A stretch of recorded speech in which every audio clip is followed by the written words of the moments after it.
Uga buga. Uga buga.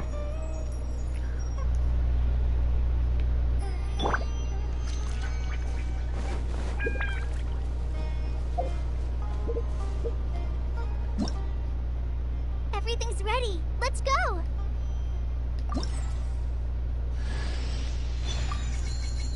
Nice, even don't know why I'm getting it. Everything's ready. Let's go.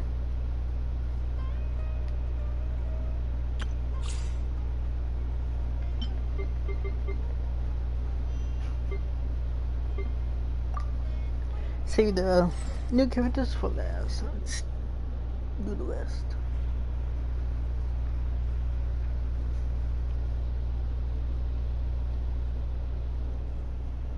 Meow.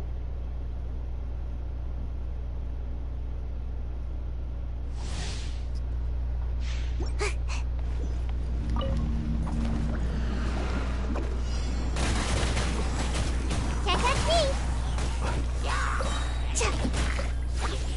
Ninjutsu.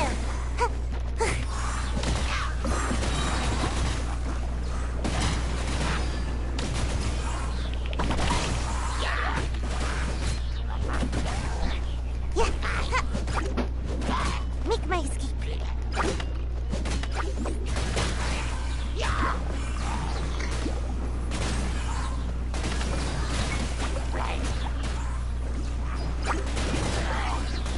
I'm out of here.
So sorry. Come a little closer. Let's spark things. Our bond is strong. I'll settle this. Boba, get them. Dodge this! You're in for a little shock.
Brace yourselves.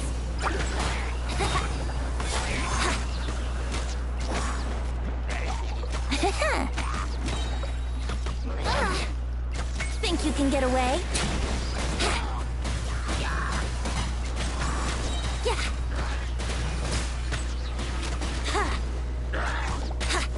Here we go.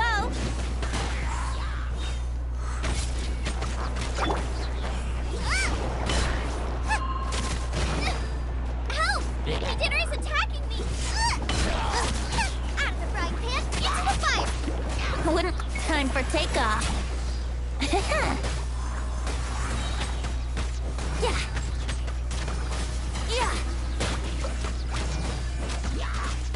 Yahoo! Yeah. How rude! Wouldn't. You're toast! Think you can get away?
Once, there was a glorious kingdom established among the heavens. From that kingdom came a crowned heir, tasked with seeking out the Genesis Pearl from the kingdom of darkness. The first crowned heir began her journey of seeking the pearl. But she was deceived, and the memory of her noble origins faded. She now believed that she was the queen of the kingdom of darkness. But take heart. A second crowned heir had already taken up the path where the first had stumbled. This is the story of your journey, of your tale to be told.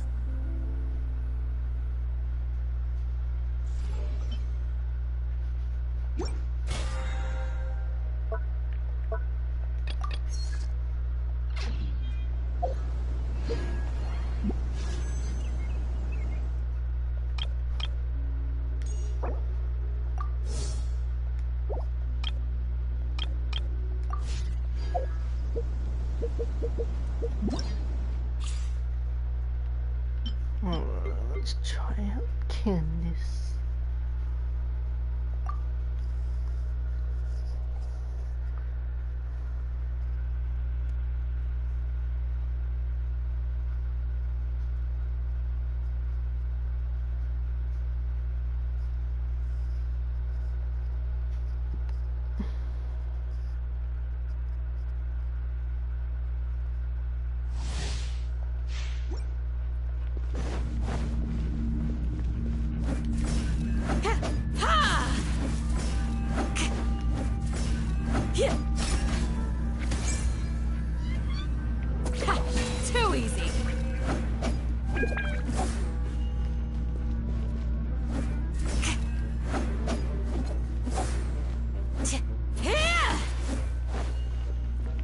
your worst!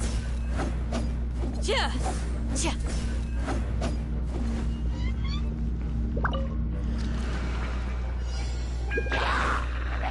Flee!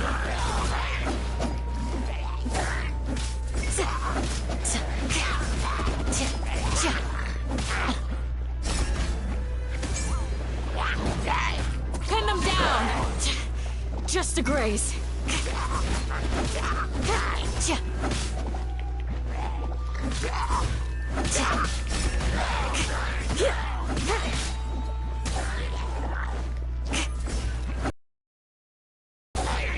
Hear my prayer.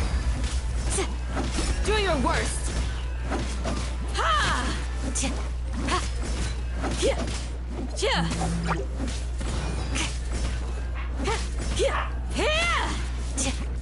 Yield. We shall prevail. Cool it. This man will be fun.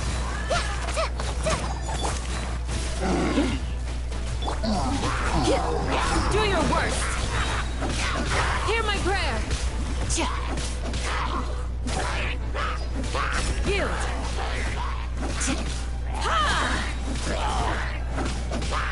Freeze. Oh, so sorry. Do your worst. Grant us your blessing. Yield. Just a graze. Ha! You're exposed. Cool it.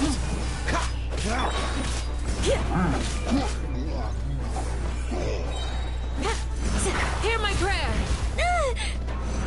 This man will be frozen in time. Too easy.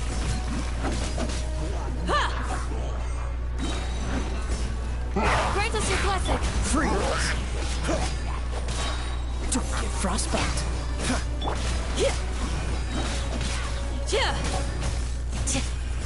Flee.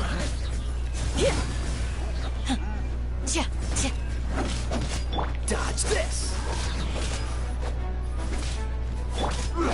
We shall prevail. This moment will be frozen in time. Not the combo, but alone not good. Didn't like it.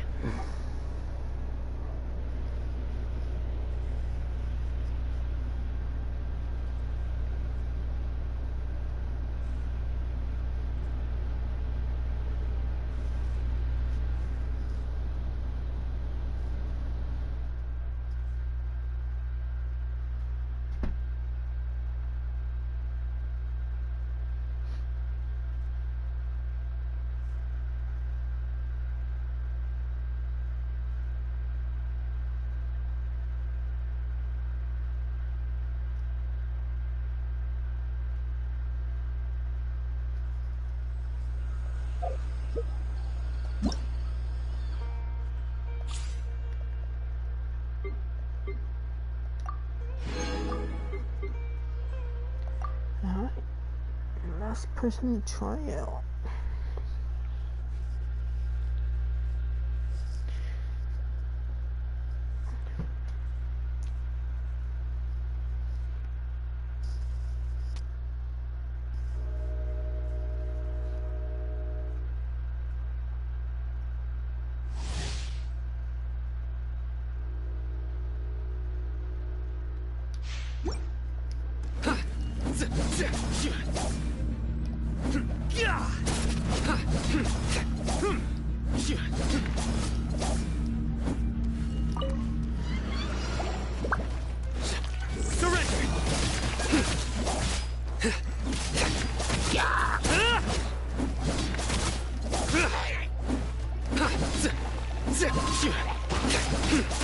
Nowhere to run! Your sins weigh upon your soul!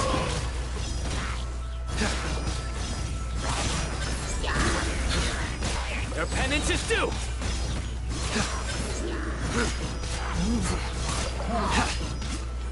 Guilty!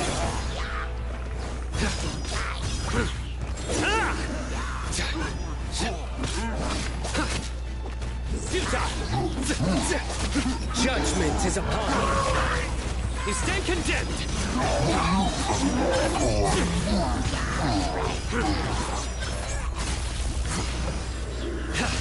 Guilty.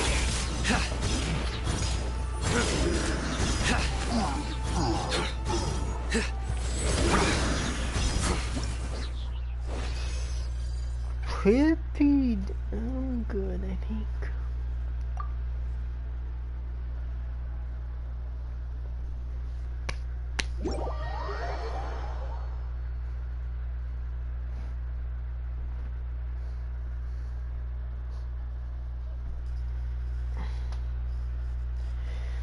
And again, that's that version.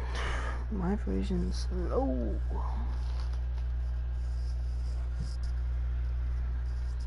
What are you doing, Rico?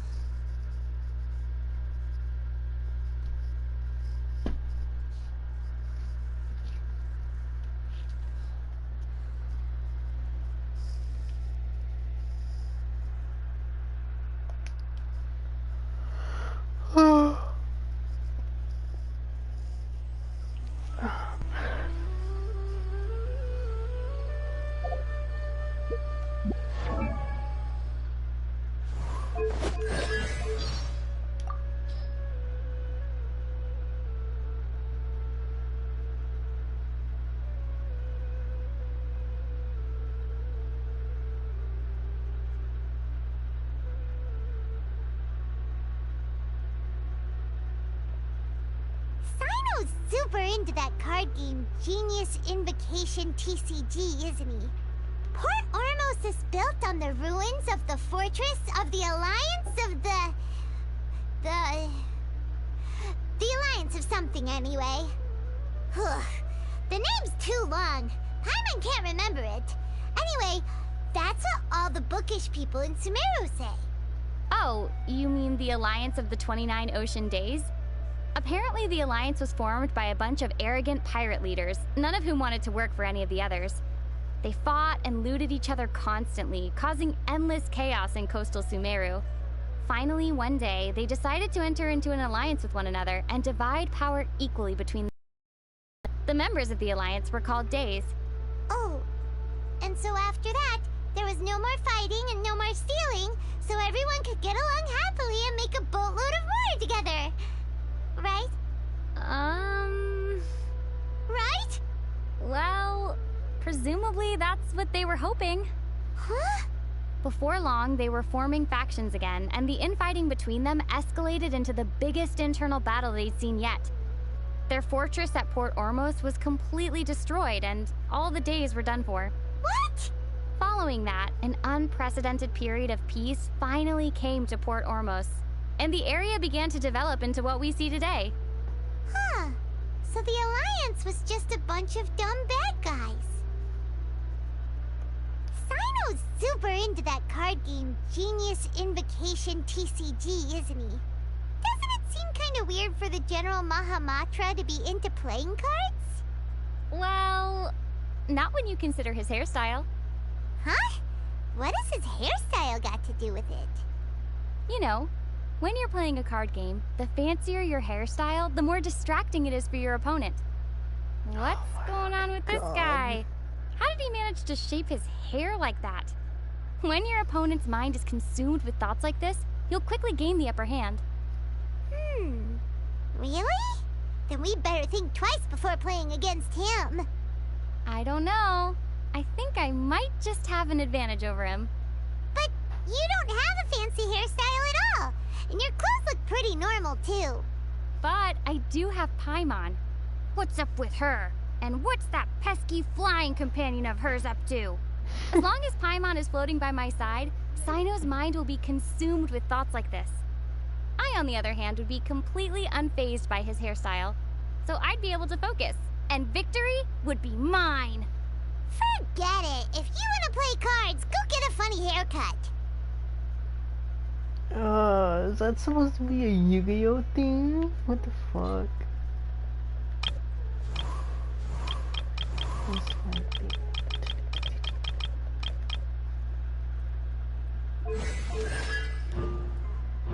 Oh, this is my second one.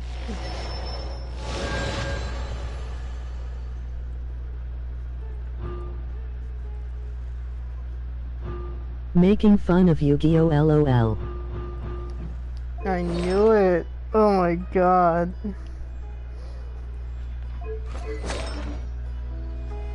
That's the first thing that popped into my head, a Yu-Gi-Oh! thing. Windblade! Motion to compel! Wheel of Life.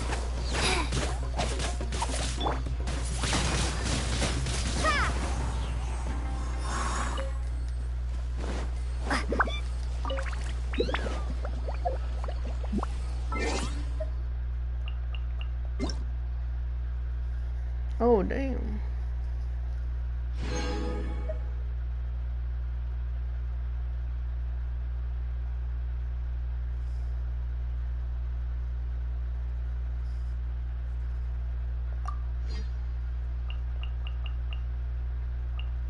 Ooh, what's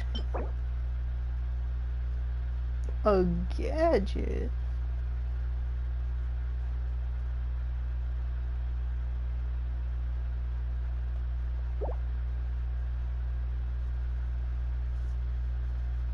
A thank you gift. Man, it's been a long time since they did that.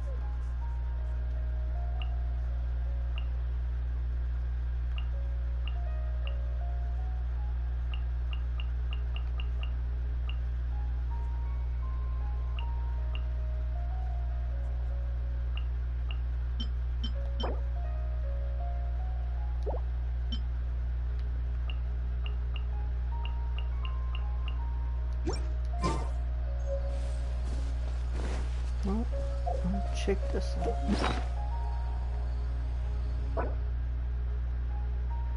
Yep. Don't know what the fuck that was for.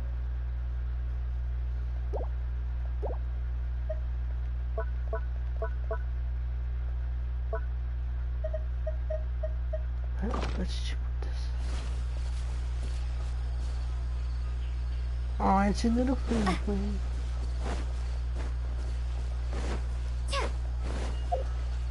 I like it.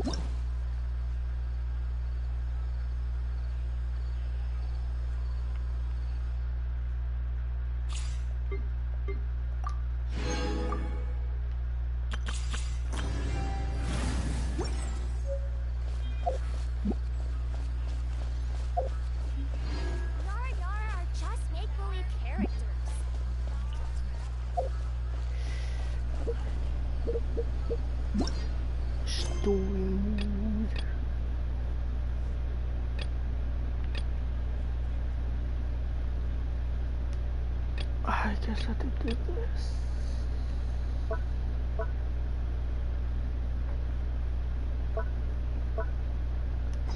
Okay, so we do this. Which it's supposed to be. Go here, and complete this story. Then after that, I do that.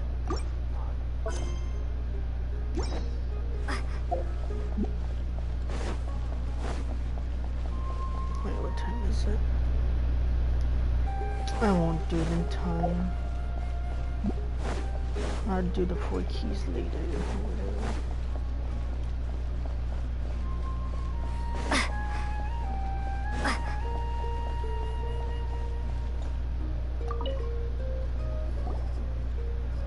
Yeah, I just want to skip through this.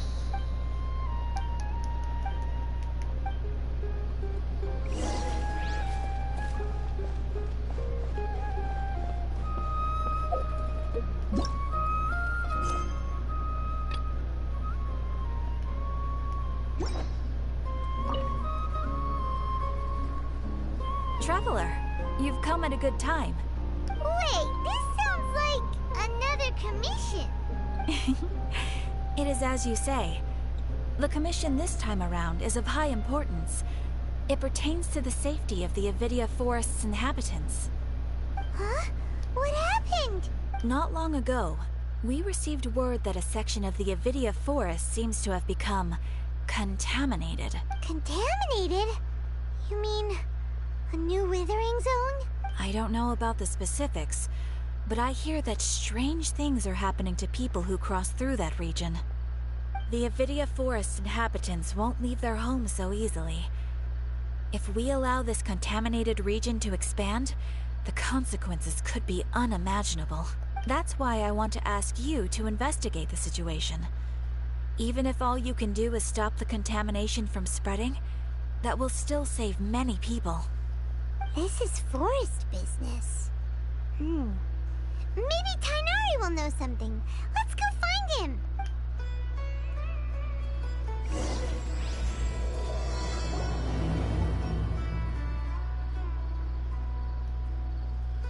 Huh?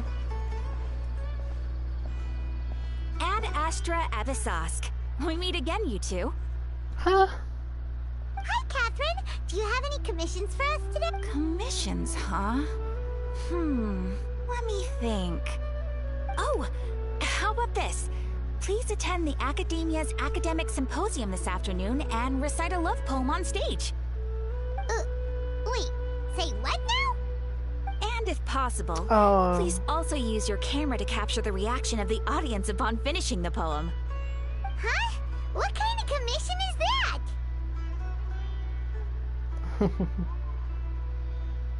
I see.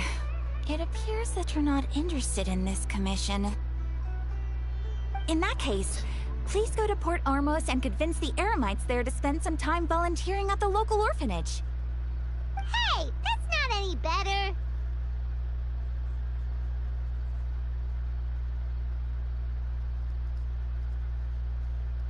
I'm sure the mercenaries will have some interesting reactions as well.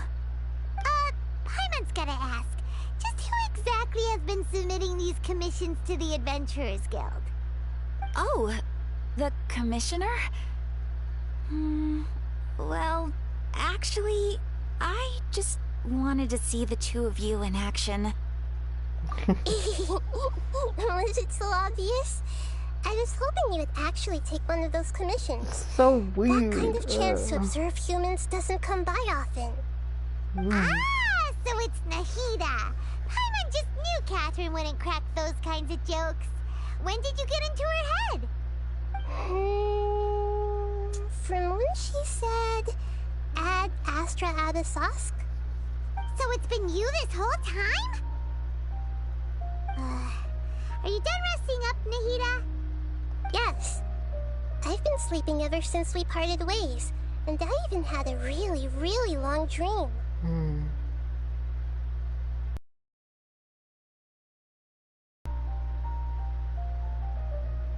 It was another dream about the Sub-Zerus Festival, except it was a happy one. In my dream, I was sitting in the middle of a flower terrace, and everyone in Sumeru City was holding hands as they danced in circles around me. They danced round and round, and everyone looked really happy. I also got to sit on a gigantic flower carriage. Ferris, the Knight of Flowers, raised me really, really high above the ground, and I was throwing an endless amount of Yalda candies at the children. You know, Nahida, maybe your dream is how the Sub-Zerus Festival really should be. It's meant to be a joyous time where everyone gets together to celebrate your birthday. I'm sure that is. Huh? Wasn't I describing a really happy dream? Why are you both looking at me like that? Wait, could this be an example of the emotion known as pity? No, we aren't pitying you. That would only make everything worse. We just don't want you to feel too sad. By the way, have you had a chance to visit Dunyarzad? How's she doing? The Homianis haven't allowed any visitors after the festival, so we haven't been able to check on her. Yes, I paid her a visit right after I woke up. She was resting at the time. Her condition is stabilized. However, since Elazar is a manifestation of the withering on the human body, we can only cure it by finding a way to take care of Irminsult's own withering. I'll be back. Let me go restroom.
But for the moment, our top focus should still be figuring out what the sages are up to and what they're planning.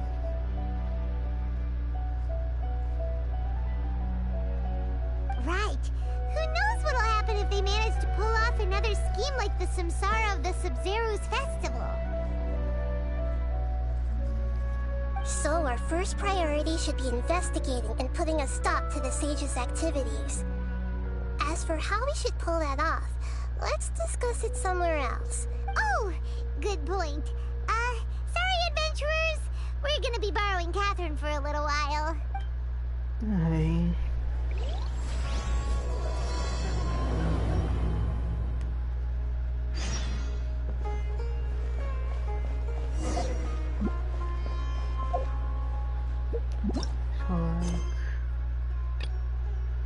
Oh yes, I didn't have to do it. Yes, let's go, baby. Let's go. Let's continue our chat here. Fuck that story shit, it's all about the main story. Okay, so do you have any ideas on how we can investigate the sages, Nahida? Actually, I've already done a little bit of work on that. But for now, I want to hear your thoughts. Let's see. Extra.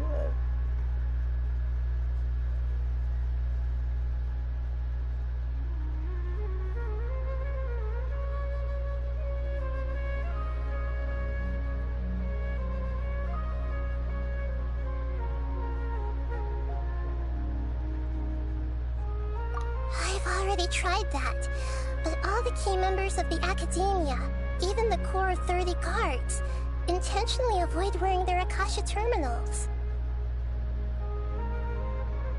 It seems that from the very beginning, they've been guarding against info leaks from the Akasha. Of course, it could also be because they're wary of me. Have you already caught the sage's attention? I'm guessing not yet, but distrusting me would make perfect sense if they've ever paid attention to the urban legends about me. In any case, I probably can't take over their minds directly.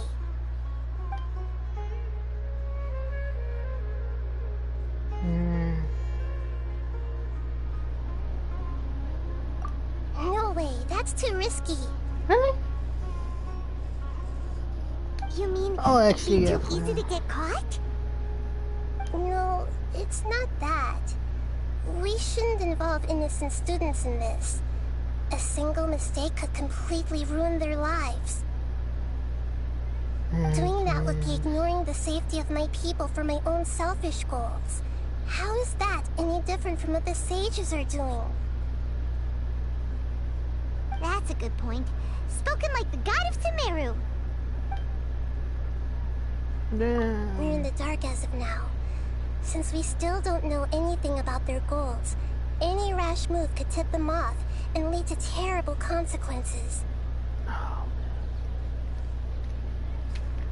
Oh, so what? After all, every person in Sumeru City is one of their hostages. Are we really out of ideas? Nahida, you're super smart, so you already have something in mind, right? Don't keep us in suspense. Spill the beans already. According to a popular theory from the Bahumana Darshan of the Academia, rejecting impractical motions at the beginning of a planning session will give more weight to the actual proposal.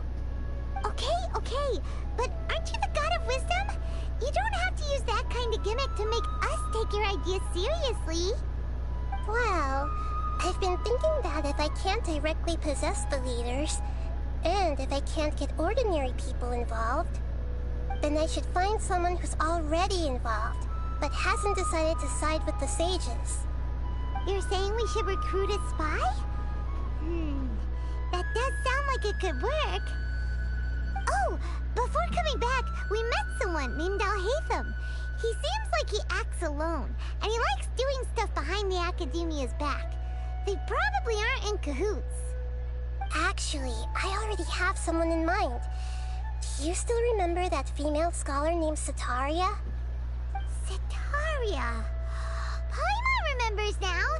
Isn't she the one who's Grand Sage of the Academia? We ran into her basically every time the Sub-Zero's festival repeated itself. You could even say we're old enemies by now. Paimon still remembers the smug and mean way she always spoke to Nilou. I've always liked observing all kinds of people, and Setaria has always stood out from the crowd. She was born in the desert and was hailed as their greatest genius. Her academic gifts allowed her special admission into the academia, and also gave her the opportunity to serve as the sage's assistant. Oh, Paimon didn't know she was from the desert. She must be pretty special then. Paimon feels like most of the desert dwellers around the city are working as mercenaries. The name Setaria means star. When she lived in the desert, she shone like the brightest star in the night sky. Later on, she was chosen by the sun. The star was given a place in the daytime sky to complement the sun's dazzling light. Soon after, the star witnessed the sun scorching the earth, which brought forth many disasters. The star began to waver. Instead of staying beside such a sun, wouldn't it be better to return and light up part of the night sky? But in the end, she couldn't give up the radiance of daytime. To cope with her shame, the star buried her guilt and closed her eyes.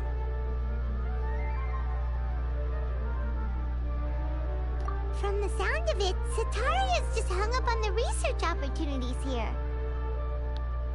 But she doesn't really support the academia. She still feels guilty about not doing more for the desert, right? She's just running away from her problems. Indeed. When they are presented with complex moral issues, many people will simply plug their ears and go with the flow until the problem can't be fixed anymore.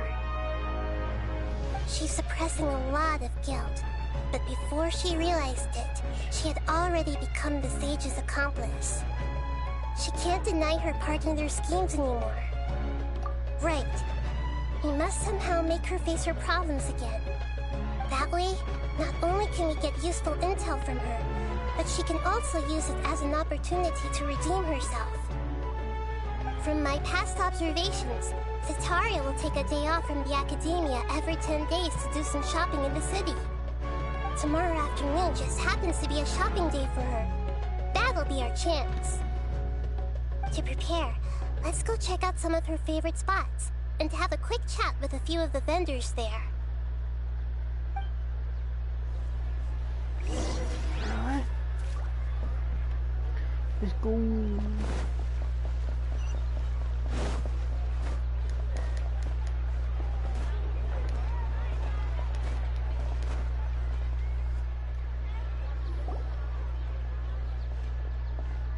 This should be Setaria's favorite fortune-telling spot. So should we ask the fortune teller about Setaria? No, I already have enough information on Setaria. The most important thing now is for you to pay attention to the vendor's talking style and key characteristics. Talking style and key characteristics? My poor lost lambs. Have you become troubled over your fates? The divine voice of wisdom often echoes between mine ears. If thou be blessed today by the gods, I may be able to show you the way. Huh? Really? Nahida, you've been whispering things to her? Shh! My friend here has some doubts regarding her future. Can we get a fortune reading for her? Of course, of course. In that case...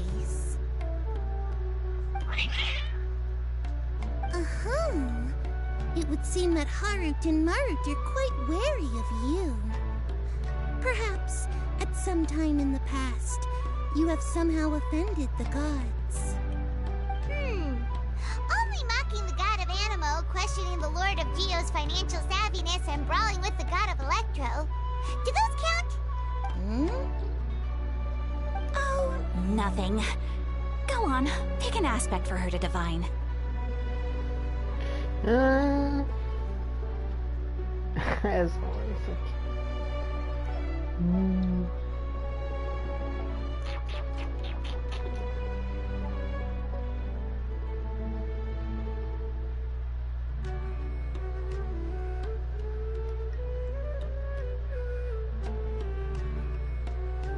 Health prospects. No problem at all.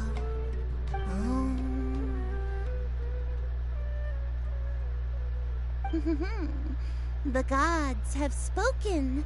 The truth shall be revealed. Your life shall continue on for...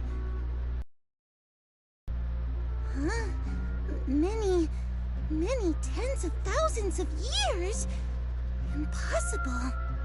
Harut, Marut, did you two spoil my divination? I've never read a fortune so absurd. Actually, Paimon thinks this is probably the most accurate fortune-telling you've ever done.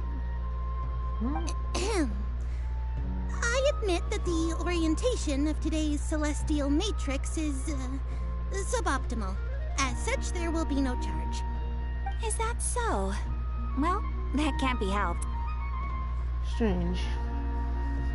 If you were to bring some food offerings for Harut and Marut on your next visit, perhaps they could help you reverse the wheels of fate.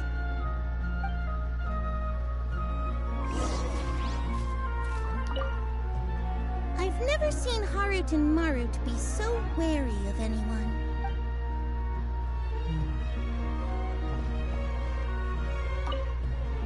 I've never seen Harut and...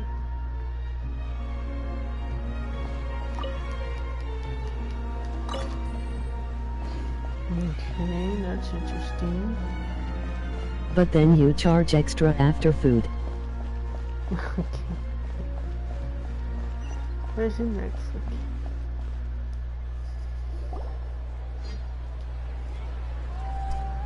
Is this another one of Sataria's favorite stalls?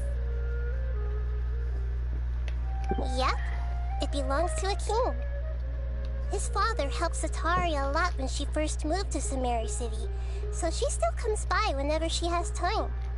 When I start talking with him, listen carefully to the details of our conversation. Ah, dear customers. Would you like to look at some pottery? We caught wind of your great craftsmanship, so we specifically came to take a look. Oh, I recognize you. Aren't you Miss Catherine from the Adventurers Guild? Sounds like I'm in for some big business. Speaking of, where did you learn this trade? I suppose you could say it all started with my dad. He's a mason by trade, but I picked up an interest in clay while apprenticing for him. After that, I began making pottery by myself in secret, and I simply changed trades when my works turned out well. Although it's a pity that I'm no longer making much use of the knowledge provided to me by the Akasha. That's nice! You're making a living doing something you love! So is your father still working as a mason?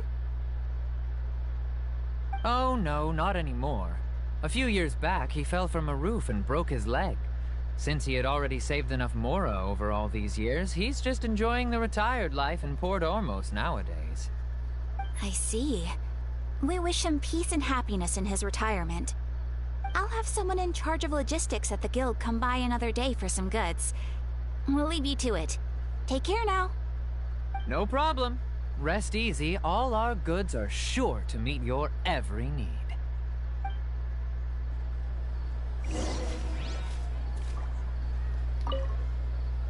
That was my first time talking with Miss Catherine.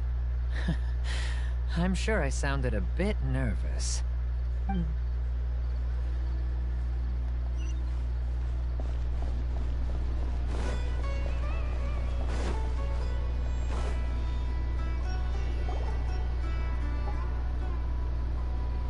This should be our final stop. Sataria's always thinking of this restaurant when she's working at the academia, so she always comes by whenever she's out in the city. Nahida, you've really thought of everything! It's my duty to protect Samaria's citizens, after all. Hi there. I feel like I've seen you down by the docks before. Huh? Sorry, I don't quite remember. If I recall, you were having a discussion with someone about shipbuilding at the time. Ah, that's right! I've always been really interested in feats of marine engineering. After all, I grew up in Liyue Harbor and spent my entire childhood staring at the ships going in and out of the port. I came to Sumeru to study, but failed to make it into the academia due to my lack of talent. But I'm still discussing all kinds of problems with different scholars, and I'm continuing to study and perform research from the restaurant's basement. I'm sure I'll get to the academia after their next round of exams. What an admirable spirit for learning. Amazing! Sure, but you'll find hardworking people wherever you go. So this restaurant has a basement as well? Huh. First I've heard of it. That's right. It's not usually open to patrons. Most of the time, employees use it for breaks or to hold private events. I see. Guess that makes sense. Well, good luck with your studies, Miss Chishan. Thank you so much. As long as I can make it into the academia as an official student, I'll be happy.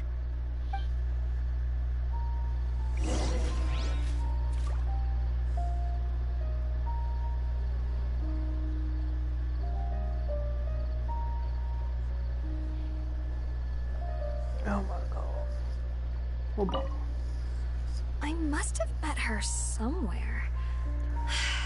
Why can't I remember?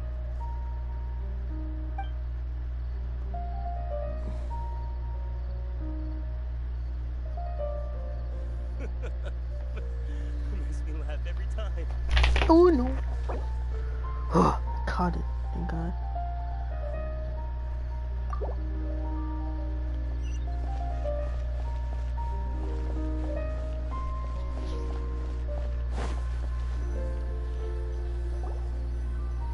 So, was that everybody? Mm-hmm. 3 familiar faces should be enough for Sataria. What's the point of all the information we've collected? Nahida, you still haven't told us how you're planning to make Sataria face her problems. Sataria is already used to avoiding her problems, so we must find a way to break through her usual sensibilities. I remember that you mentioned that the Eremites in Port Ormos are all making a fuss about the upcoming resurrection of the Scarlet King.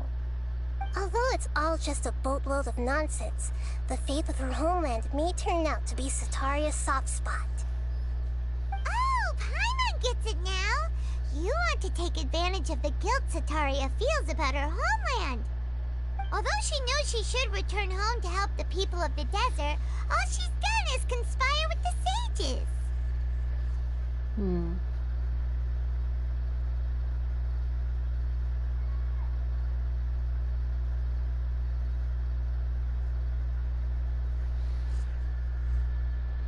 Maybe this one? So, how do we set that up?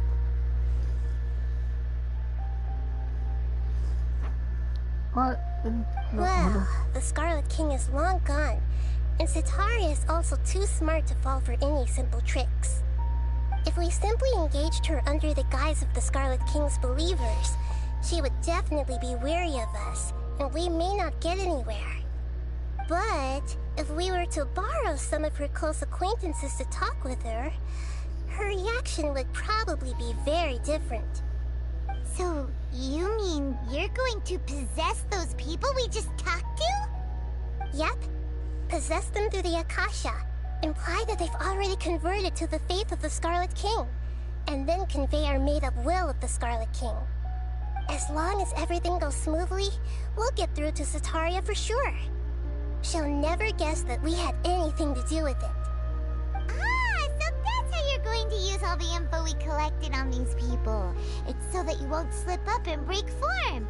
Possessing them will only work if you can manage to pass off as them. luck with impersonating them. Huh? Best of luck? But we don't know how to possess anyone. That's no problem at all. I'll just share all their senses with you once I've possessed them. As long as you're also wearing an Akasha terminal, the effect will basically be as if you've possessed them yourself. Huh. That is pretty convenient. But why does she have to do this? Can't you do it yourself? Although I've been observing humans for a while, I've never been good at imitating them. You're not wrong. It's always been painfully obvious whenever you try to pass as Catherine. If it was at all possible, I would have preferred to leave these people alone. But seeing how things are now, I probably should just accept it and push on. Yeah, don't beat yourself up over it. We're only doing this to help everyone, and we'll only be borrowing them for a little while anyway. Alright, then let's give it a go tomorrow afternoon.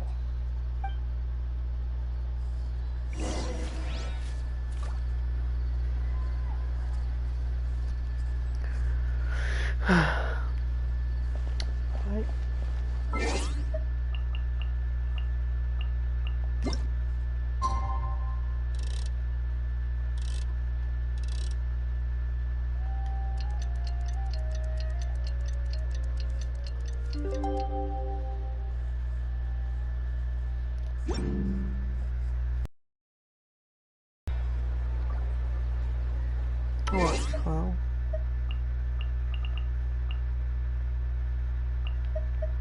There's a special event right now?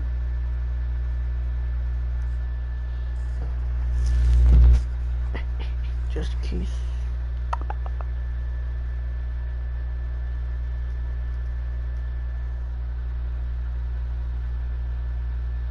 No.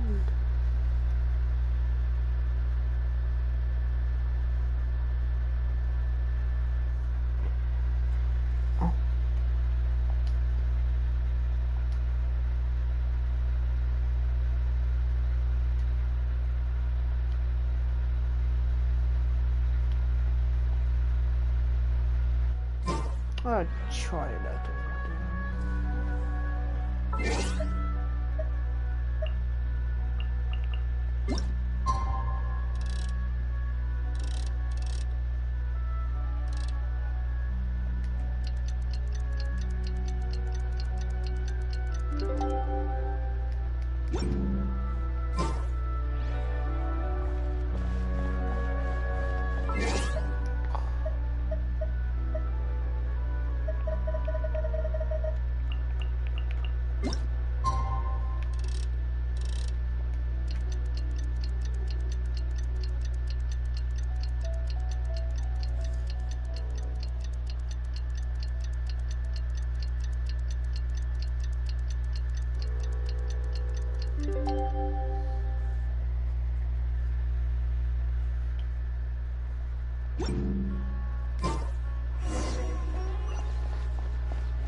Here she comes! Satori is here!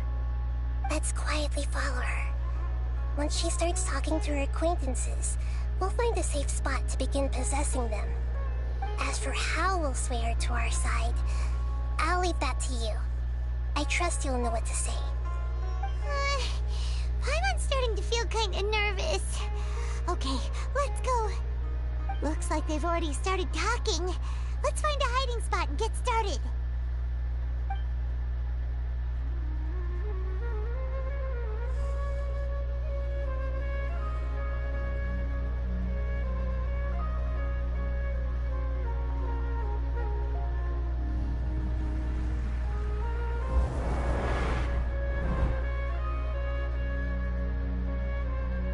What the heck? That's right. You really can't force anything when it comes to love. And besides, everyone around me has a very different background and outlook. are you still listening to me, Nabia? Oh, of course I'm listening. You were talking about troubles with your love life, right? I heard everything you said. Okay then. You just seemed a little distracted for a moment there.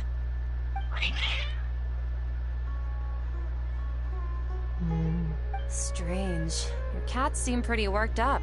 Is something wrong? I always thought they were quiet, happy kitties. Oh, what are their names again?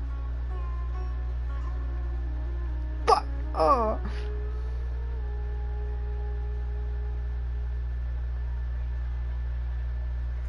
Oh, I didn't look at it. Is it with the T?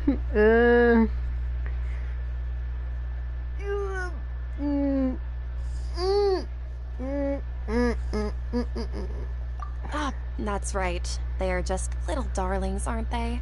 Harut and Marut.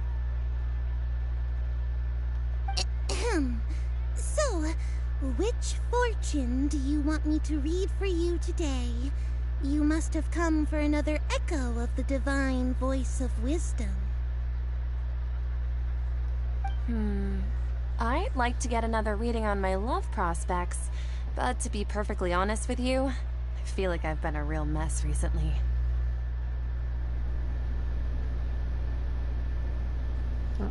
A mess? Well, could you do a reading on how long it'll take me to finish my current project at work? I really just want to get it over with. What the fuck? I hear you. No problem at all. The gods will reveal the truth.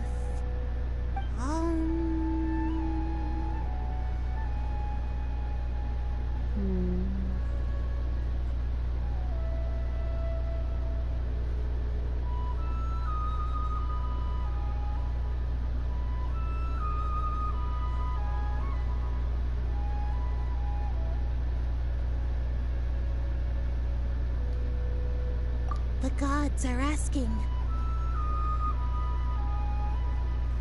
Sitaria, why haven't you gone home? Why haven't I gone home? Do the gods really know everything I've been thinking about? Sitaria, why don't you just go home? It's a demand now instead of a question. The gods seem to be truly upset. I'm sorry. I know I failed the gods. Please pass on my most sincere apologies and ask for their divine forgiveness. And if I may ask, Nabia, is there a specific god who's speaking to you right now?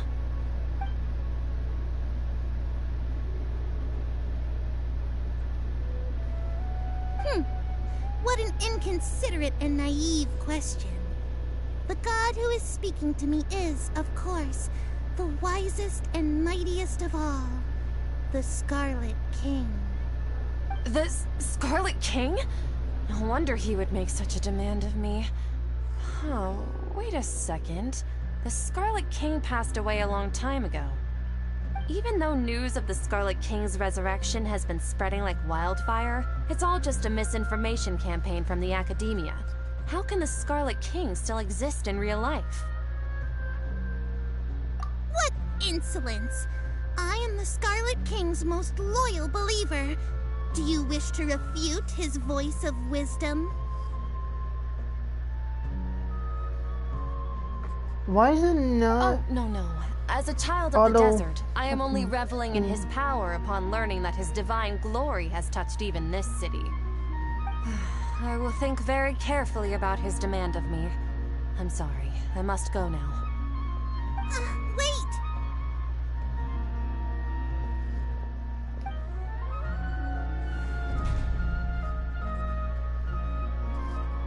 Knew it. She knows. Whoa! She just ran off in a hurry. She looked pretty upset, too. Well done. Sitaria didn't seem to suspect anything amiss. To have something she's been trying desperately to avoid show up out of nowhere and berate her, that must have shaken her to the core. Aw, Nahida, it seems like you understand human emotions really well after all. All I know are some abstract Harabata theories. In any case, my time with you has shown a lot of them to be utterly useless. I'm still trying to make sense of everything. Anyway, enough of that. Let's hurry and catch up to Sataria. He's out of Keem's now, right on cue. Let's get ready to possess him right away.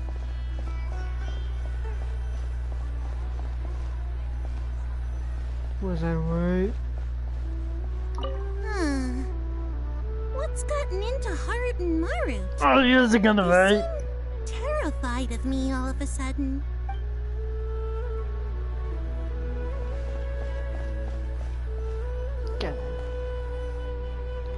Fuck, I don't know what I'm gonna do for this one.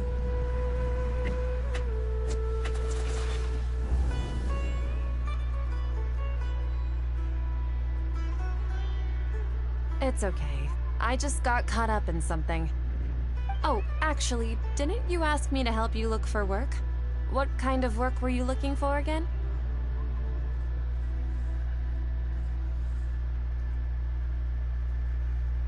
Oh, right. Your old man's craft. How could I forget? Oh, yes. Speaking of, how's he doing? Is he feeling any better?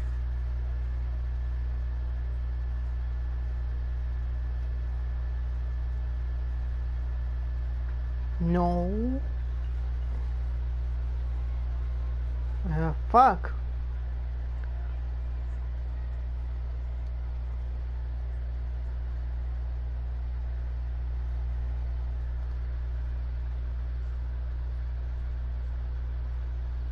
No.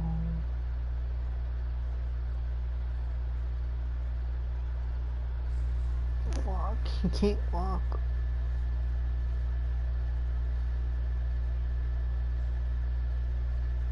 That one just gives me awake. Wait, does it?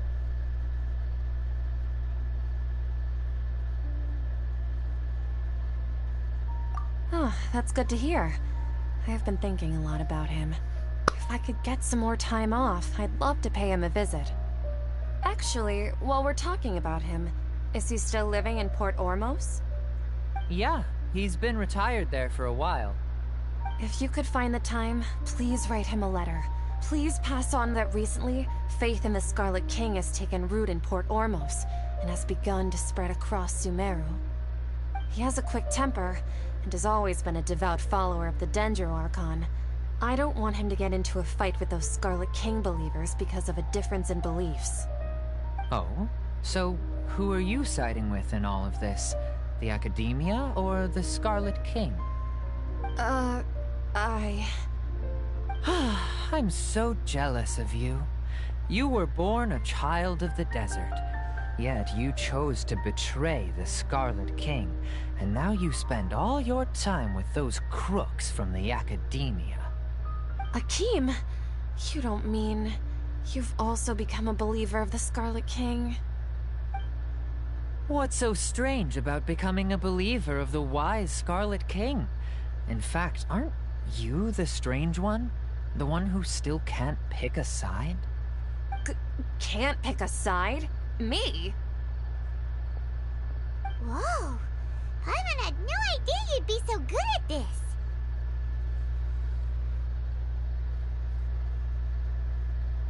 You really zeroed in on the issue and put it right in front of her. It might feel a bit overwhelming for Sataria. But once everything is over, I'll be sure to pay her a visit to her mind and explain everything. Anyway, let's keep going.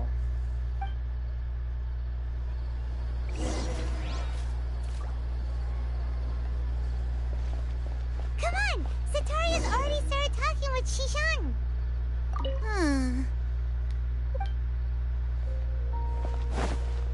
God damn it.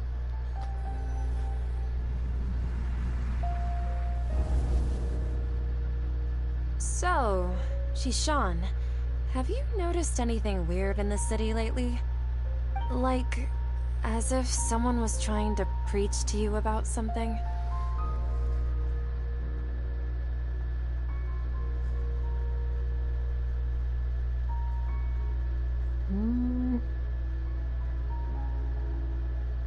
Oh, right.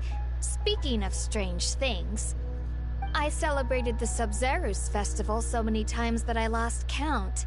That was really weird. Wait, how could you be aware of that? That should be impossible. Nothing in the report indicated anything like that. Are you still failing to realize that the Academia's lowly tricks could never deceive all of Sumeru's citizens? Jishan, don't tell me that you've converted to the Scarlet King as well! What an absurd question. You make it sound like I should be ashamed for becoming a believer of the Scarlet King. In reality, shouldn't you be the one who is ashamed? You, who works side by side with the Academia, and treated people as nothing more than experimental subjects? Please, please stop! Even now, Satori is still trying to run from her problems.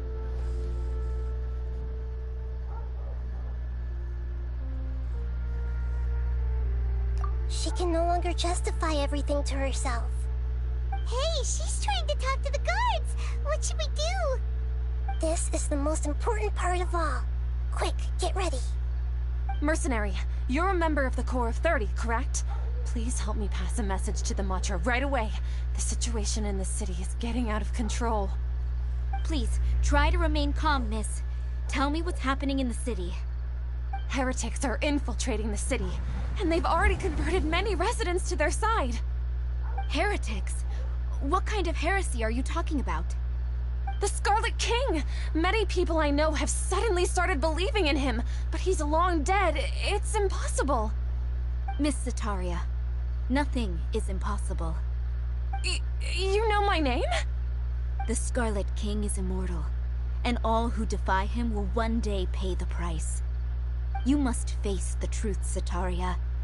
You tread a treacherous path, and the longer you ignore it, the tighter the Academia's grasp on you will become, and the deeper you will be ensnared. Child of the Scarlet King, never forget that the desert that belongs to you lies elsewhere.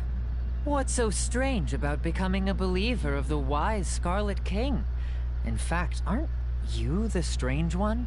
The one who still can't pick a side? What an absurd question. You make it sound like I should be ashamed for becoming a believer of the Scarlet King. Sataria, why haven't you gone home?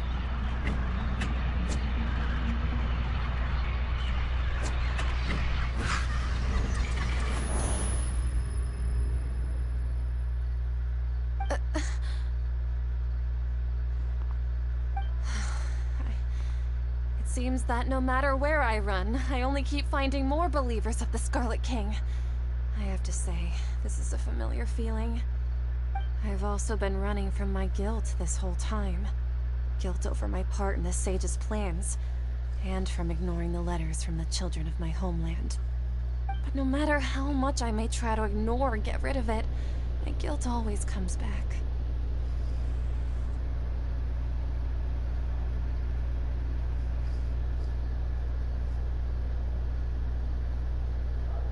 You won't necessarily lose your research opportunities by facing the truth. Besides, did you really want to conduct your research while carrying such heavy feelings of guilt? How do you know me so well? Are you truly just a believer of the Scarlet King? Or are you the god himself? That's not important. The important thing is to pass judgment on the Academia and its sages, and to correct their mistakes. If you could provide some assistance in this matter, perhaps it could serve as a form of atonement. I've actually never believed in the gods, but I've always believed in serendipity. Your appearance must be a fated opportunity for me to get out of this wretched situation. Please tell me, what can I do for you? How much do you know about the Sage's current activities? I was just one of the designers for the masked dream harvest scheme, which is what happened around the Sub-Zerus festival. But I know very little about the full scope of the overall project. I'd assume that only staff with the highest clearance would have access to those confidential documents. I've just been working to meet the Grand Sage's specified requirements. However, there's something that's been really bothering me. I heard that a scholar who was previously expelled has returned to the city, and even the sages are still quite wary of him. To fight against the Academia, we will need to figure out the nature and the purpose of their work. Is there a way for us to get access to the confidential documents you mentioned? It should be possible if we're willing to take some risks. After all, I'm an assistant to the Grand Sage, and I've been working on many tasks outside of the project. One thing, though, I won't be able to transfer the documents to you through the Akasha once I get my hands on them. The sages have always closely monitored all activities within the Akasha. Let me see... let's use the most primitive method. Send someone to pick up the documents tomorrow evening at the Academia entrance. The Academia entrance? Wouldn't that be too conspicuous? Don't worry about that. I assure you, this won't be a trap. I'm only suggesting this location because it'll draw more scrutiny for me to leave the Academia again. It'll be safest for me to distract the guards long enough to hand you the documents. Alright, I trust you. So, if I were to successfully complete this task, would it mean I've atoned for my wrongdoings? That'll depend on the judgment of the Dendro Archon. The Dendro Archon? That's right. Her people are the ones we have endangered. As the God of Wisdom, she's also the one responsible for judging and guiding the scholars. Maybe it's time for me to find a god to believe in. Just as Nahida predicted, we've managed to bring Sataria to our side! The Traveler's execution was ingenious. She's the one who deserves all the praise. Well, now that we've made plans to meet again tomorrow evening, all we can do is pray for Sataria's mission to go off without a hitch. Pray? But if we're going to pray to the gods, aren't we just praying to you? God of Wisdom and Guardian of the Scholars? No. The truth is the true Guardian of Scholars. I've always believed that. Anyway, let's meet again tomorrow evening at the Adventurers Guild.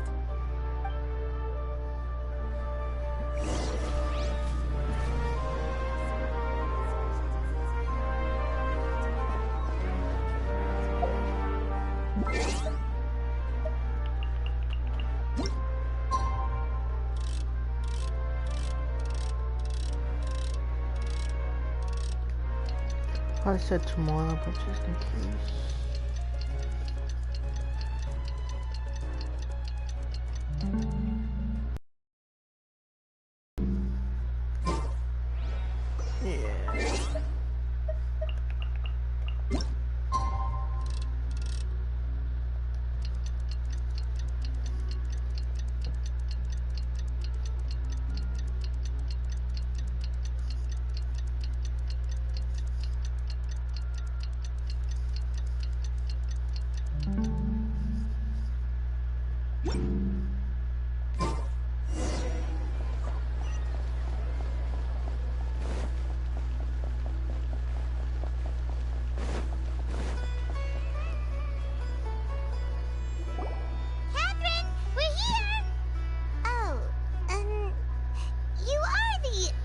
Catherine, right?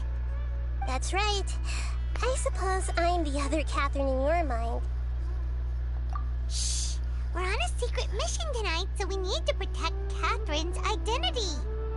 Yep, Paimon's right.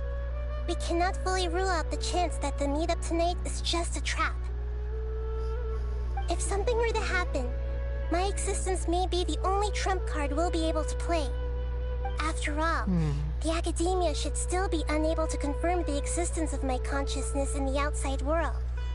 Yep, exactly. Just what Paimon was thinking. Anyway, enough about that. Let's just make sure to be on our guard. Off? What do you feel is off? It's the middle of the night. Of course it's quiet. You're not getting paranoid, are you? No, I think she's right. It really is a lot quieter than usual.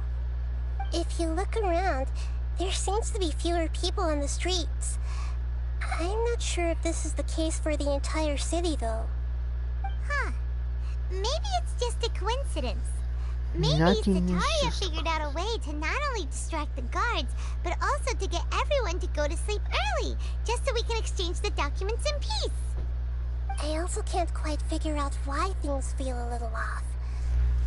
But now that we're here, let's go It's a ahead and leave trap. her as we planned. That's the only reason, man. Well, It's a trap. regardless, as long as you're here with us, Paimon feels a little safer.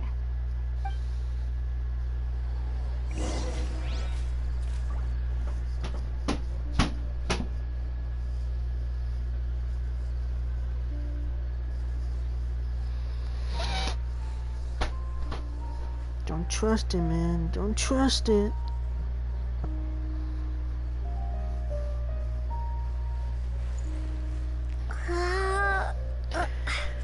Everyone's a great adventure and you put your minds to it.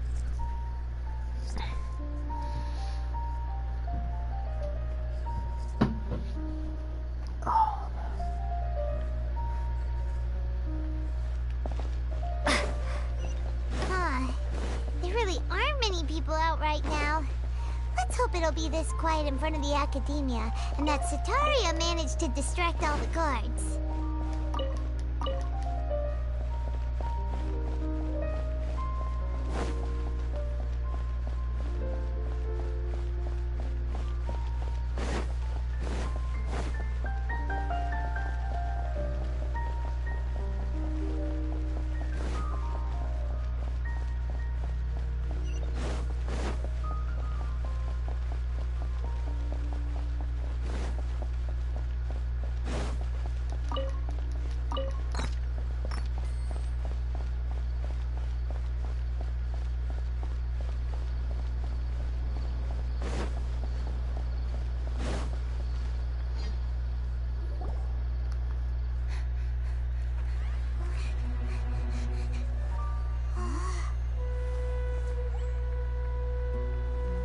Oh, is it just gonna be this early in the game?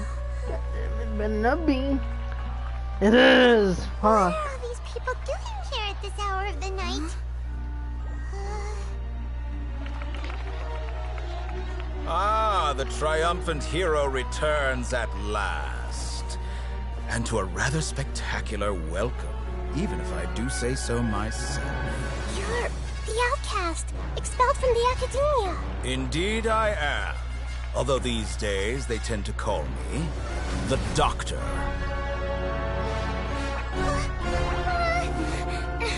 If you're looking for your researcher friend, she has already been taken into confinement. With some basic caution, she could have discovered the listening device on her person. Clearly, she lacks the degree of rigor expected of a true scholar.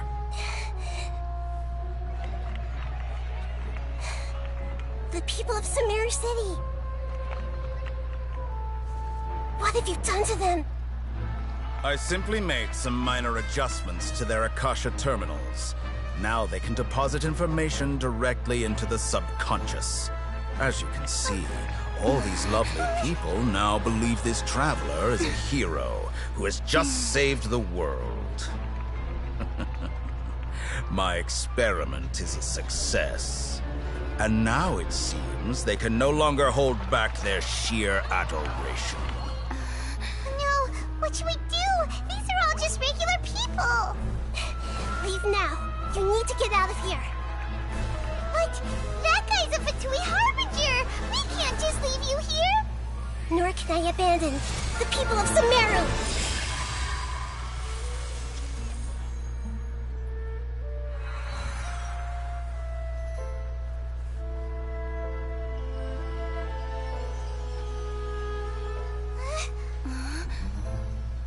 Don't worry. We'll meet again outside of the city.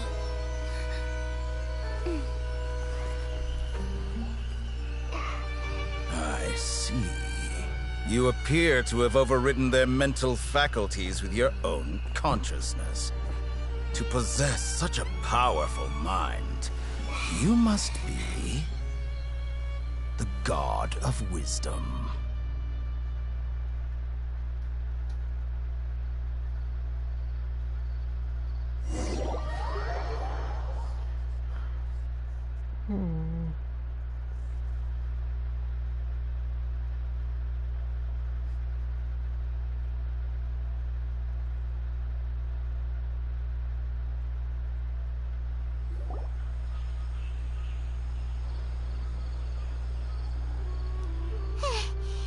should be far enough. Paimon needs to catch her breath first. Is Nahida going to be okay? We only made it out because of her. Paimon wasn't counting on running into a new Harbinger here, let alone such a high-ranking one. That guy was number 2. So scary. He called himself the Doctor. Remember, Tainari told us about him. Sataria did say that someone who once got expelled from the Academia came back recently. And that even the sages are wary of him. Yep, sounds like she must have been talking about the Doctor.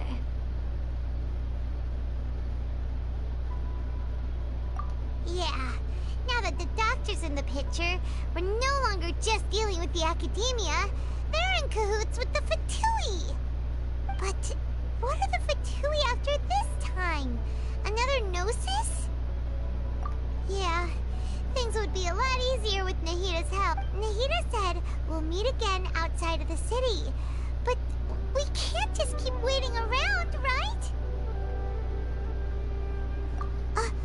You mean... Oh, right! Oh, that would be the other guy. Wasn't he invited by the sages to work on some project when we were staying with him in the Avidia Forest? That has to be the same project. Even though he turned it down at the time, he might still know something. There's no time to lose.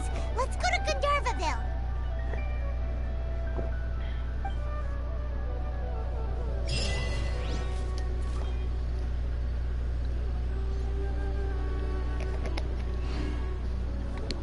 Alright, rest away.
Making adventure.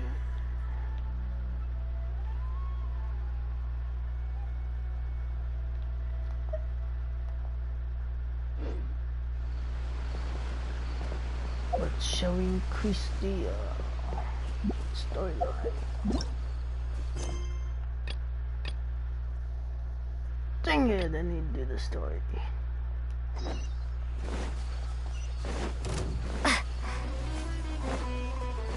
Holy shit.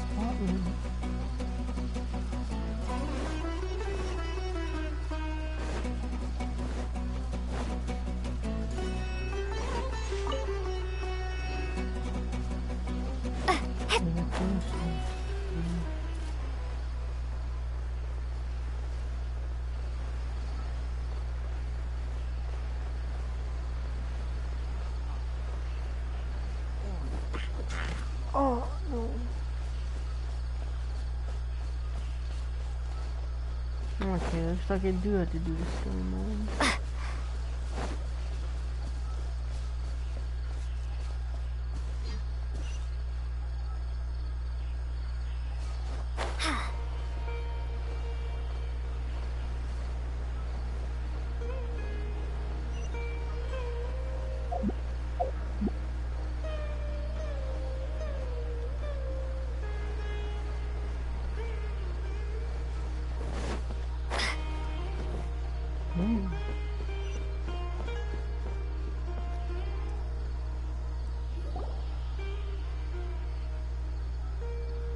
This is where you've been, Kainari? That's... Shh. Keep your voice down. Tainari, everything's spinning. Am I going to die? Tell Mom that I should have listened to her. And tell Suna that I'm sorry for breaking her toy. I didn't tell her because I was scared that she wouldn't play with me anymore. Tainari, I heard that people turn into birds after they die. Is that true? I feel like I'm getting lighter. What happened? Tainari, is he? Okay, enough nonsense.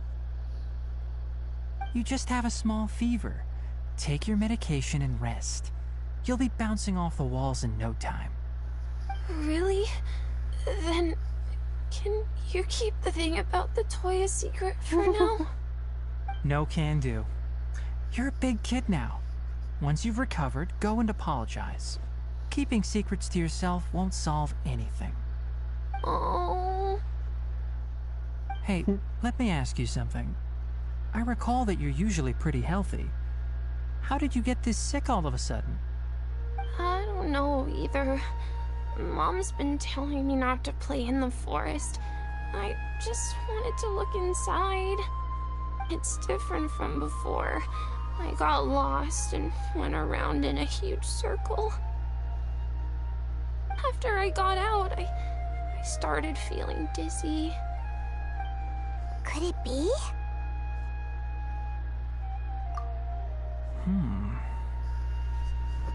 So that's how this whole mess happened. Anyway, go rest. No running around until I say so, got it? Traveler, Paimon, let's step out for now.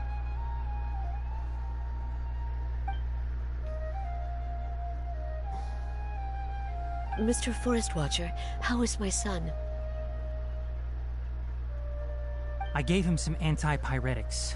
Let him rest here for a while. I told him that he would feel better after some medicine and rest, but I only said that to comfort him. His symptoms resemble a fever, but something else is causing them.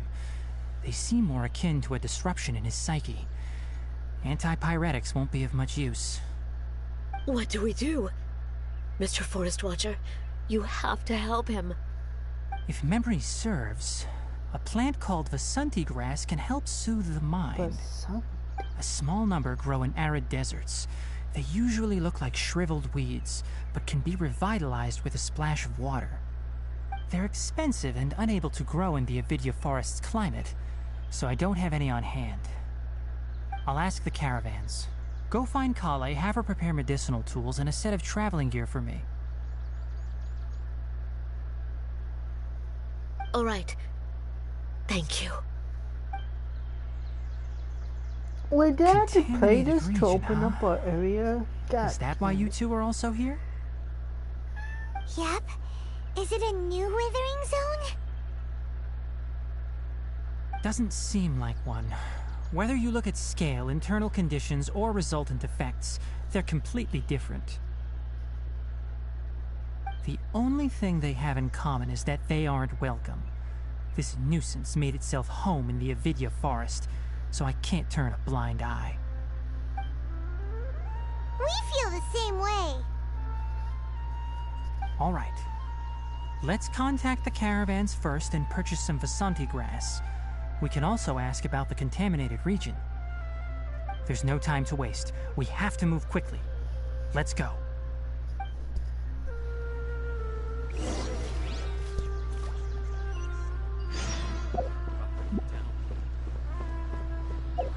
Yeah, I'm gonna do the story mode.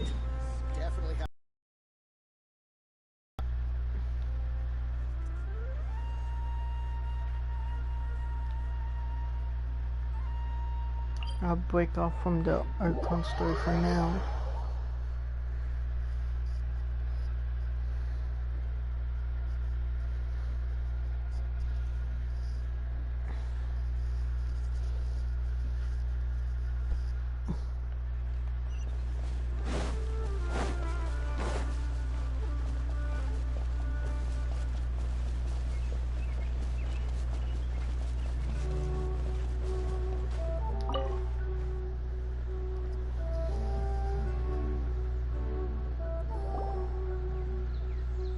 Excuse me, I'd like to purchase some Vasanti grass. Do you have any? I'm sorry, Mr. Forest Watcher, but we've been closed for the past few days. Closed? Now that's odd. It's my first time hearing you say something like that. It's a long story. Some of our goods were stolen recently. They were mechanical parts that we got from the Academia. Although they're old models, they still fetch a good price on the market. Our caravans had to pull together more to afford those parts. Now that they've been lost, we'll likely come up short this trip. All the merchants talked it over, and we decided to raise the prices of our remaining inventory. Until this plan takes effect, none of us can privately sell anything. I don't get it. If these goods are so important, then why not think of a way to get them back? Raising prices won't solve anything. At best, you're shoving the consequences of the robbery onto your customers. Mr. Forest Watcher, it's not that we don't want to. It's just the thief disappeared into the deepest parts of the forest. We asked around, and apparently the forest has been very unusual as of late. Anyone who goes in experiences mental anomalies. We can't keep waiting out here for the thief to come out. All we could do is come up with another solution. So the bandit hid in the contaminated region after stealing those mechanical parts. How many people were there in total? Were they not affected by the contaminated region? That crook came from the contaminated region. As for how many, there weren't any people. No people? Even if I tell you, you might not believe me. Fine.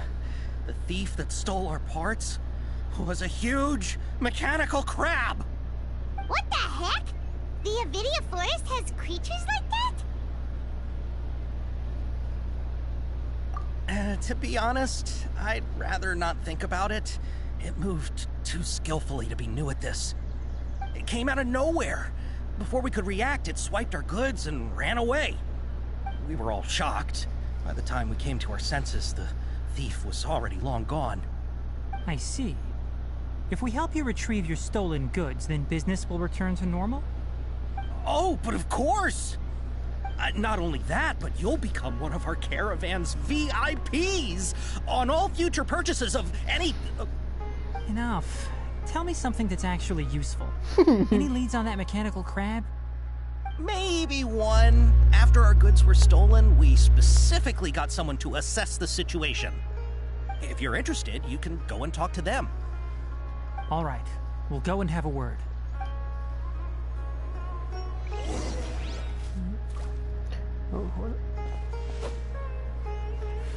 How's it going? Figured out a solution?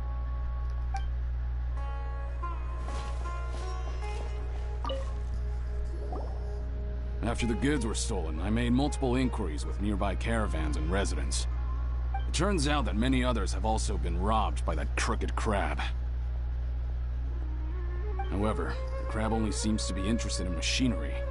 It doesn't even bat an eye at other valuables. A caravan carrying a large amount of Mora had an uneventful trip, but another caravan had a child whose metal toy was taken. Whatever the case, that thing is a scourge. We'll eventually think of a way to get rid of it.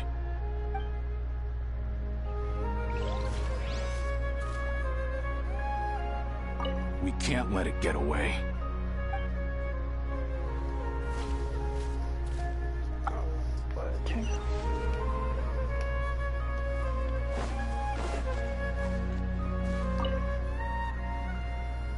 I heard from the caravanners that there have been a lot of robberies lately, but we haven't been affected.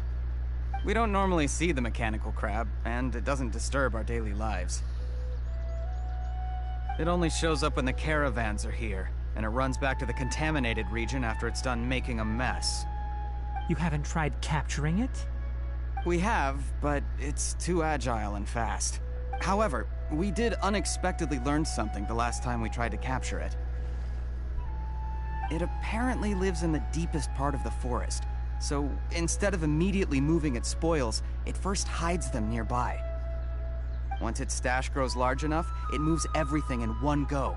You'll have to move fast if you want those goods back.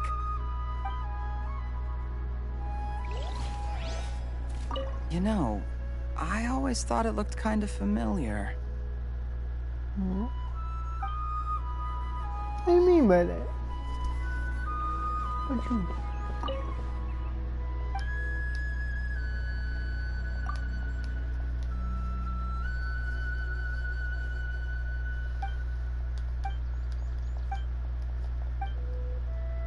Ooh, yeah.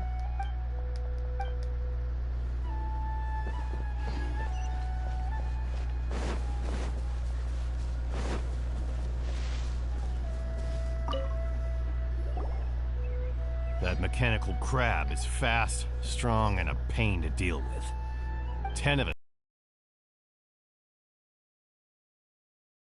Academia banned research on mechanical life forms years ago?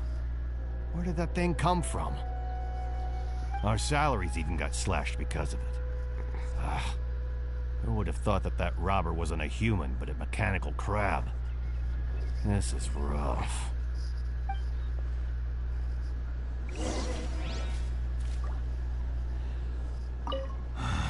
What a disaster.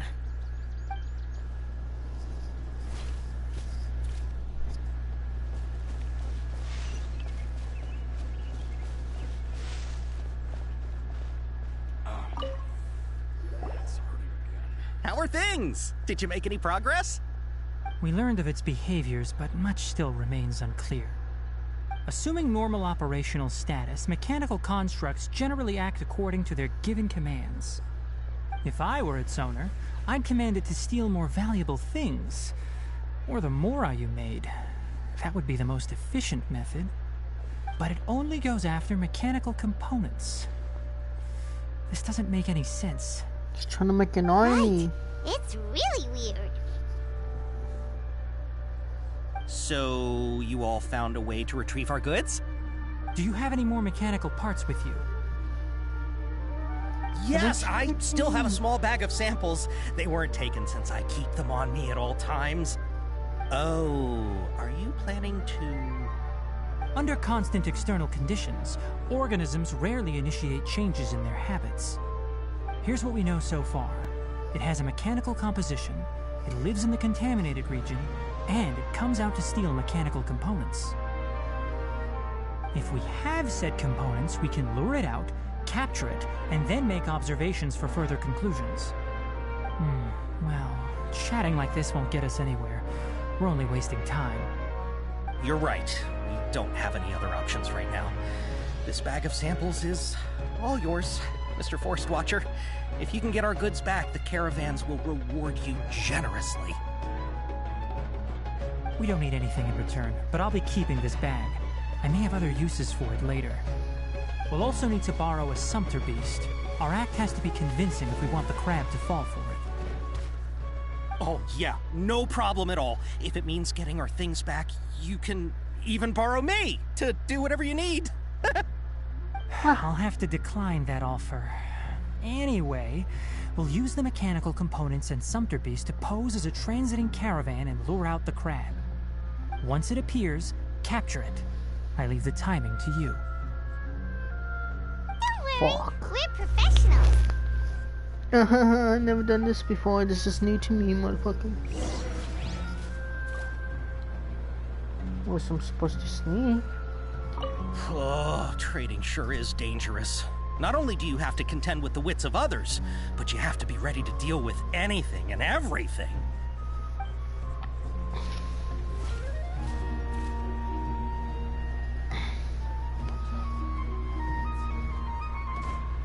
Oh, sorry. Oh.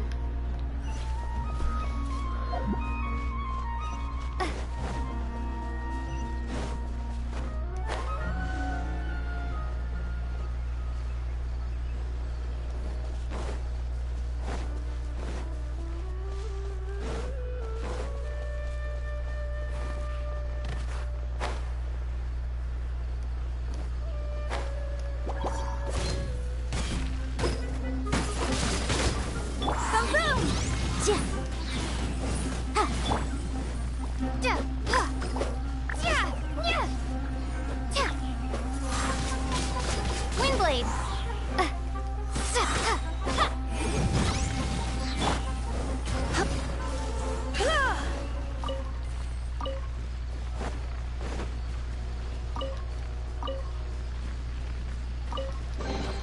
What do you think, cutie?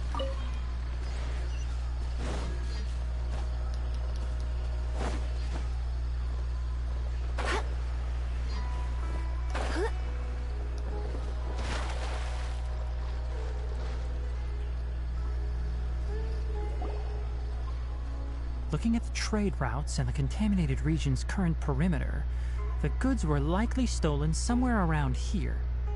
Then let's get to it. We'll definitely cap- Okay. We'll start from here and have the Sumpter Beast with the components on board lead the way. This Sumpter Beast isn't familiar with us yet, so be calm and take your time with it. The Sumpter Beast went ahead. Let's keep up with it.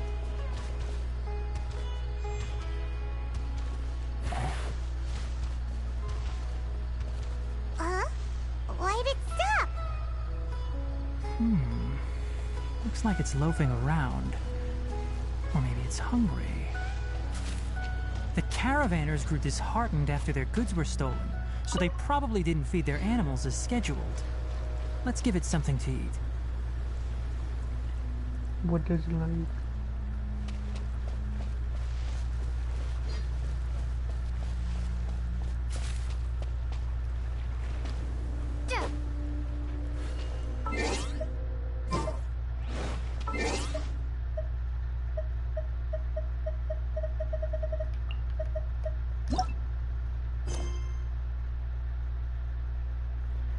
Oh my god, which one am I doing? The main story or the freaking story?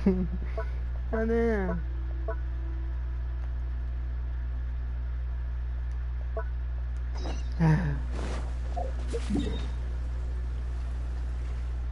I hope I don't have to keep on switching because it's ass.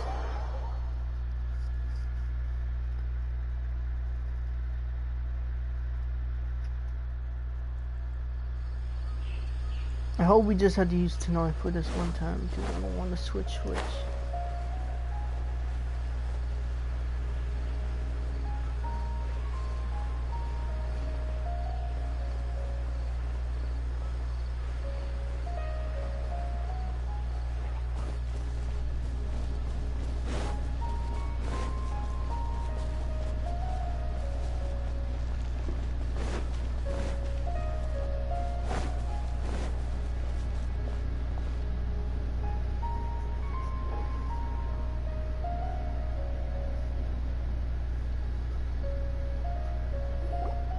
Hold it right there. A blonde-haired traveler and a floating ferry. We've got you, all right. Take a look around.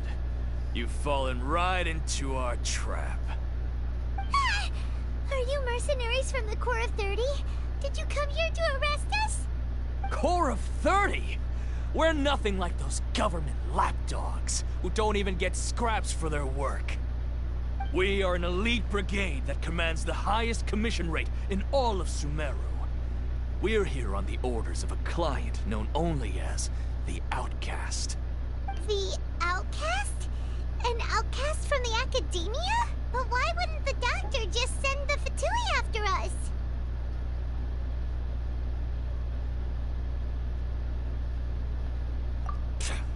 Still wasting time on idle chit-chat.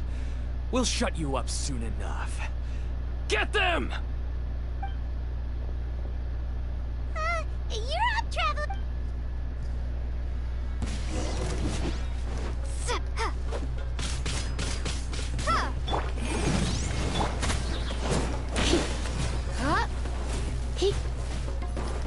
Surrender and you'll be... Breath of the flame.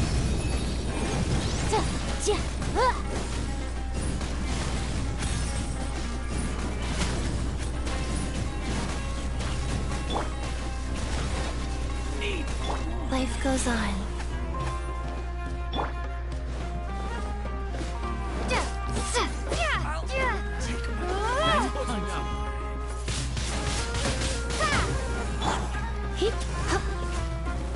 Clog the jungle! Yep.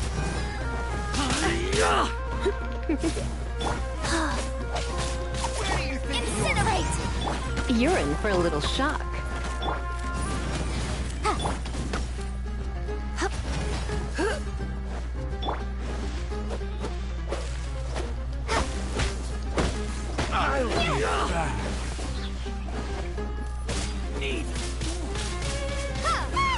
It isn't over yet!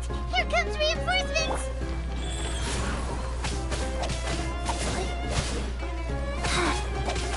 Motion to compel!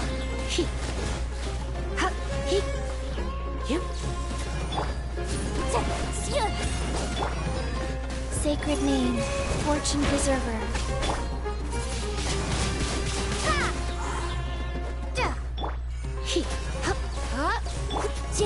Incinerate!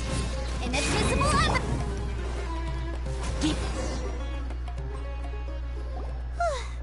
That was pretty rough. Is that what elite mercenaries are like? Yeah, looks like we'll have to keep our guards up. But this doctor guy seems like a pretty tough opponent.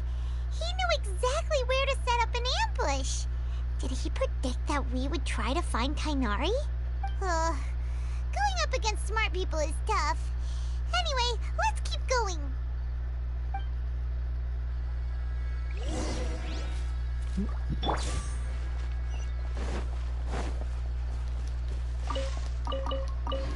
You better not switch on me, boy, I swear.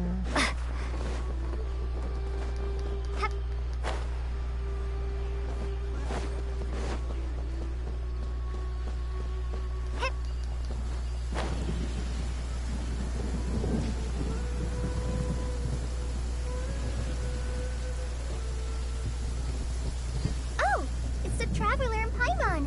What are you two doing back here? Kale! It's nice to see you again. Are you doing all right?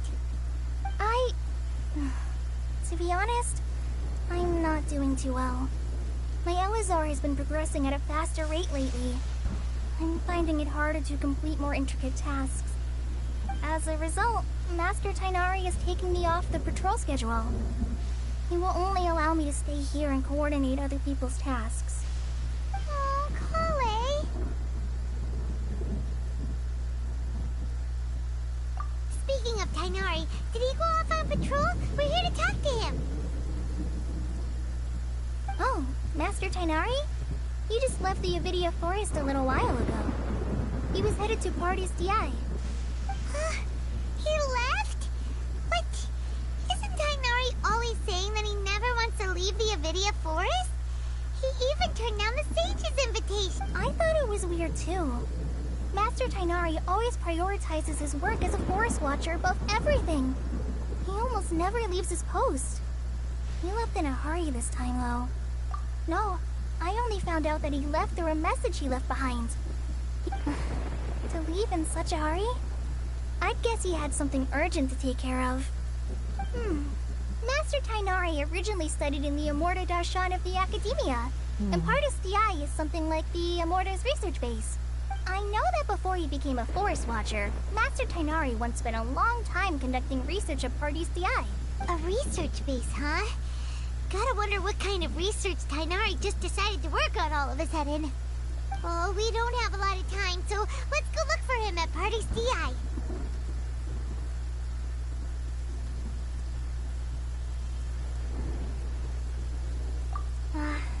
Don't worry. I'm fine. I'm used to living with Elazar by now. If you run into Master Tainari, please send him my regards. Got it. Will do. See you later, Kale.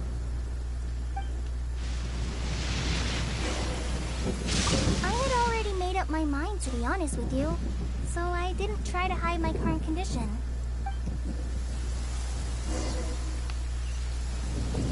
Motherfucker! God damn it, I hate this.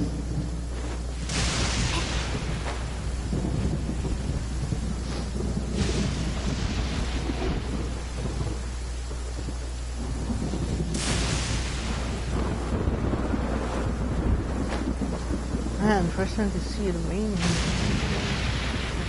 think.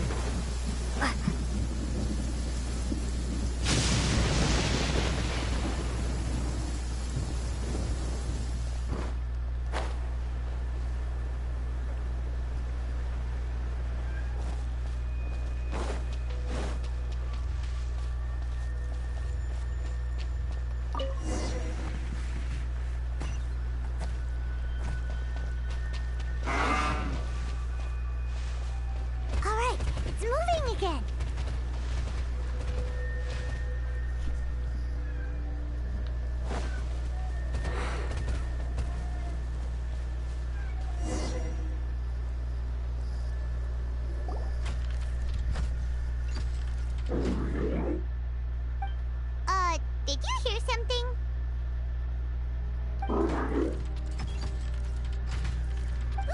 Cool. Is that the mechanical crab the caravan was talking about? It's charging straight at us! It looks strong. Be careful.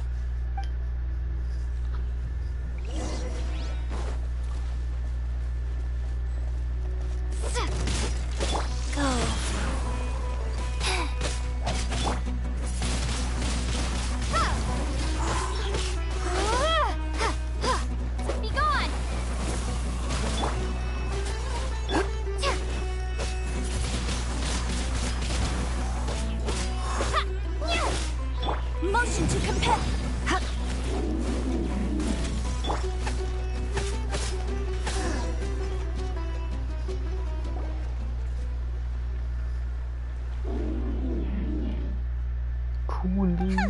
Just try to escape this time, you naughty caravan robbing crab! Cool. Hey, playing dumb won't save you. Spill it! Why are you stealing so many mechanical parts? It doesn't seem capable of comprehending complex questions. Keep an eye on it. I'll I don't know why you're stealing mechanical parts, but they don't belong to you. Stolen items must be returned to their rightful owners. Any objections? You came from the depths of the contaminated region, right? How about you help us with something? If you take us there, I'll give you some mechanical parts as a reward. It reacted! We can't be certain yet. Its excitement may be a simple programmed response upon seeing mechanical components. Okay, so you want the crab to lead us into the contaminated region? Yes, sir. That's right. Let's go. The contaminated region has a large and currently expanding perimeter, so it would be difficult to conduct a thorough search. If we charge straight in, we'll get lost like headless pigeons. Also, our new friend here seems to be full of secrets. I've been studying this contaminated region recently, and I have a hypothesis of my own. So to be absolutely safe, it would be best to have a guide lead the way. Paimon gets it now. Does this scuttler understand what you're saying? It doesn't have to, as long as it isn't hostile towards us. I gave it some components that it will definitely take back to the contaminated region. So long as it doesn't attack us, we can simply follow along. It seems to be really happy. Listen to me. Wait for us here. No running off. We'll be back soon, If you're still here when we return, I'll give you another mechanical part as a reward. Understood? Oh, I hope he becomes one of our companions. I'm not sure. Purchase Vasanti grass to make medicine with. We should return. But before we do, we need to set up a few traps. Can't have that crab escaping.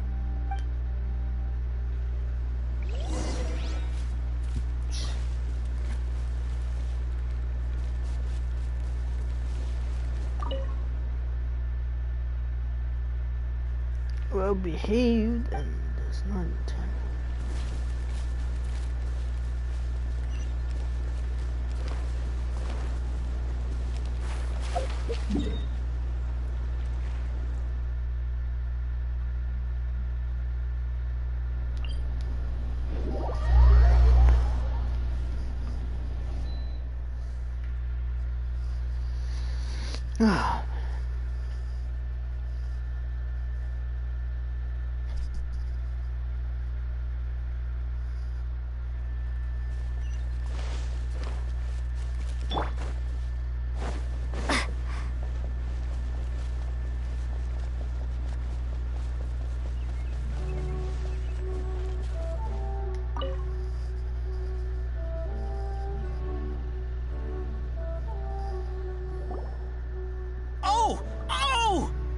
These are the mechanical parts that were stolen!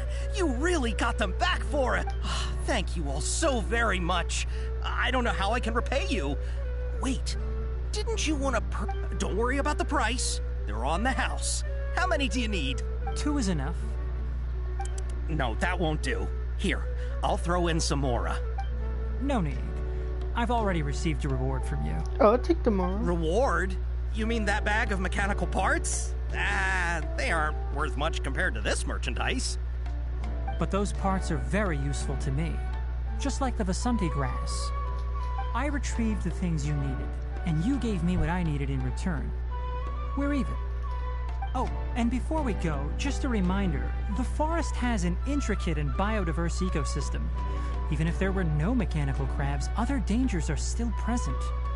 Take caution on this route. Noted. Thank you all ever so much. Let's return to the village. The earlier we can give the child medicine, the sooner he'll start feeling better. I swear to God. God damn.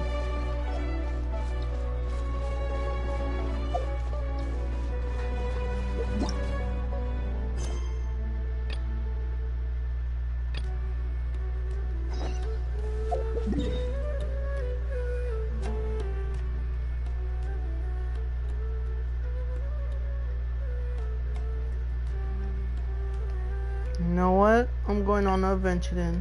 Goddamn. I need to unlock these areas.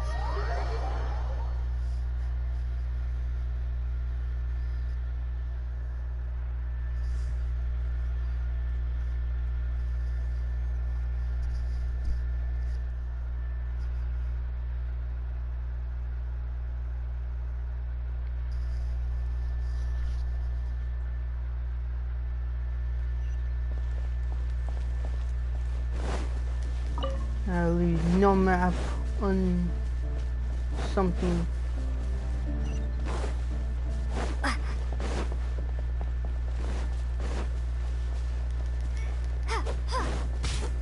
Food.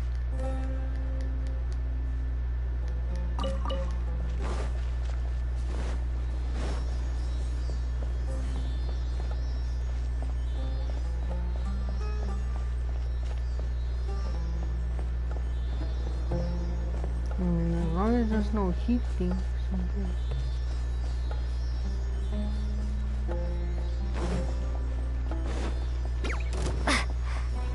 I'll pop down nowhere line. Is that close to me?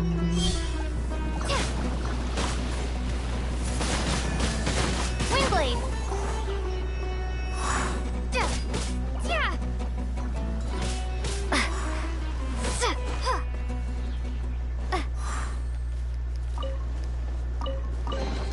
Is this an answer from this world?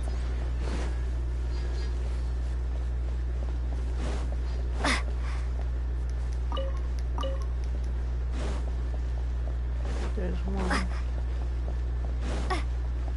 Oh, little crabs. What do you need, buddy? Oh, y'all give me meat. Hey. Palm trees.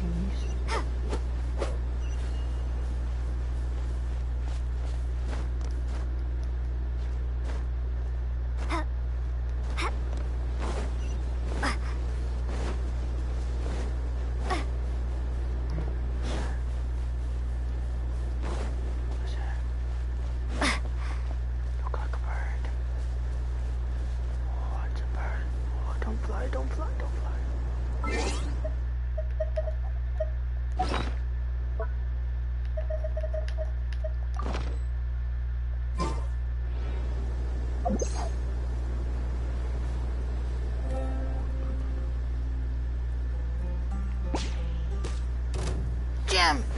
On the kip. Oh, it's a bad away. Oh!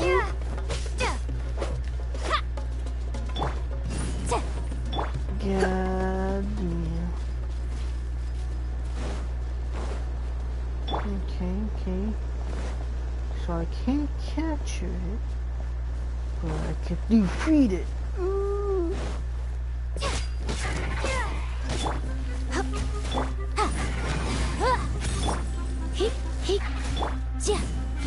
No.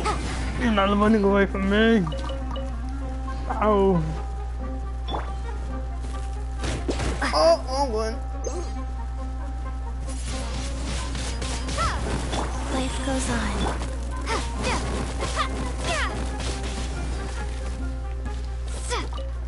Oh, meat. Yum. Okay, now I just go down.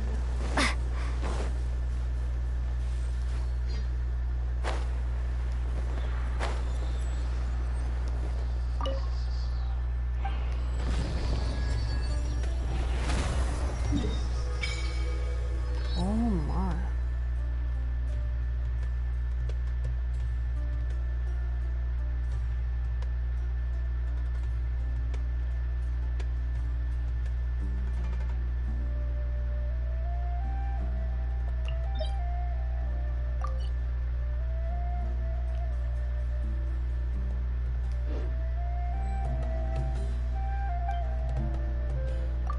Can I wish?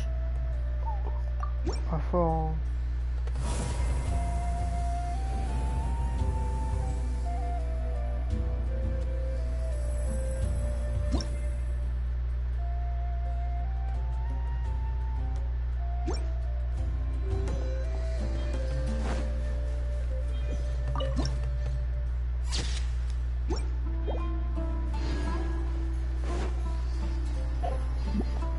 I'm not gonna do that right now.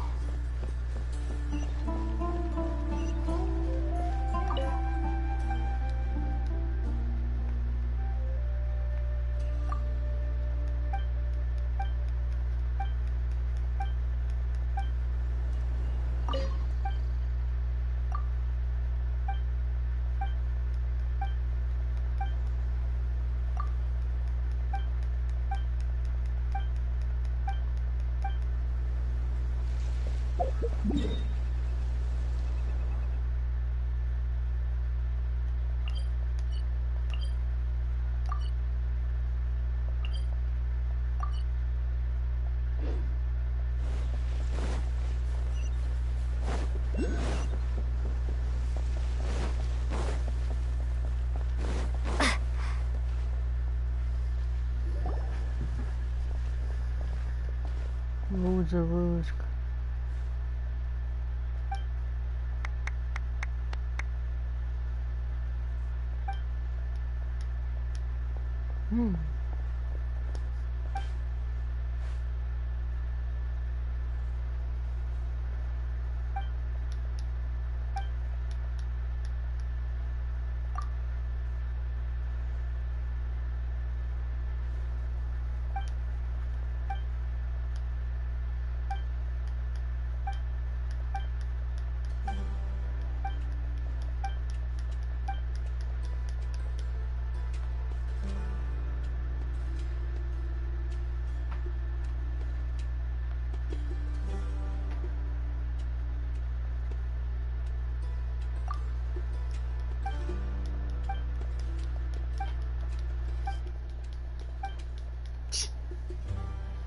Get away.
Better not try to kidnap me, man. You better not do that.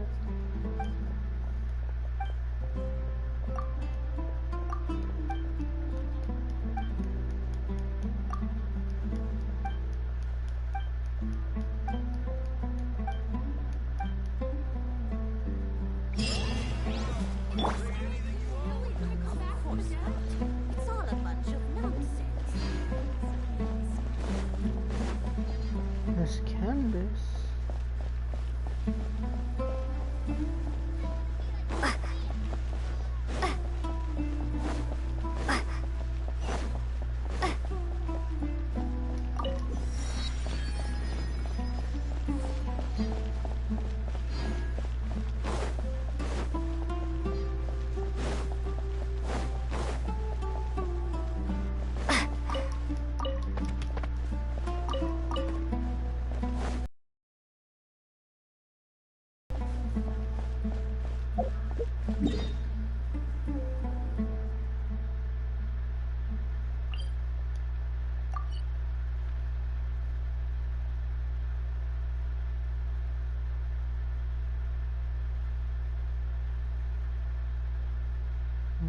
Expecting me to travel.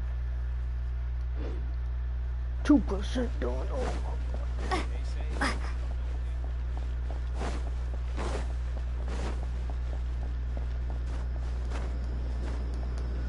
Wind tunnel.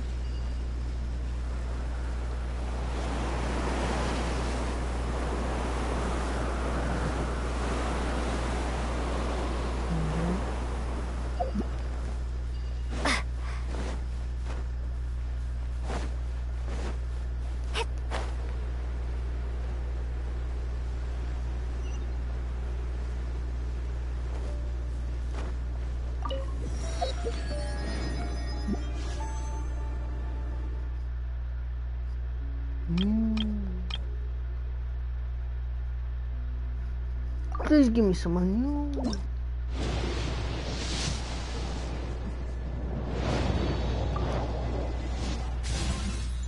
Yes. Even though I probably won't like it, but yes. That's all for now.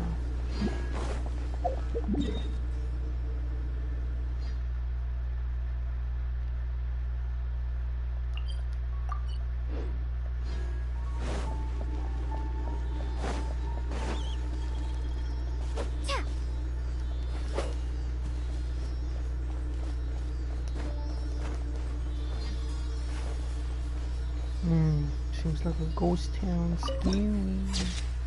Oh, seems like a dead town.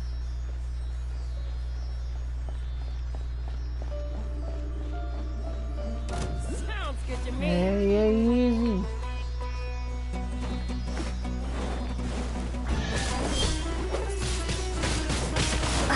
Oh, wheel of life.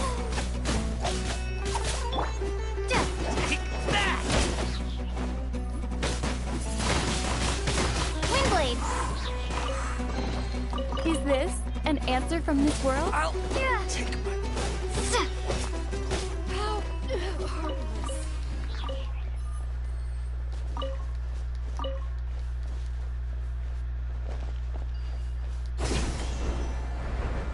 Oh, Assassin's Creed, nice.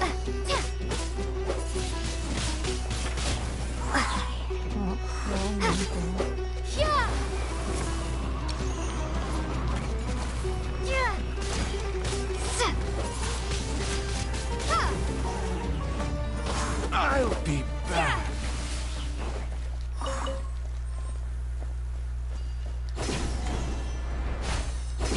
Assassin's Creed vibes,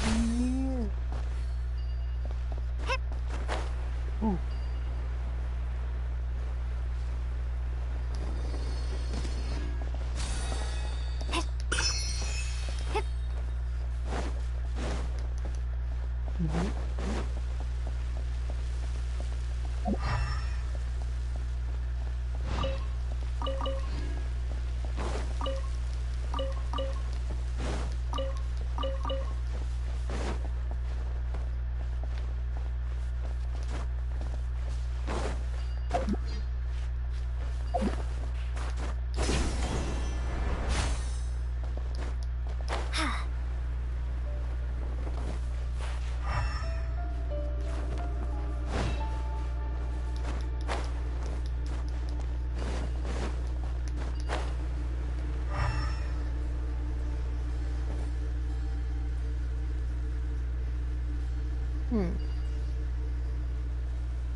I'll leave for now.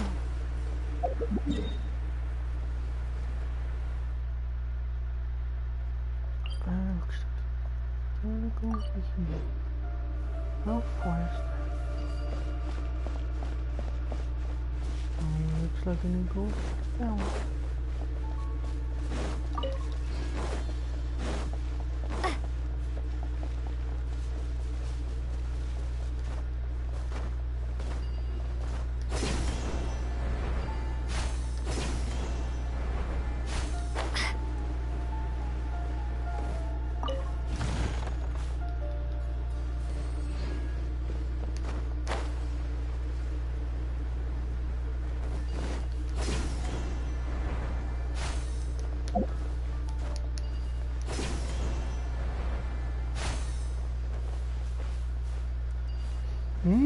Tornado.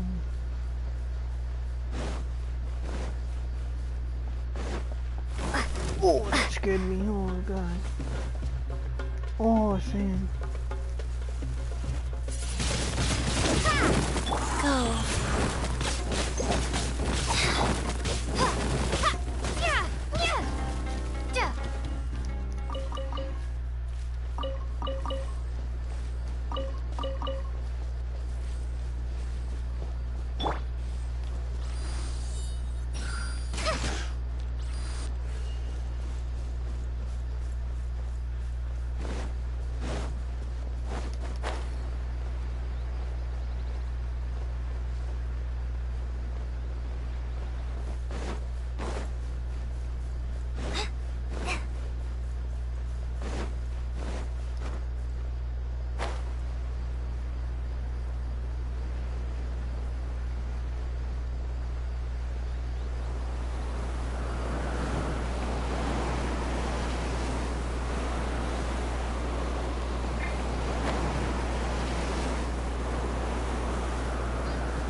They're up. Ooh, they're up.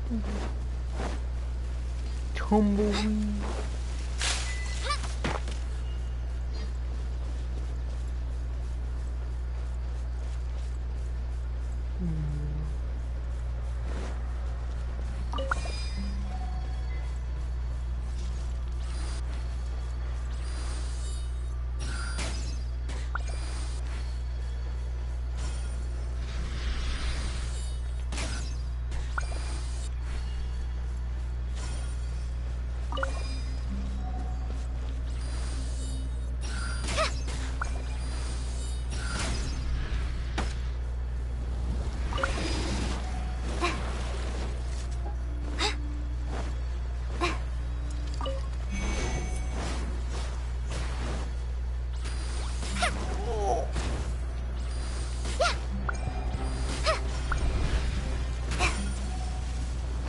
Life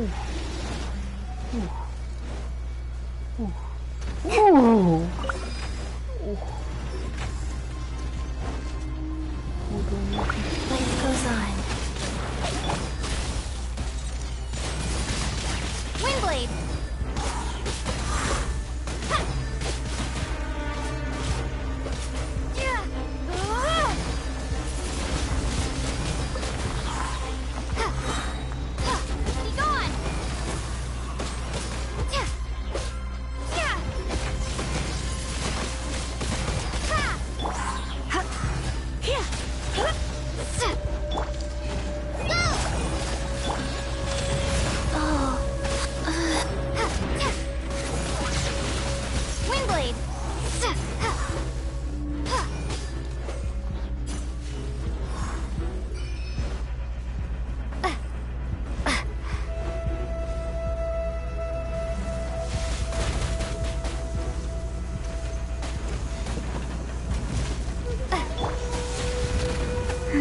Orders given.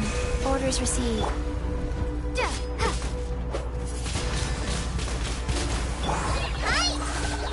like we rehearsed. Try not to enjoy that.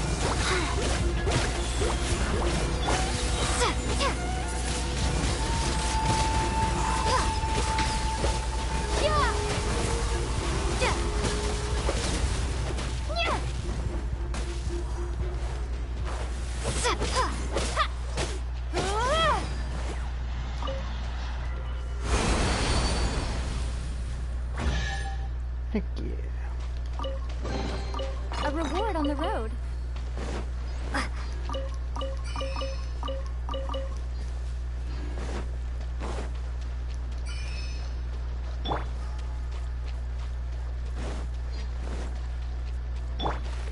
Ooh. That actually looks beautiful.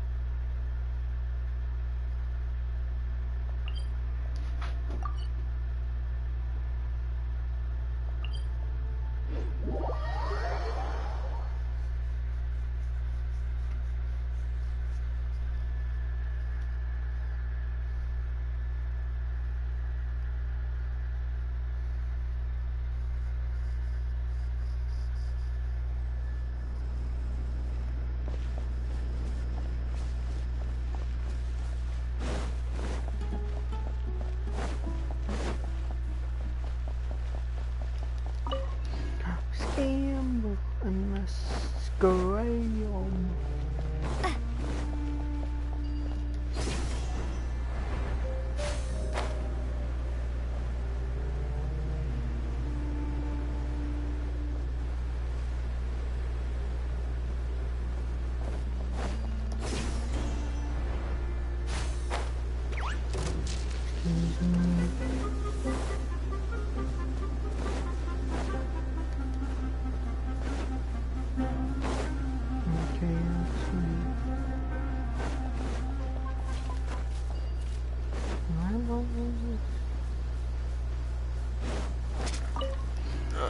Quicksand, Gunny.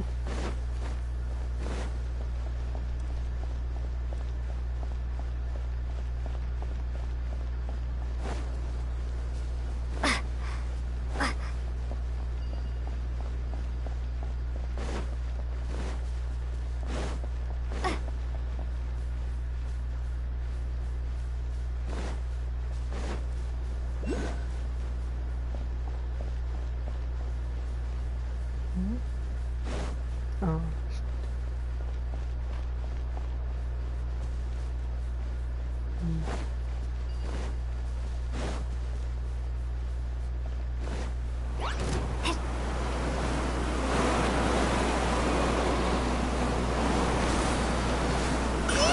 Oh, you bastard! Yeah.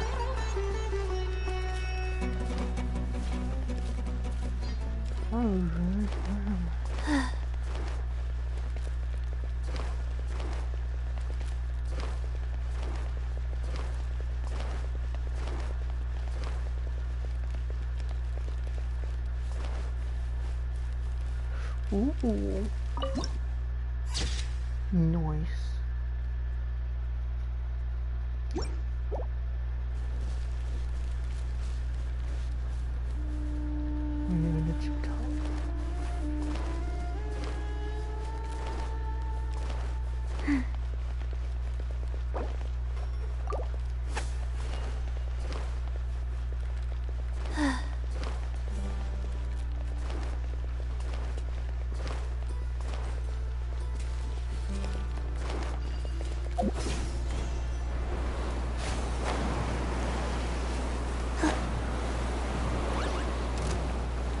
You rule the day, young Mr. May. Okay.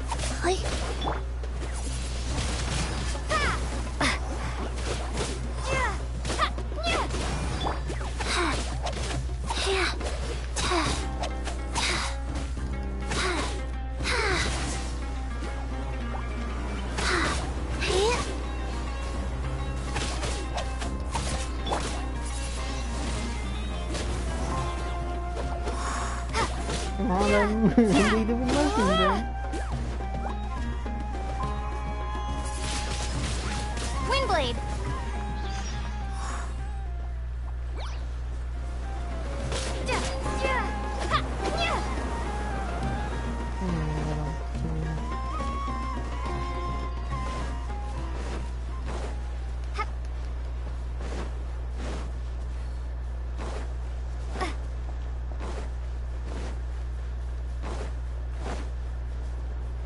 There it is.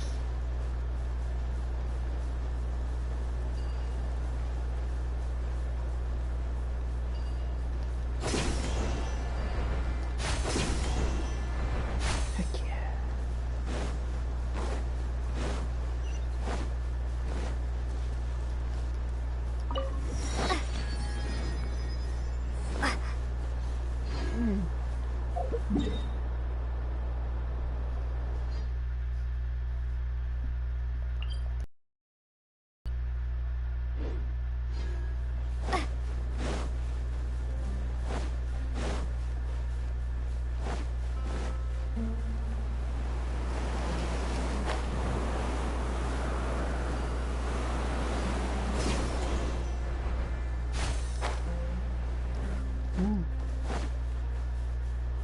Man. I don't know why you do this. Oh, no, nothing's not changing. Now.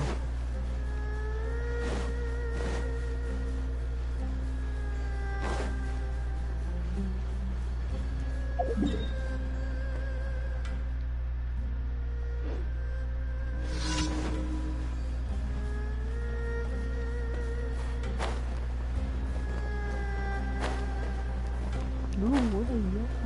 Oh, yeah. Wheel of Life.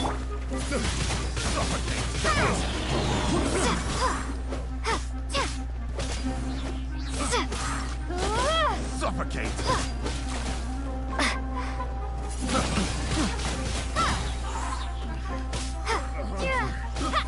Got careless.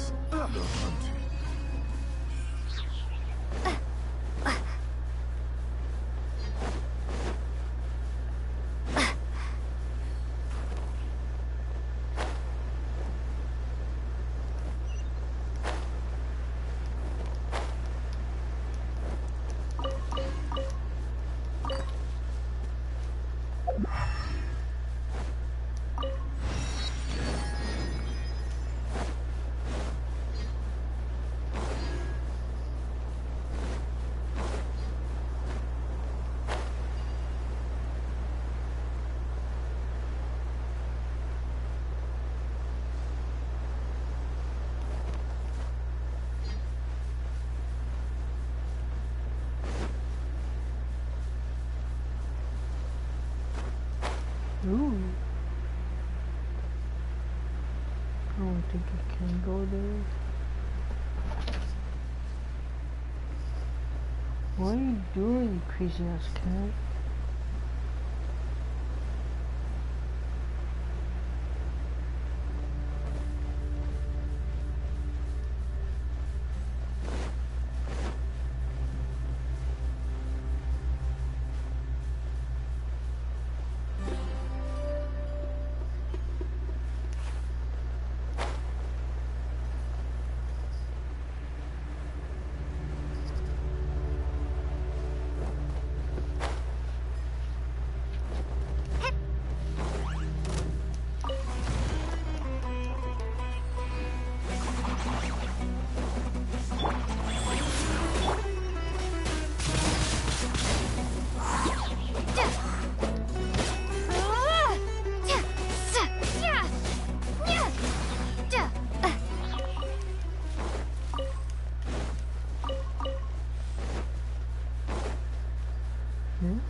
channels.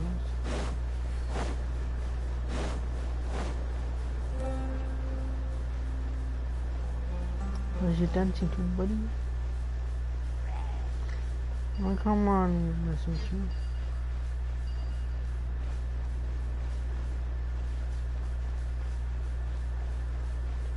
Look at these lovebirds sitting next to each other.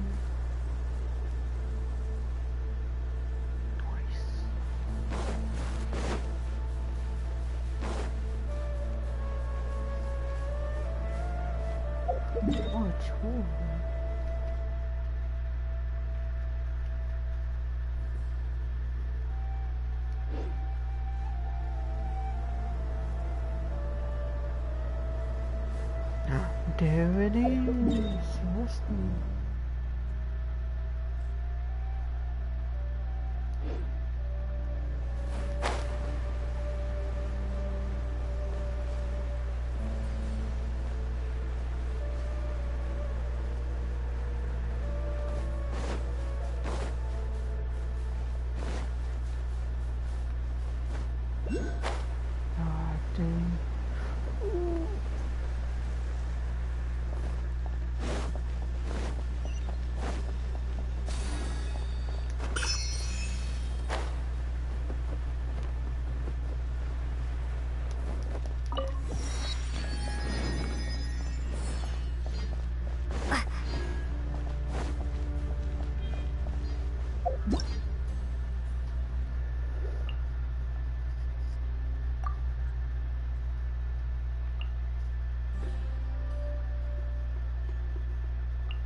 What are you doing, little bug? Hey, hey!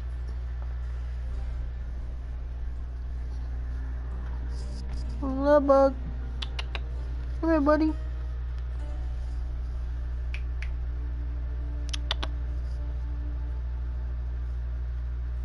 What's the matter?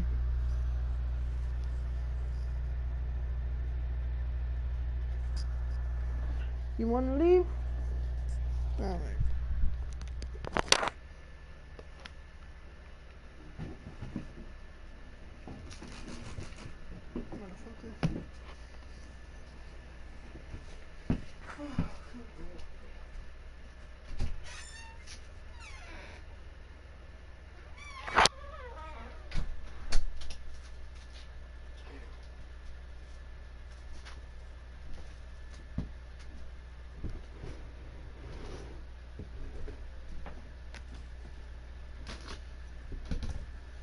That's true.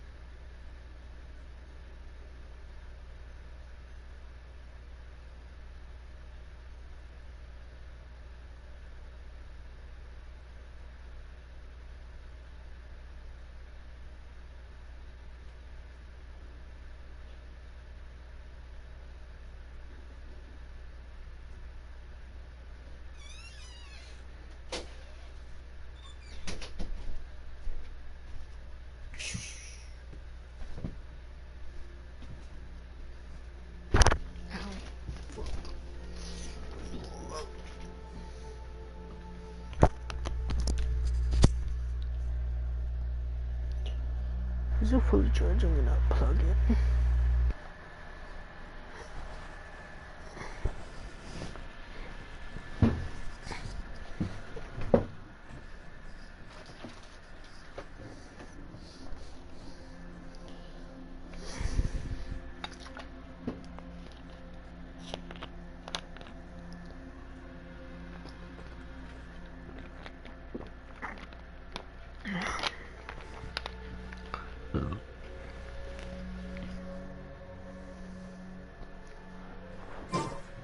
God.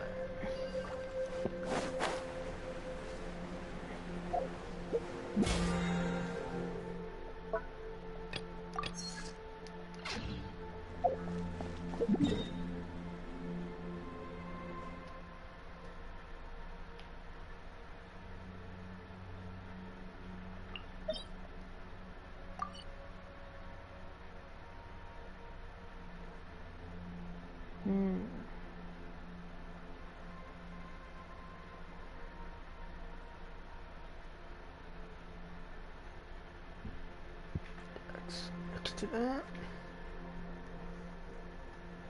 That'll be on the floor. Oh, I have to go to this one next.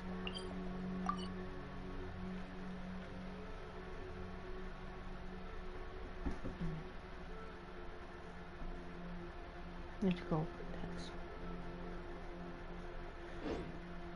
First, let's go battle these things. See what they will. Let's go. Monsters and chemicals. These, okay, they're not that hard. Life goes on. Windblade!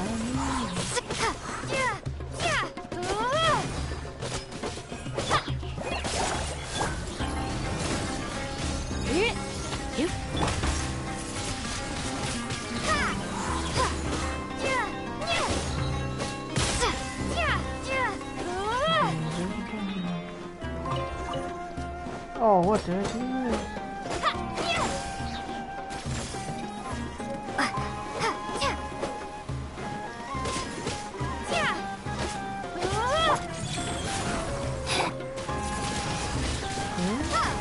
Invisible for something? You just have to cut off the hand thing? Windblade!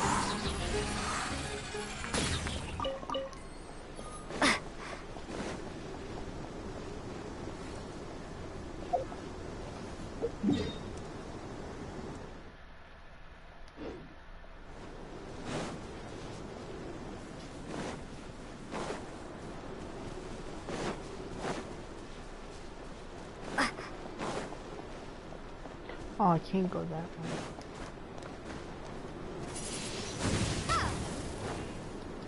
Oh no, did I kill it?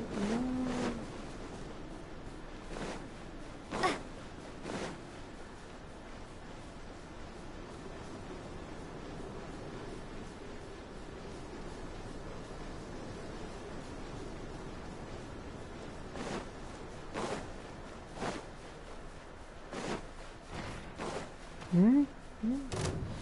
No.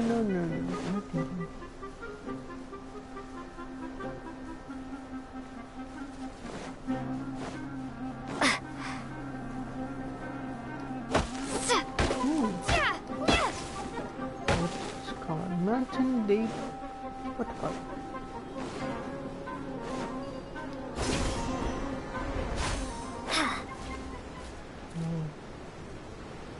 Is this place ready? Auto delivery sticker. It's probably not. Yeah, it's not.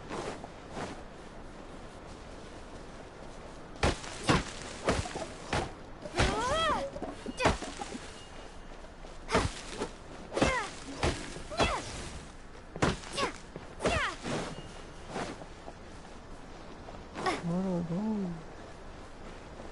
And this is up? What the heck? Oh, it's okay.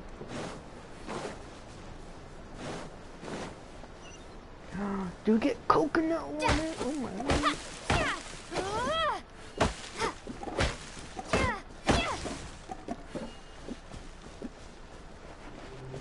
So I had to climb. Which one is it?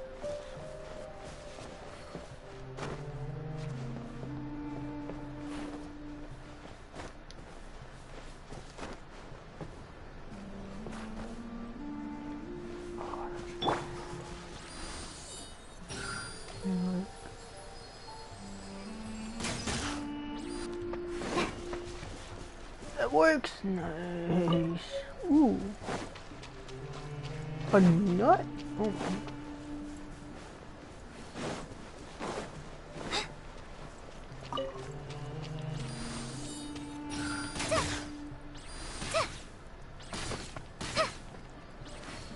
Ah, that's so cool.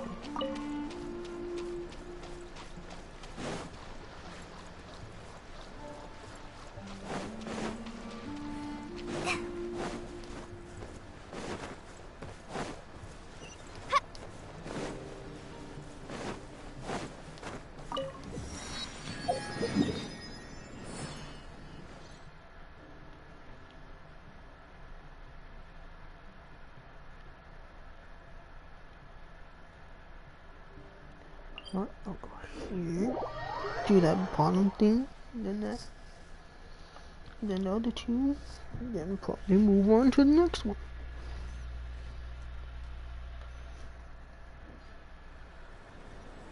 Alright. I'll go down here first.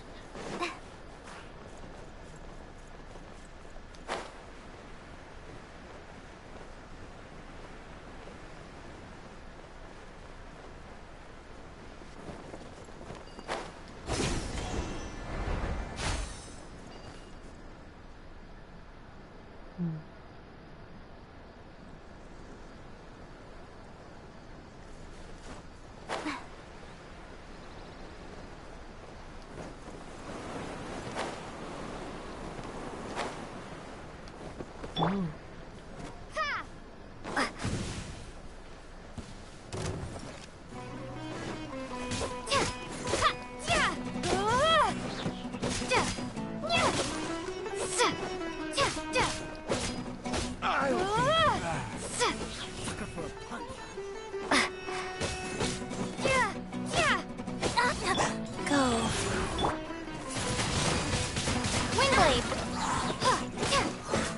I'm getting sick of this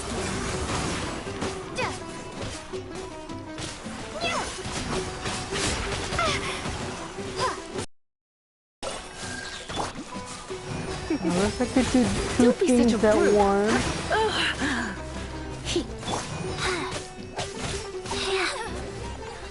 I wish I could use ice and water.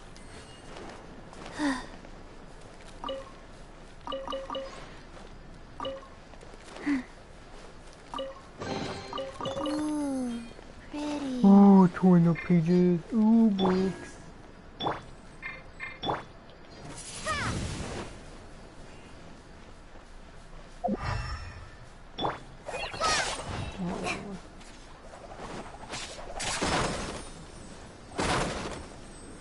Oh, it's still down.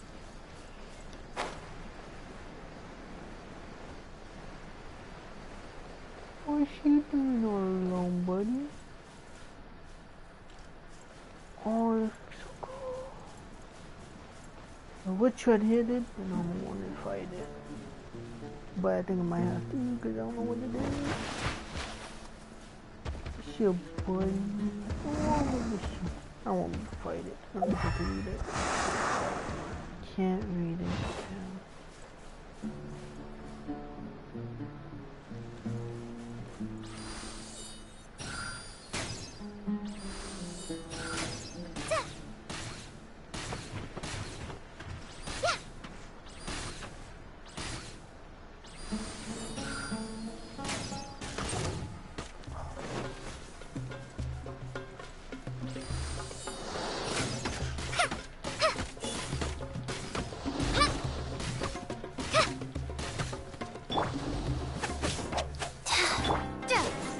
I didn't mean to. I'm sorry.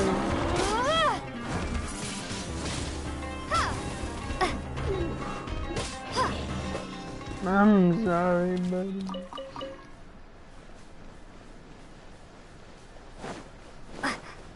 Still going under? What? Is it underneath all this?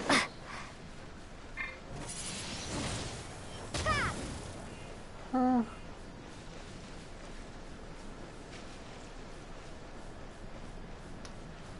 Well, looks like I am stomping.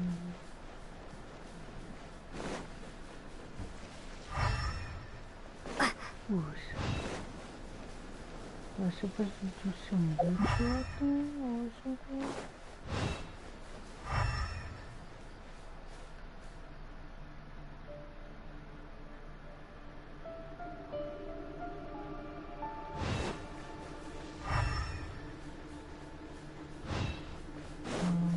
What is this too?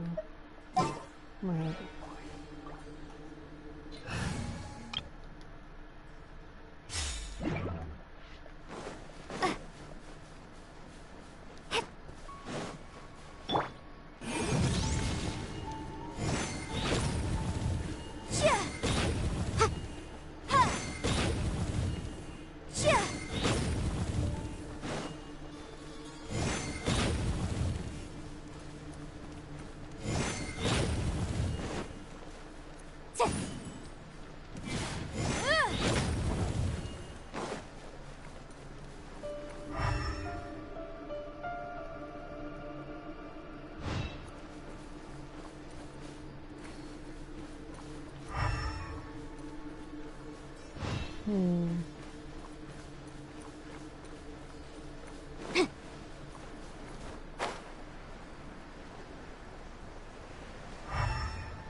Wow.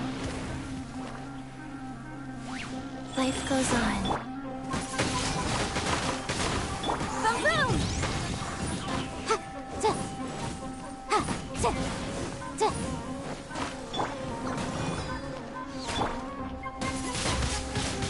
Windblade!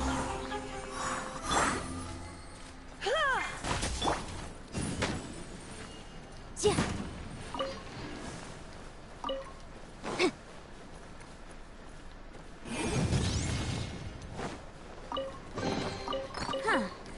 Let's appraise the value on this.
Okay, that wasn't it. Oh, it's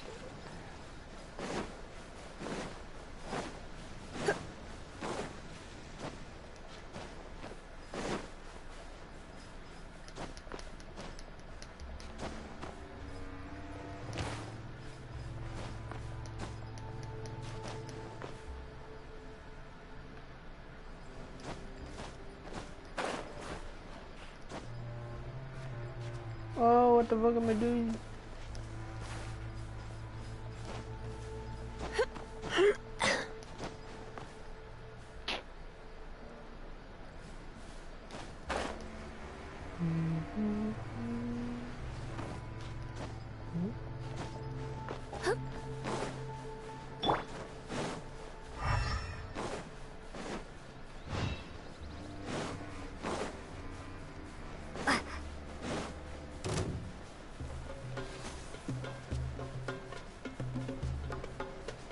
Another tumbleweed.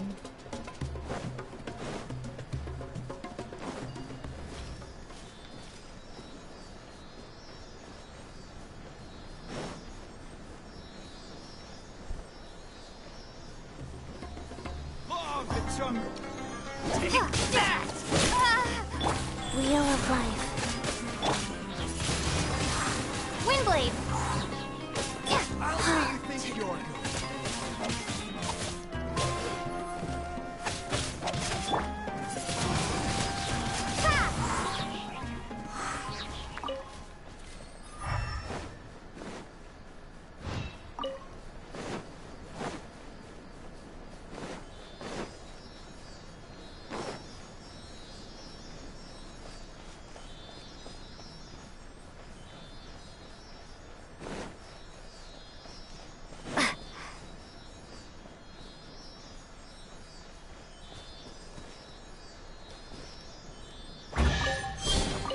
I'll keep this close.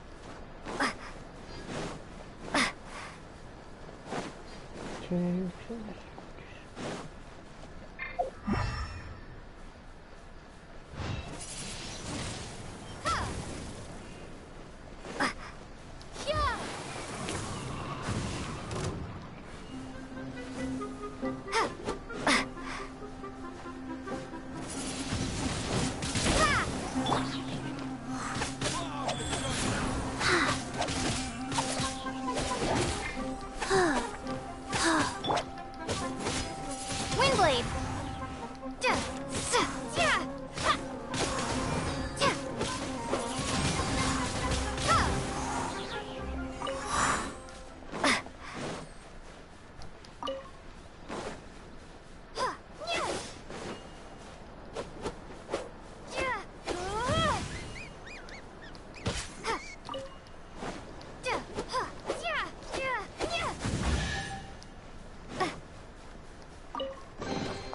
A reward on the road.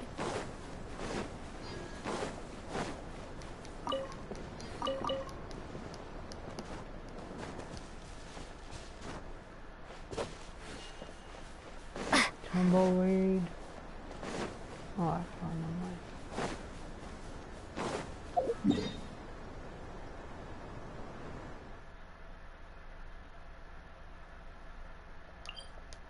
Let's go this way since I'm up here.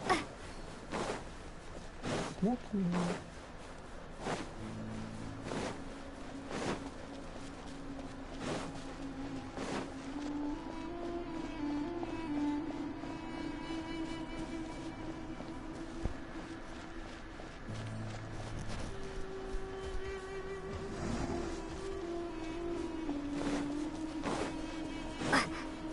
Ooh.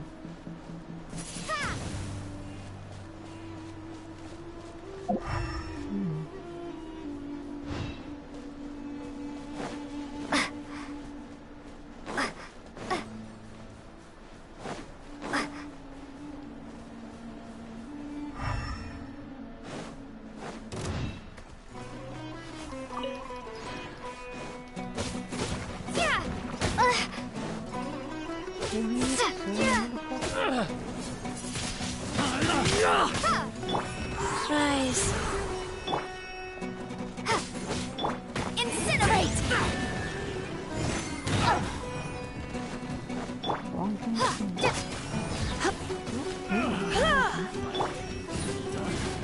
Motion to compel.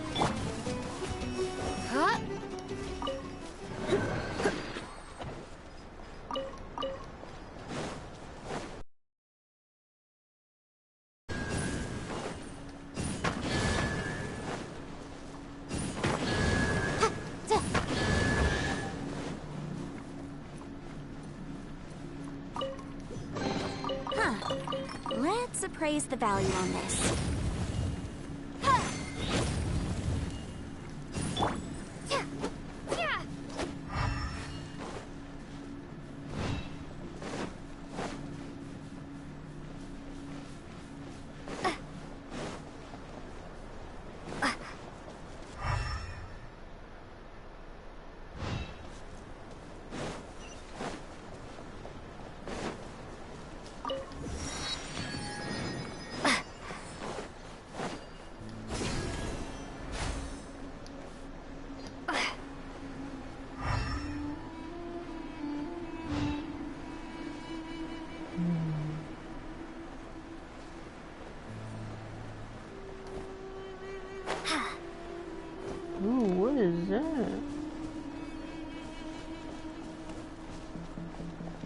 Must just find out.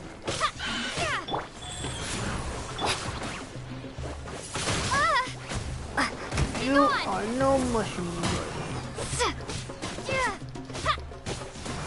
Boom boom! Breath of the flame!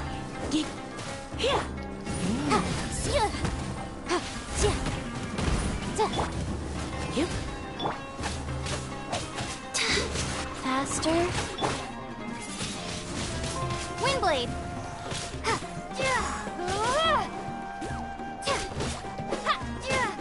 What was that?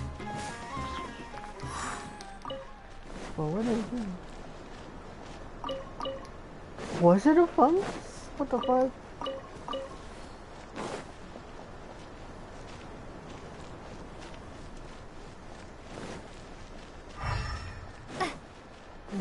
Oh no.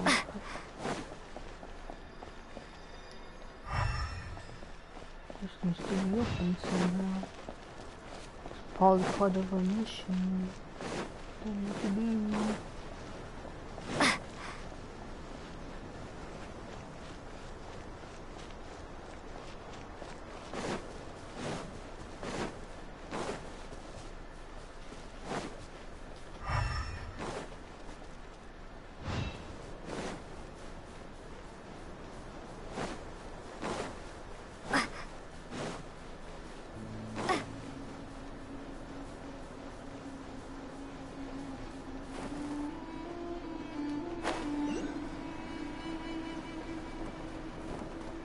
Going down here might help with that mission.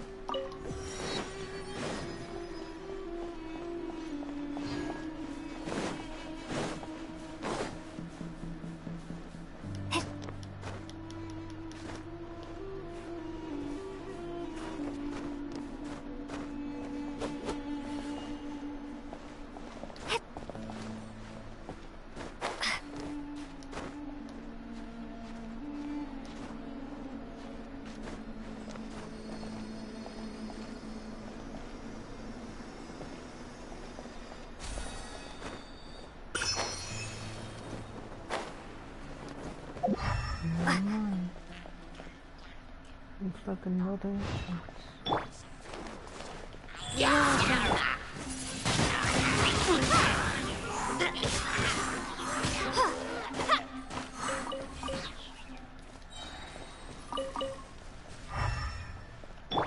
Incinerate!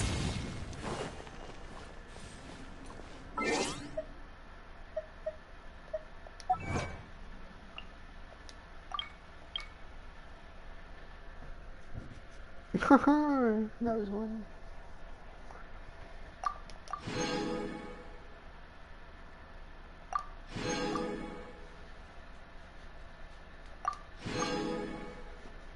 Be viewed as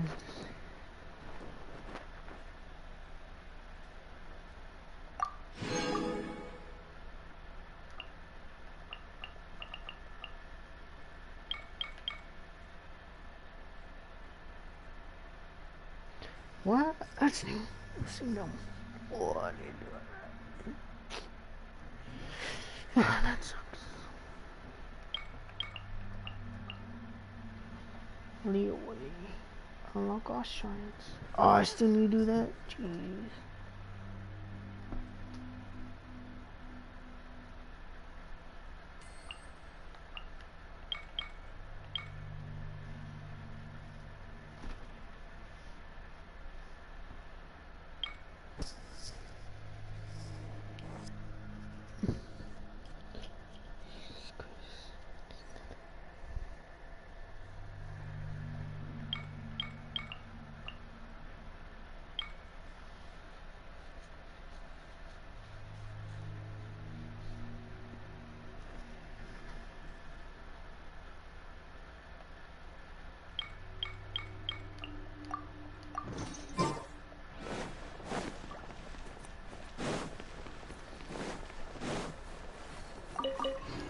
Yeah, do I know? I mean, the food, I guess. Oh no.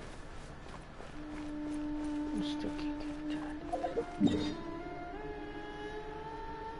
Is that all that's open for now?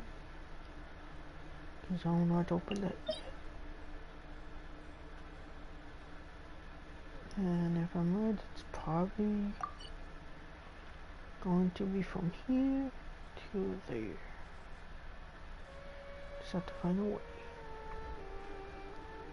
So for now, I'll continue on to my next area.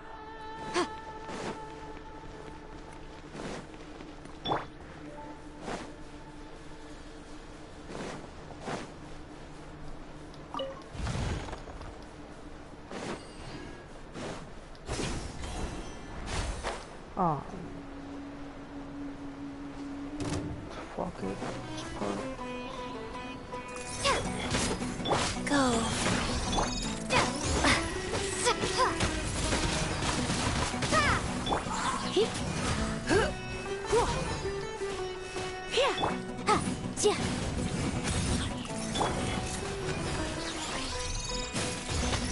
Come a little closer.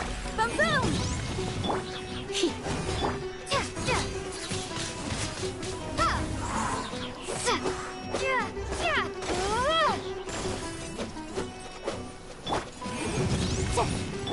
You're in for a little shock. So I'm guessing using shock.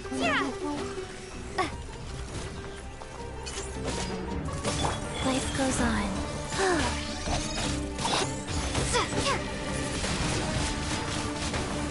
Prepare to be blown away!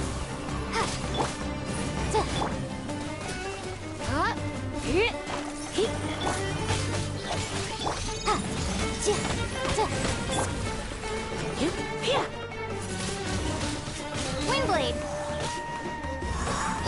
Unless it's the lucky gas.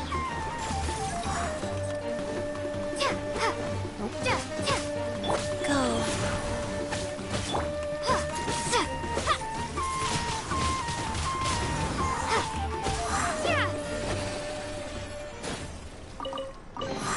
I'll keep this close. Why? Dead ones?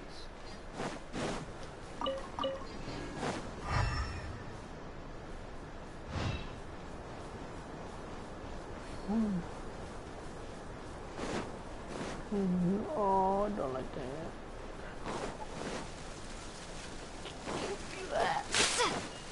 Oh, get stuff out of it. Hell yeah.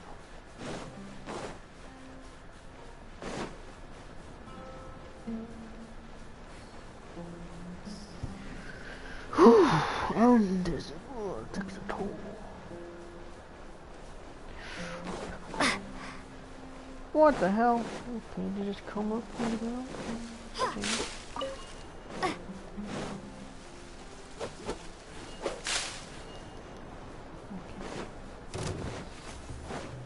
Oh, thank you.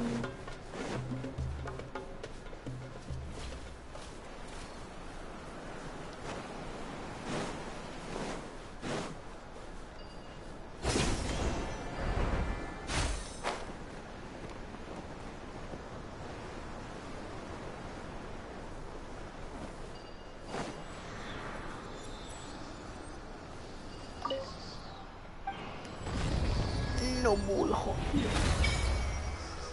Ooh. Oh, dang.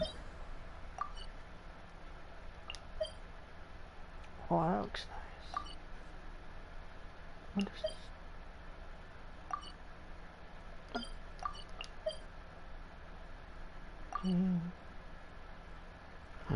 There's the thing.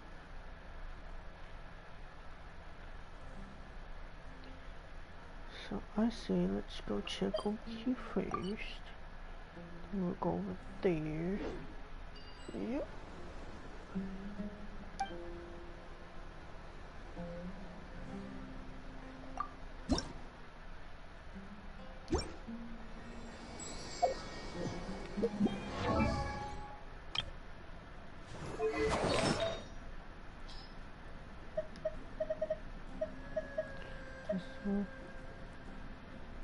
Maybe, I don't know.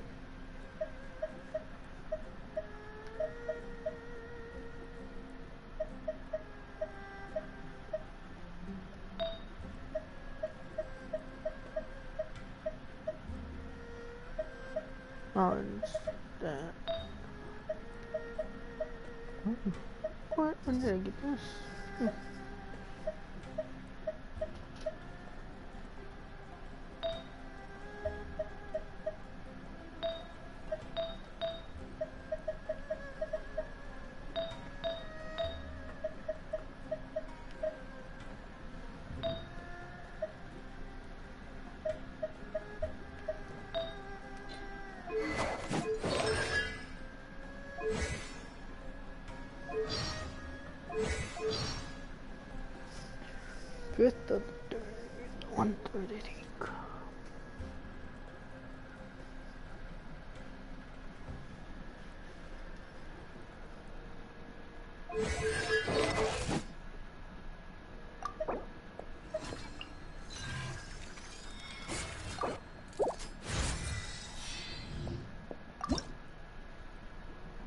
Oh, I can actually do it now.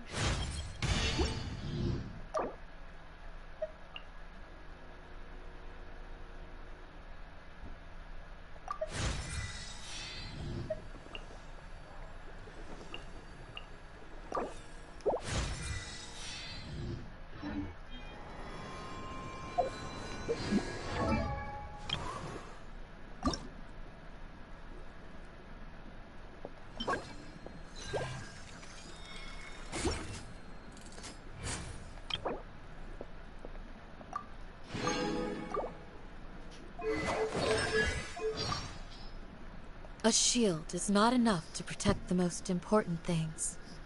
That's why I must also wield a spear. Oh, you could have wielded a sword too. You could wield something else too.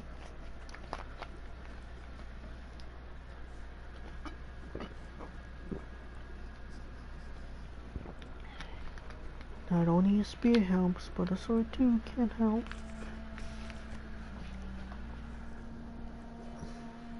Peace and good health should be enjoyed by all. A life such as this, I will be content.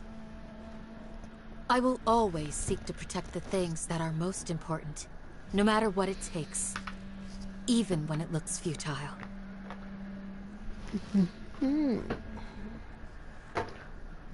I will always seek to protect the things that are most important, no matter what it takes, even when it looks futile. Oh, stay warm, or you'll catch a cold. Okay. The thunder rumbles. Does it scare you?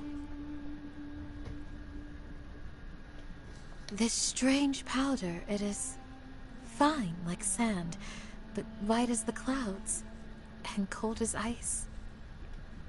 In the desert, a strong gale like this will create a sandstorm, so it's always a good idea to stay alert. I am right by your side, but if you're still nervous, just take my hand. Good morning, traveler. Did you sleep soundly last night? It's already noon. The golden eye of the sky glares down fiercely at this hour. We should find some shade and escape its wrath. The night sky. That great canopy that descends when the light of day is gone. Who knows how many untold secrets it conceals? Yes, it's time to rest. You should sleep. Me? It's still much too early. The night is beautiful. It's also full of danger. I must keep watch, for your sake. Man, I can't wait to duel people. Oh my god. Strange. I'm not sure what you mean. Both amber and blue are fairly common eye colors, I believe. I hate it.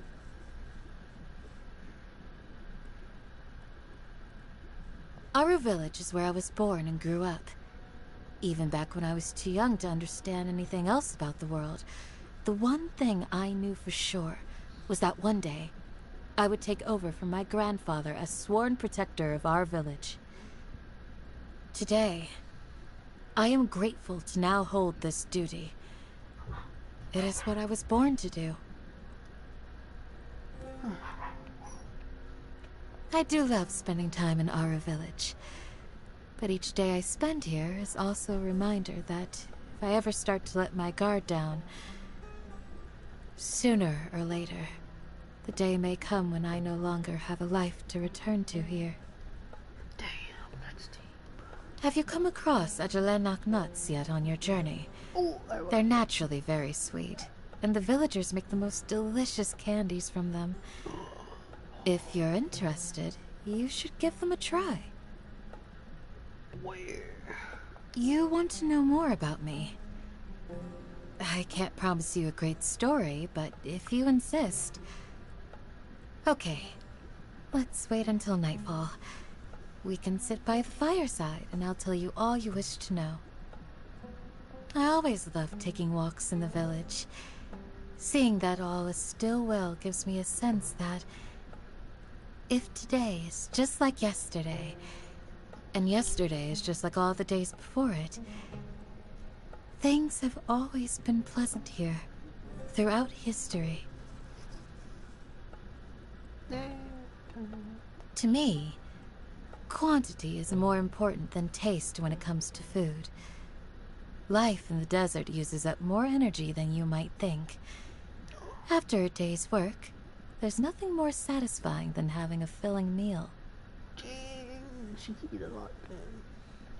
I don't hate it, but compared to regular meat, eating fish is a real nuisance. Maybe it's because we don't really eat fish here in the desert, but for whatever reason, I'm just not very good at removing all those prickly little bones. This must sound ridiculous to you. Yeah, I feel like that. Absolutely delightful. This must have taken a lot of time and effort.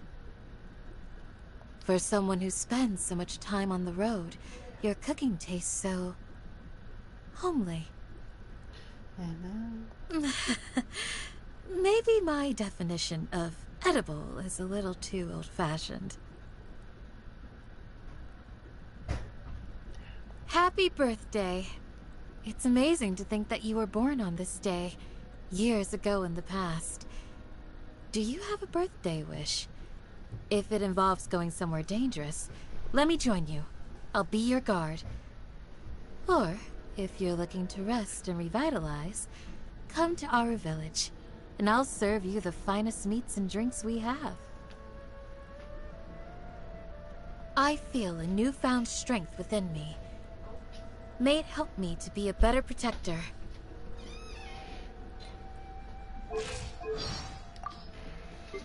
Yield! Flee! Do your worst! Pin them down! Ha! Tui, you're exposed! Hear my prayer! Grant us your blessing! We shall prevail! These look surprisingly useful. What do you think? Anything catch your eye? I hope you can find some use for these. No more mercy! Remorseless. Leave. Now. Please rest. Get behind me. Need to train harder. I have failed. I'm sorry. The shield has broken. It's nothing. Impressive. Just a graze. What's wrong? Are you in danger? Stay close. I promise to keep you safe.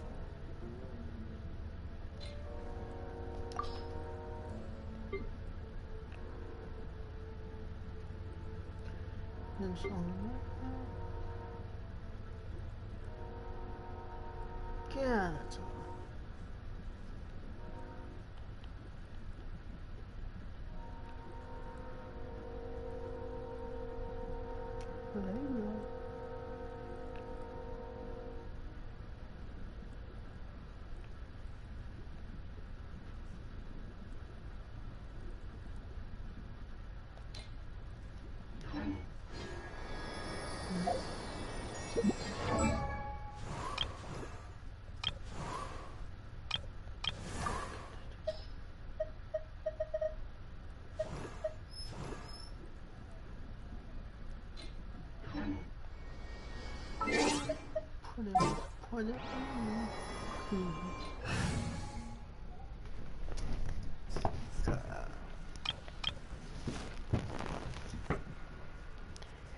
Alright, you know what? Let's go with.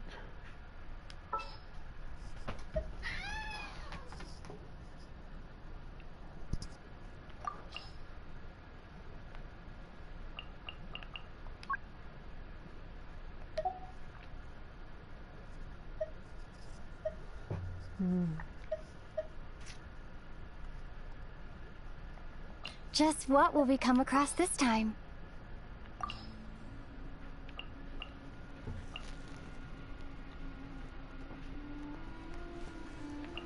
What should I use? Claymore, bow, spear.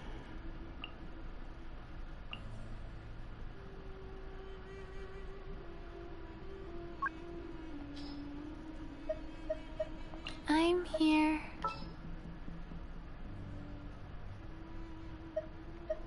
I'll keep an eye on you.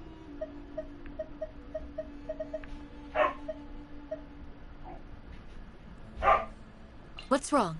Are you in danger?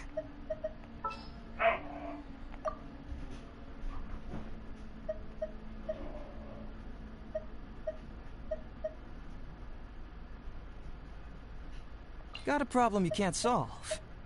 Clue me in. What's happening?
Stay close and you will live. I promise to keep you safe.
Illusion shattered. Yield.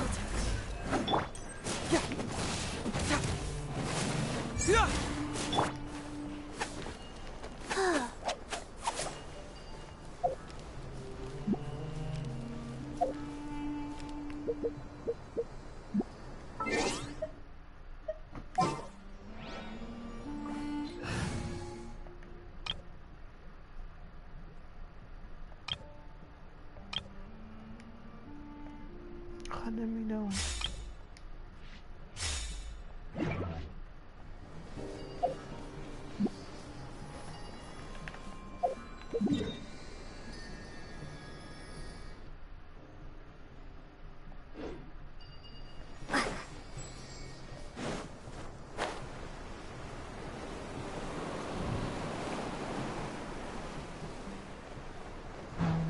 The way I'm supposed to go. Dang, there's a lot of tumbleweed.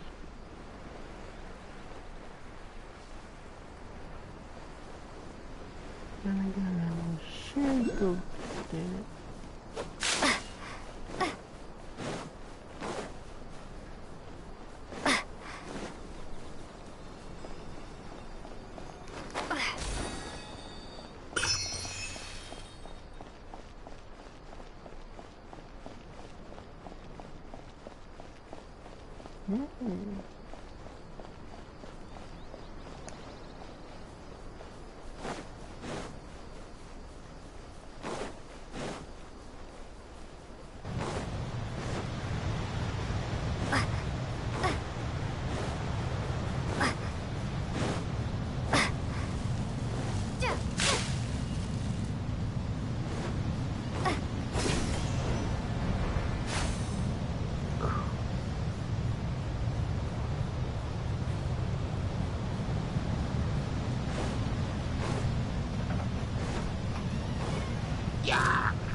Is it supposed to be a puzzle?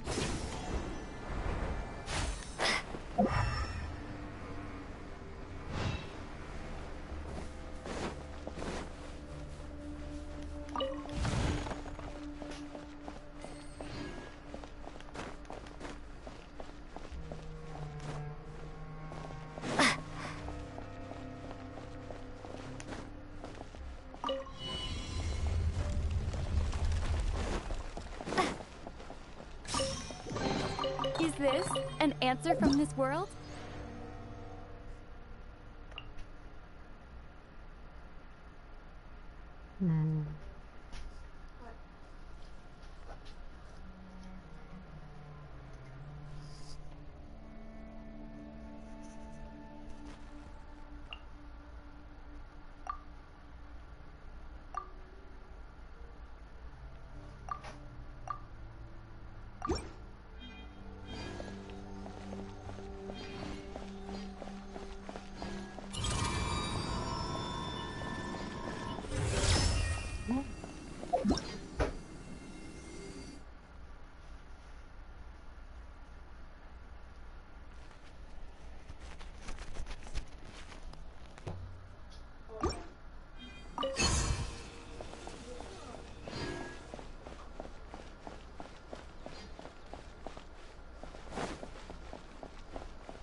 I see.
I'll keep this close.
Okay, good to know, good to know. Where am I going? I don't even know. I'm going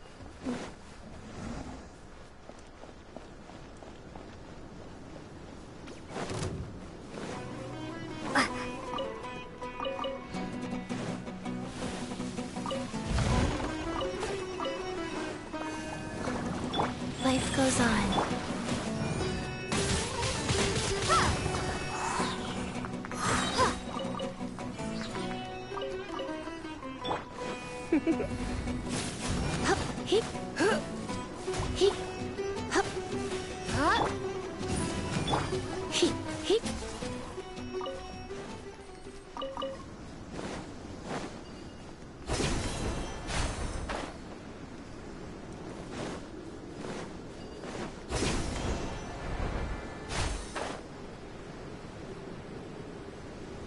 Oh my goodness.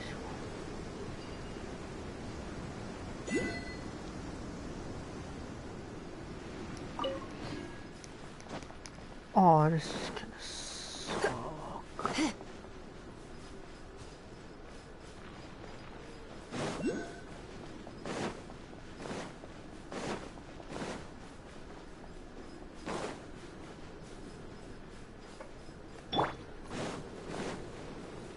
Oh, can you use that?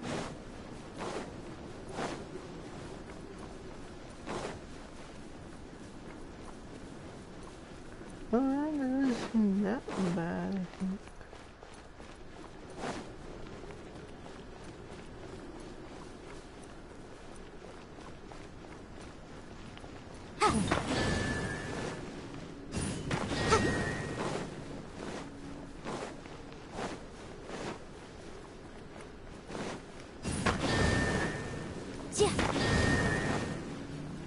Oh, or is there one more?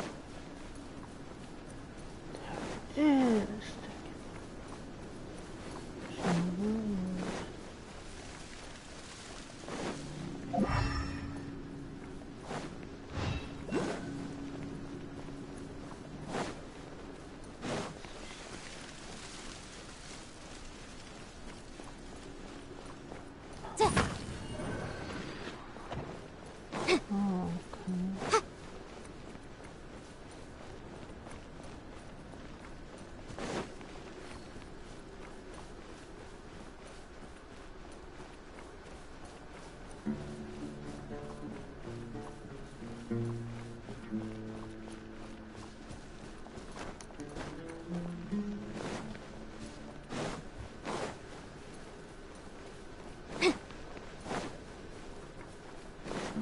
Oh, okay.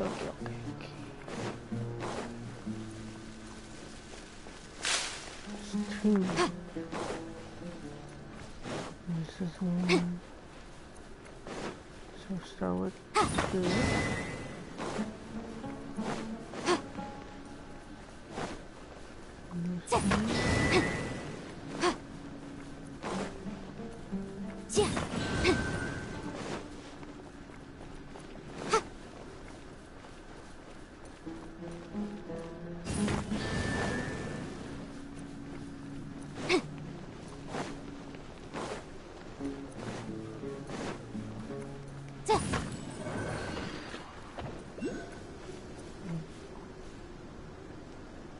This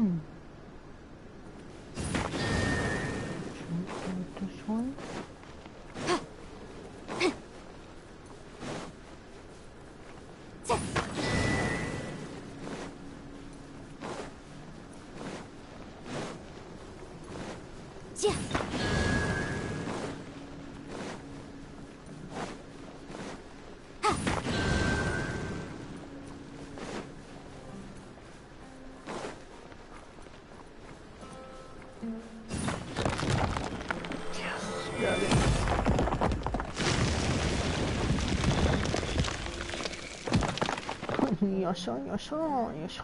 Yasha.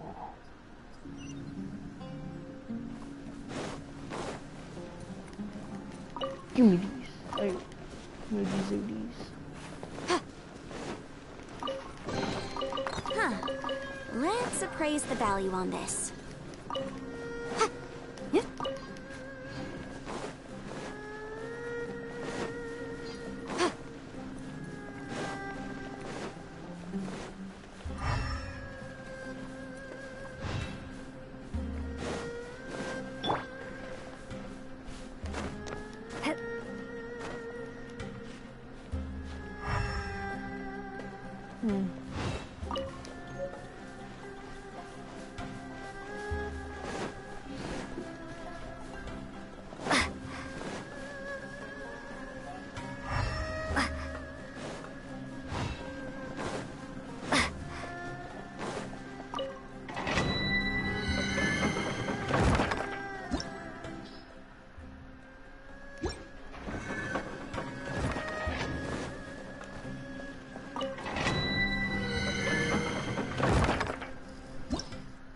What am I gonna be facing?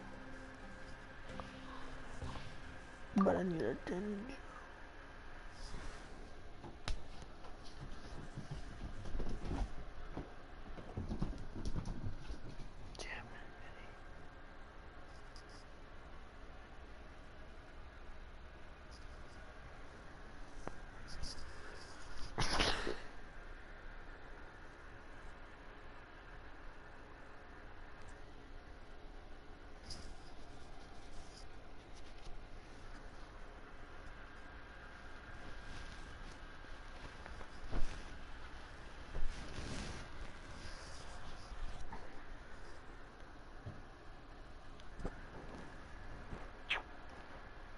No, I'll do it.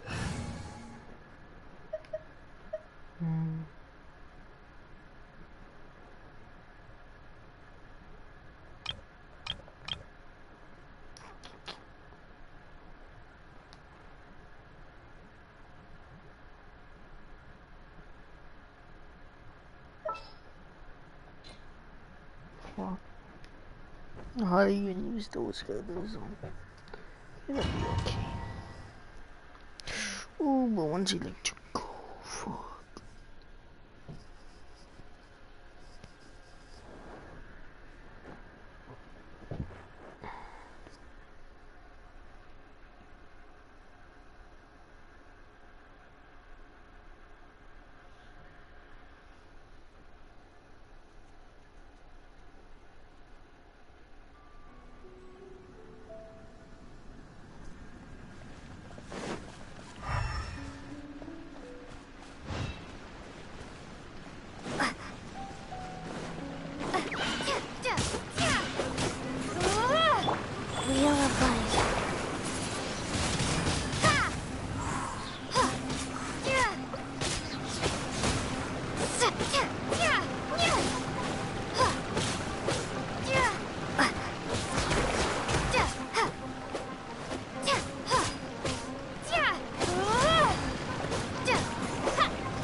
sacred name, Fortune Preserver.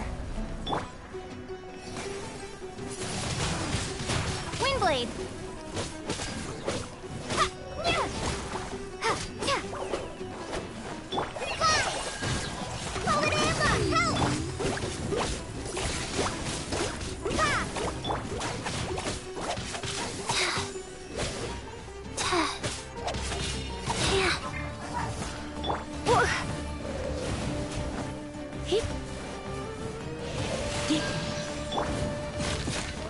Life goes on.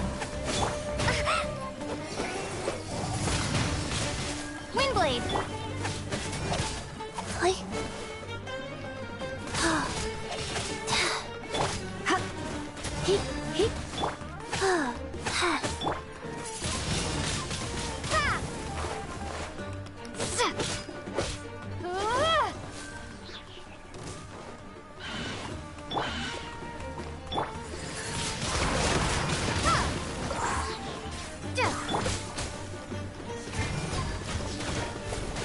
Let's spark things up.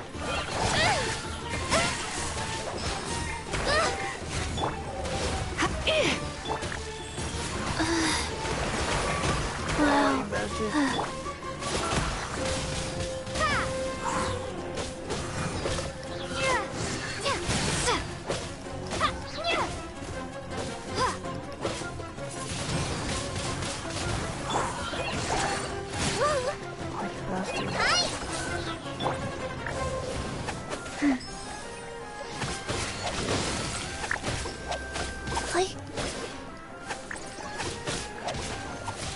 Rise.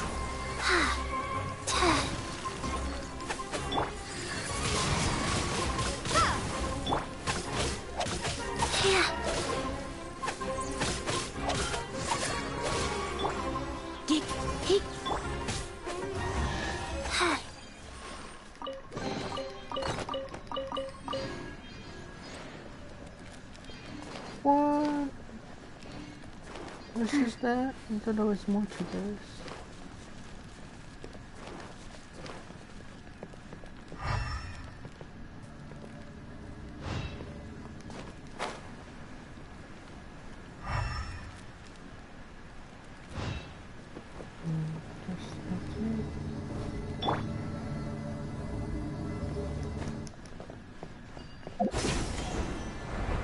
Guess I'll do the rest when I open other gates up then.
Incinerate!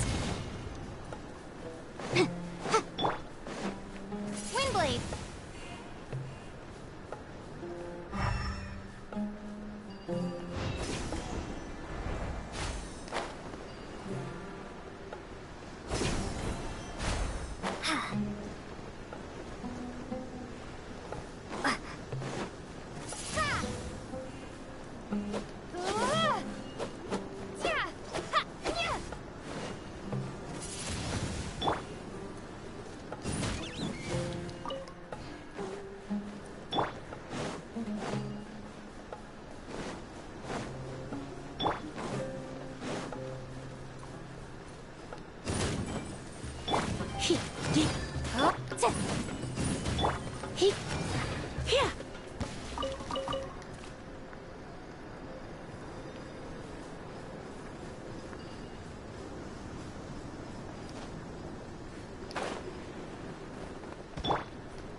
remarkable condition.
And you have to be over here.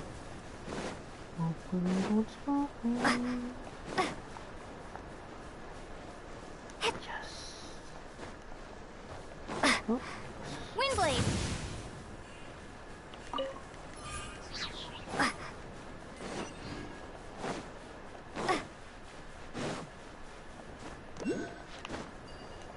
Oh, that was a two.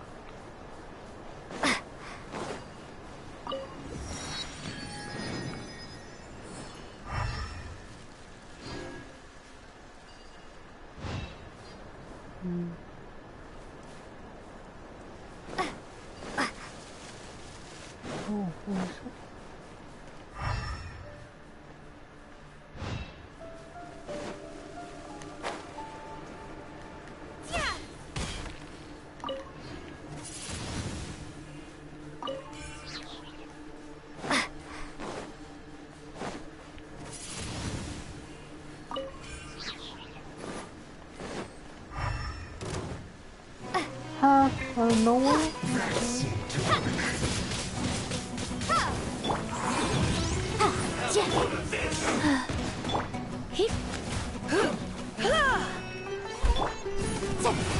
Use this first. Time for your arraignment!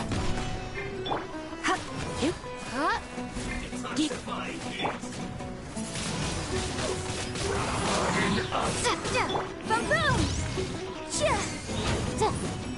I must collect myself. This was well done. You're in for a little... Come a little closer.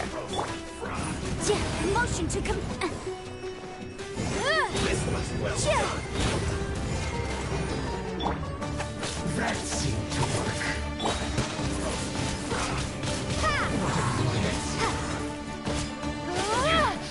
This is true. This was well done. Boom boom! You need to hurry up.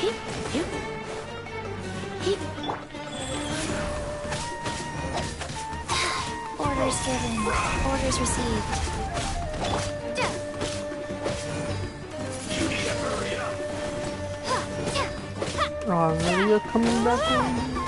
This was well done. Motion to compel. Faster. Oh, you bitch! Nice. Oh, that bitch! You need to hurry up. Oh, man, oh, my man! Ah!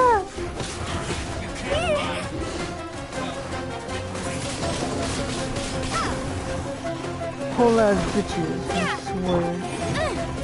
Oh, you bitch!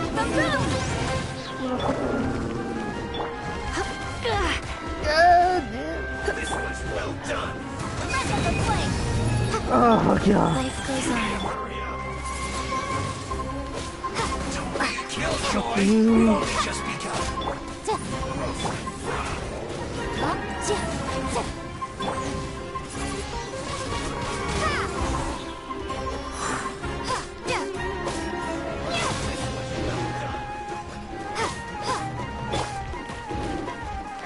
You're in for a little shock.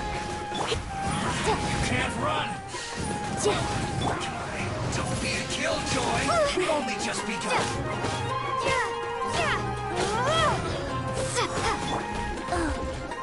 This was well done! Nice. Oh. You can't run! Well... Don't be a killjoy! We've only just begun!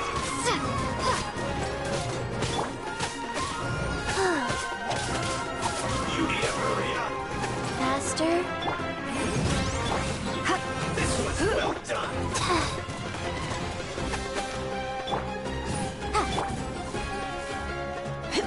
You need to hurry up!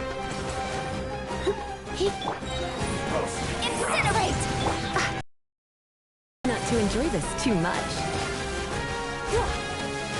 You need to hurry up! Motion to protect. Well done! Wheel of life.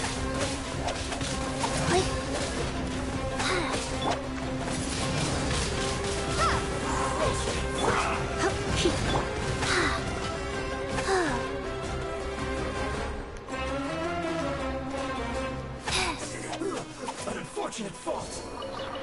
Ah, finally. Ah.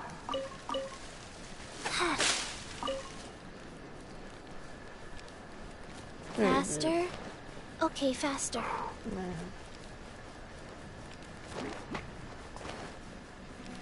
Jail is really not the time. Ah.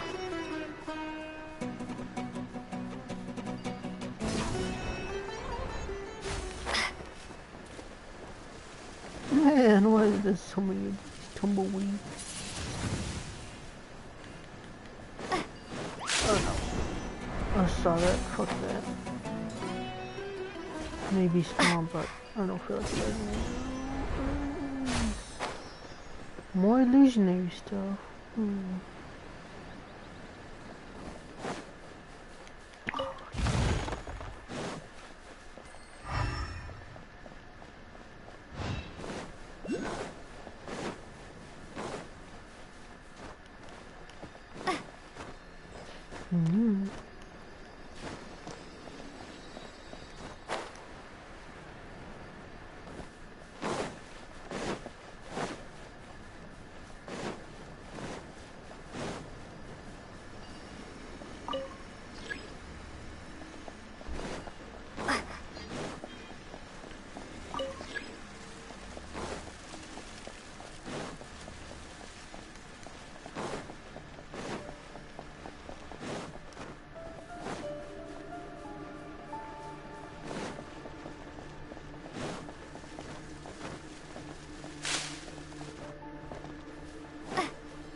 Oh, but you could get the little...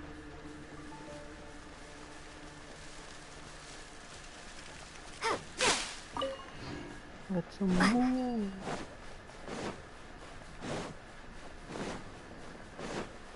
Yeah, well, it's because it don't get clear.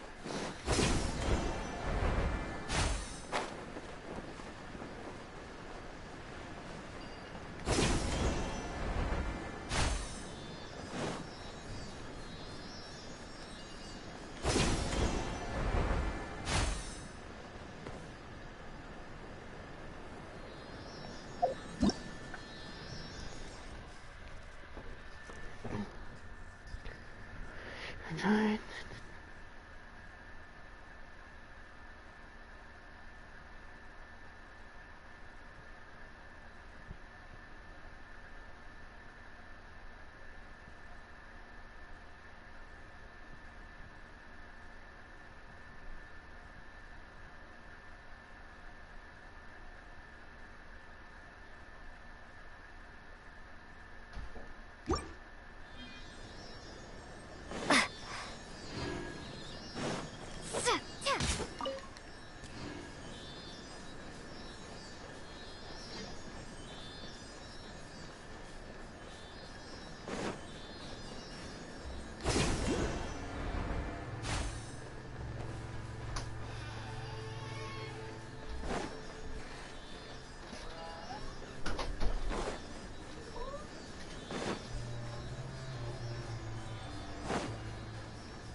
A reward on the road.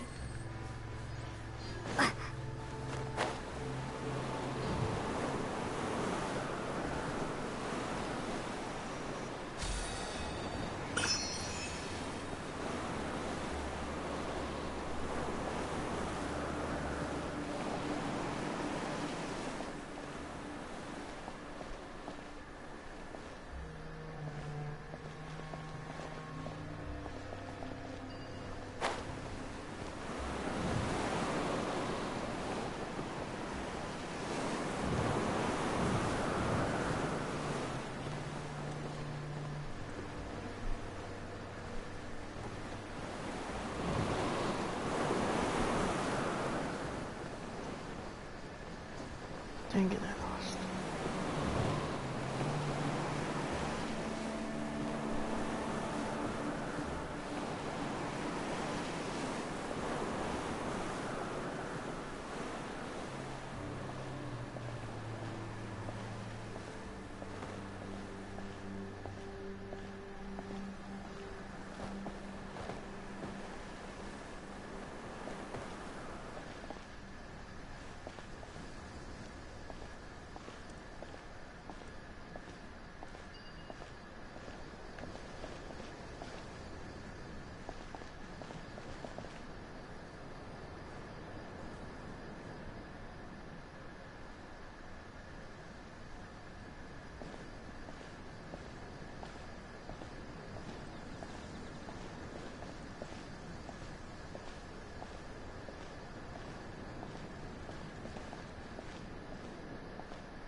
Dang it.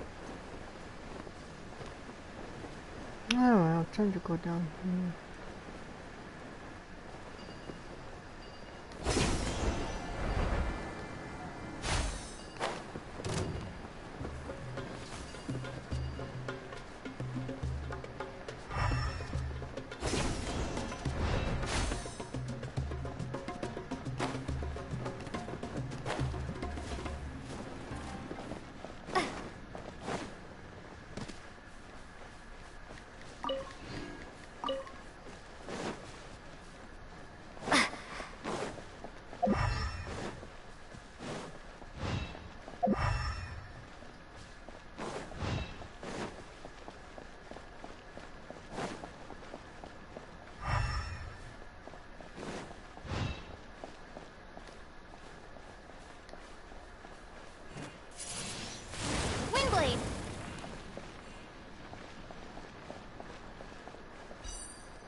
A reward on the road.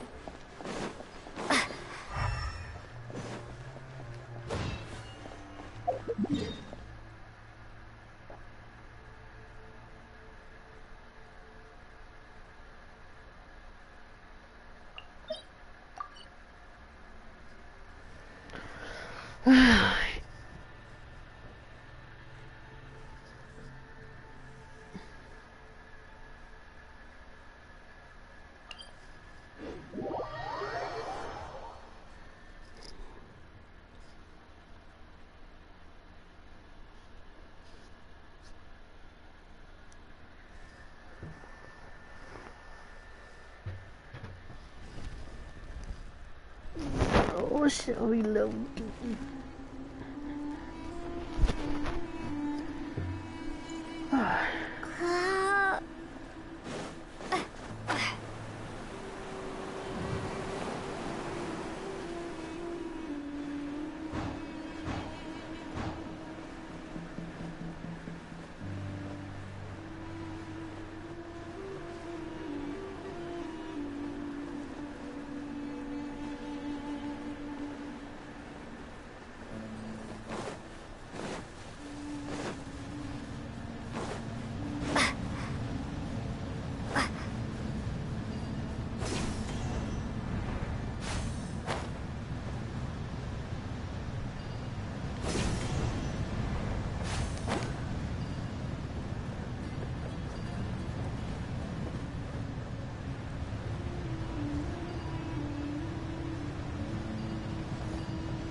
There it is.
No pain, no gain.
Alright.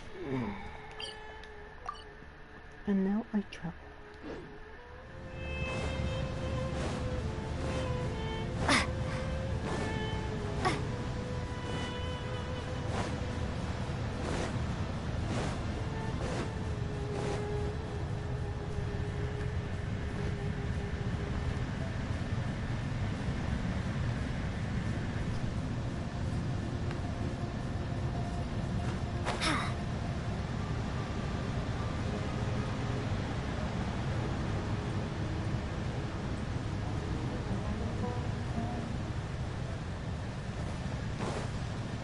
Hello. Oi. Oh, that scared me.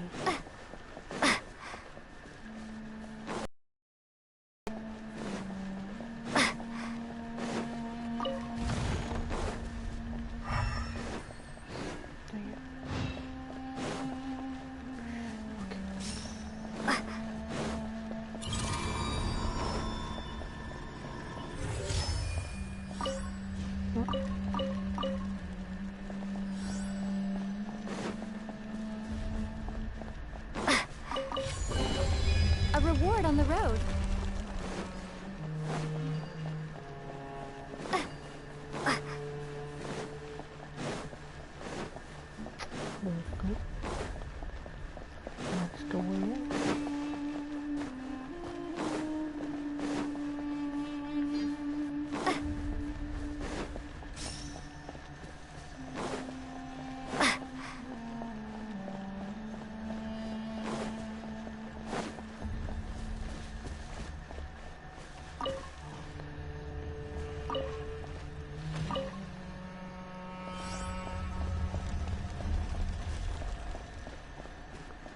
Is that all? Alright. Windblade! What?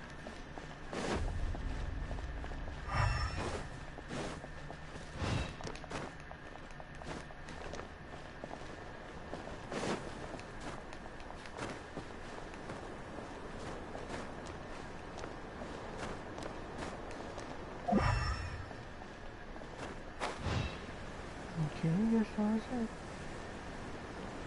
Onwards.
Excuse me.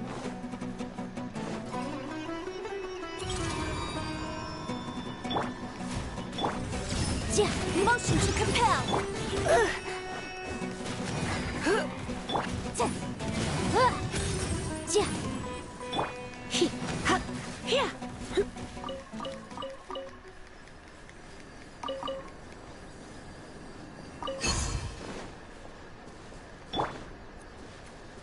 Boom boom.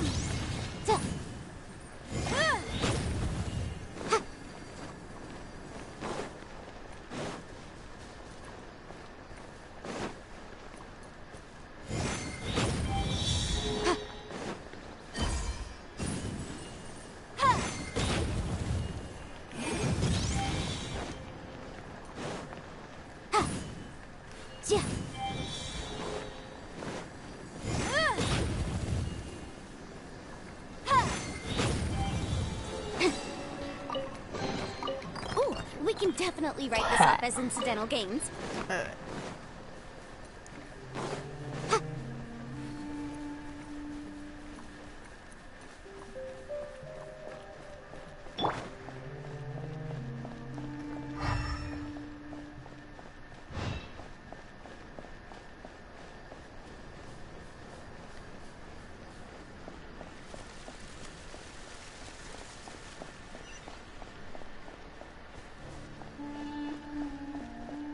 Oh, no.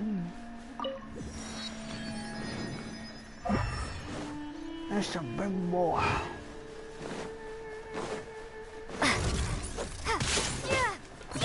Life goes on.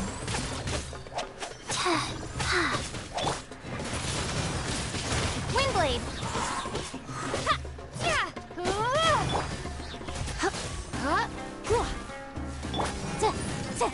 Incinerate!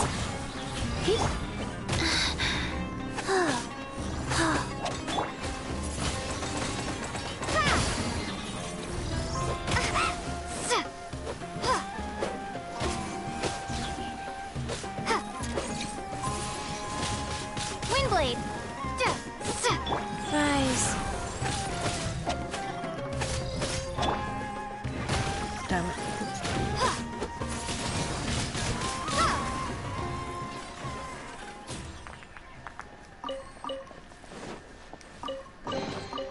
I'll keep this close.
Oh,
God, there's some time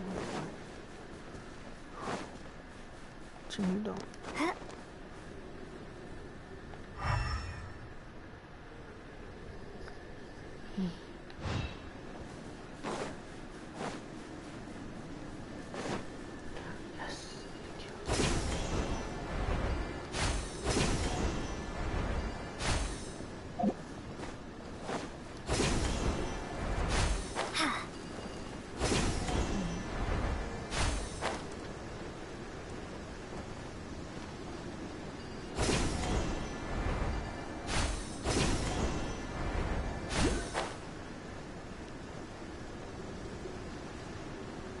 Fire.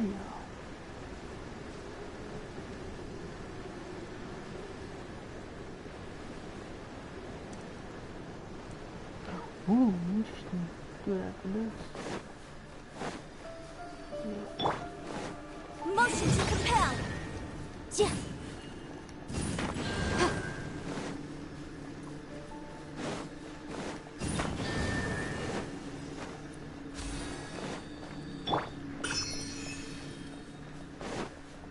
That's close enough.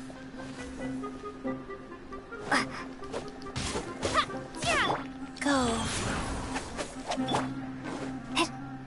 Really?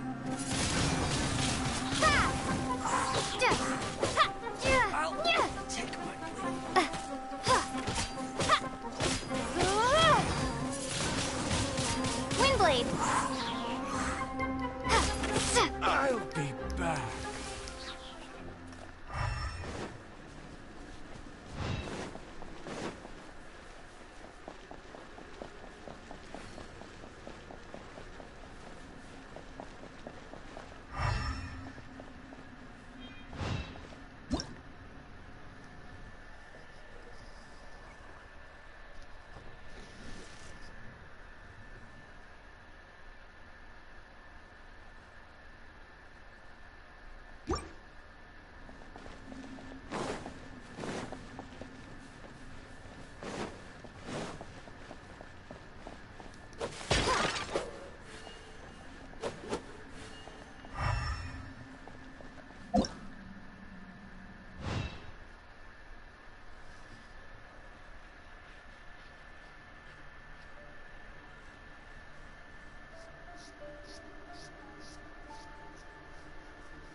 Oh, really? God damn it.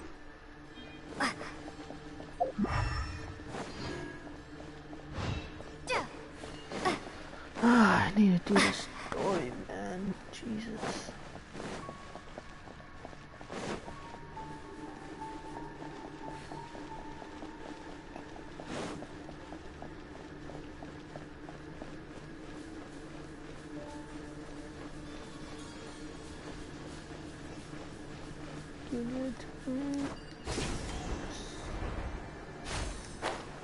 Oh.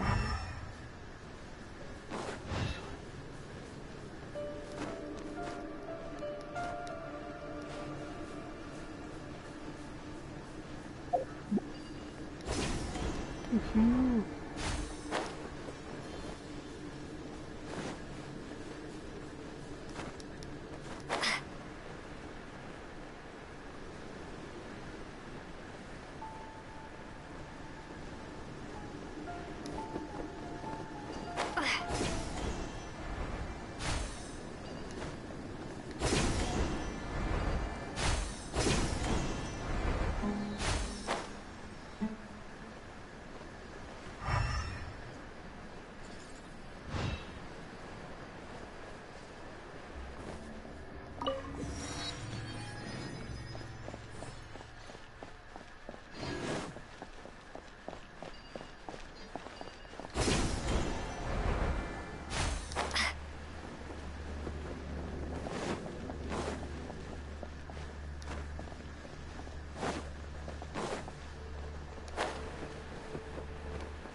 Oh, this is weird.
Where do you think you're going?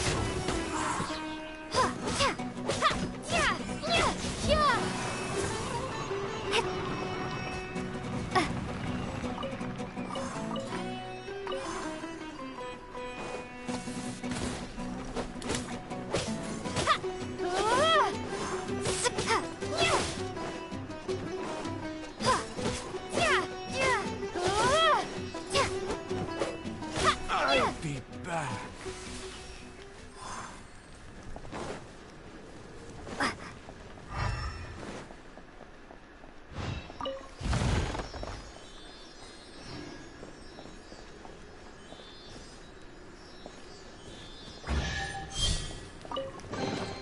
Is this an answer from this world?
Squibble.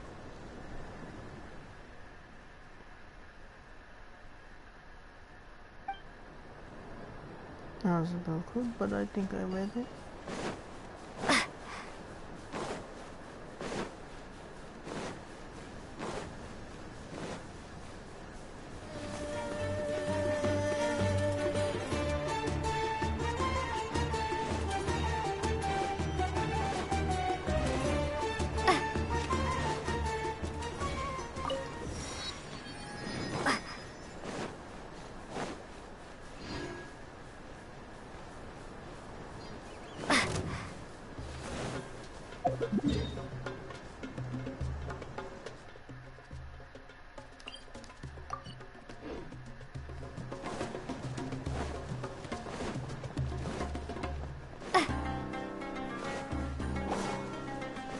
Almost the last. Oh, man.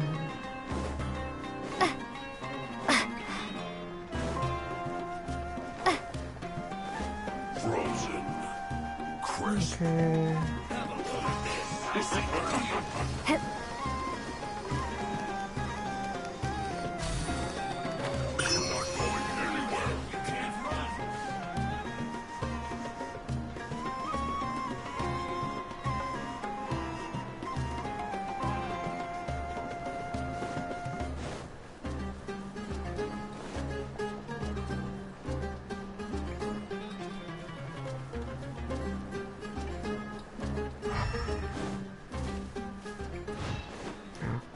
No, I'm not a good guy. Ooh, just... Never mind. No chest.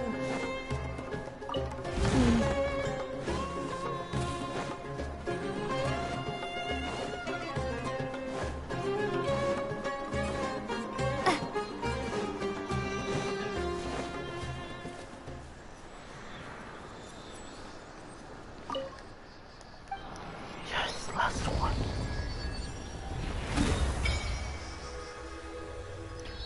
And I passed on. Oh.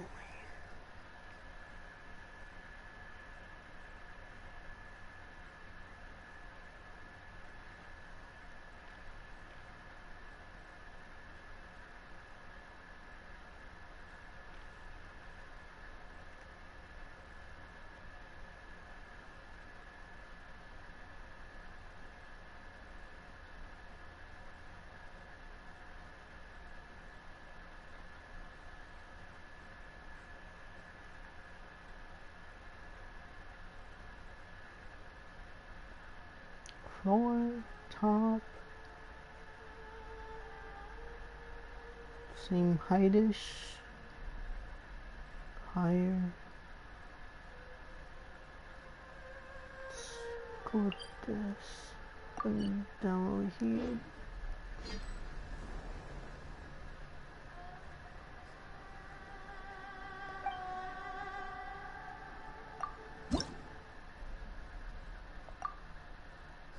So close.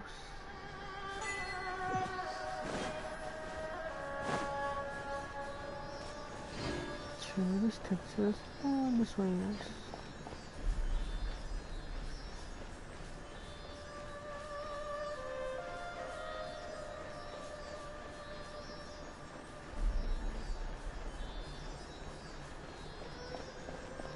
Maybe taking us to war.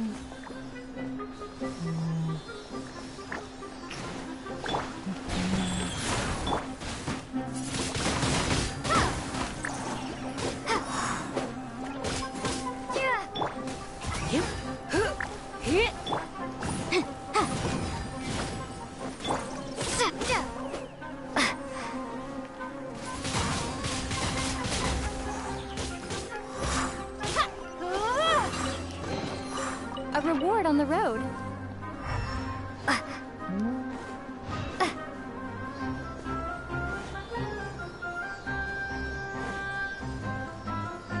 Yeah. birds. The powerful birds now.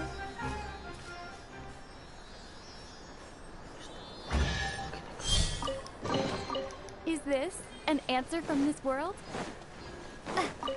Oh.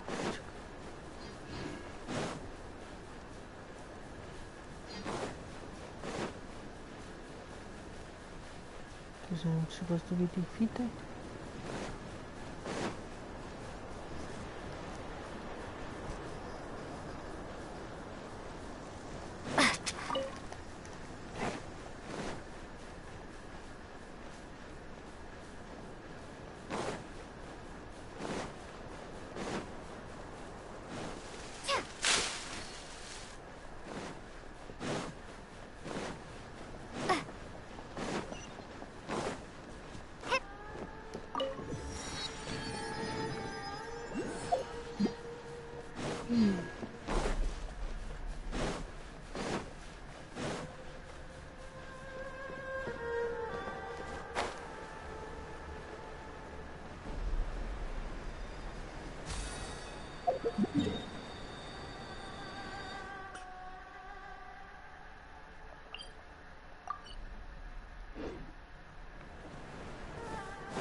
I wonder why it's great.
Is this an answer from this world?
Windblade!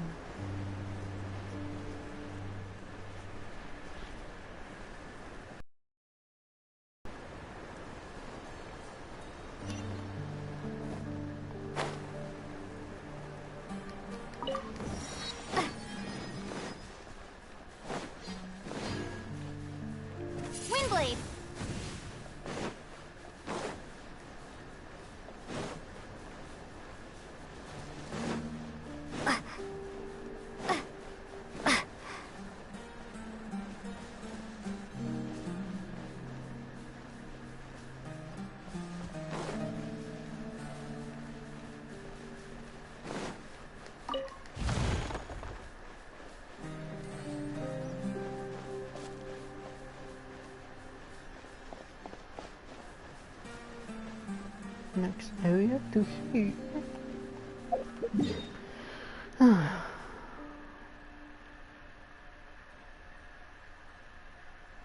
Maybe more Joe's here.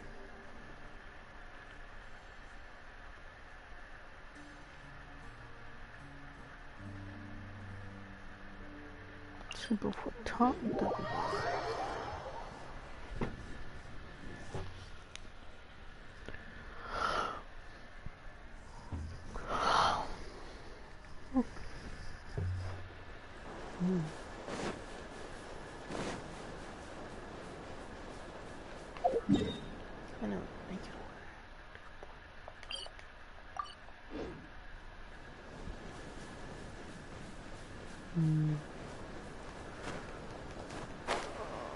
Probably won't be able to make it.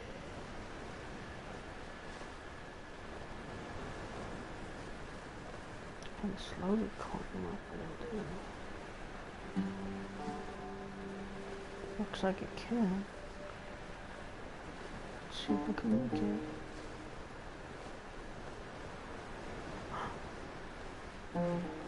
Yes. Oh,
oh no.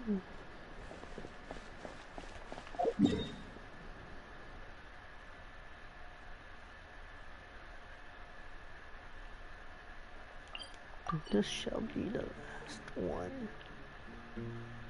Besides the other stuff.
I'll keep this close. So close.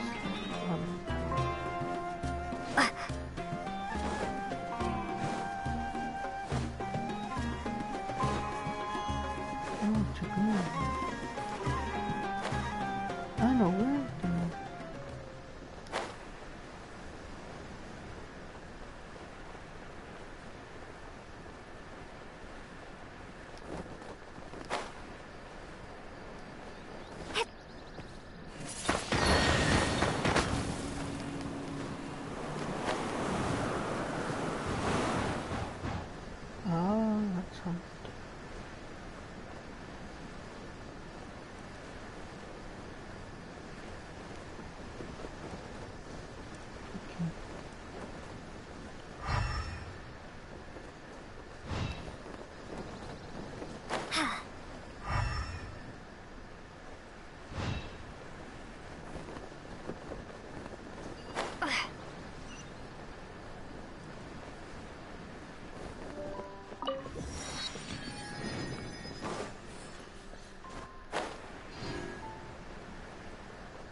Ooh.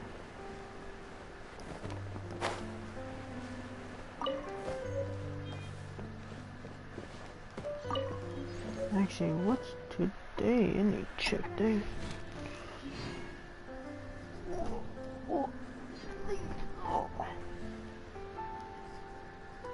Today's Thursday.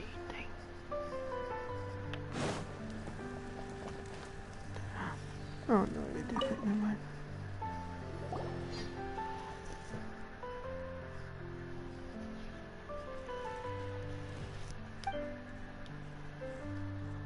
A photo. I can say it. A photo.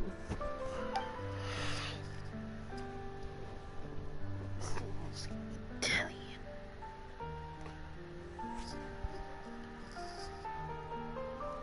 Here's me.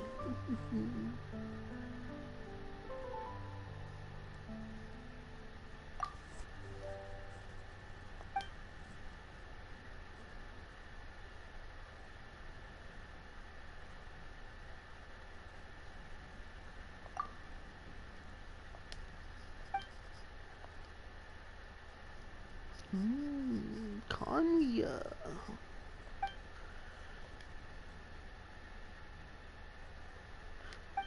Oh no, damn it, I was gonna read it. Damn. Something about three people battle or something.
What? Oh my god.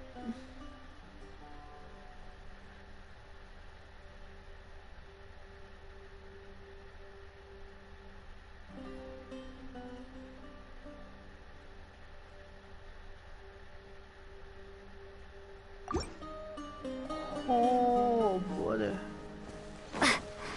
Oh, mama.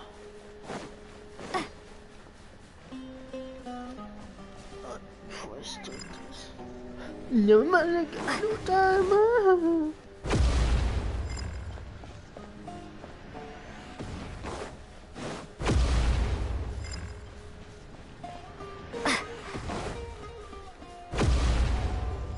I really want to get hit by a princess. No.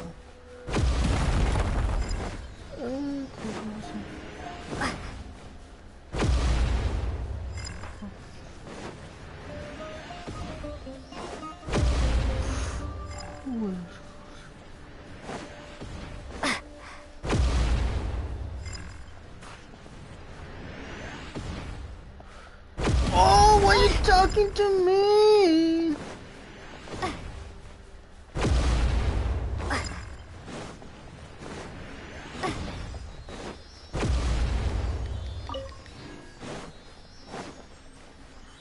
God damn it, I have a long time talking to man.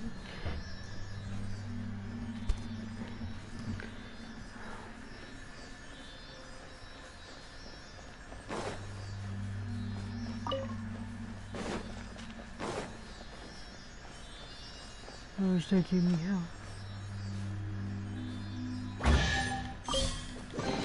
I'll keep this close.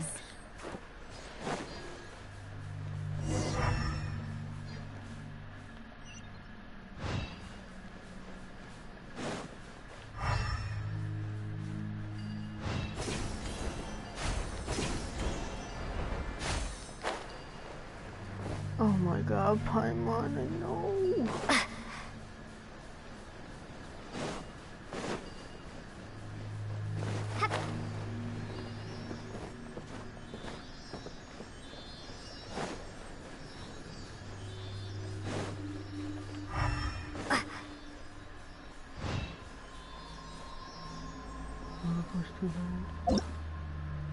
What's going on?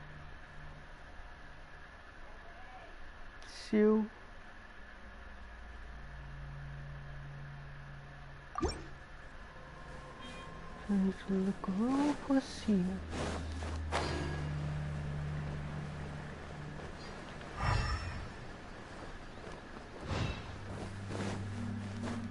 So far we don't know.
Life goes on, opening box of Adepti tricks.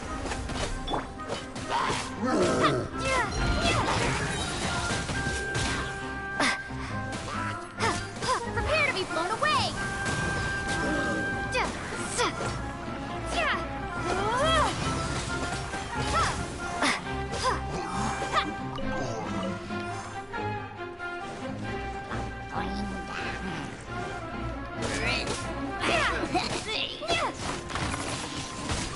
Windblade!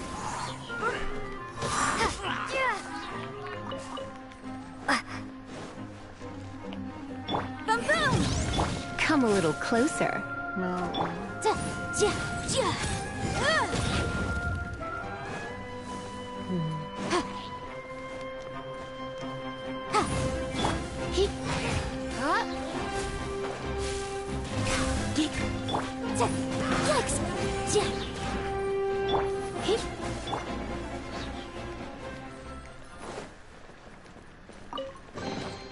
Huh.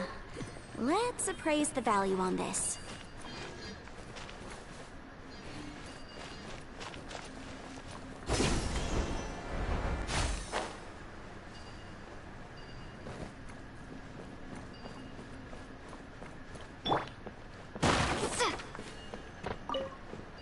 What do you do?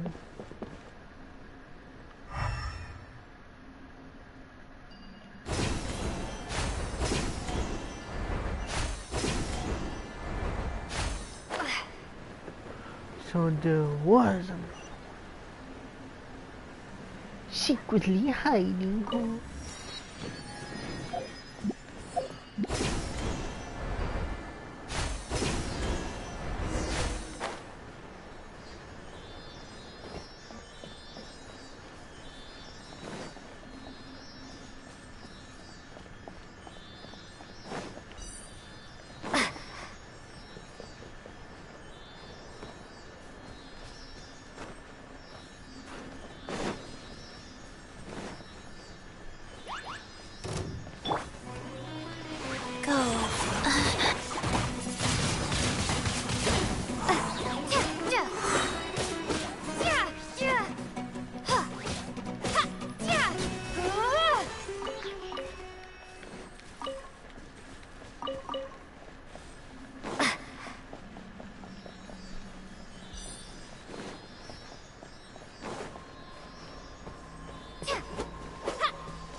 I'll keep this close.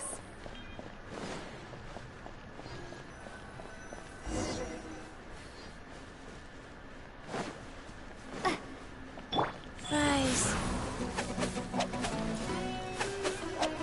Faster.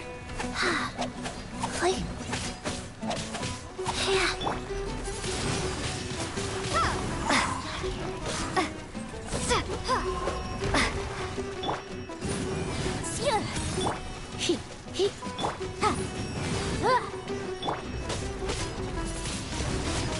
Windblade!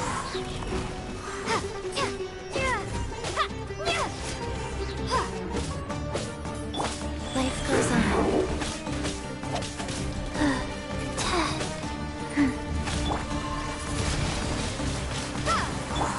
Let's spark things. Inadmissible evidence!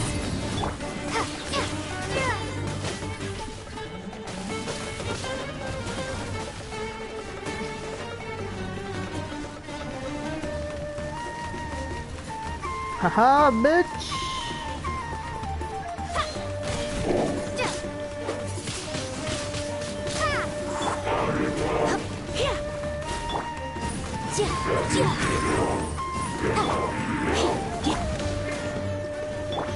Wheel of life. Gone!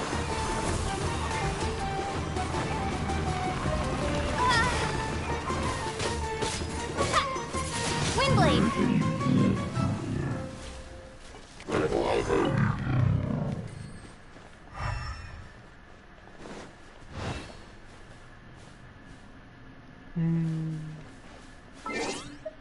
This calls for no.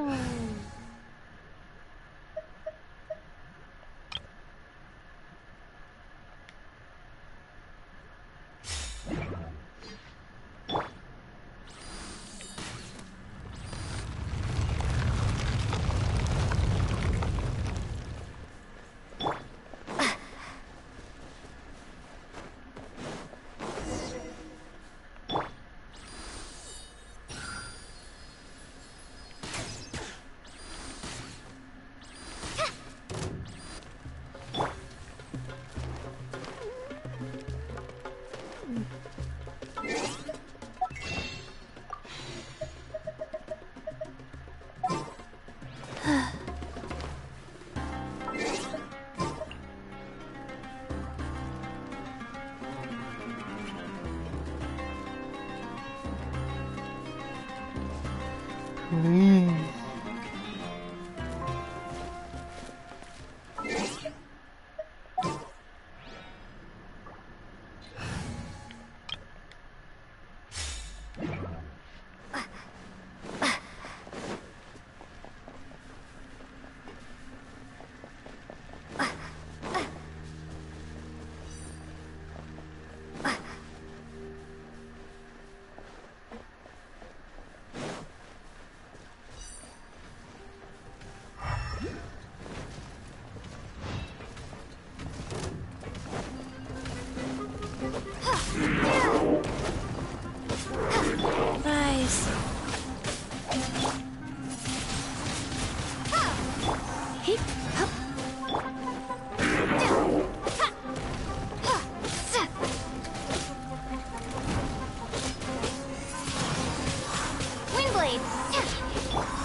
You're in for a little shock.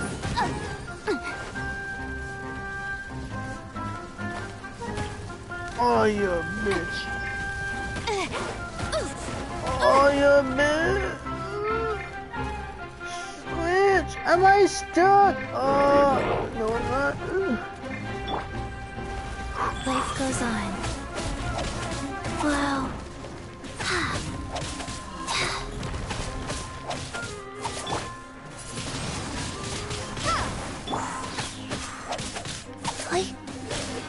Sacred name, Fortune Preserver.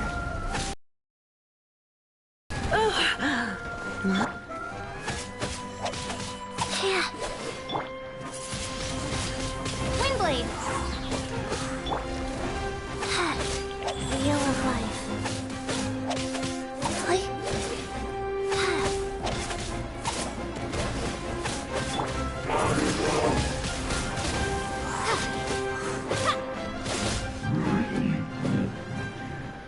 Oh, man.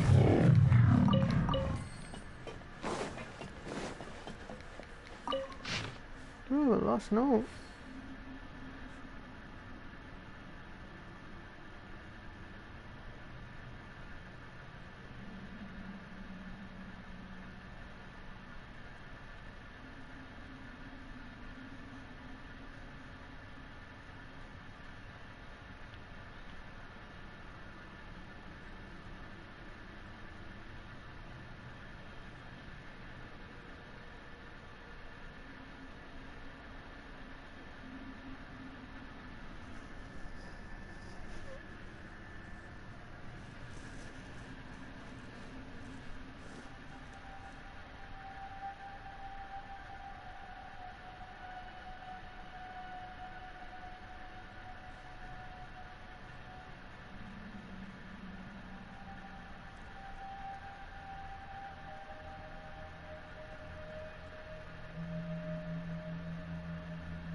Damn, that's fucking creepy as fuck.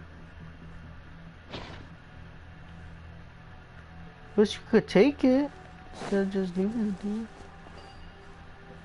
Oh my. This should be the body of the dude. How am I using a time to talk? I swear.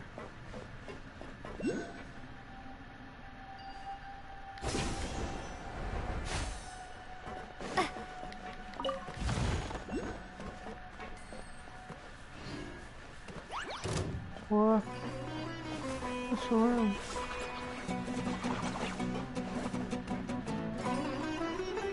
Oh, is it inside?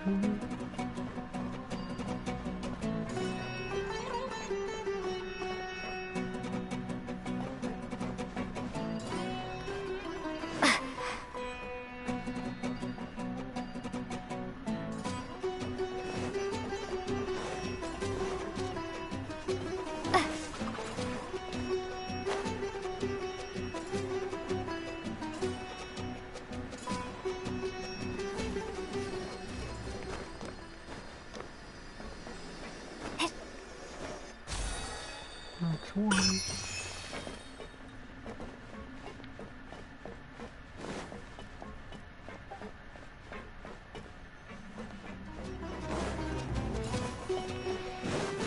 Rise.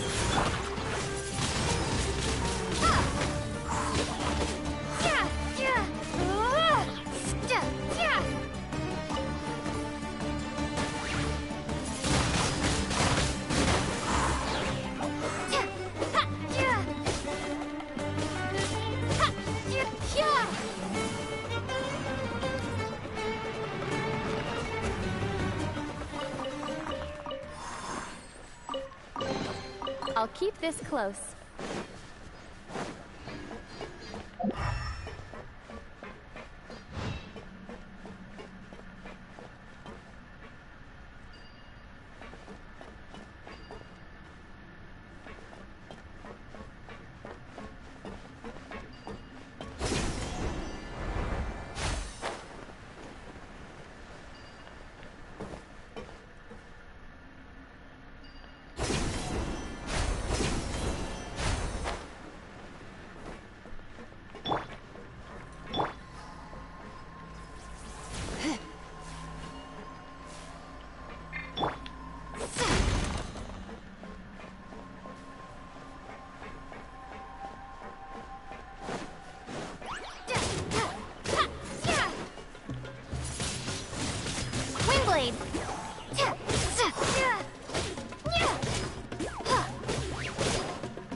I'll keep this close.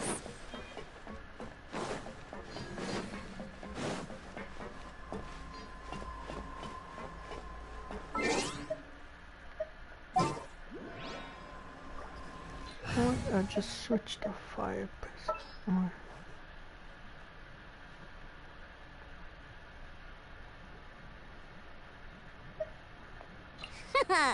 Leave it to me.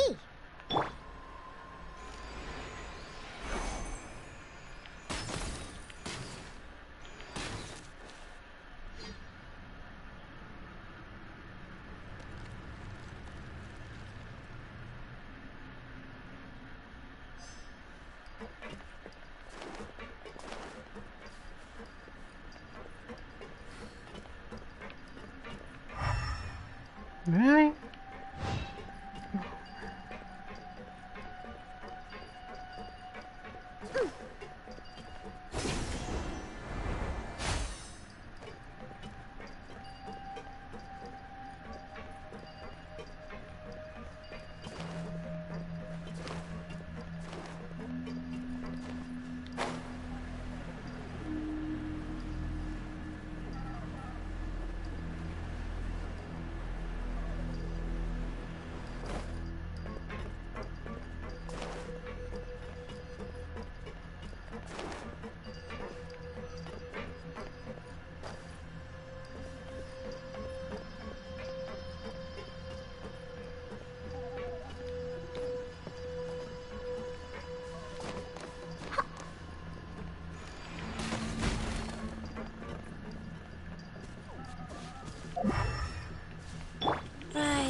Is this an answer from this world?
this an answer from this world?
Guessing not to go down then.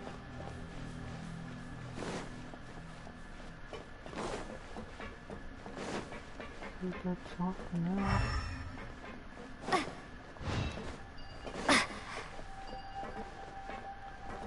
I better open up every path. Let's go from here. This is where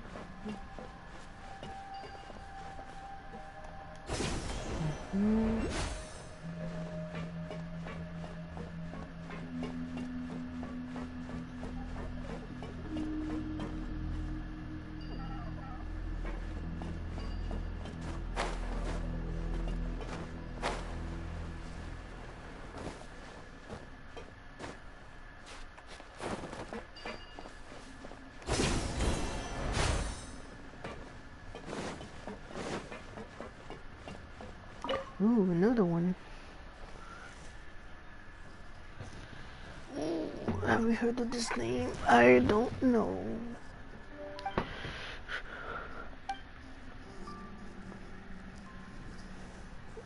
There's probably a lot of notes here that I need to find.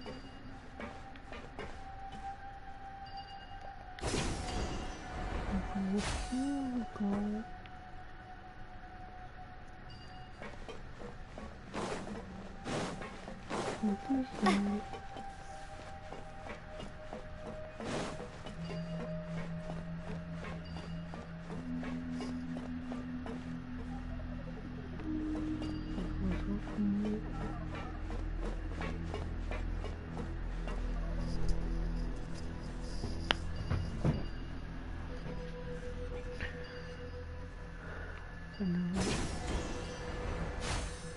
Could go up here for some other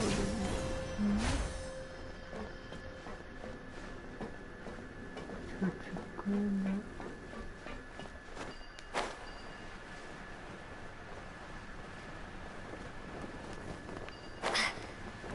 Oh, there was one here. I didn't see it yet. Okay, down we go.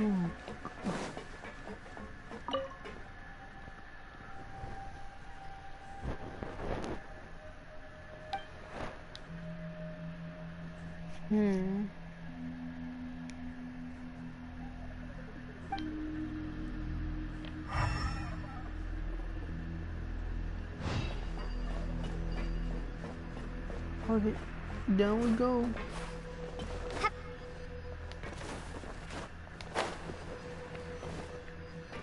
Yep.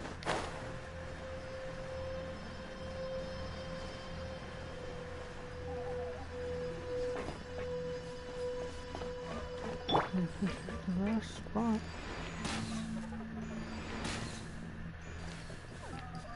Oh, something's coming out. Oh gosh. I believe.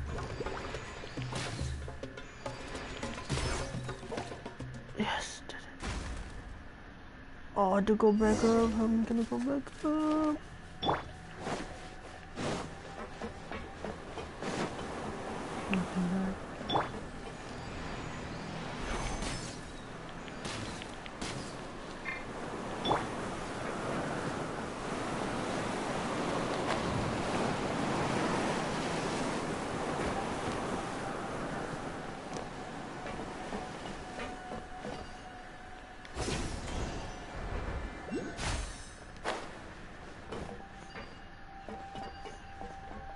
It's probably on the outside.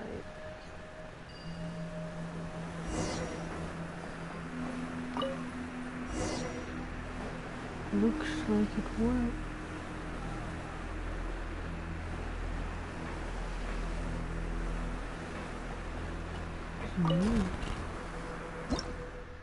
Oh.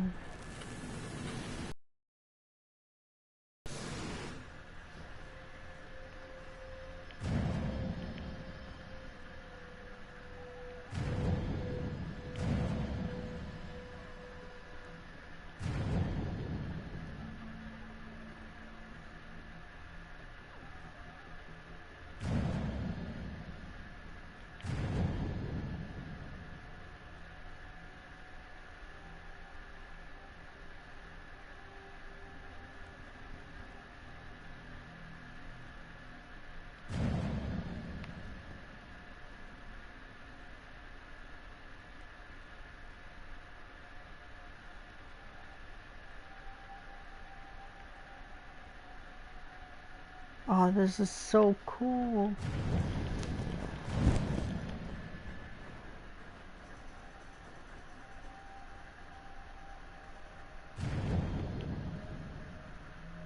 Ooh, if we get to weaponize a big giant mech in this game. I unlocked everything I needed to do.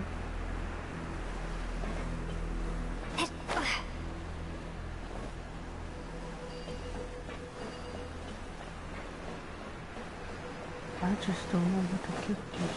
It's probably on the outside then.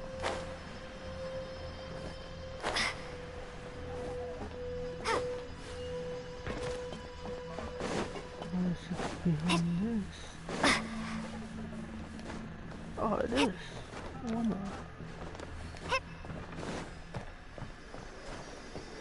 Wow. First one.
Bruh.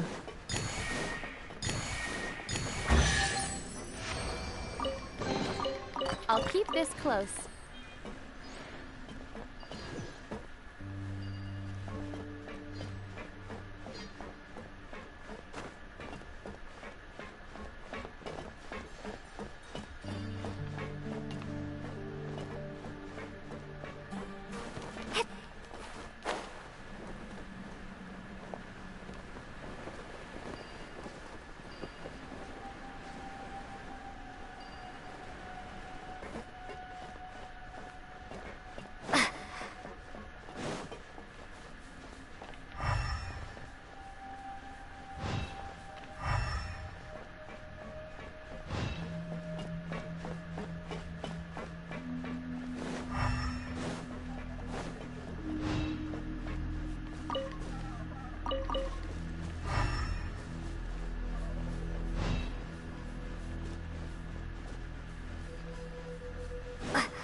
Oh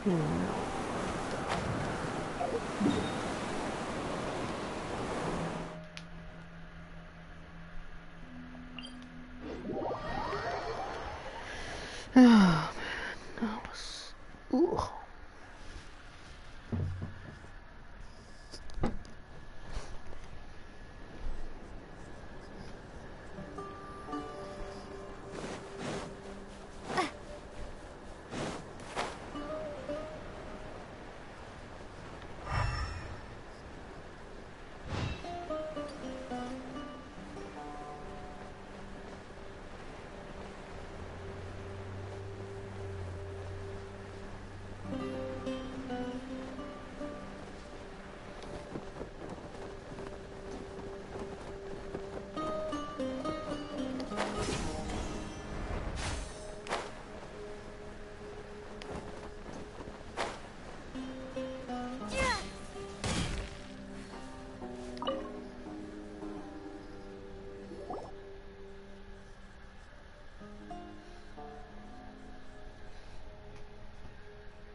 Let's go to the reputation team.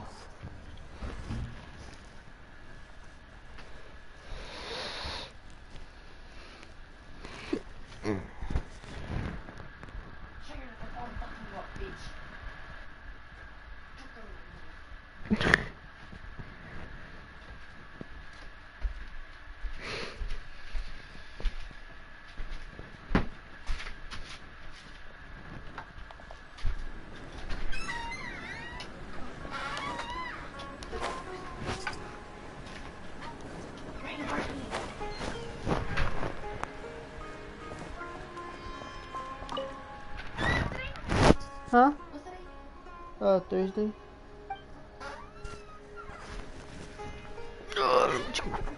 Huh? Yeah, right now. It's 7 a.m.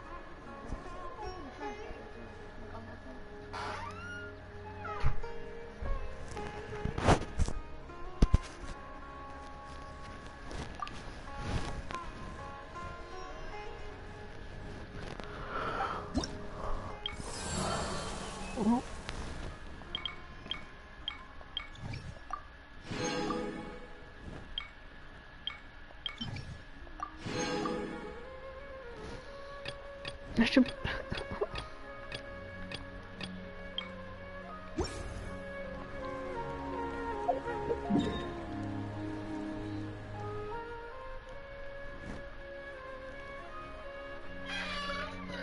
You think Thor would like sleep on a dog bed, or you think he'll mess it up? Huh? I said, do you think Thor would sleep on a dog bed, or you think he'll mess it up? I think it's either one.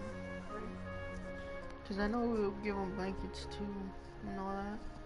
And he would know how to use them. We also gave him a dog bed. I don't know what happened to that one. No, he probably pooped on it, that's why. Like that too. Cause right now it feels cold for them. Like how my room usually is freezing. But like very cold cause everybody ain't got no sweaters, nothing. Ooh, so violent.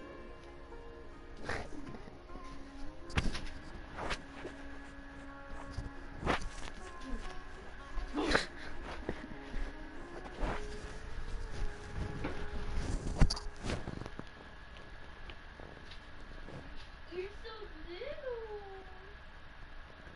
Let's go over here.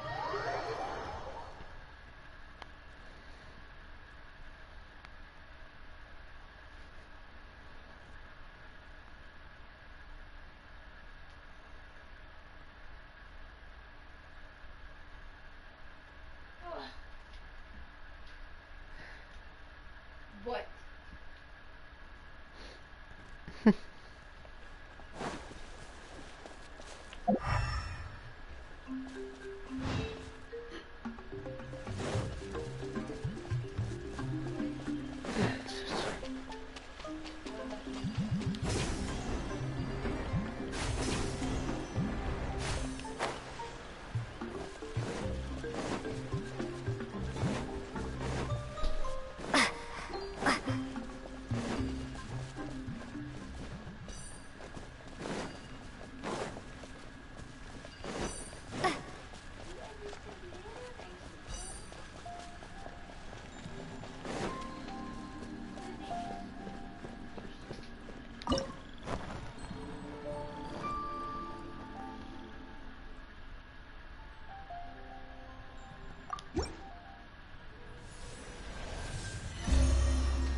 Do you want me to turn off your light or no?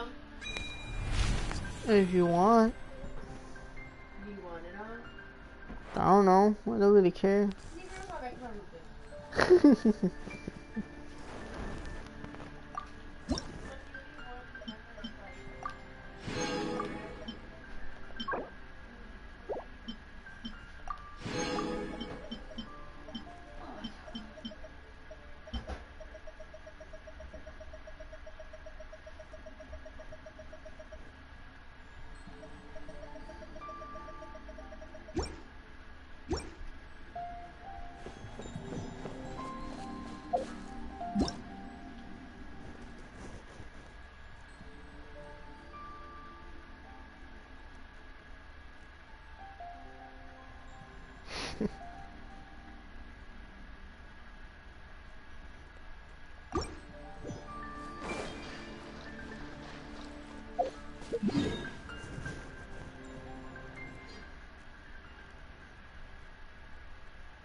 Alright, I'll time to fucking do the story.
Let's go, baby. Story mode. Finally.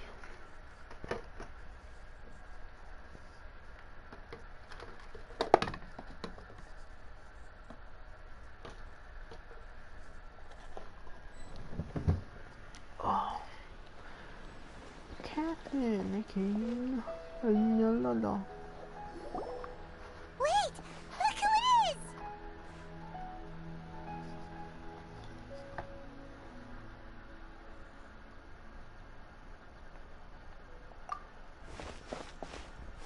Thank goodness you're okay. We were so worried about you.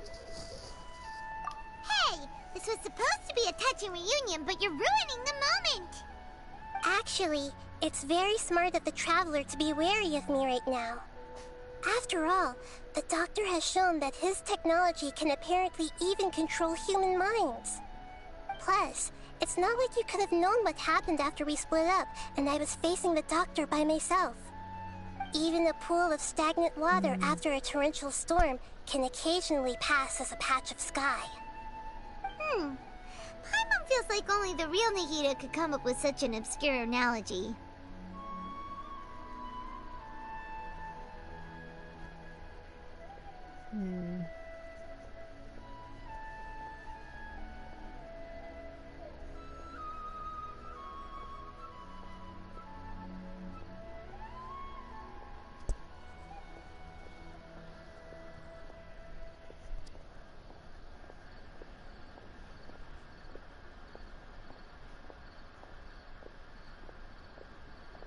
Huh?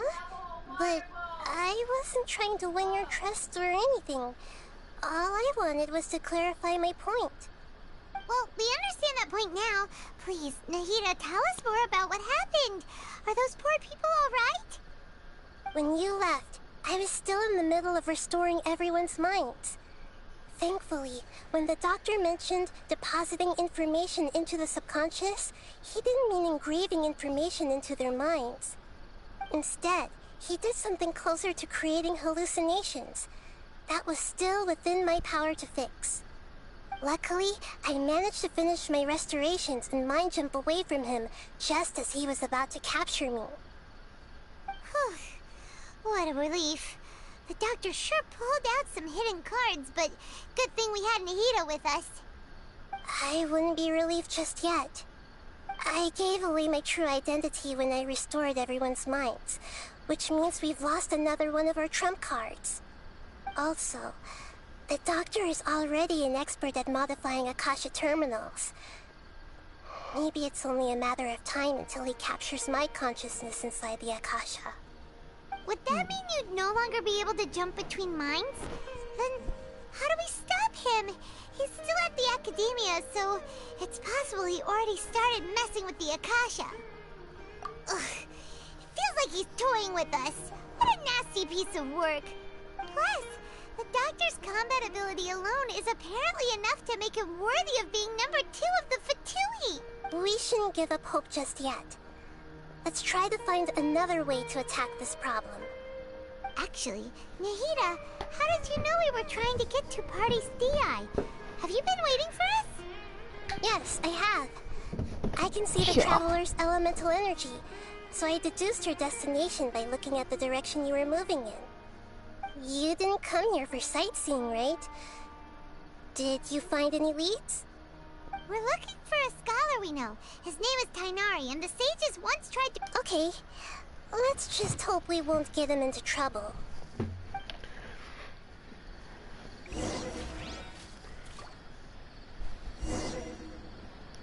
I don't think he uses the terminal. I hope he doesn't. You know, suck ass. Oh.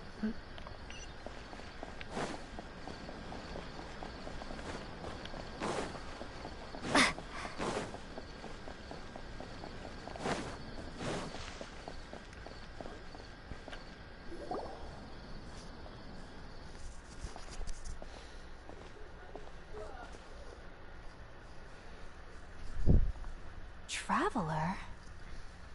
It is you! Yes, she's not wearing the terminal. Thank God. Ah! The voice! It's...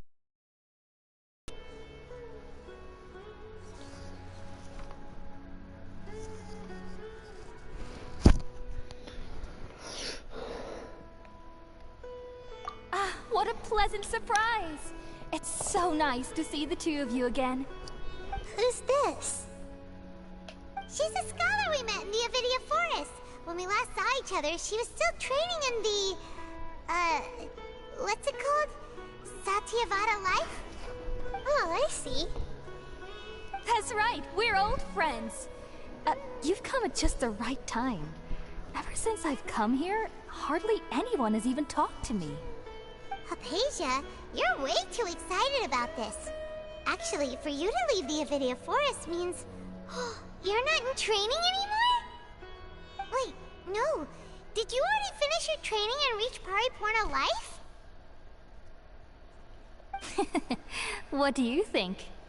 My consciousness has already managed to make contact with the divine. You did it? Congratulations! It's so exhilarating to share this sublime joy with others at long last! When my consciousness made contact with the gods. Ah, what a supreme and unparalleled experience that was! That's a little fucking baby when I came. That sounds incredible!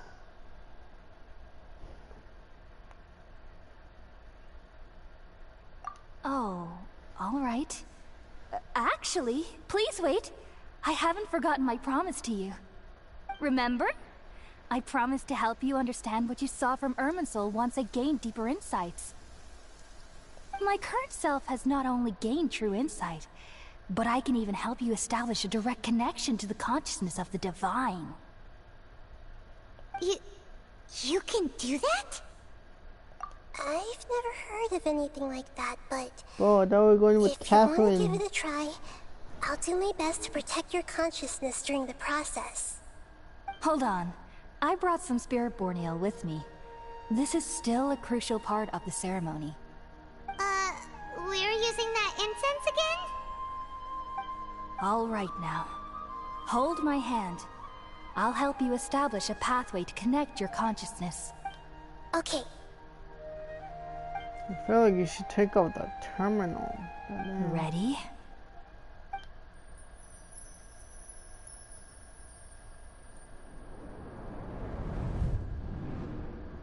Bro. It's so exhilarating. It took 3 betrayals for me to finally understand. The world is just an elaborate tapestry of lies. My fury will never be quelled. The first to betray me was a god. My creator. My mother. Valuing strength above all, She saw no worth in me and I was discarded. The second was a human. My family. My friend. Consumed by fear, he saw me as an abomination. The third was one exactly like me. A hope for the future. A fledgling barely out of the nest. Powerless before his mortality, he broke his promise to me. Humans, they can't be trusted. And the gods fill me with pure loathing. So I said good riddance. I denounced the world and laughed in its face. My chest will never again be defiled by worldly filth. I will scrub away every last trace of human emotion. Then it will be empty, a blank slate, and ready to receive a supreme gnosis, brimming with pure divinity.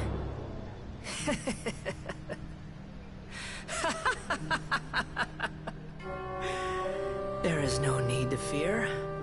The pain will be brief. Your era is coming to an end.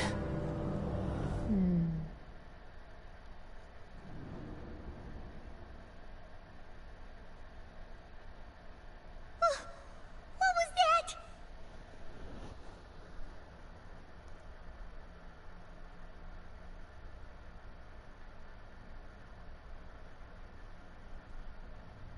Did we actually just see the Balladeer's memories? Everything matches what we know about him. But how is he connected to the divine consciousness that Hypatia was talking about? You saw it, right? You felt it, right? Such a majestic god! Such a noble will! Alas, shame. If only... If only that which beats within my chest wasn't a filthy mortal heart. Oh, great and merciful God! Please grant me forgiveness and salvation! Do you understand now? I'm afraid this is no periporno life, but rather... Ah! You... Why are you so mean to me? Why is everyone hiding from me? Divine wisdom. Shouldn't I receive praise and honor? Haven't I uncovered that light in the darkness? Hypatia? That's how I always thought everything should be. Wait. Have I... already lost my mind?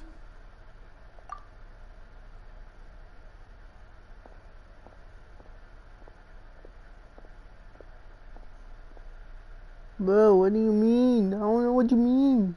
Wait, something isn't right.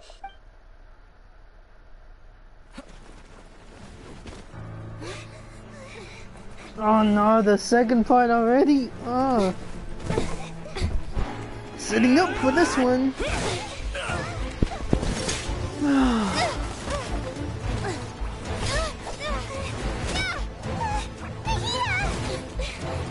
Just a toy gun to her mind.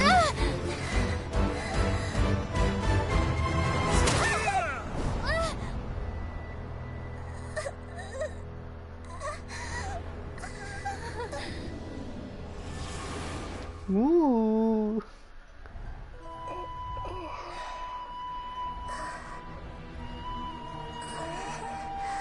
Oh, did she transfer or what? Oh.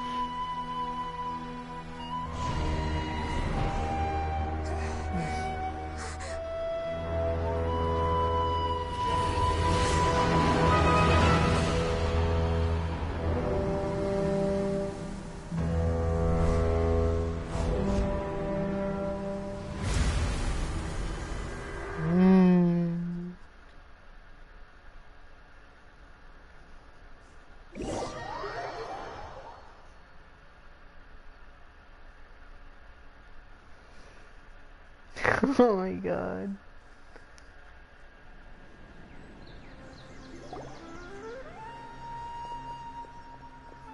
Nah, what the hell?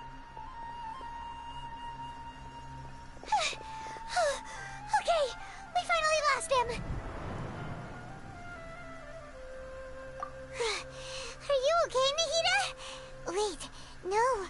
Something feels different. You're back! Oh, the Traveler's back? Nahida was controlling your body for a while. It seemed like she jumped over to you as an emergency measure right before the Catherine puppet was destroyed. After that, Kainari heard the commotion and came over. He helped us defeat the mercenaries and then he ran with us all the way here.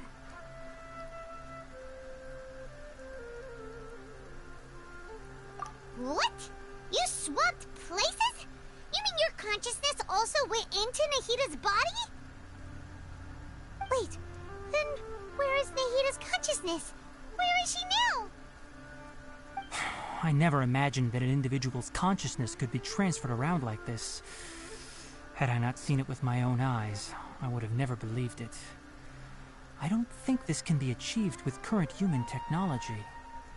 Also, while we were running, the consciousness in your body told me to pass on a message. She said, "The doctor has found a way to trap my consciousness, so I can't journey with you anymore. But even in a moonless night, a shower of starlight can still drown out illusions and lies." Oh no! Nahida's trapped in the sanctuary of Surasthana for good this time. Was that message all she left for us? It's pretty vague.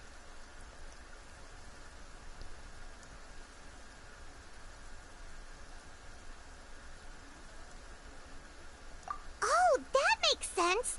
Since the doctor captured her, she won't be able to say anything without him knowing. She's being extra careful. Even in a moonless night, a shower of starlight can still drown out illusions and lies. Huh. Paimon knows the moon illusions and lies are from that alchemical divination at the Sub-Zero's festival. Didn't Nahida use a starlight analogy before? It had something to do with Sataria.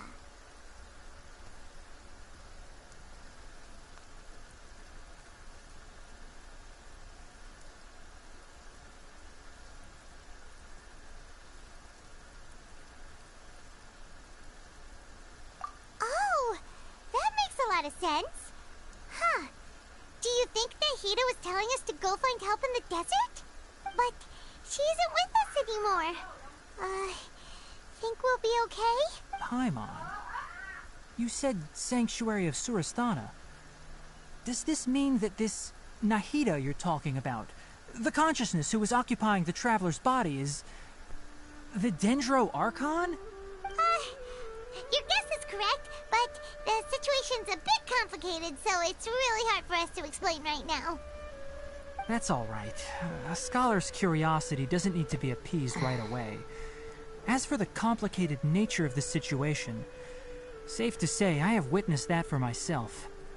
I've spent some time with you, and it looks like the Dendro Archon's also on your side, so I trust you. Thank you, Tainari. Oh, actually, we came here to ask you a question. What do you know about the project that the sages have been working on? Ah, that. While I was indeed invited to join that project, the sages were always secretive about its scope and goals, so I eventually declined. All I know is that that project has something to do with the restoration of Irminsul.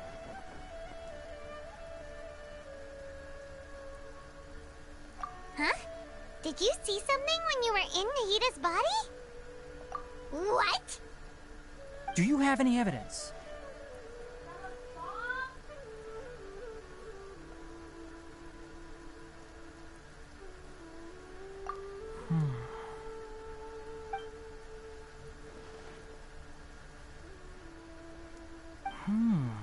So that's what happened. That explains why Hypatia's symptoms were different from those of the other scholars who went mad. It's because she made contact with the consciousness of a new god who is still in the process of being born. Tainari, did you leave the Avidia Forest because of Hypatia? I did. I noticed Hypatia's mental anomalies, But since her symptoms were rather atypical, I secretly took her to Party's DI and began searching for a way to return her to her normal self. If I didn't take action, Hypatia would have already been taken by the Matra to the desert, doomed to a life of exile at Aru village.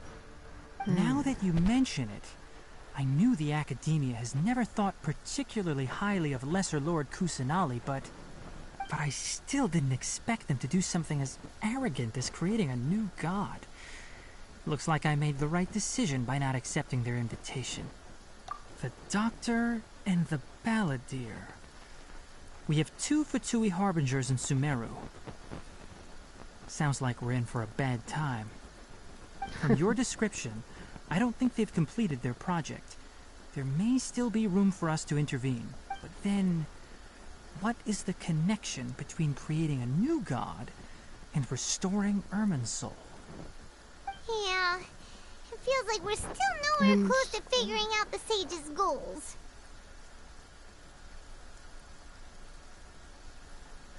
Right, we've pretty much gone over everything we need to know, so we should head out. How about you, Tighnari? What are you going to do? I'll stay here for now. I still want to try a few more things to help Hypatia. If you're planning to go into the desert, start by heading for Caravan Rabat. That'll be your fastest route. Come find me here if there's anything else I can do to help. Thanks, Tighnari. Hopefully Hypatia will feel better soon. We're off then.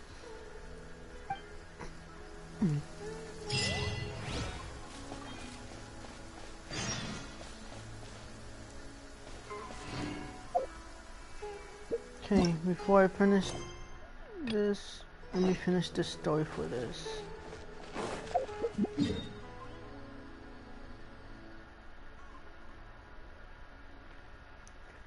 Let me finish tonight's story.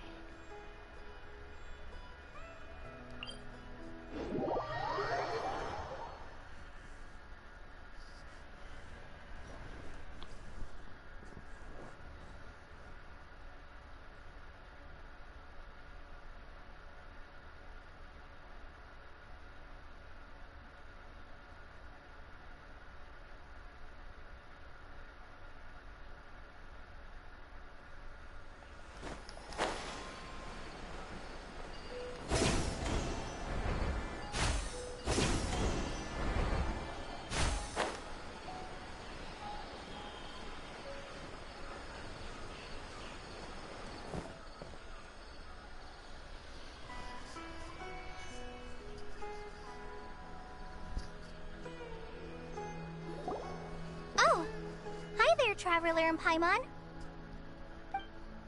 Master, I prepared the pharmaceutical equipment.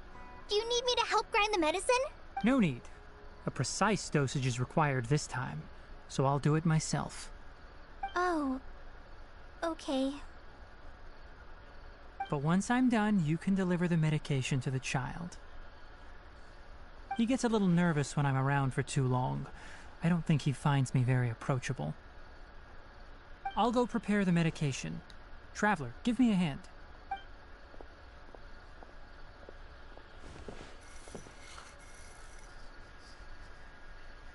How is he? Doing any better? I feel like he's doing a lot better, and his temperature is returning to normal. That's wonderful! Oh yeah, he asked me to tell you that Suna came by earlier, and he told her everything about the toy. Suna didn't get mad, so he wanted to thank you. It's nothing. Did you prepare the traveling gear I asked you to? Of course I did. Are you going somewhere far away? Yes, we're going to the contaminated region. Judging by its size, we will likely have to stay overnight. I'm leaving everything to you while I'm gone. But I can't even begin to compare to you. Many things are learned by doing. And once they've been done, you'll realize they weren't as difficult as you once thought they were. Deal with problems as you yourself see fit. You don't have to emulate me. That's right! You'll do great, Kale. Alright, then I'll do my best. Master, Traveler, Paimon, take care of yourselves. We'll be all right. You'll understand the reason for this excursion once we arrive at the contaminated region. You put too much confidence in me. Anyway, like you said, things will likely be uneventful. Let's return and find that crab. Right, I'm trying to find this crab. A crystal. Yes. What the? Oh, that was a dog.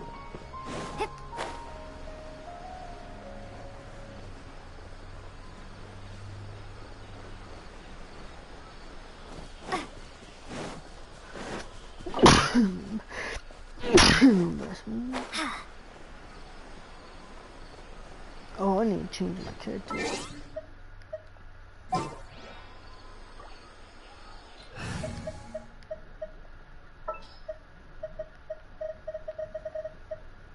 Next time, be sure to make a proper appointment.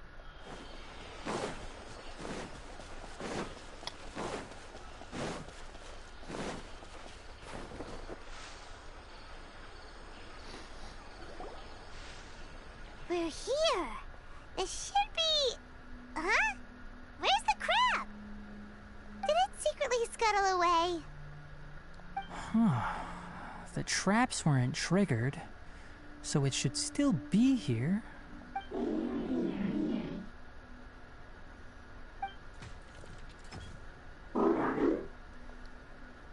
You honored our agreement and waited here until we returned.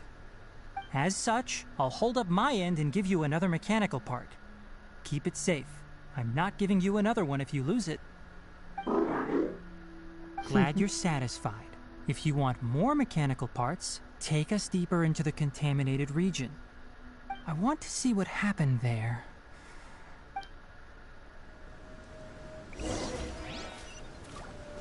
Alright, contaminated. What are we going?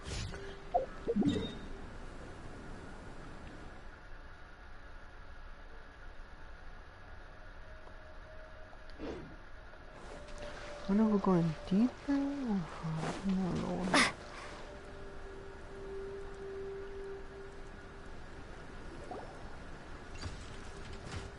So this is the contaminated region that everyone's been talking about. It's like really creepy and suffocating. Do you feel unwell at all? I predicted. Elemental power confers a degree of resistance against the contaminated region's influence. How do you know that? I haven't entered the contaminated region for a proper investigation, but I've conducted quite a few controlled experiments. My observations during our time here have all but confirmed my hypothesis. Look at these flowers. Yeah, how are they different from normal?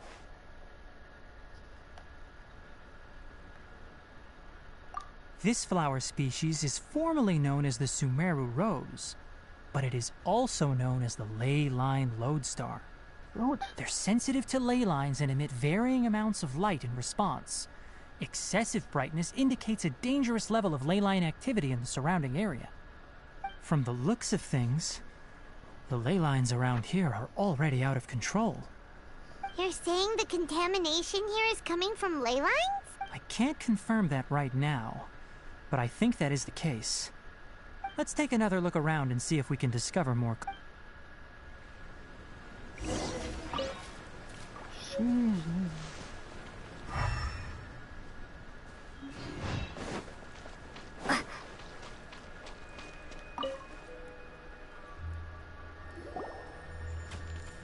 You know, we haven't seen any animals this entire time. The birds used to chirp really loudly, and there were a lot of foxes.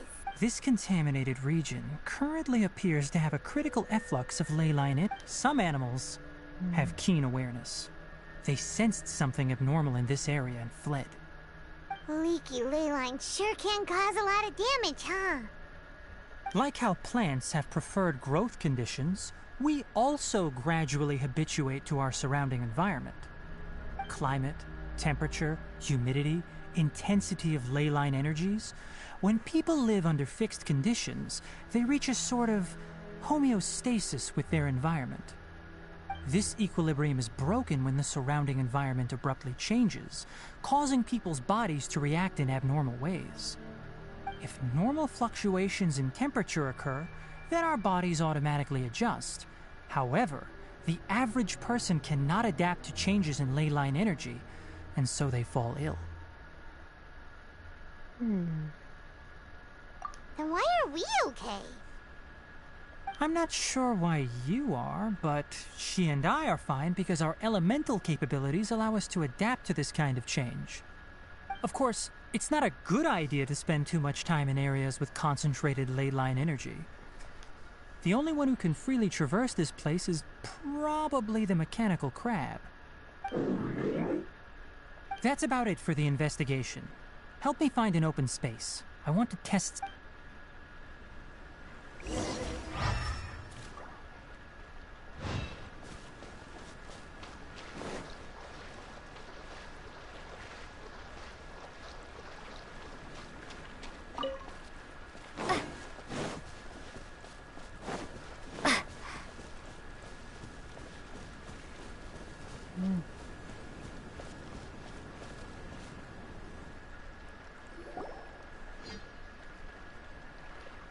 Environment, no wind.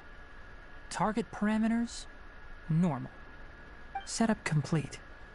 Excellent. Looks like it's working. What's this? A purification device that I made. It can absorb excess ley line energy and temporarily stabilize an area. What a neat thing! Let's set up more and cover the entire region! I wouldn't mind if that would actually work. Unfortunately, once this contamination is present, it isn't something that a few purification devices can fix. The purification devices have their limits. At best, they can only prevent the contaminated region from expanding temporarily. If we want to permanently eradicate the contamination from the ley line effluents, we'll need to tackle the source. That's right.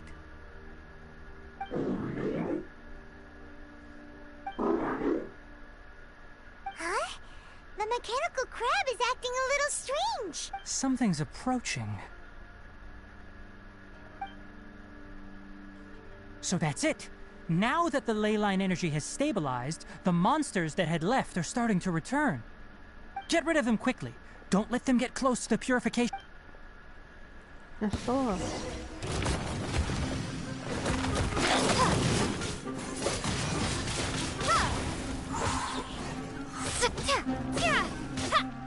$71? What? What did y'all upgrade?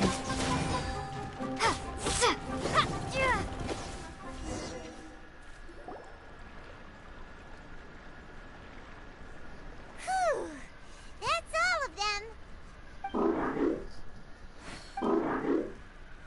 Cool. Hey! Where are you? Let's hurry and keep up.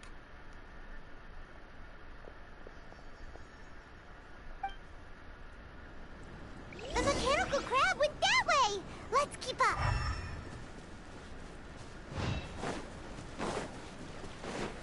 I know we're going that way, but... Was it all? There was more, okay.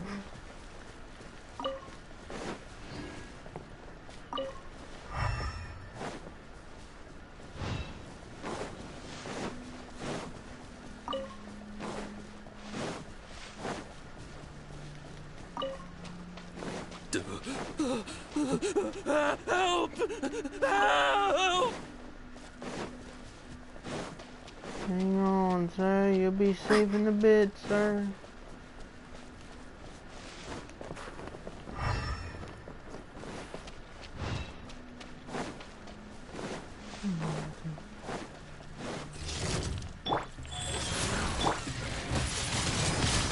Windblade! Prepare to be blown away!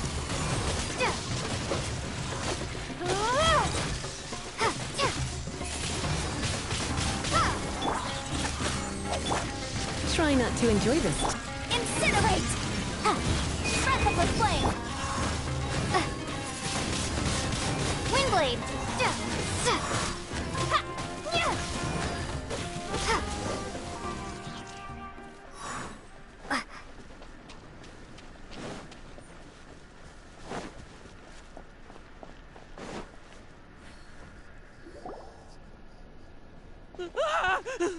Spare me! Please spare me! Hey, are you okay? These injuries are superficial. Don't move, I'll patch you up.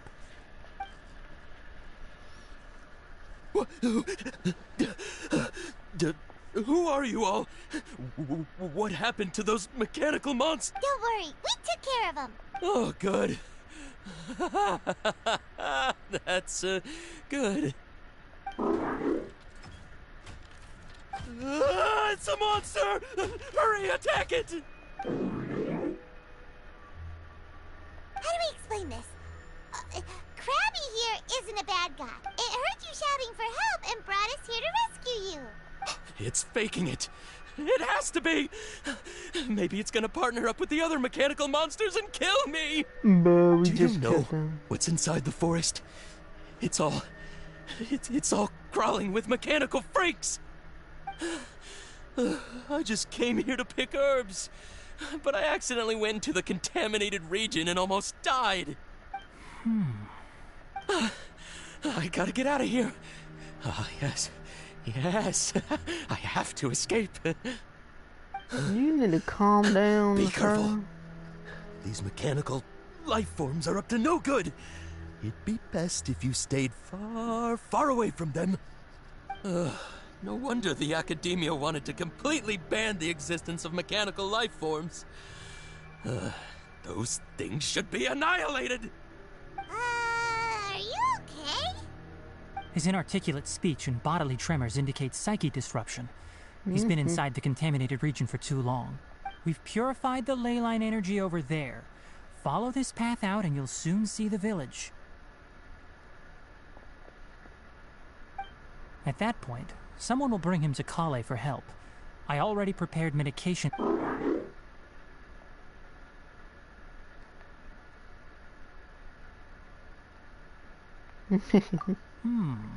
So you think you did a good job and want a part as your reward? It's so hard to understand. Alright, regardless of what you're thinking, you did some real good this time. That's why I'll give you another mechanical part. Need any help with it? Guess not. Well, make sure to hang on to it. What was going through your owner's mind when he made you, I wonder? You're like a giant mechanical crab on the outside and a fluffy little hamster on the inside. Hamster? And also, it's a dog how to do me. you feel about that person saying that you're as evil as the other mechanical life forms? Okay, it definitely doesn't understand you. Doesn't understand a question. It seems like it possesses limited understanding only towards matters related to mechanical components. Help others to get parts. That's probably its thought process. As for why it, or rather its owner, is collecting so many components, I'm not sure. Upgrade. It's getting late, so let's set up camp for the night.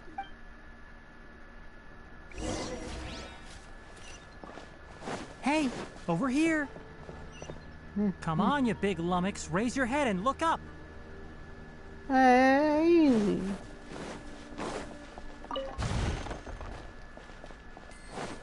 Calling us names tonight? Wow, so mean. I want to explore.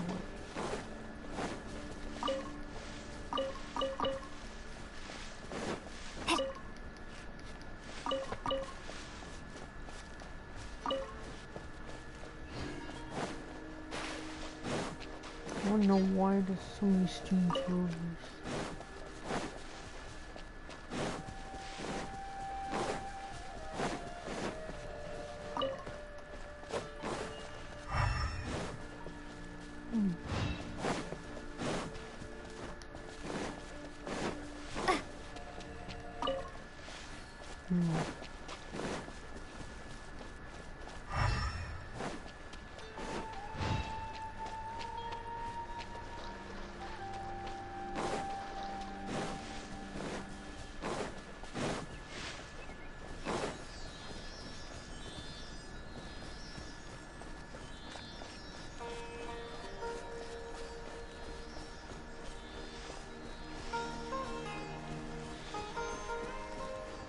hell got stuck?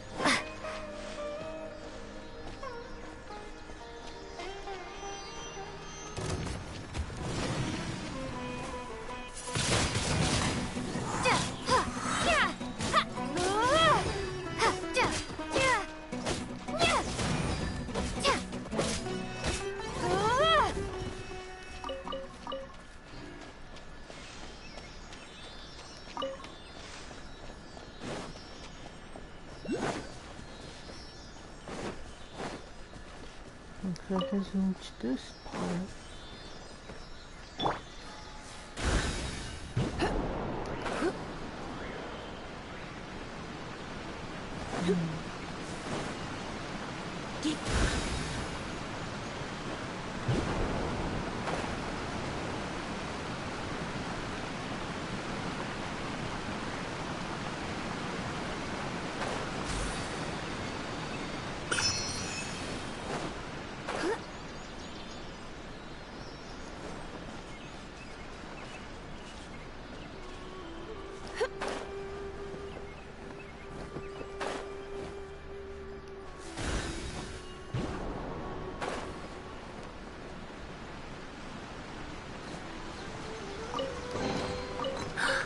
Oh my.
I'll keep this close.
Let's set up camp here. Alright, Paimon also thinks it's a good spot. Oh. Any particular reason? This place is perfect to put up a big tent. We can also set up a cooking pot and cook tons of delicious food. You're not wrong, but the primary reason for choosing this place is because its higher elevation keeps us away from the water vapor below. Rainforests are very wet. You should always be careful when spending the night in damp places. For the next tasks at hand, let's divide and conquer. I'll set up the tent, you'll be in charge of making the fire, and Paimon will forage for edibles nearby. Leave it to Paimon. Paimon's a pro. I'm not expecting that much. Just do what you can.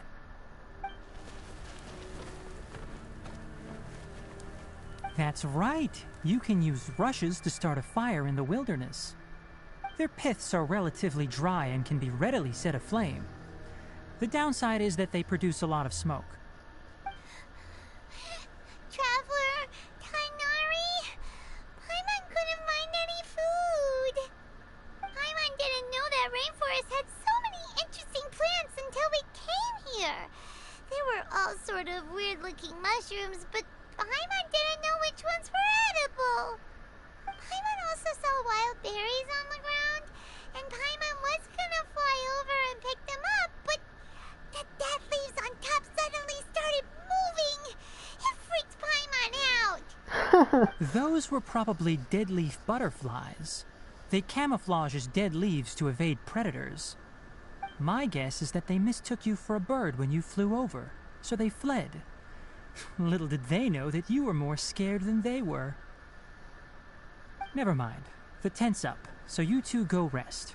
I'll forage for food. Oh, you found some already.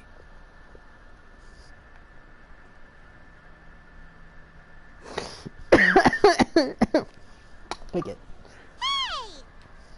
Paimon understands it this time. It wants mechanical parts again. Sorry, Mechanical? no part this time. Let me chip in. I got a lot of parts.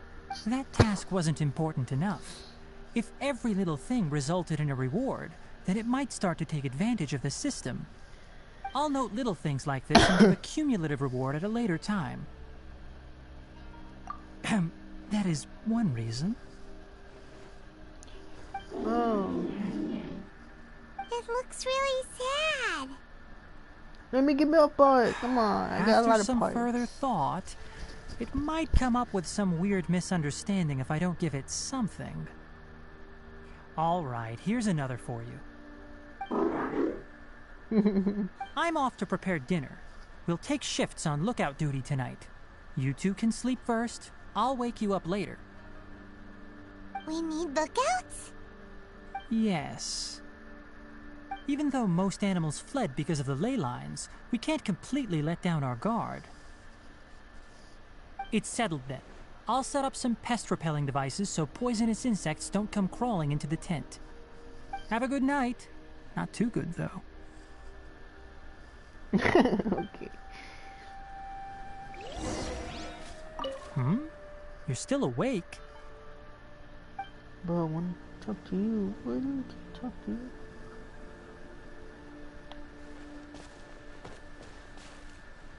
No, I'm doing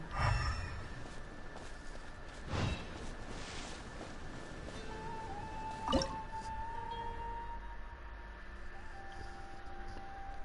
Bro, let me cook up some food. I'll cook him some good food. Good food. Best food you ever eat. Come on, man.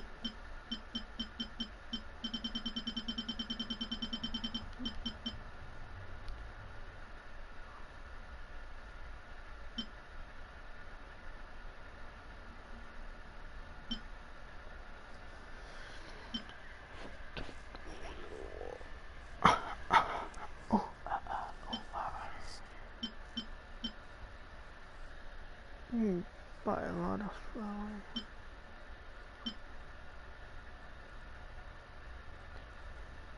I should cook these.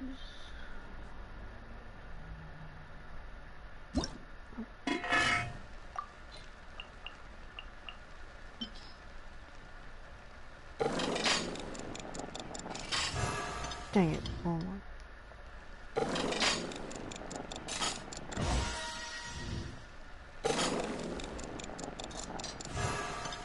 Why am I doing this bad?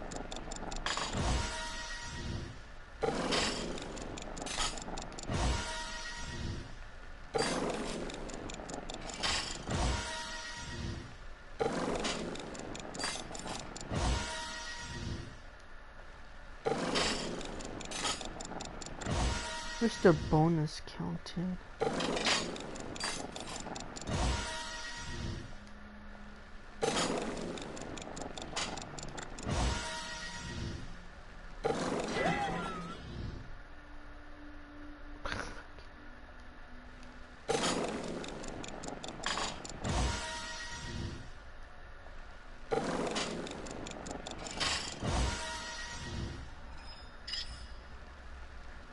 Oh, it nearly ran out. Holy shit.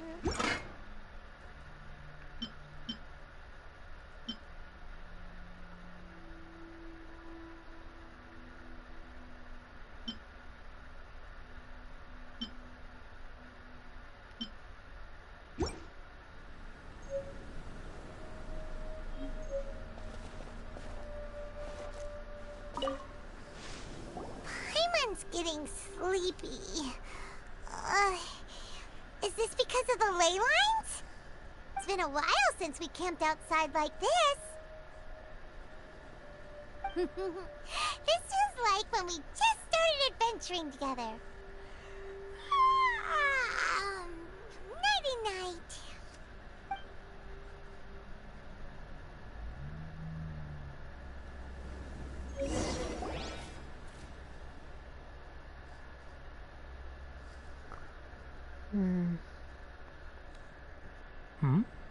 You're awake earlier than I expected. Did you sleep well? That's good. I was worried that you two wouldn't be able to sleep, so I specially used 2 of my homemade incenses. Don't worry. Yeah, they're made from all natural ingredients. They have a light fragrance and aren't harmful to the body. Speaking of which, have you seen the crab? It was scampering around over there just now, but I don't know where it went. So you can tell. My suspicion is less towards the crab and more directed to its unrevealed owner. A ley line effluence of this magnitude occurred without any warning. Someone probably disrupted the natural flow of the ley lines. Until we fully understand the situation, take extra caution. The academia has banned mechanical lifeform research for years, so the origin of these creatures is very suspect. Topics related to mechanical lifeforms were popular in the Spontima for a time. Some of my juniors had also thrown themselves into such research. They proposed an intriguing idea. Use our knowledge to create a new and practical lifeform that could help humanity conquer nature. However, no matter which modules or parts are installed, a machine is innately a construct that receives and executes commands. They can never possess self-awareness like us or other living organisms. In their pursuit to discover the differences between mechanical and biological life forms, zealous researchers performed unregulated vivisections and other absurdly cruel experiments on animals. Research on mechanical life forms was thus banned. The irony is that the researchers became even more impetuous afterward. Who knows? Maybe this subject will be unbanned in a few years. That's a difficult question to answer. I'm interested in the topic of mechanical life, but I don't like the researchers' attitudes.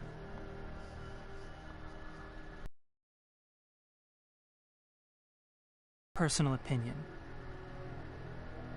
My ancestors and the Veluca Shuna of the desert coexisted together and supported one another. The bloodline of my people was born from this symbiotic relationship. So to me, all life is important. To understand life, you must first respect it. Life is not an expendable commodity, and knowledge should not be wielded like a scepter. These are the points of contention I have with some researchers, and why I left the academia. By placing yourself above other life forms, what kind of results do you expect to get from researching pure life with impure intentions? Really? Well, I'm glad to hear it.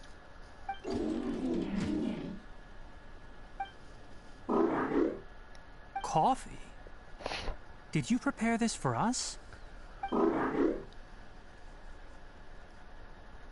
All right. Seeing that you're working so hard to help out, I'll give you another part. You're not planning on using it. Many of your own parts are critically degraded, and you're running low on power. All right. Suit yourself. Oh, and thanks for the coffee, but I'm about to go to sleep. Leave it with her. The night watch is yours. Stay safe. Oh, it seems so eerie. I don't like it, man. Oh shit.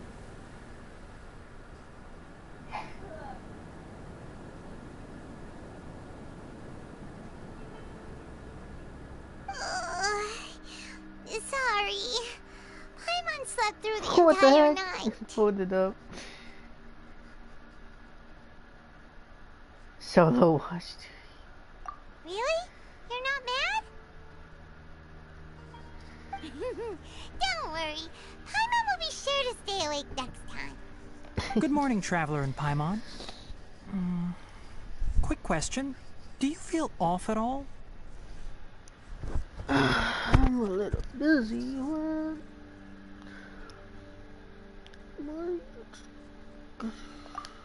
Me too. The farther in we go, the closer we get to the source of the ley line effluence. We'll be heading out earlier today. I'll take down the tent. Is there something we can do? Extinguish our fire so we don't set the entire forest aflame. Also, retrieve the pest-repelling devices from last night. We don't want to affect the ecosystem here. Got it! Paimon will take care of the fire. All right. Let's meet back here later. Later, it's gonna be like Guess it'll have to wait until we return. I also just remembered that I forgot to apply essential oil to my tail. You probably noticed that it isn't as glossy as usual. Perhaps one night doesn't make too much of a difference. I'll make a new blend when we get back. It should make up for last night. I should have some leftover herbs from last month. Good talk. How do you put out a fire? Oh my god, really, Paimon? Wow. Life goes on.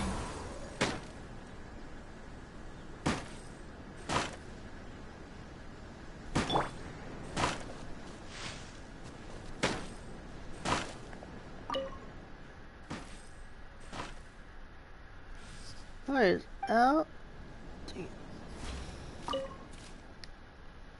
We just need to pack up the cooking pot. Heck yeah, buddy. Guess it'll have to wait until we return. I also just remembered that I forgot to apply it. I'll make a new blend.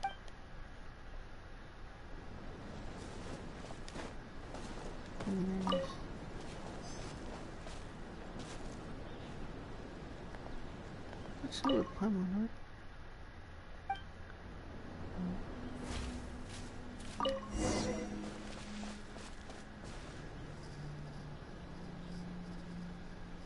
All right, it's about time to head out. As we go further in, we may encounter more berserk machines.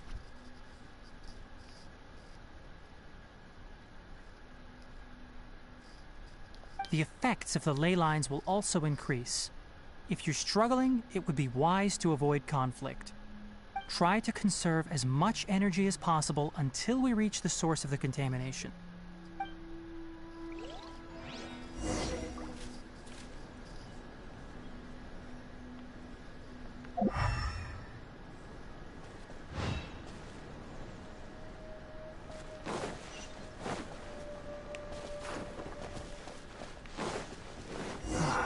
as I thought. The closer we get to the contamination source, the more mechanical monsters that appear. Rise.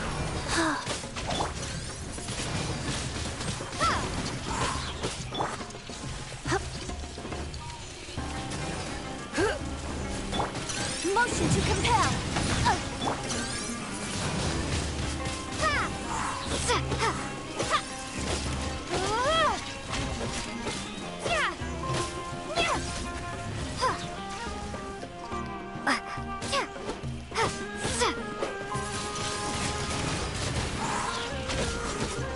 Wheel of life.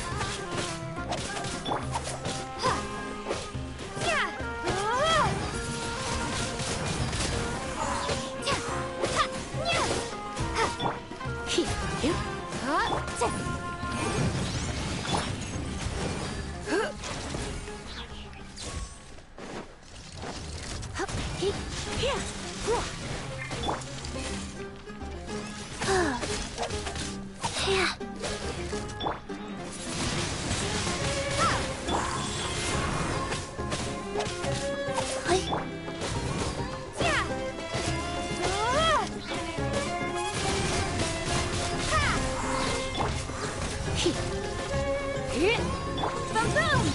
Time for your arraignment!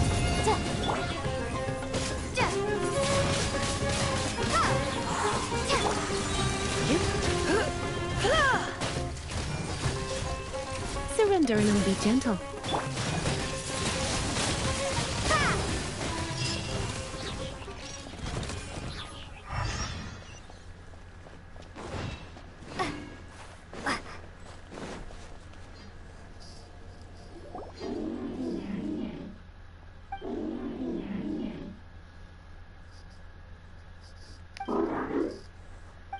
It's up here! Upon closer inspection, the plants here are really different. Ley line energies are also stronger here. This may be the place we've been looking for. Ready yourselves. We're going in. Lock and load, going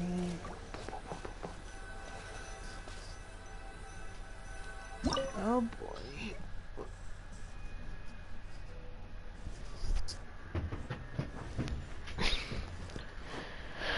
What are we gonna be fighting? Oh, Jim.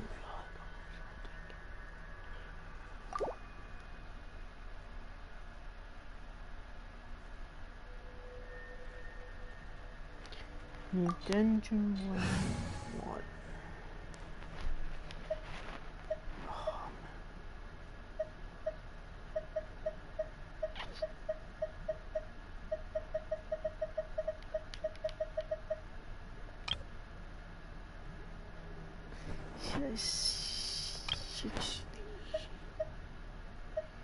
Sacrifice 1.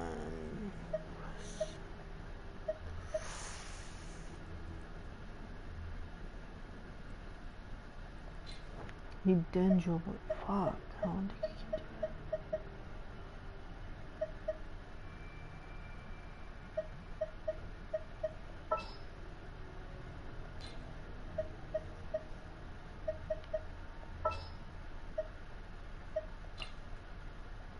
May knowledge guide you.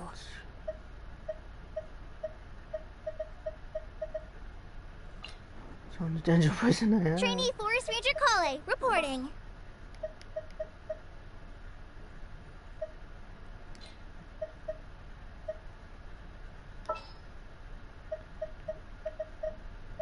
Ready for trial.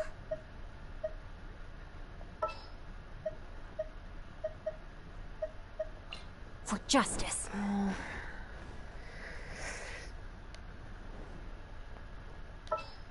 Let me switch back a bit. Just what will we come across this time? I'm here. So I'm like switching my main characters.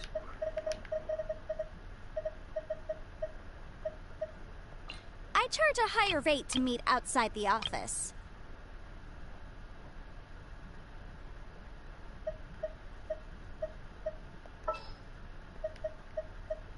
May knowledge guide you.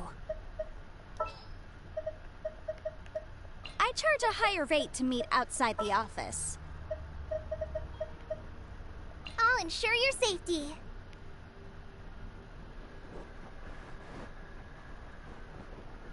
Oh,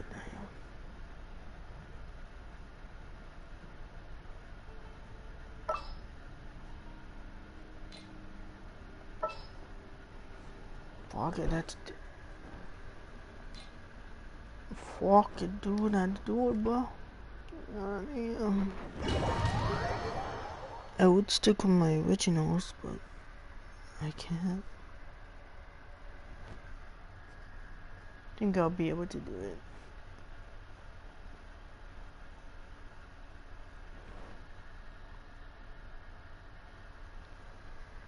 Let's talk about combining powers.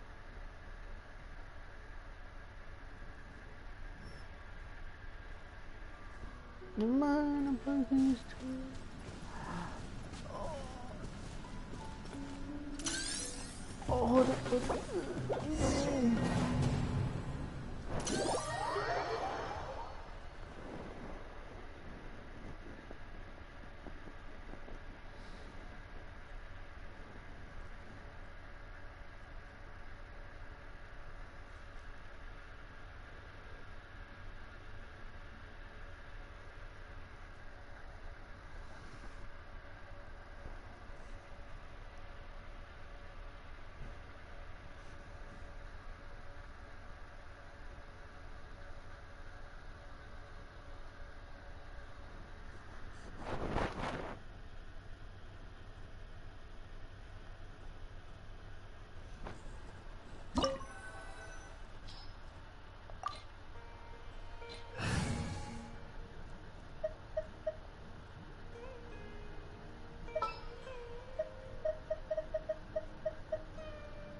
What's happening?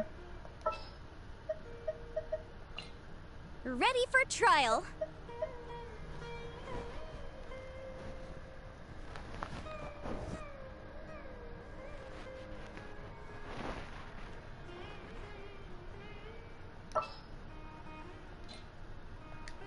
I go with that since I have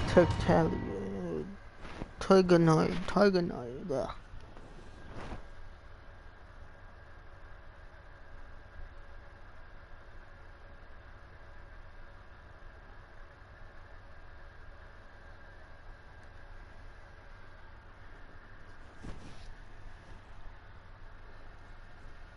It's gotta be tough, but I think we can do it.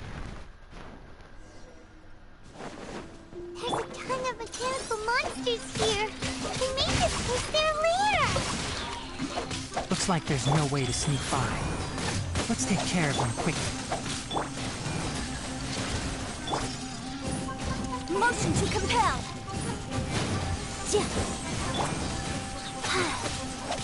Opening box of Adepti Tricks. Rain outlines your fate. Know my sword. Witness the power of Gugwa.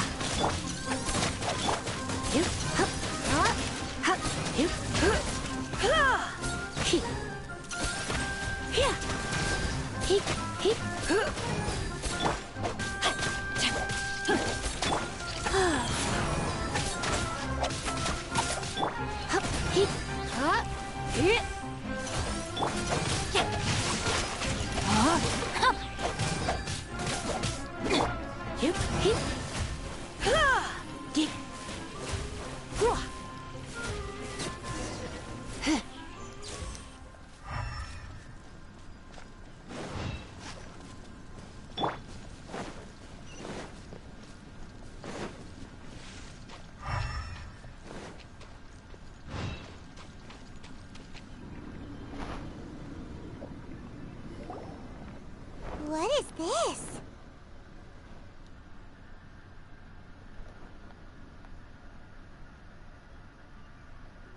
Ley line energy is spilling out from here. This device. It's extracting energy from the ley lines without end. Who in the world would do this without considering the consequences? The ley lines won't be able to repair themselves if their flow is perpetually disrupted like this. That's terrible! We have to stop it! Let Paimon see. Paimon doesn't see control. Standing here is equivalent to being directly showered in ley line energy, which may cause irreversible damage to your body. Take Paimon and get out of here. I'll see if I can find a way to turn this thing off. Wait! You're also vulnerable to the ley lines, right? We're staying! We can't leave you here by yourself! Then let's look for it together. If there is no control unit here, then there must be a trapdoor somewhere. You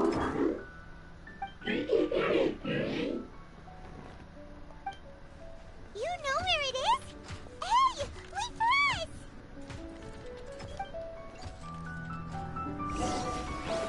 Body and mind.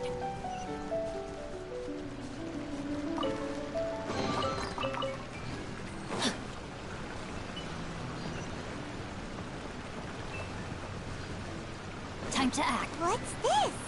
It'll only show up if you step on it? Be careful, and watch your step.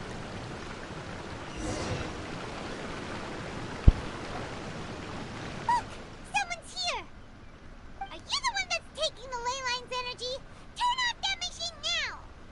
Why aren't you saying anything? Too ashamed? His body is cold.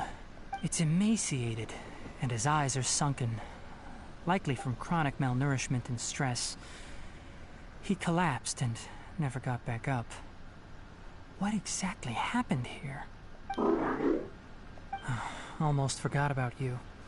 Here, this is the last one. What is it doing?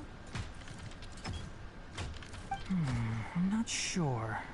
Judging by this room's layout, this place was a laboratory.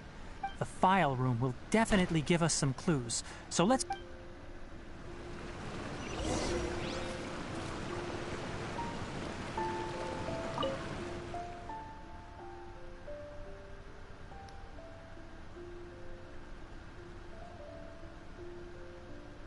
He's constructing a platform while making a little go in.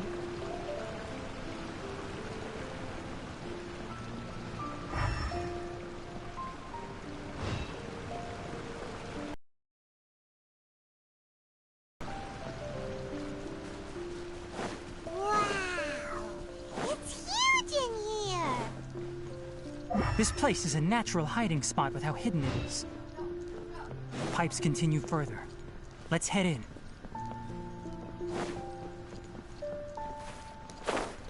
No.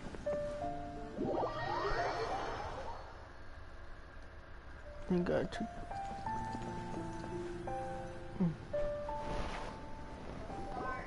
Did you two find anything? There are a lot of lab notes, but it would take way too long to read through them all. I found a tape recording used for an experiment, and based on its serial number, it's from 2 years ago. Tape recorded? Yes, the Spontamog created a device that visually records experiments and consolidates the final production into a tape. However, these devices are expensive to make and aren't entirely stable. That's why they are only used in some laboratories and do not see wider usage.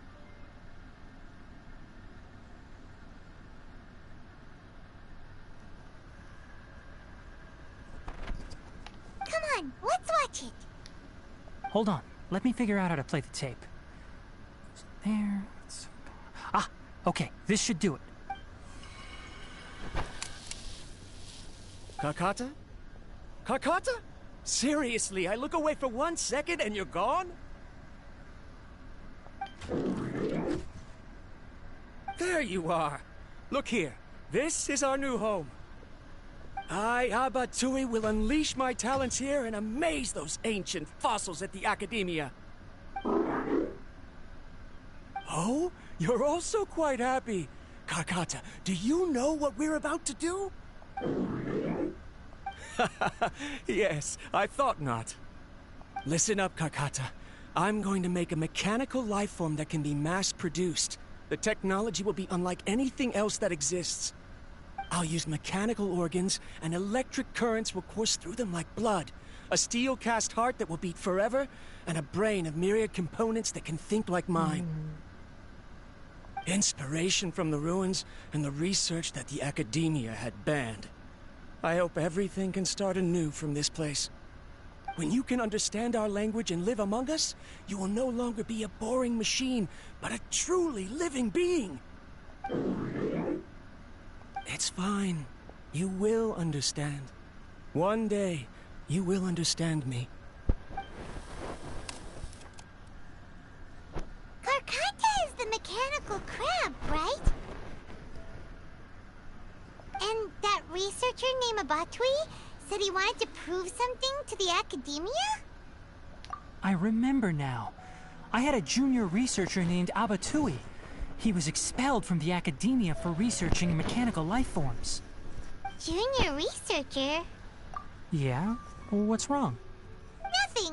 Paimon was just wondering, doesn't Abatui look older than you? He is, but academic progression isn't tied to age. I finished my studies a while ago, so subsequent students generally considered me as their senior. Oh. Of course, age can be an issue. For a while, people always dragged me into pictures. I felt like some kind of animal on display. That isn't important. Let's go and see if we can find other tape recordings.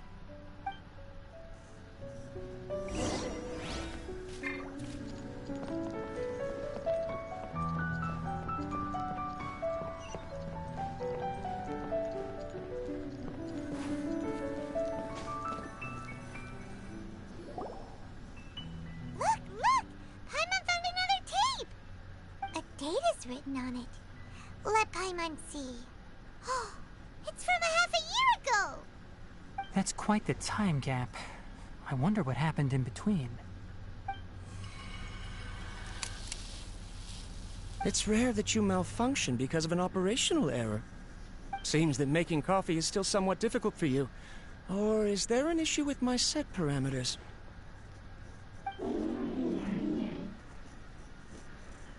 All right, there you go.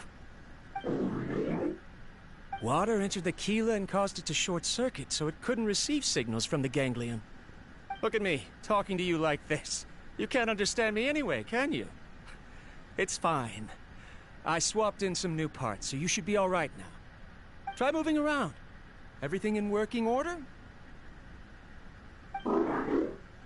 Be more careful next time. We're tight on money right now, so we don't have a lot of parts or power to spare. I'm glad. Karkata, did you know? Yesterday, I dreamed that you could talk.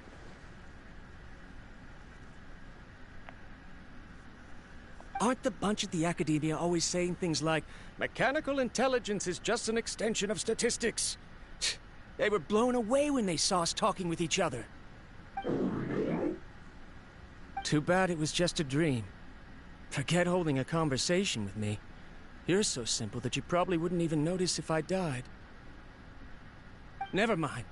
I should probably be worrying about next month's power. After Abatui left the academia, everyone lost contact with him. I thought he was so despondent that he gave up on researching mechanical life forms. Instead, he had holed up here and continued his experiments. Paimon doesn't feel like he's a bad person. He even changed out Karkata's broken parts. Why would he mess with ley lines? Let's keep looking around.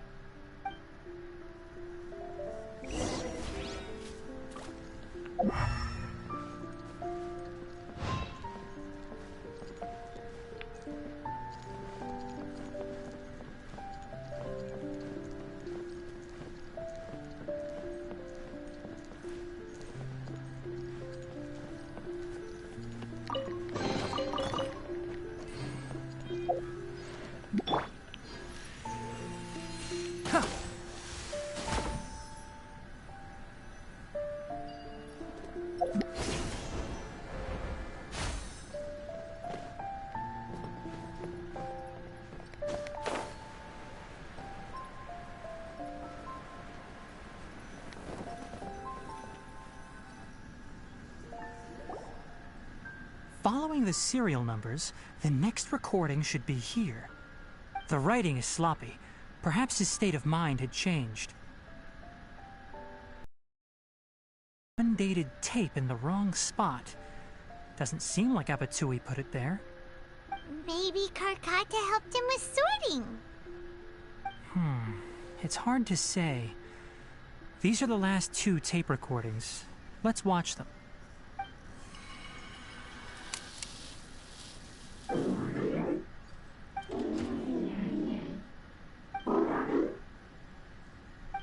Sorry, Karkata. I was just thinking about something. Today might become a special day.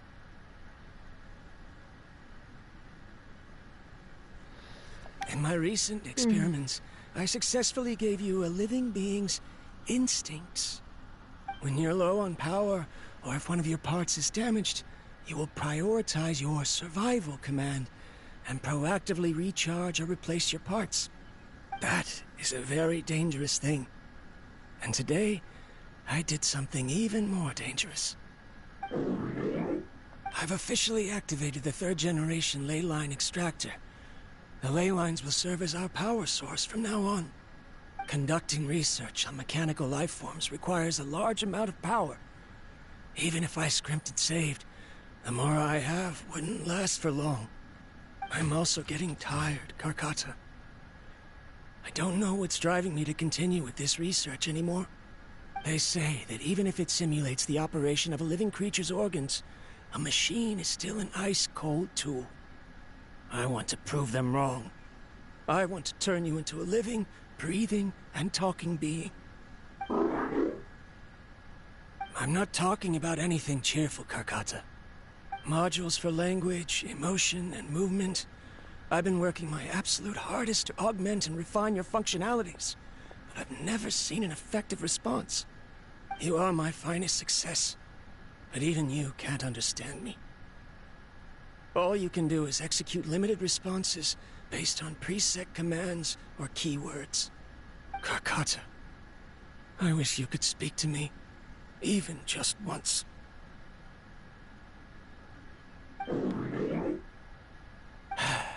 Yes, you cannot understand me, so you cannot answer me either. It is what it is. In a few days, I'll sell the failed ley line extractor for some more and continue my experiments. Life goes on, and I have to as well. I don't have any other choice. This is new. If I place another 2 control modules here to simulate the brain's thalamus... of course my heart decides to act up now. Why did I cut medication from our expenses? Karkata, come help me.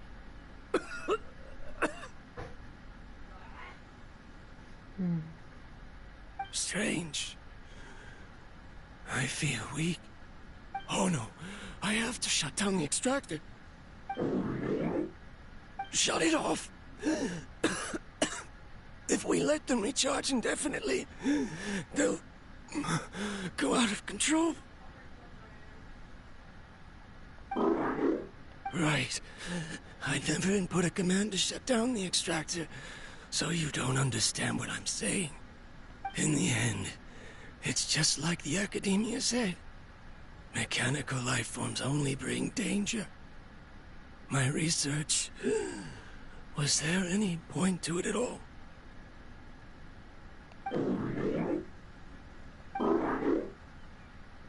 I'm sorry, Karkata. In the end, I still wasn't able to turn you into a true mechanical life form. I see. So the ley line effluence was an accident. Damn. After Abatui's unexpected death, the mechanical monsters were driven by their instincts and continuously drew out power from the ley line extractor. This eventually resulted in severe damage to the ley lines. Paimon understands. Then why didn't Karkata go haywire like the other machines? means. Because Karkata is different from the other machines. Structures similar to living organisms, the ability to cry and laugh, and capacity for independent thought. To Abatui, only a machine with these features could be considered a mechanical life form. Perhaps only by building such a machine could he have the academia acknowledge his protracted research. But if he had slowed down and saw Karkata as a friend instead of an experimental product, he would have noticed. Karkata can't speak. And yet it cares about Abatui far more than it does about itself. What does that mean? You'll see in a bit. But before that, we have a more urgent task at hand. First, let's find the control unit for the ley line extractor and shut it down.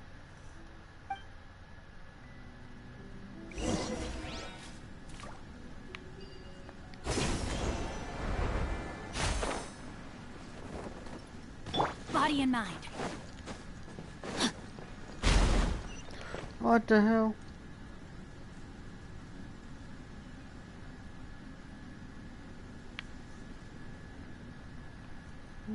Okay. More of this transparent flooring. It feels like a maze.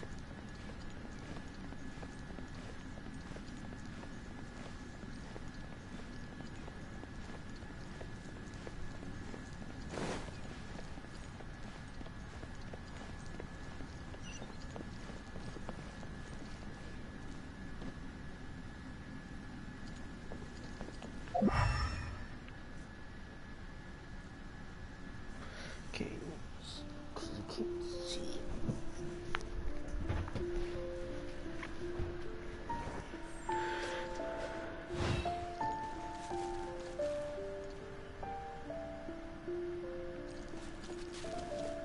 Supposed to be moving or something?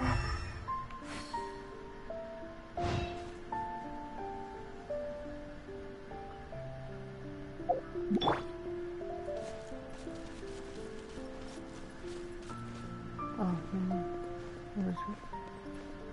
Up here. Oh, I'll go here. Ha!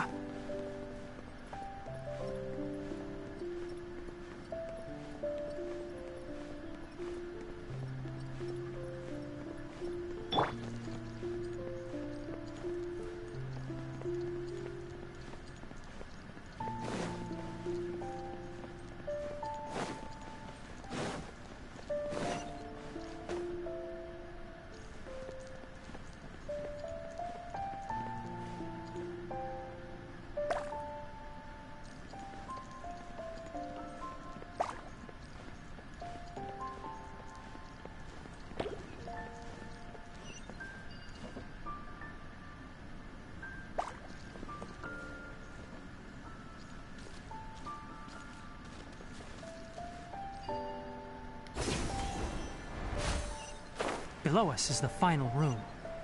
The control unit is likely in there. The way ends here. Wanna try jumping down? I do in a bit. There might be something up here for me.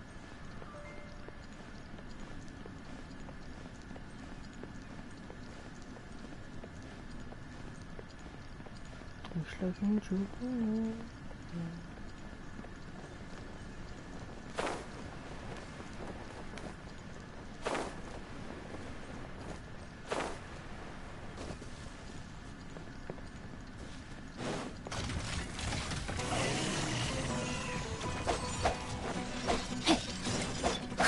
Wheel of life. Come a little closer. Incinerate! Rain outlines your fate.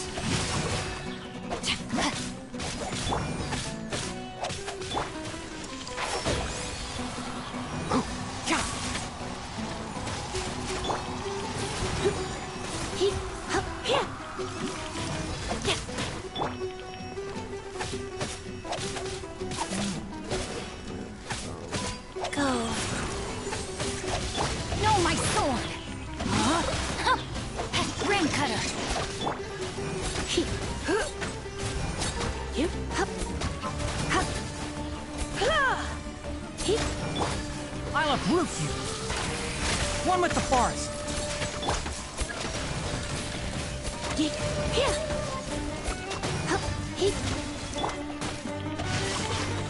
No, my sword! You're in for a little shock. Boom boom!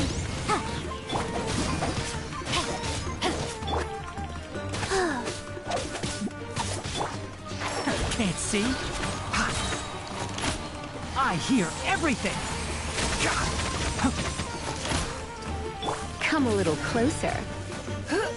Inadmissible evidence! You're in for a little... Rain outlines your fate.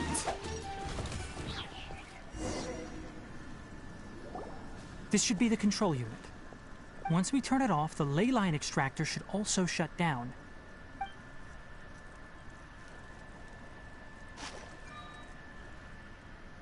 Without an external force damaging the ley lines, they should start to slowly repair themselves. Oh, but I bet you two are more worried about Karkata. Let's head back.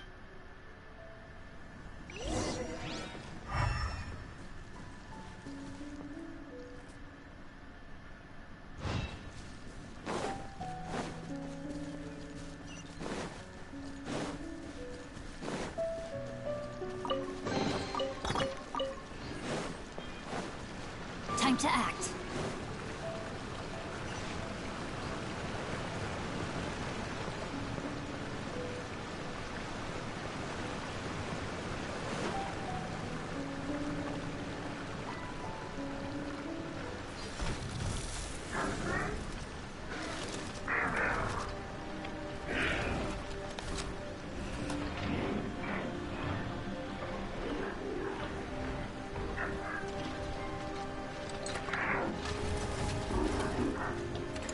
Oh man.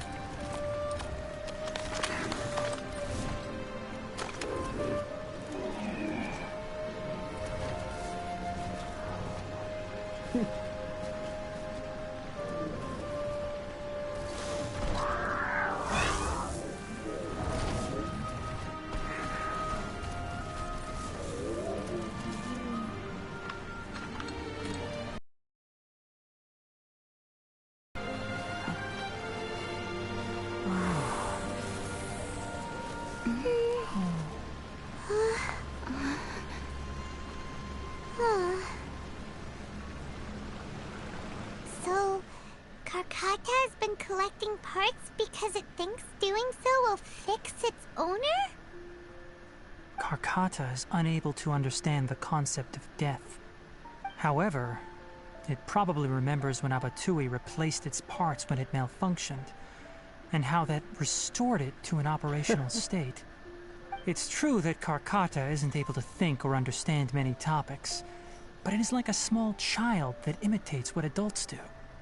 So that's why it kept stealing mechanical parts. But it can't repair its owner, no matter how hard it tries. Yes, but the important thing is that it formed the thought of wanting to repair Abatui. No one knows how this thought came to be, but it has even suppressed the instincts that Abatui had installed. If it really is as we've predicted, this research truly will make waves in the academia. It might have been possible to achieve this with ancient technology, but no one has been able to do the same with modern tools. Karkata? Karkata? Can you hear Paimon? Tainari says you're awesome! It reached its limit. It hasn't recharged this entire time, nor has it replaced its severely damaged parts. It's a miracle that it managed to hang on for so long. I'm going to confirm that the ley line extractor has shut down. Come with me. Let them be alone for a while.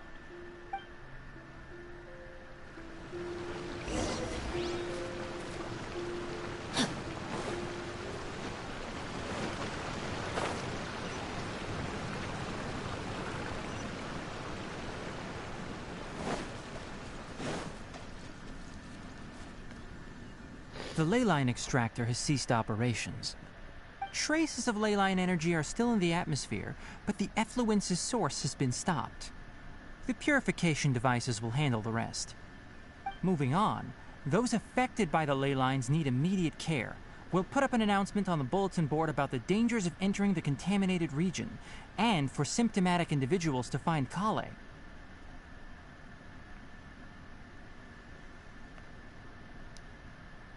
According to the Academia's policies, we need to bring everything back. Research materials related to mechanical life forms will be destroyed, and Karkata will be disassembled and sealed away. What the heck? You two should return first. I'll take care of things here. Although we've stopped the source of the effluence, the leyline energy in the air exceeds normal values. Your bodies won't be able to hold up if you continue to stay here. But... Listen, the Traveler hasn't rested very well, right? Also, it'll take some time to pack up all the research documents.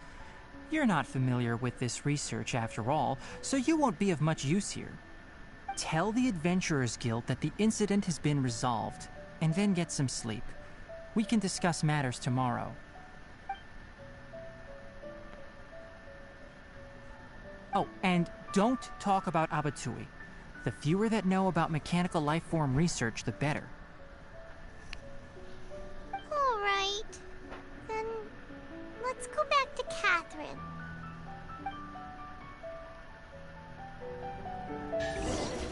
Why are you still here? I'll take care of this. Go and report to the Adventurers Guild.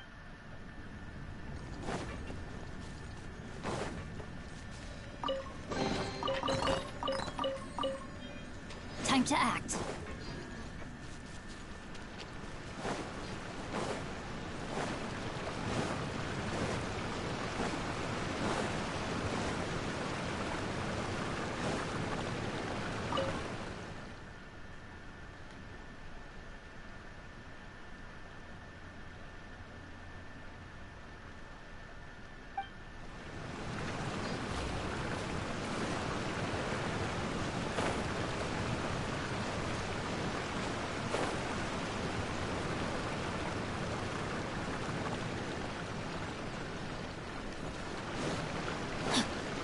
Time to act.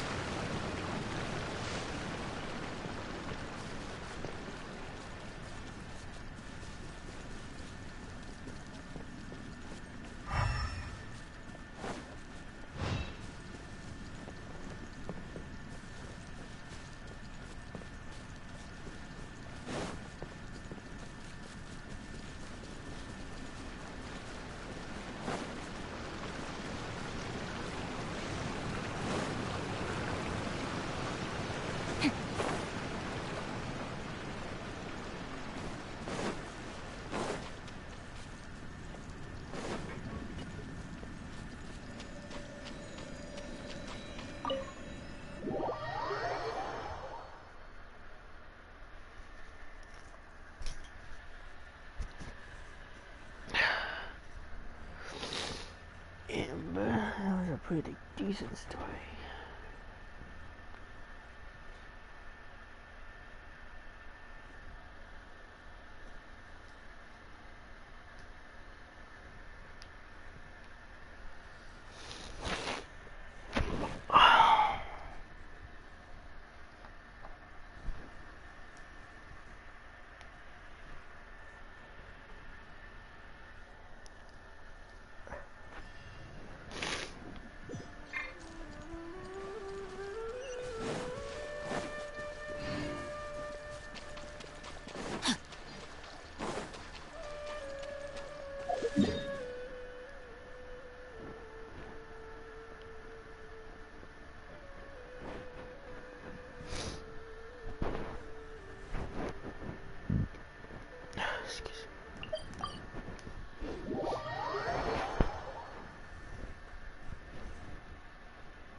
Now, this is what I call a moment of solitude.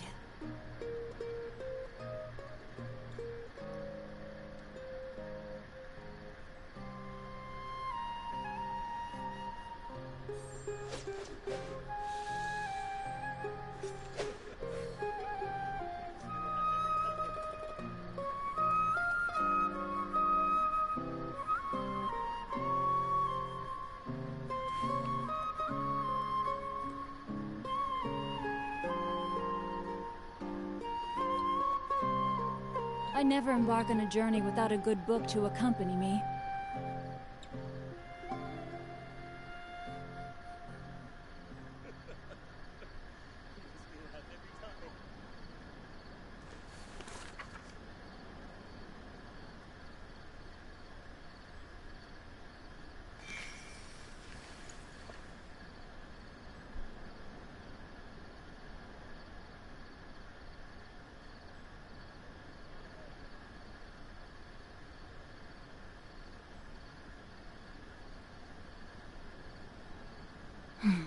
Now, this is what I call a moment of solitude.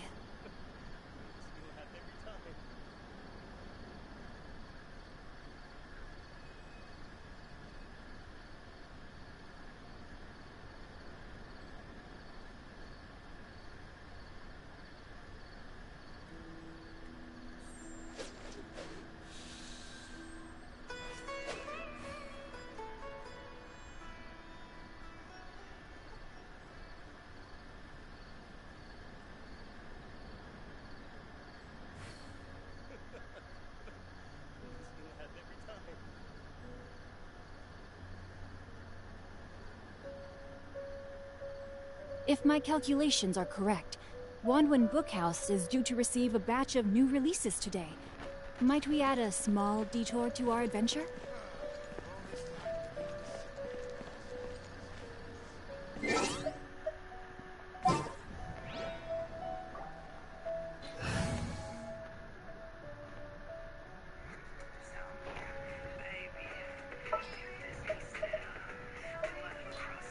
There's still a long road ahead.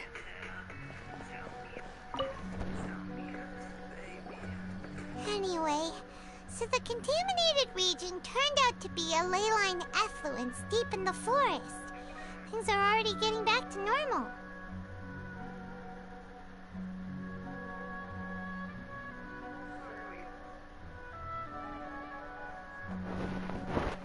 I see.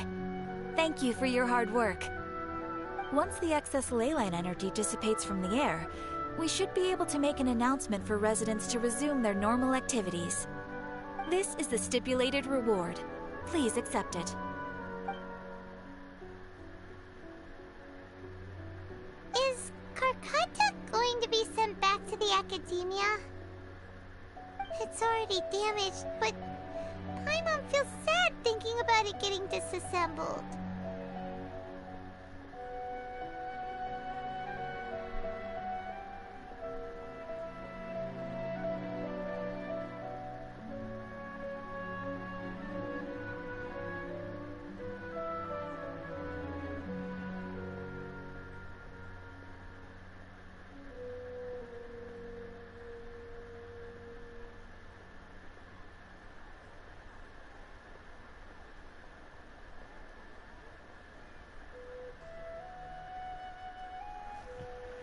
Oh,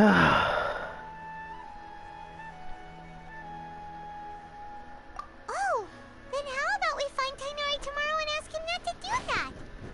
Paimon really wants to go right now, but Tainari said that we would discuss matters tomorrow.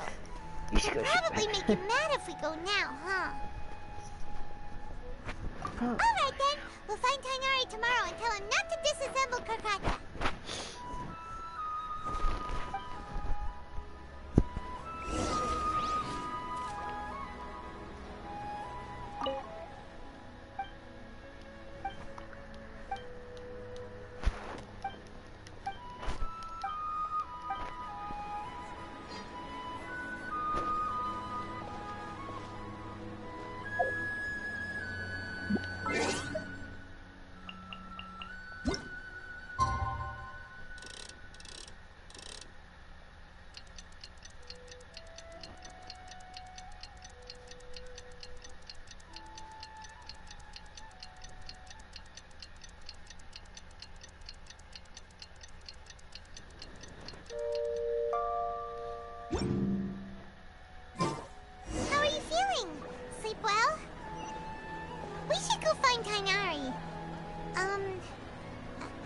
think we should ask him?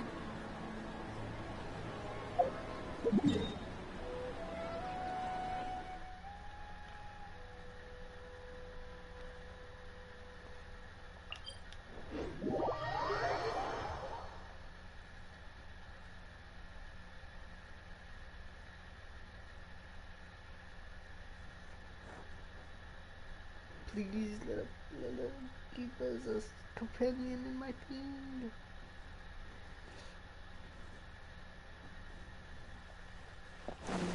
Probably won't do that.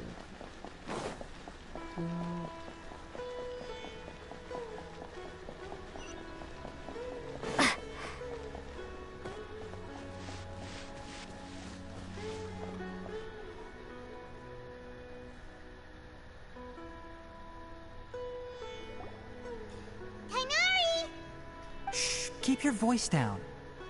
The lilac daphne, a daphne of the genus Thameliaceae, has a strong anticonvulsant effect, can be made into an anesthetic powder. Extrapolating from these two datasets, it would be particularly potent against Piscine species. Hey, make sure you're getting all this down.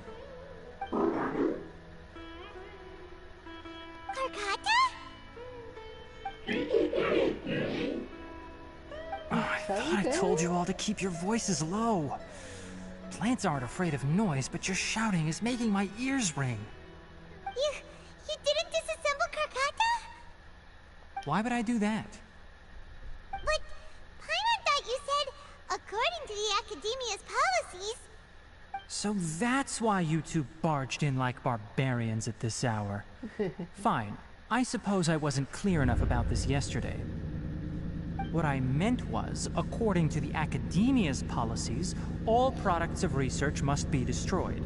That's why we can't let the Academia discover that place. Anyway, the first thing I did was repair Karkata. During my time at the Academia, I took an elective course at the Spontama. Who knew it would prove useful one day? Hell yeah. We then buried Abatui together. After organizing the research materials, I kept some as a souvenir. Most of it was burned to hide the evidence. I'm not with the Academia, so what do their policies have to do with me? On the other hand, I am the Forest Watcher of the Avidya Forest. I have a duty to protect all life in the forest.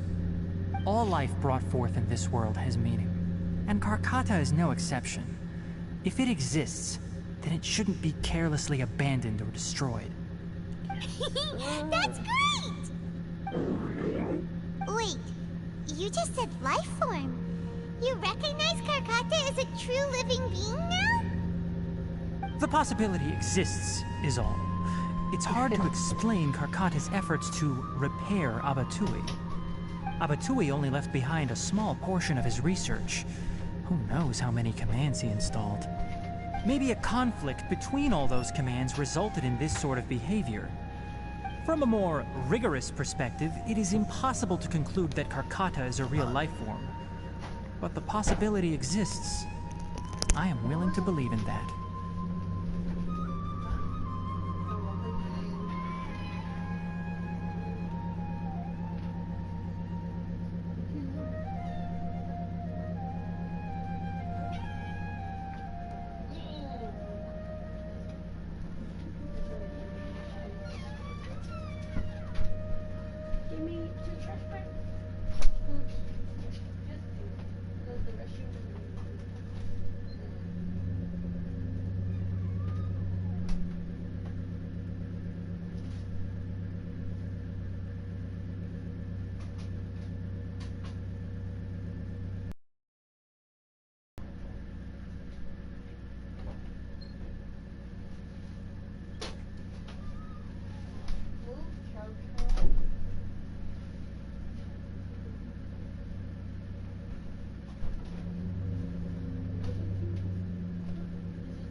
That's it?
hope I'm doing this on YouTube. I swear.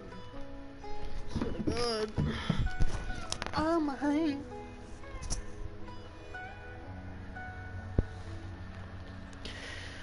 I should check what I'm doing this on. I feel like it's YouTube, but it might be Twitch. But yeah.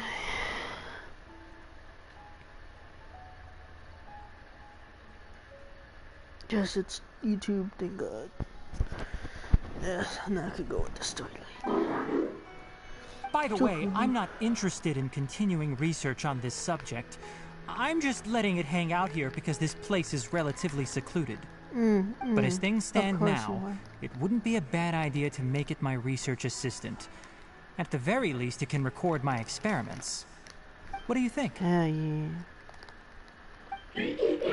I think you like it.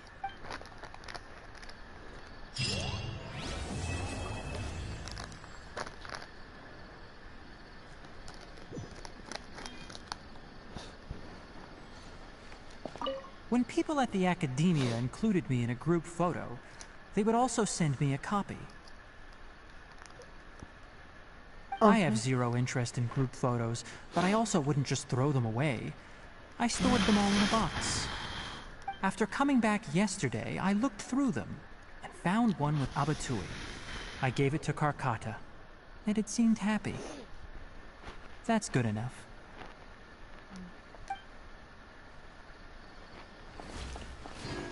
This is gonna be the last time I see you, Karkata.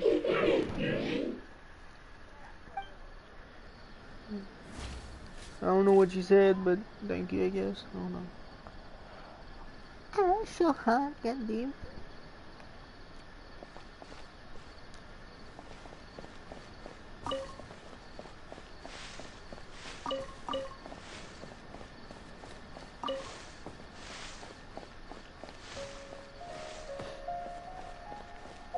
Now on with the main story. That's all.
We finally made it to Caravan Rebot.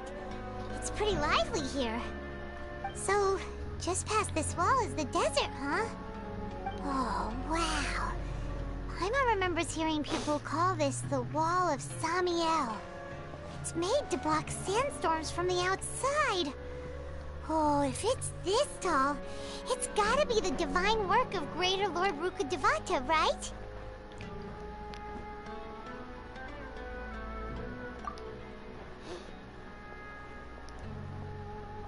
Enough gawking. Come on, follow me. Hey, come on. Huh? We're travelers. Come on. Come on. You can do this to us. Over here. Oh, Hatham went that way! Let's hurry up and follow him. Wonder what he's up to.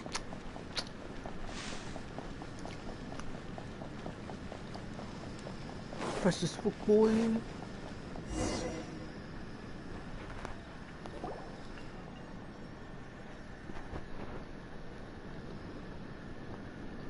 Oh shit. How? Where the fuck? What the? Where did she go? Oh, you bastards. How did we lose them? They were just here a second ago. More Aramite mercenaries? Who are they working for this time? You were too careless. You should have noticed those hopeless amateurs trailing you a long time ago.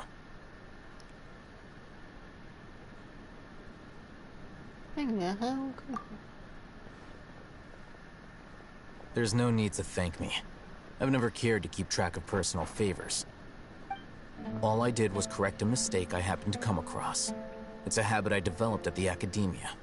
You really gave Paimon a scare, Alhaitham. We never thought we'd run into you here. Last time we met at Port Ormos, didn't you say you were going back to the academia? Wait, don't tell Paimon that you're here to take us back on their orders. Oh, so you've already landed yourselves on the academia's hit list. I can't say that I didn't expect it. However, had I wished to turn you over to the academia, don't you think you'd already be the Eremites' honored guests by now? Oh, true. Right. You do have a point. I have no interest in running errands for that project. As a scholar, I've always belonged to the camp that promotes researcher autonomy. And these days, you're more fascinating than anything the sages can offer. Not quite. To tell you the truth, I'm still investigating the Divine Knowledge Capsule. Unfortunately, I've run into some difficulties. Everyone says the capsule originated in the desert and was eventually moved to Port Ormos. If I am to get to the bottom of this, I must understand how the capsule first came to be. Which brings me back to you, and why you're so interesting. The leader of Ain al-Ahmar used the Divine Knowledge Capsule right in front of you, and upon seeing him, your expression became perplexed, and you were lost in thought for quite some time. To have that kind of reaction, I think you must have realized something. Are you interested at all in sharing what you've been hiding from me? Pause, because I need to read my inner thoughts. I need to read my inner thoughts. This is so sharp. Alhaitham, you really have a ridiculous eye for detail. What kind of person even notices or remembers stuff like that?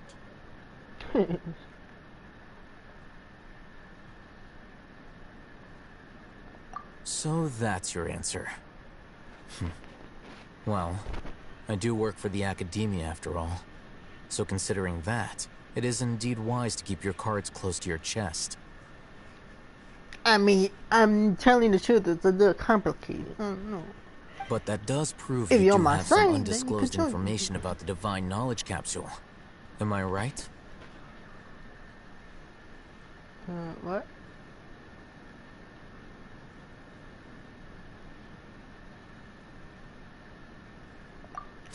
No matter.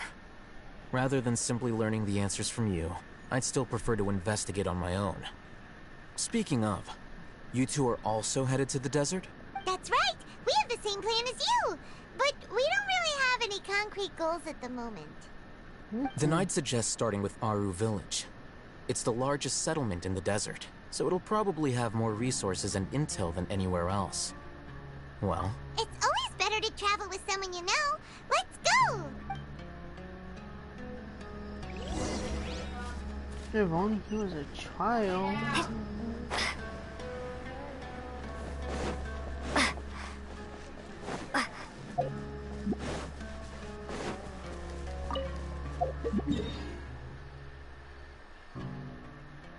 Then gotta explore, cause I can go check.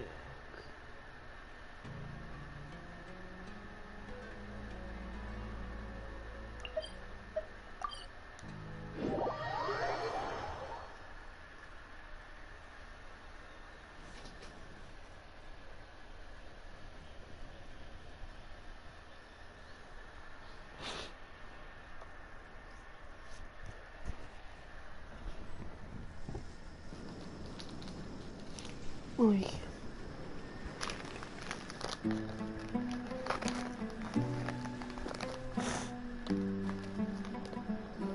Before us lies Aru Village, the safe haven of the desert folk. Whoa, this landscape is really something else. What a cool place! Let's go check it out! Please don't. Okay, there you go.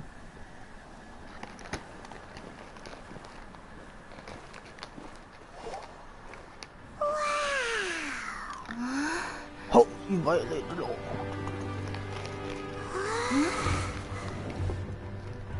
Oh yeah, there you go.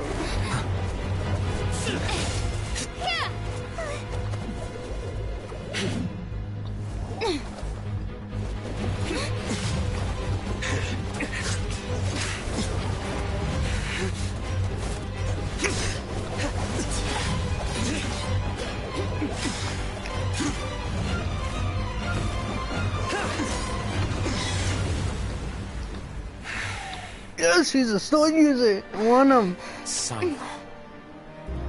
And a dendron.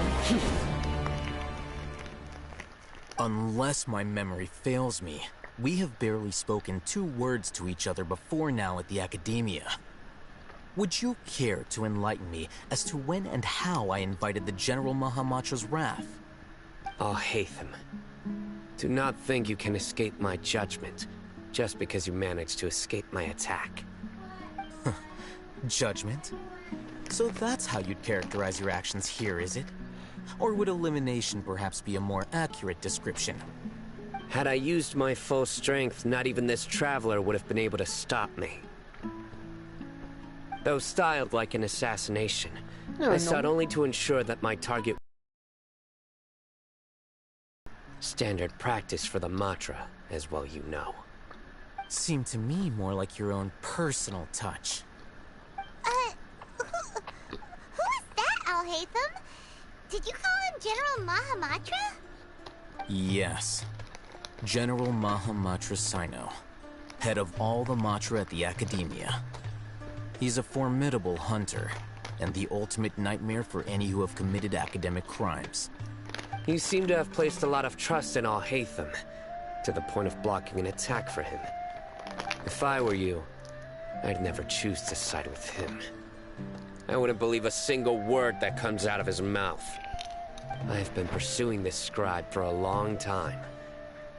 I urge you, stand back and do not seek to defend him any longer. Otherwise, there will be consequences. Has Al-Hatham done something wrong? Paimon doesn't think he's as bad as you made him out to be. I won't waste my breath explaining things.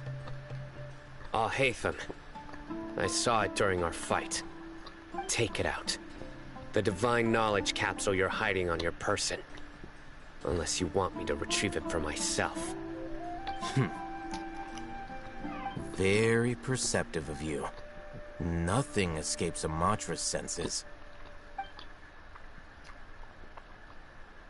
Wait, the divine knowledge capsule? Didn't it fall into the Matra's hands in Port Ormos? No wonder you speak with such confidence, Sino. But I must admit, I'm very curious. What does this capsule mean to you? And why, as General Mahamatra of the Academia, are you all alone in the desert? As far as I'm aware, the other Matra have been speculating about your disappearance. Have you been given a mission that's, let's say, morally dubious? If I was the real target of your mission, what was stopping you from simply using your authority and resources to judge me within the walls of the Academia? I should have known you'd be difficult to deal with. You two? Ugh! What you would do, Traveler? Paimon feels like we can't trust either of them! Ahem. Well, look at you two, acting all tough and self-righteous over there. Wait, Dia? Damn, bringing up all the stops. What the fuck? Great! Finally, someone that we can trust! You gotta help us out here. Otherwise, these two are gonna start fighting again! Yeah, sure looks that way. Two giants from the academia duking it out once and for all. Not something you get to see every day, that's for sure. Listen, I know you academic types love to fill up your big brains with self-righteous morality and lord your empty rules and virtues over each other. But how dare you bring your petty disputes into the safe haven of Aru Village? It seems like someone's gonna have to beat some sense into your thick skulls until you finally learn to respect these grounds. Oh shit, she started another one.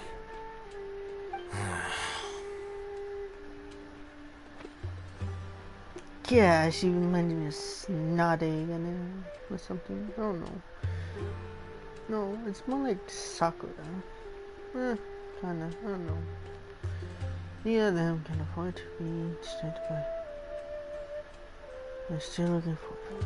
Hey, did either of you hear a word I just said?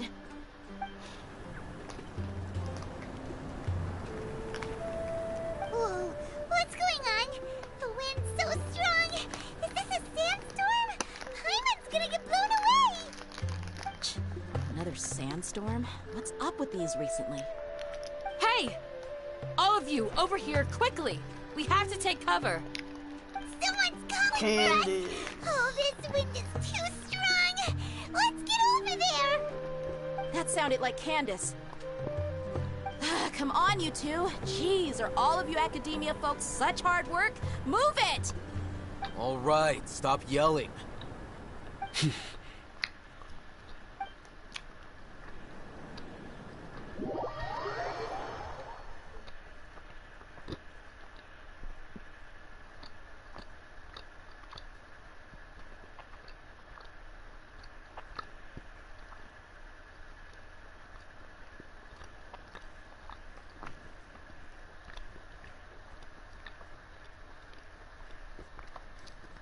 Now that I think about it,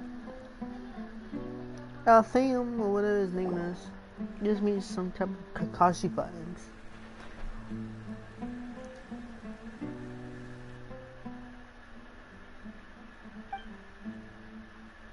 Yeah, Sino gives me some type of, I don't know. Yeah. This is pretty awkward. Hey, wanna play sardines with 3 people who wanna tear each other limb from limb? Sure, why not? Sounds fun.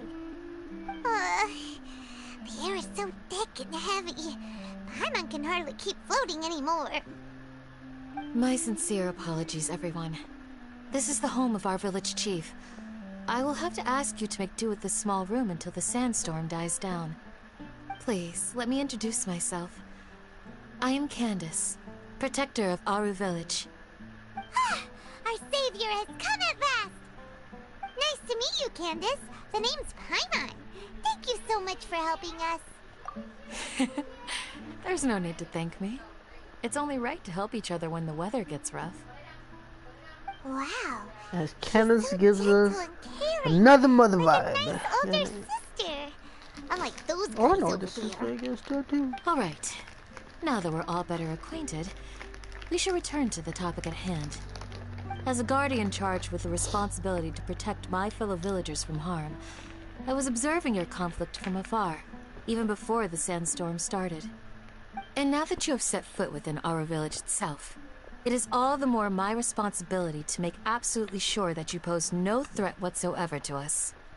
So please, have an honest and sincere conversation with one another, and put your hostile feelings to rest. If anyone dares to start anything again while they are under this roof, I will not hesitate to send them out for some quality time with the creatures of the sandstorm. God damn. Oh, on second thought, Paimon may have misjudged Candace's character. And that goes for you too, Miss Dia. Do I make myself clear? All right, we got it, Candace. That's what I like to hear. So, which of you will begin? I was supposed to be a mediator, but I might have gotten a little too involved just now. Anyway, one of those two should probably start talking. Wait, that was you trying to be a mediator? I have nothing to hide, so there's no shame in explaining myself. While Al-Haytham wasn't wrong about the other Matra not knowing my whereabouts, it's not because I've been assigned a morally dubious mission. Rather, I've chosen to exile myself. Huh? Exile yourself? A little while ago, I discovered that there was data missing in the Academia's project planning and development files. What little they did report clearly did not match the project's actual progress. As General Mahamatra, I had the responsibility and authority to request an audit. However, to my surprise, the person responsible for the erroneous data was none other than Grand Sage Azar himself. I tried to investigate the issue myself before submitting a formal audit request, but I soon found that all leads and potential pieces of incriminating evidence were carefully concealed from me. I began to realize that they were cautious of me from the very beginning. Unsurprisingly, the Grand Sage rejected my audit request as soon as the submission reached his desk. He even said to me, "The power of the General Mahamatra is granted by the sages. You have no right to judge us." So they really are up to no good. I realized then that to the Grand Sage, the Matra are nothing more than tools for the sages to assert and maintain their control over knowledge. The vows that we took, the principles that we strive to uphold, they are meaningless to the academia of today. Well, you should just kill them, then exile yourself. I believed it would be wise to flee the academia before the sages had a chance to take action against me. This way, they can no longer see nor predict my actions. I will never give up on this investigation. There's no need for someone else to give me power or authority. Once I find the truth, I will administer judgment by my own name. Sino seems to have the same goal as us. We're all investigating the sages. Plus, now that he's no longer the General Mahamatra, he somehow feels a lot less scary. Well, Sino, if that's your story, then why did you see Al-Haytham as a target? When I was investigating the matter in the academia, I overheard a conversation between Al-Haytham and a sage. The sages asked you to investigate a blonde-haired traveler. Do you dispute this, Al-Haytham? What? Like many parts of the project, this assignment was undocumented. Now throw in your suspicious behavior with the Divine Knowledge Capsule, and I think we deserve an explanation.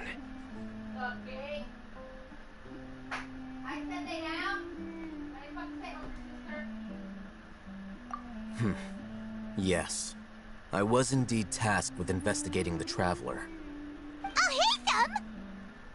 After all, the promised reward was so great that hardly any scholar could have refused. The sage told me, once you've completed this assignment, I can give you a glimpse of divine knowledge. A most enticing offer. Unfortunately, those academics don't know me at all. Their words contained one key piece of information, namely that divine knowledge indeed exists. That gave me all I needed to know. From my perspective, the sages are far from trustworthy. Think about it. Isn't it a little strange they're so willing to share divine knowledge with anyone, even as a reward? So, I began my own investigation following the lead of the Divine Knowledge Capsule. Why do you In the have to end, act so cool? I realized my Fuck's wisdom sake. in committing to this rather than collaborating with the sages. Had I been less guarded, I probably would have ended up like that Ain al-Ahmar mercenary, incapable of remaining sane for long enough to hold a conversation. You mean that the sages originally planned to dispose of you, using one of those capsules that drive people insane?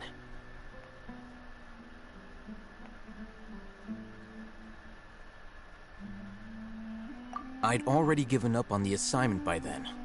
I only told the Academia I was waiting in Port Ormos for you to appear so they wouldn't suspect anything. So it came as quite a surprise when I encountered my erstwhile target while investigating the Divine Knowledge Capsule. Criminals do love to talk about coincidences.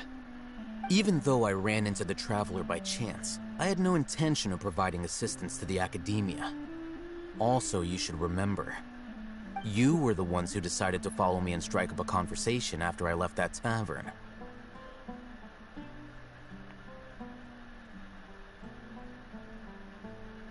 That's true. Alhaitham helped us out at Caravan Rebot as well. Maybe he's telling the truth. I'm willing to apologize, if that's worth anything to you. I took the Divine Knowledge Capsule behind your back because I judged its existence to be a significant risk. I felt that it would be best for no one to interact with it before it had been properly studied. After all, curiosity often proves to be the most dangerous thing in this land. You should be well aware, Scribe Alhaitham, that curiosity can also lead you to danger and suspicion. Answer me this. Did the sages share any information about their project with you? Have I not made myself clear? You and I are both distrusted by the Academia. Do you really think they would tell me anything? Fine. Although you haven't completely proven your innocence, I won't regard you as an enemy, for now. As you wish. Good. I'm glad to see you two clearing up your misunderstandings. And now you, Dia. I believe it's your turn. Oh, sorry. Whatever the boys were talking about must have been so boring that I spaced out. My situation is pretty straightforward. My employer, Dunyarzad of the Homayani family, is friends with the Traveler and is currently recovering from her illness at home. I had nothing going on, so I decided to return to Aru village for a visit. I was actually looking forward to a pretty exciting time getting back together with everyone here. But then I saw these two random guys in the middle of a pointless argument. It ticked me off, and things went downhill from there. Is that all? Well, I will admit that definitely sounds like your style. In that case, welcome back, Dia. That's more like it. I missed you all so much, Candace. No shit. Whoa! What was that sound? No need to worry. Now that you're no longer at each other's throats, please make yourselves at home. I'll take a quick trip outside to clear out some of those creatures in the sandstorm. Creatures? In the sandstorm? Are you sure you don't want some backup? Fighting in a sandstorm is not for the faint-hearted. Anyone without extensive training in these conditions is at a disadvantage. You need Let's to go. worry. I want to train. Let's train. Just leave them to Candace. Don't worry. She's as tough as they come.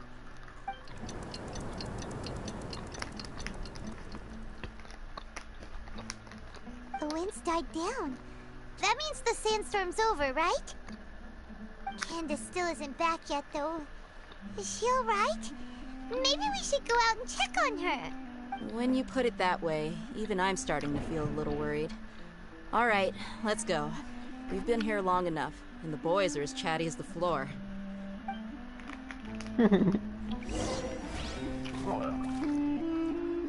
Anyone here that I could talk to?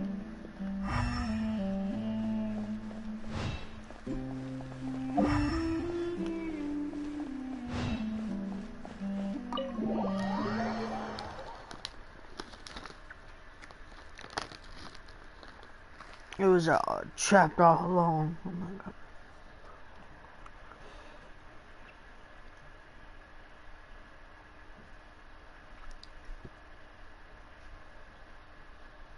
Oh, just has its own logo. Oh, this shit.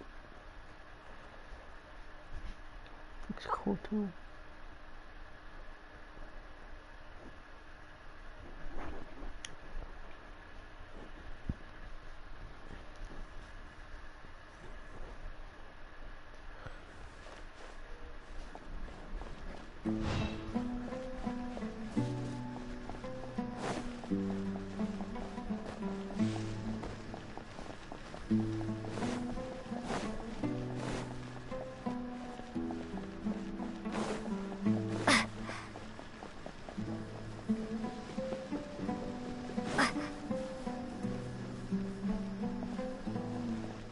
dodge these guys.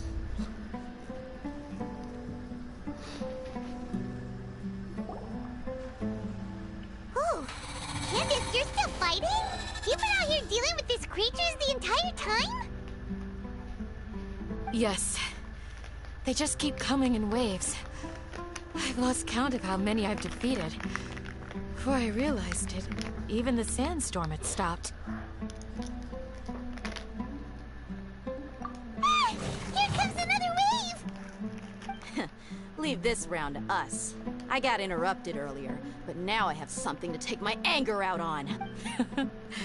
It's been quite a while since I've seen the Flame Mane in action. I'll be sure to put on a good show. Let's go!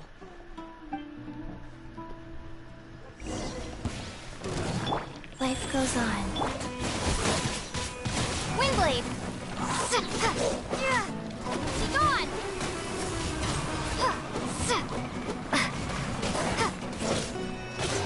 Incinerate!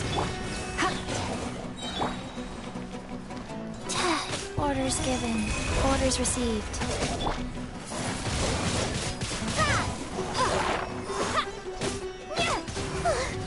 Here comes another wave! When are they ever gonna let up?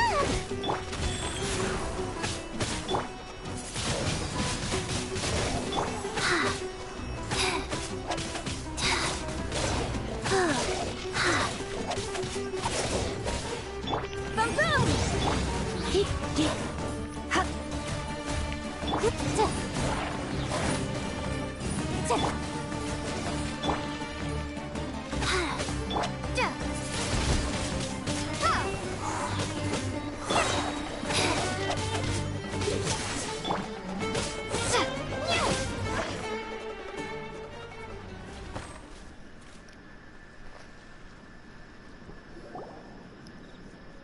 The creature stopped appearing. Was that the last of them? What we fought just now was probably the aftermath of the sandstorm. So we should be safe for the time being. Well fought, everyone. No injuries, I hope. Huh? Is this Who are you? Ah, my apologies. I haven't had a chance to greet you yet. I had my hands full taking care of the village's elderly and children. I am the chief of Aru village. Everyone usually calls me Uncle Anpu. Sir, I am also originally from the desert, but I have not been back for some time now. May I ask if such sandstorms are common? I can't say they've always been common, but recently the storms have become increasingly severe and frequent. Besides sandstorms, we also occasionally get earthquakes.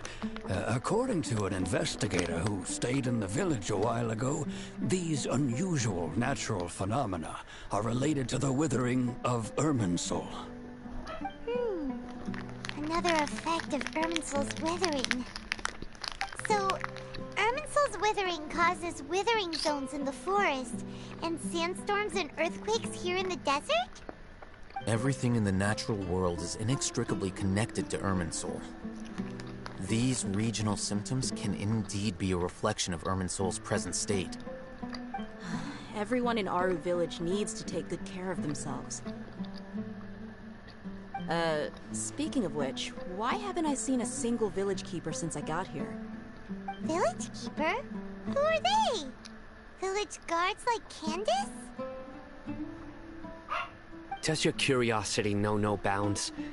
Village Keeper is how Aru village refers to mad scholars exiled here by the academia. Most of them are scholars who lost their sanity after a period of training in the Avidia forest. The academia believes that their crazed mutterings may have a negative effect on the psyches of other scholars. So, they're forcibly exiled to the desert. Alas, that's exactly what we've been trying to investigate. One by one, the village keepers have been mysteriously disappearing without a trace. But no one in the village has ever seen them leave. If you're planning to stay around the village for the next few days, I'd appreciate it if you could keep an eye out for them. I've had encounters with those people in the past. can do to help. The Matra are the ones responsible for their exile. Now that you're no longer with them, are you trying to alleviate your guilt and atone for your past sins? I'm fascinated by how you think. Mock me if you will, but if you are guilty, I will eliminate you, regardless of my position or identity. Oh, you're the former General Mahamatra. You must be an expert in these kinds of investigations. Thank you for your help. Is it because you're reminded of Hypatia? Oh, these poor scholars. First they lose their sanity, now this! We need to help get them back home, safe and sound. But, is it really a good idea to tag along with Sino? You seem like you really don't trust him.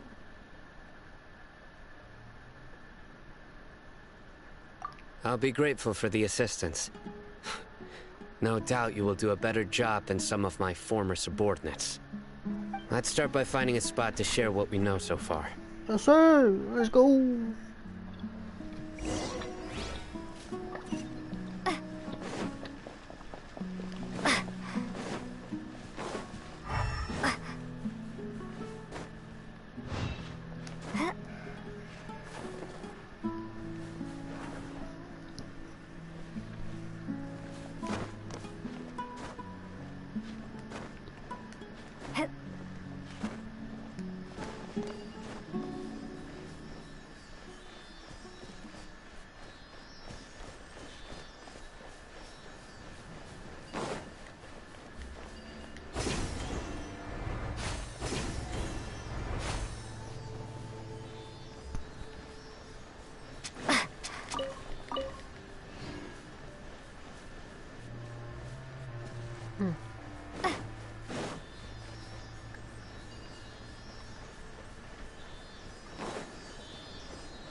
A reward on the road.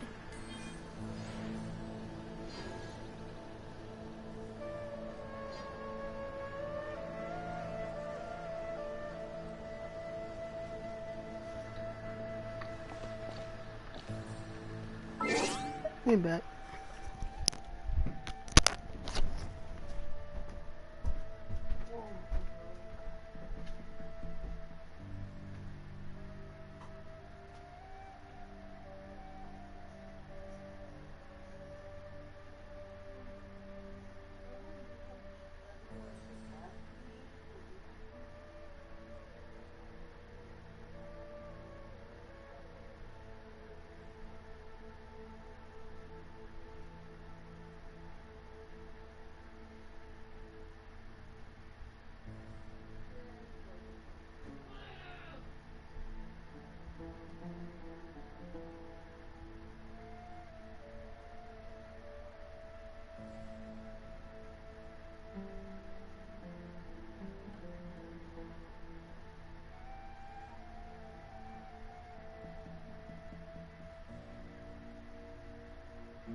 Oh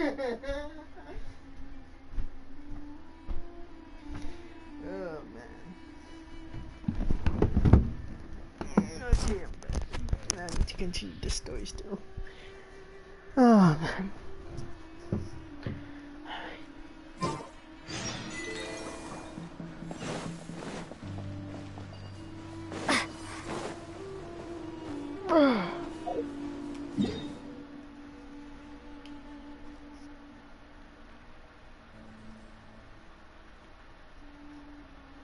Yeah, all the way in Monster? Oh man, I forgot that other kid was...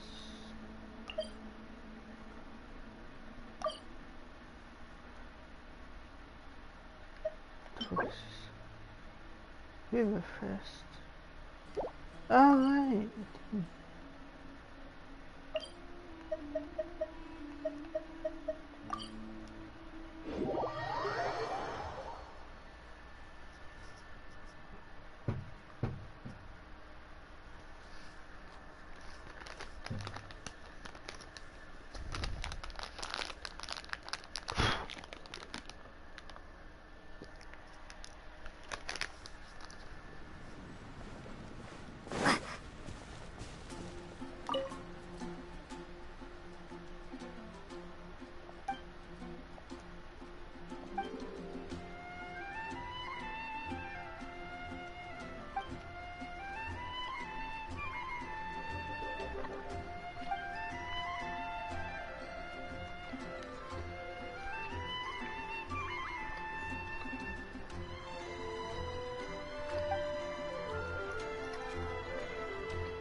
Let me just confirm. Yes, all complete. Traveler, Paimon, we are grateful for your assistance. Thank goodness you were able to come as soon as we contacted you. Who knows how we would have coped with all these commissions otherwise? It was nothing. The last couple of days have been pretty busy, but it was all super easy stuff, like delivering and escorting goods. When we heard that you were short on people, we thought we were going to be in for another long and drawn-out adventure. Being the seasoned adventurers that you are, it's true that you are suited to work of a much higher caliber than your recent assignments.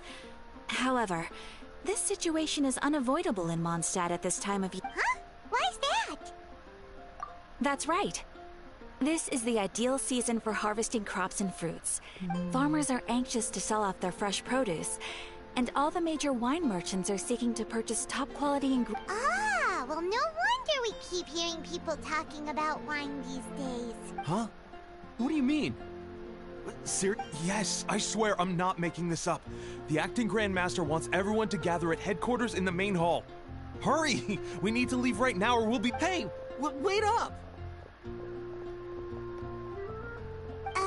Why do those two knights look so flustered? Well, hello there. If it isn't the Traveler and Paimon. What a rare pleasure. Hiya! Just the person we need! Why is everyone running off to the Knights of Favonia's headquarters all of a sudden? Don't worry. This isn't one of those occasions where you need to come to everyone's rescue. All that's happened is that the Knights of Favonius have just received a letter from the Grand Master. Acting Grand Master Jean will be convening a meeting in the main hall shortly to go through it. Well, that's a relief. Wait, hold on a second. What did you say again? The Grand Master of the Knights of Favonius? Isn't that Varka? The leader of that legendary So, what did Varka say in the letter? How's the expedition going? Oh, so interested in our Grand Master all of a sudden? Never knew you were such a gossip. It's only normal, isn't it? That you'd be curious too if there was someone you'd heard loads about but never met. Besides, the expedition expedition has been going on for ages, and we still never heard a single thing about what they're up to. The acting Grand Master is very gracious in her appraisal. Varka brought quite a bit of trouble to those around him on the road to becoming a legend. I'll have to tell you about it sometime. Anyway, since this has piqued your interest, why don't you join me at headquarters? We do miss our honorary knight, after all. It's been quite a long time since your last visit. Sure, let's go and see what it's all about. Bye, Catherine! See you soon! All right, take care now.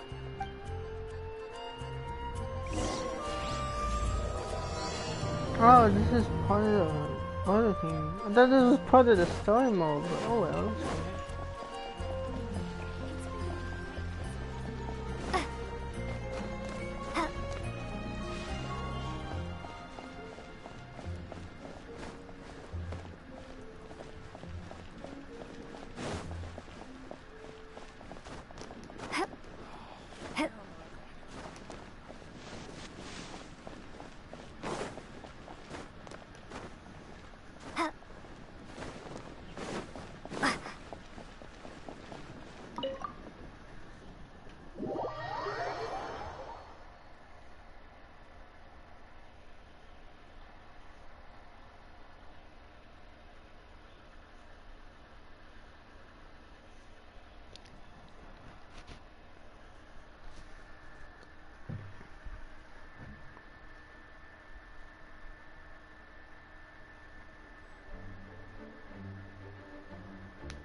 It looks like just about everyone's here. Hey there, cutie. Paimon. I didn't know you two would be coming. So you heard about the letter? Yep, we ran into Kaya near the Adventurers Guild. Oh, wow. Paimon's never seen so many people in the main hall at once before. Oh, Paimon's getting kinda nervous now. Don't get too carried away, all right?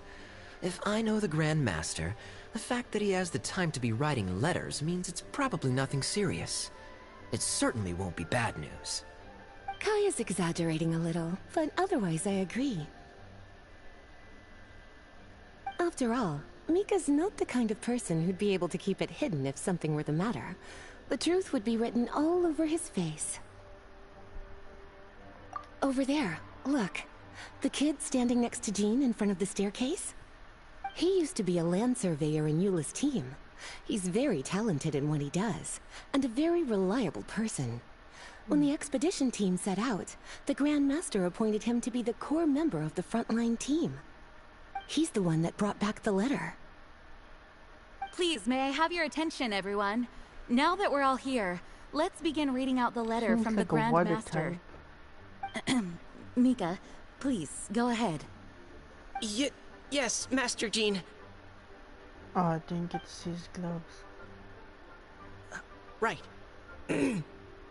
Hello, everybody. I am Mika, surveyor of the Reconnaissance Company.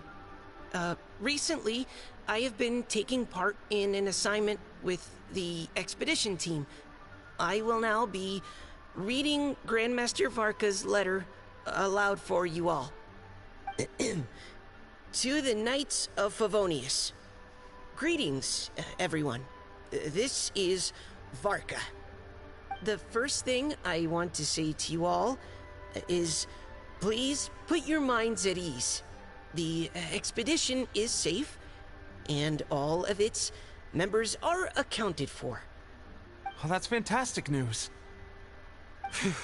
My palms are sweating. May I continue? Go ahead, Mika. All right. Now that your fears are allayed, I trust you'll be ready to listen to the rest of my letter. I'm writing to you from the northernmost reaches of Tevat by the light of a stove. The expedition forces are stationed here while we restock. I once told you that the purpose of this expedition was related to a dangerous secret from days long past. I am still unable to disclose more than this, but suffice to say that you needn't worry about how our mission is progressing. In the past couple of months, we received an unexpected visitor. The Fatui Harbinger known as the Captain. The Captain. I am fully aware of the Fatui's outrageous actions in Mondstadt in recent history. Nevertheless, the Captain was not hostile towards us on this occasion. Open parenthesis. I rather suspect that's because this time, Snezhnaya and we are in the same boat. Close parenthesis. The man hides everything under the mask he wears, so no one can know his past or his origins. However, one thing is for sure. He is as hard as iron for having the courage to challenge gods as an ordinary mortal. I don't doubt that he could even take out a ruin guard by stabbing it in its big, glowing eye with one of Klee's crayons. Open parenthesis, don't get any ideas. Close parenthesis. Our scouts have confirmed that the Captain received orders to head for Natlan 3 days ago. We'll be able to sleep much better now that we don't need to worry about him anymore. I will admit that some of his actions have helped us, but even then, he owed us at least that much. This year's Weinlesefest must be kicking off in Mondstadt any day now. What a great pity that this year, once again, we will be unable to spend the festival together. Everyone here is always thinking back fondly upon the fine wines of Mondstadt, as well as the happy times we have spent with each and every one of you. I hope that you and all the citizens of Mondstadt enjoy the festival to the fullest. Have a few drinks on our behalf. The Dawn Winery's limited edition Weinlesefest seasonal special will do nicely. May Lord Barbados bless Mondstadt, and may the wind carry our sentiments back to your side. Varka. P.S. If you're wondering who's tougher between me and the Captain, well, I'm the Grand Master. There are 10 captains in the Knights of Favonius, but only one Grand Master. Ah ha ha ha ha. His laugh, not mine. The letter ends here. Thank you, everyone, for your attention. Thank you, Mika. Master Jean, I just noticed that there's something else written on the back of the last page. That is a water type. He's a nice type. Never mind. P.P.S. I ran out of paper, so I'll add this here. Lisa, the following is a message for you. This part seems to be from the Grand Master to Miss Lisa. Oh, for me?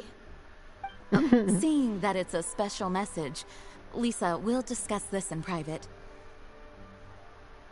Everyone, as the Grand Master mentioned in his letter, the Weinlesefest is in just a few days. And how fortunate we are at this time to receive word that all is well with the expedition. Though they are unable to return to Mondstadt and spend the festival with us, the Weinlesefest will nonetheless be a major event that all of Mondstadt is looking forward to. I hope that everyone will guard your stations and perform your duties, both for our far-flung colleagues involved in the expedition, and also for the hardworking people of Mondstadt.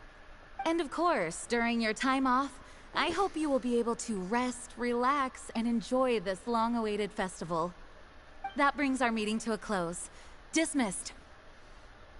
Did Paimon hear that right? They ran into the Fatui's captain?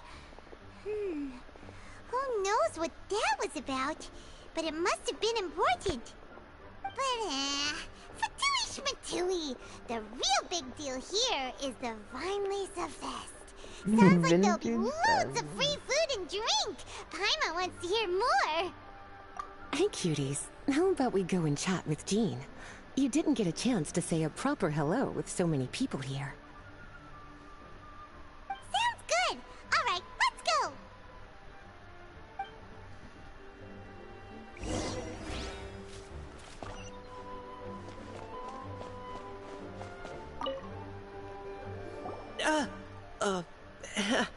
Hi there.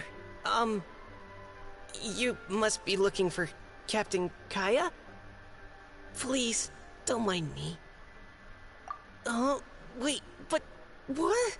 Oh, jeez, Captain Kaya, what should I say? Oh, Mika. How have you not changed one bit after being on the front line this long? You were just asking me about the Storm Terror incident, weren't you? Well, allow me to introduce you to the legendary Honorary Knight. That's right! And also the legendary Paimon! Hi there. You guys are so strong. I'm in awe. I have to go and report in with Captain Eula now. Aww. Please excuse me. Too damn shy. Aw, he just left. Well, that's too bad. Paimon was gonna ask him all about the expedition. That is a pity, it really is. But don't take it the wrong way. The way he sees it, every pair of eyes in Mondstadt is focused squarely on you. Give it some time, and this will all sort itself out. Next time you see him, I'm sure you'll get along just fine. In fact, let me share a little secret with you. Try talking to him about exploring the wild. You'll win his trust in no time. Ah, best friends with Bennett. I see.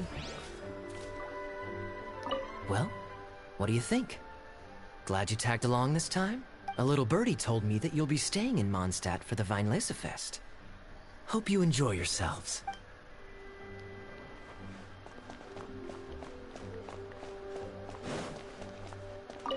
Can you believe the expedition party ran into the captain of the Fatui? What a relief that nothing came of it. What's there to be afraid of? The Grand Master is there. One Grand Master should be able to take on at least, like, 10 captains. Wait, forget that. You shouldn't be worrying about the expedition when you've got the Knights of Favonia's charity fundraising booth that you're supposed to be organizing. So, how's it coming along? Actually, I still haven't really decided what to sell.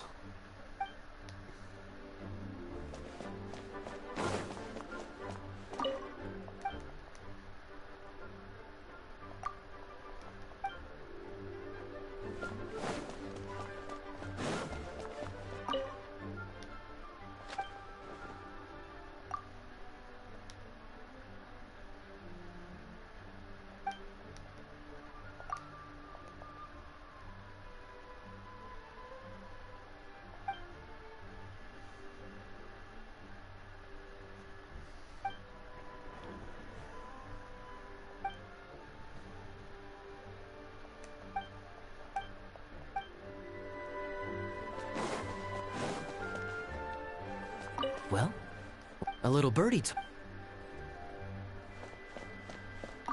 Juicy part. Let's go. Ah, Lisa. The Grandmaster's letter is just on the table. Traveler, Paimon, it's been a long time. Apologies, I didn't get the chance to talk with you during the meeting just now. If you don't have any plans in the immediate future, why not stay in Mondstadt for a while? We'll be celebrating the Weinlesefest very soon.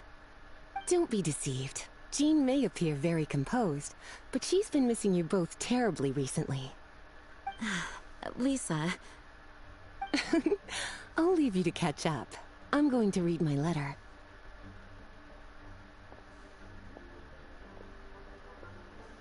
Yeah, Mondstadt's where our journey began after all. We have a lot of fond memories here. Master Jean, neither of us really knows anything about this Weinlesefest. Could you tell us more about it? Yes, of course. The Weinlesefest is an ancient Mondstadt festival just like Ludi Harpastum and Windbloom. In addition, it's the most important part of the fall. Each fall, the west wind blows in Mondstadt.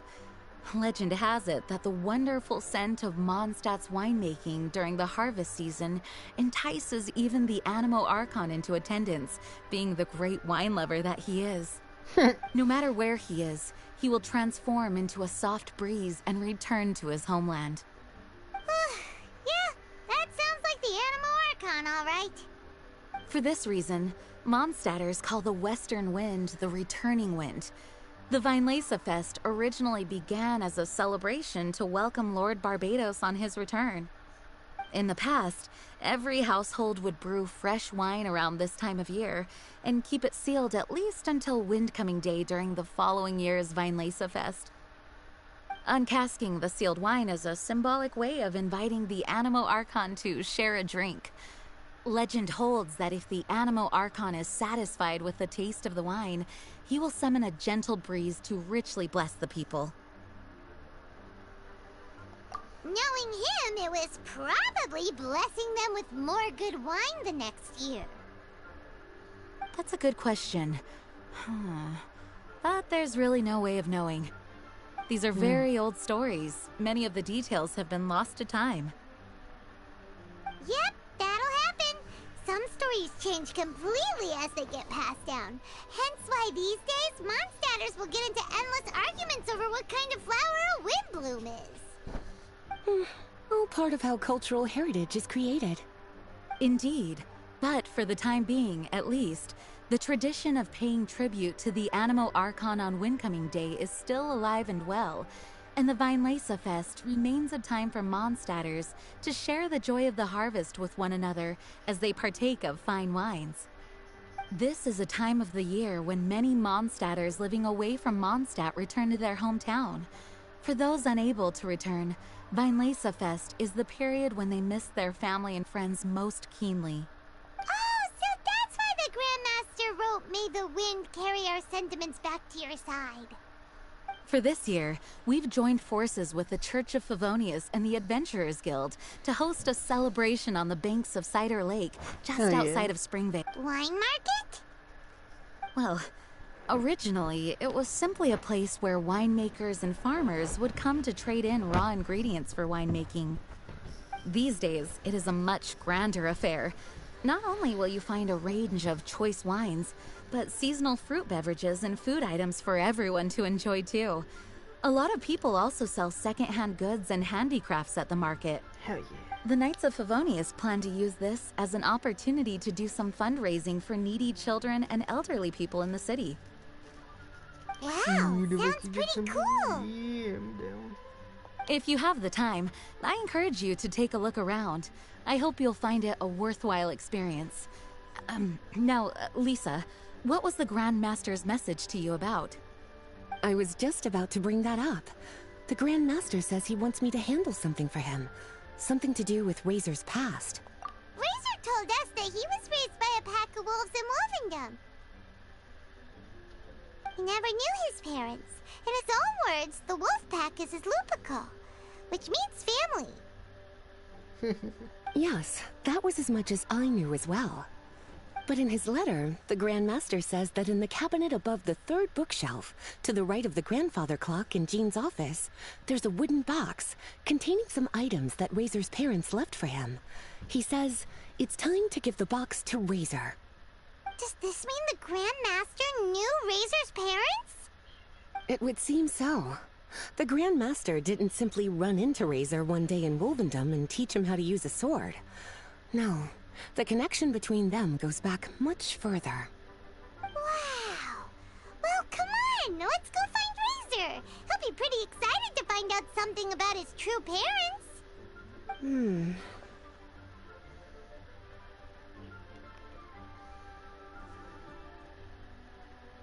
Oh, cutie. Nothing escapes your eyes, does it? For the child who never met their biological parents, this kind of conversation is always a difficult one, even for the most well-adjusted. By contrast, Razor grew up in Wolvendom and has had very limited contact with human society. Who knows whether he's ready for this or not? I'm sure the Grand Master will have given due consideration to Razor's circumstances. Perhaps he felt that now would be the most appropriate time. That's a good point. Okay, cuties, can I leave you to break the news to Razor? He thinks of me as his teacher, so he might not open up to me if he gets upset. But you are his trusted friends. I think it makes more sense for him to hear about this from you. Thank you, sweetie. Try to be as encouraging as you can. Someone his age needs all the love and support they can get. As his teacher, I have a duty to give him the best education and guidance that I can. I'll make sure I'm prepared by the time you get back. Go on now, cuties. I'll leave Razor in your hands. Is there something else you would like to discuss? Ooh. It was good of Mika to bring the letter back all this way. Knowing that everyone is safe and sound is the best encouragement I could ask for. Still, I hadn't counted on the captain making an appearance. The Grand Master has a rather unconventional way of describing things. But even then, I've never heard him give such high recognition to anyone before. If you ever encounter the captain on your own journey, be on your guard. He is not someone to be underestimated. Is there something else you would like to discuss? So is that the next person after the toilet? Mika tells me that rather than rejoining the expedition party, Grand Master told him to return to his post in Eula's reconnaissance company after delivering the letter. Land surveyors are usually situated in the vanguard of an army on the move, and are tasked with exploring previously uncharted territory. It looks like the expedition must have entered into a much less intense phase. Have you had the chance to speak with Mika yet? When he's with people he hasn't met before, he tenses up and stands bolt upright. I really wish he had a little more self-confidence. Is there something else you would like to discuss? There is still some preparation to do, but don't worry, everything's on track. Actually, while we're on the topic, I have an assignment I'd like to give you. Namely, enjoy the festival to the fullest. Any objections? Is there something else you would like to discuss? Goodbye. I wish you a very pleasant Vinelesa Fest.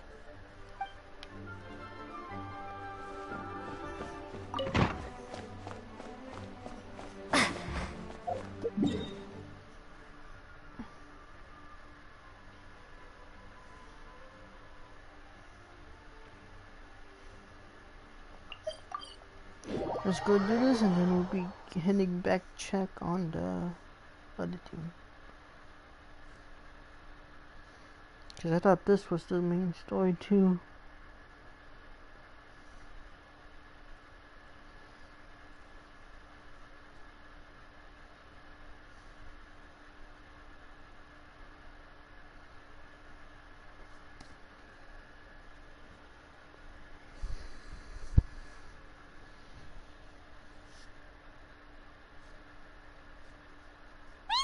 Usually around Wolvendom, right?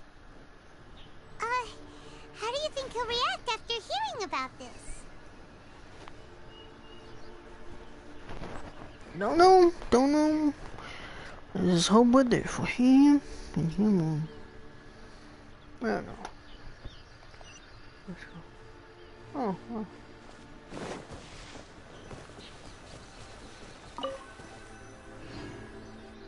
Hey, look! It's a hunting trap. It looks like the ones that the hunters from Springvale use. Electrical. Huh? What is it? Electro energy? Paimon wonders if it could be Razor. But Paimon thought he was pretty good at avoiding the hunters. Well, anyway, let's follow the traces of Electro and see where they lead.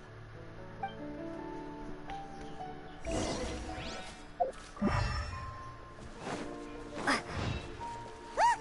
There's another trap up ahead! And can you feel that electro energy too? The electro traces lead deep into Wolvendom. Let's keep going! Oh, it's been so long coming to this.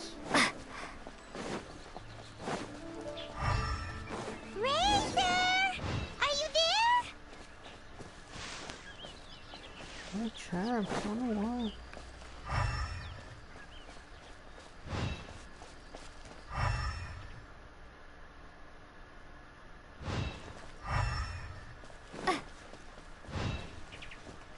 Climb the peak.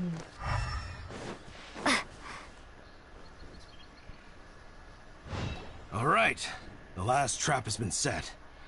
Razor, thanks for coming with me all this way. It's okay. My legs are strong. Hmm? What is it, Razor? It smells familiar. Friend, from far away. Razor! Oh, and it's Draft too! Are you two hunting together? Yes, it's almost harvest season, and the boars are venturing into the towns and wineries looking for food. They're trampling crops and destroying the vineyards. Someone could get seriously hurt. The Knights of Favonius came to us asking for help, keeping the boars a safe distance away from the population. I and Uncle Brown Cat catch boars, protect everyone. Uncle Brown Cat. Wow, Razor! This is a big step for you. Paimon remembers you used to hide away from the hunters. You can say that again. Razor was the star of the show this time. He let the wolves know we'd be coming, so we were able to get through Wolvendom without anyone getting hurt. Helping everyone, helping Lupercal, makes me happy. But much talking. Very tired now. Yeah! But, actually, we came here today because we have some really important news.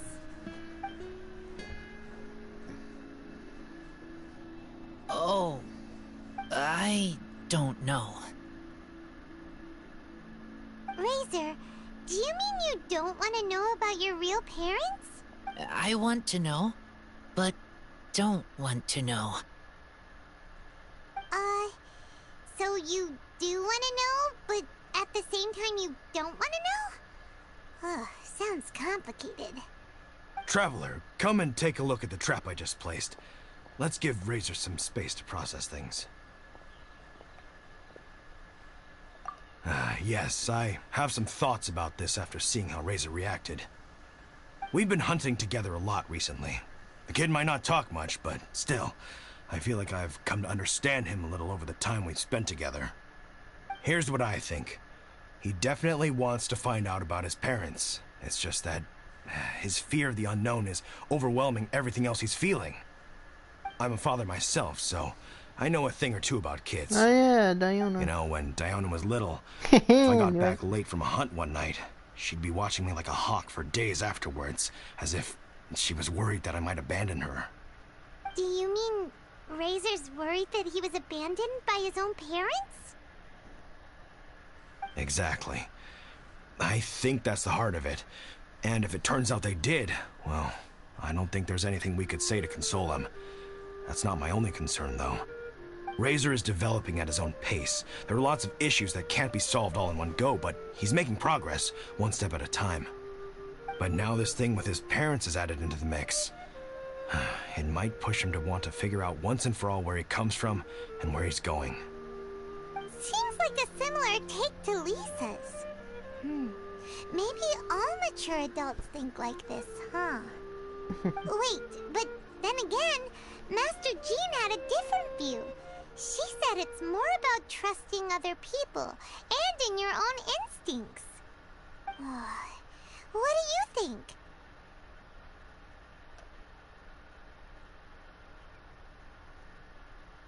Gotcha.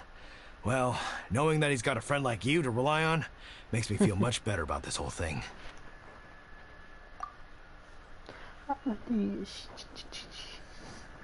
Okay, got it. Right, let's head back. We don't want to keep him waiting.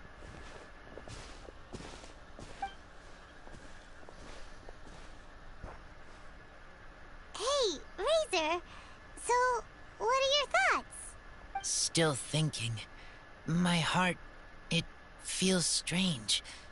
Like being stabbed by a wolf hook. Varka? Tall, very strong, likes to laugh. Yes, trust. He's very good to me. Give me a name. Teach me to fight. But now, busy with important work. I miss him. You know, Razor, Varka used up all the paper writing this letter, but he still made sure he found room on the back to add a note for Lisa. He specifically told her to give you the things that your parents left for you. That means that he thinks the items have a special meaning for you. But more importantly than that, whatever happens, the Traveler, Paimon, Lisa, and all your other friends will always be here for you. That's right. And old Uncle Brown Cat's here to support you as well. Okay. Thank you. I decide I want to go with you to see teacher. That's the spirit, kiddo. Well, you folks better be heading off then. I'm just about finished here, so I'll be heading home very shortly myself. Familiar. I'd better try and get plenty of father-daughter time in before the Fine Laser Fest starts. Bye, Trav. See you again next time.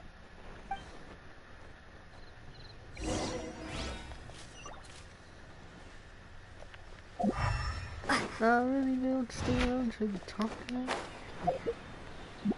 No, important business.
We brought Razor!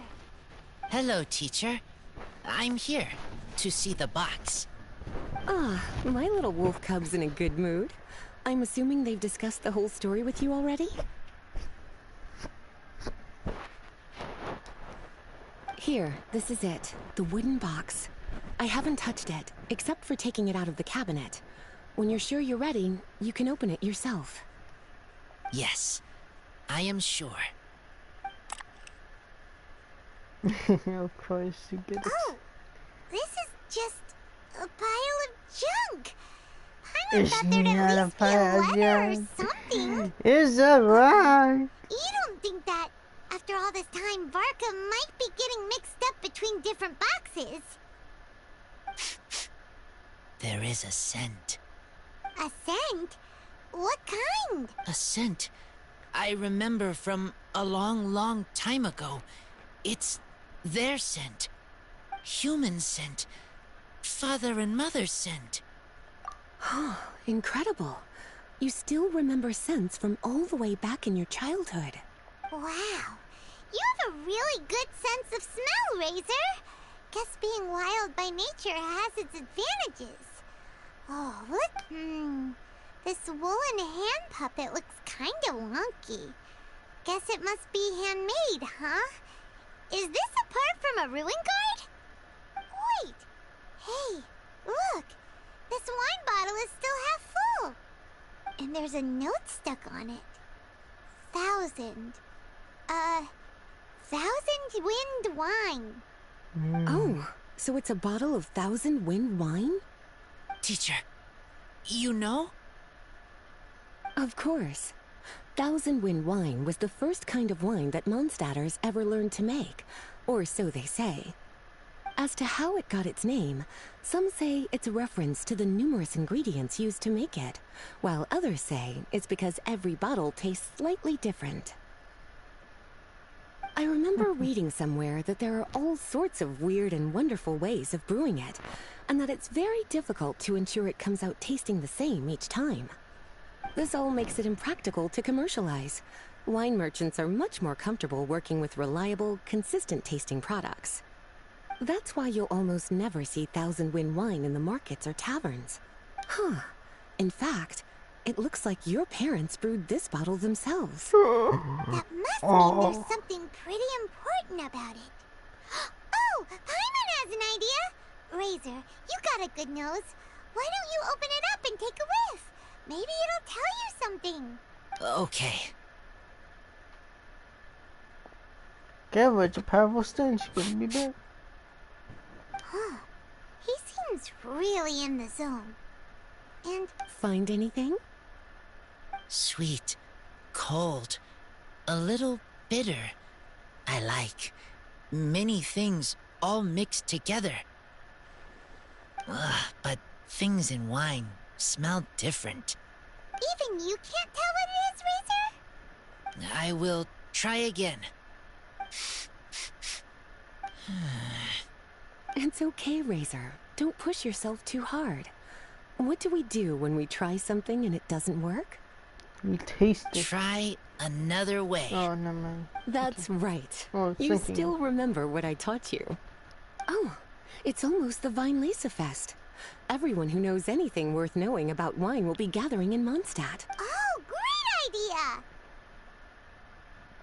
Make sure you don't miss the opening ceremony, cutie. Everyone will be there. Razor, you should go too. It'll be a good opportunity to ask around. Okay. Straight Ask to many Vanity. people. I will try. Don't worry, we'll be right there with you. We can be your go-betweens. You know, like you were with the wolves for Draff.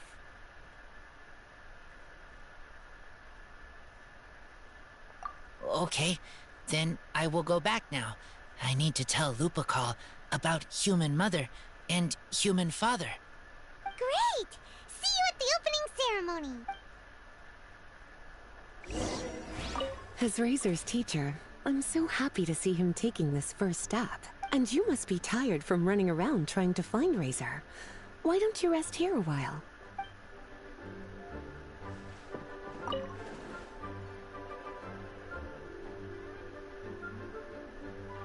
As Razor's teacher, and you must be tired.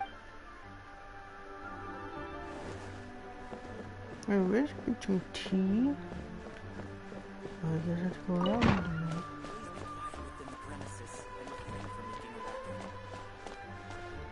2 days later? Okay, hopefully I had to go out.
Hmm.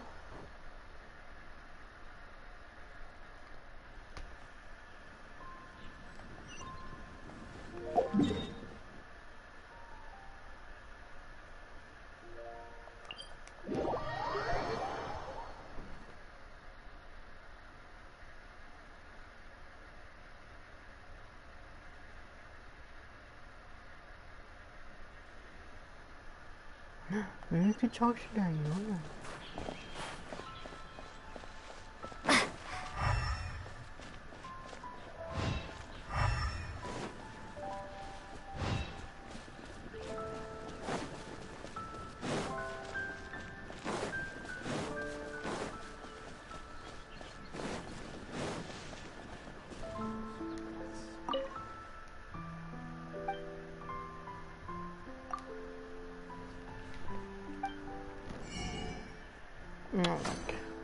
God, they so his holy wife is in, it's just one.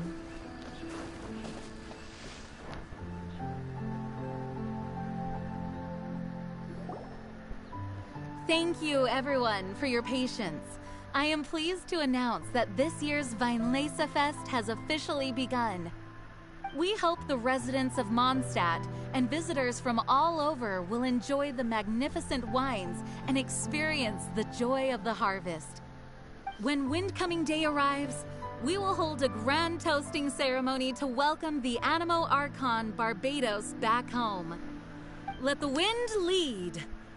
Let the wind lead! Of course, I saw him. Master, you're here already! So many people. Come on, let's sneak out of here. They're Find? Who? just some tone-deaf bard. But he's also a know-it-all and loves nothing more than drinking, so he might actually be able to help.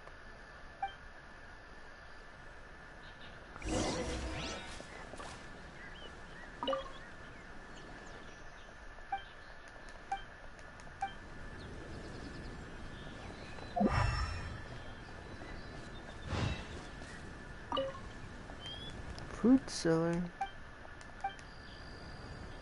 Oh, yeah. Still in the Sun City. Oh, actually, I'm still in the Sun City. Try the best wine in town.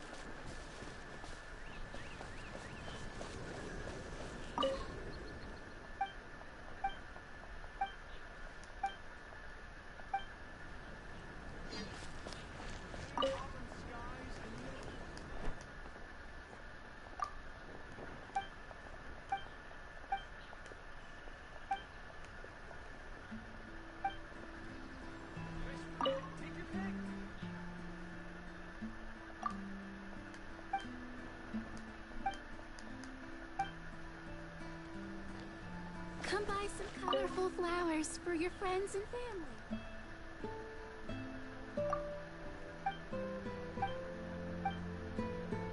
Welcome to the Weinlese Fest.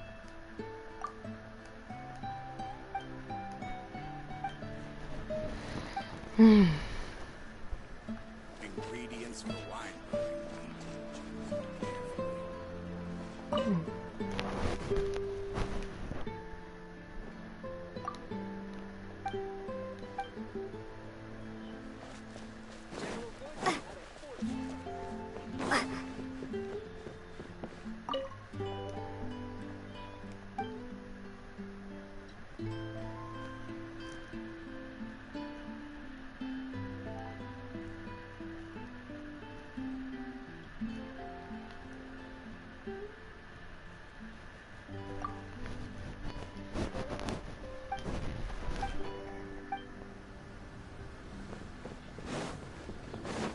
Alright, now time to talk to them.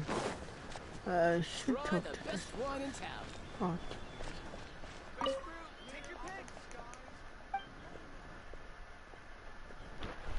Let me see. Selling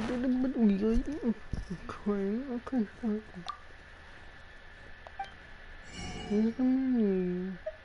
God, that one's expensive. Why bother buying one when I could just drink it myself? 2 points. Let's take both of these.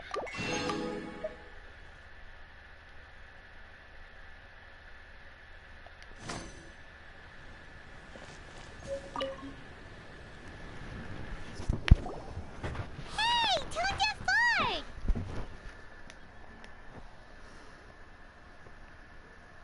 Traveler, Paimon, how do you do? I had a feeling I'd run into you soon, during this most enchanting of festivals. Spoken like a true poet.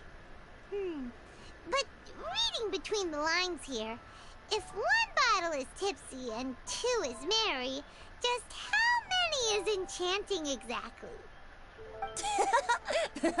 Oh, don't say that. This festival has so much more to offer than just drinking.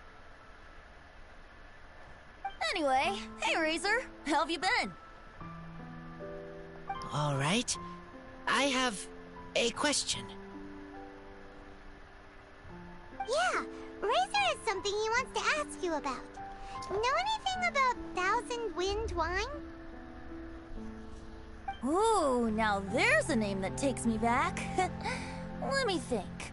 How long has it been since I last heard someone mention Thousand Wind wine? Razor's parents left him a box with a half bottle of wine inside, and there's a label on it that says Thousand Wind wine. We heard there's a lot of history behind this type of wine, and the brewing methods go way, way back. So we figured you'd be a good person to ask. It smells good, but don't know what's inside. I see, I see. So you want to know how Thousand Wind wine is made? Well, you came to the right person. I happen to know a little rhyme called, well, as it happens, Thousand Wind wine. I was going to save it for Windcoming Day, but far be it from me to deny an early serenade to a friend in need. How about it? Shall I recite it for you? A song. Not easy to understand, but still want to hear. Excellent answer. Then, hear it you shall. Fill up the barrels and store them away. Then wait for a windier day. Wax the bottles, seal them tight, for the south wind that soothes, for the north wind that bites. How does this fine wine taste to the tongue? As Mondstadt to the ear, like a sweet dream of freedom. And what are the fruits that went into the brew? An explorer's courage, a love tender and true. A defender's will, strong as yesteryear, joining the thousand winds in a song of good cheer. Turning sour into sweet, bitter notes fade away, as we wait for a windier day. Thank you so much for the applause. Was the rhyme of help to you? Like wine. A little sweet, but now head spinning. Don't understand. Don't worry, it's not just you. That was supposed to be about winemaking, but it didn't give a single detail about the process. Well, maybe it's a little abstract and romanticized, but that's one of the defining features of Mondstadt poetry. Okay, so let's try to pin this down. What did the poem say the ingredients are? An explorer's courage, a love tender and true, a defender's will, and the thousand winds? Song of good cheer?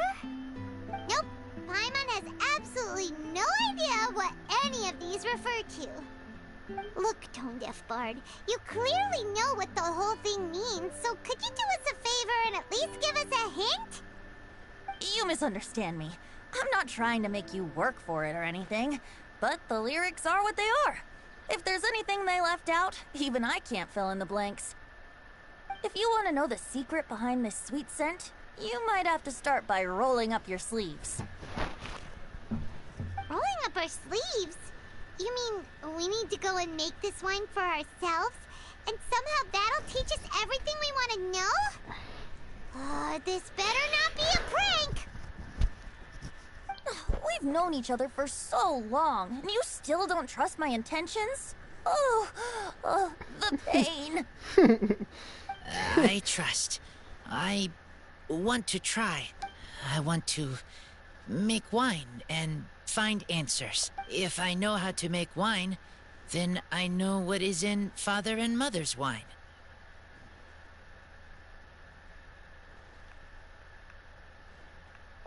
Right.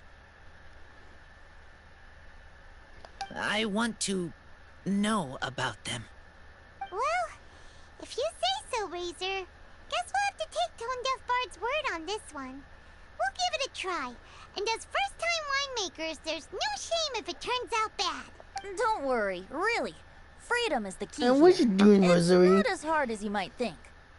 As long as you add ingredients to the mix in a spirit of joy and sincerity, I promise you will reap the rewards you wish for. I will tell Poem to teach her. Then I need to think alone. That's the spirit. So, how about we meet again in 2 days? Okay, I will remember.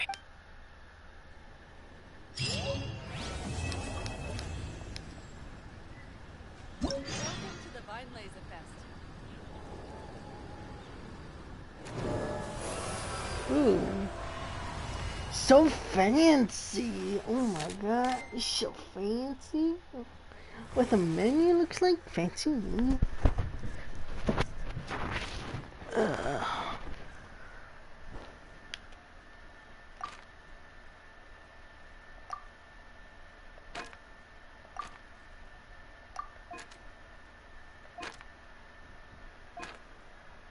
I do.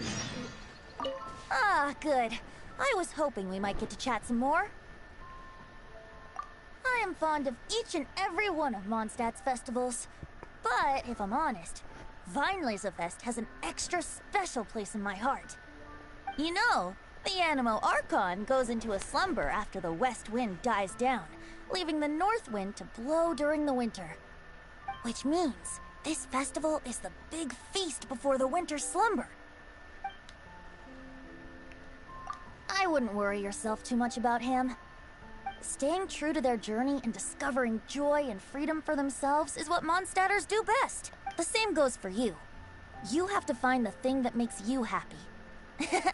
Mostly because your happiness is very important to me. You need a refresher? Okay, I'll perform the first half again. Fill up the barrels and store them away. Then wait for a windier day. Wax the bottles, seal them tight, for the south wind that soothes, for the north wind that bites.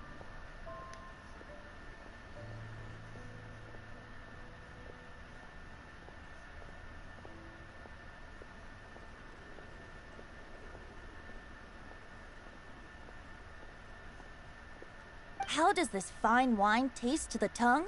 As Mondstadt to the ear, like a sweet dream of freedom. And what are the fruits that went into the brew? An explorer's courage, a love tender and true.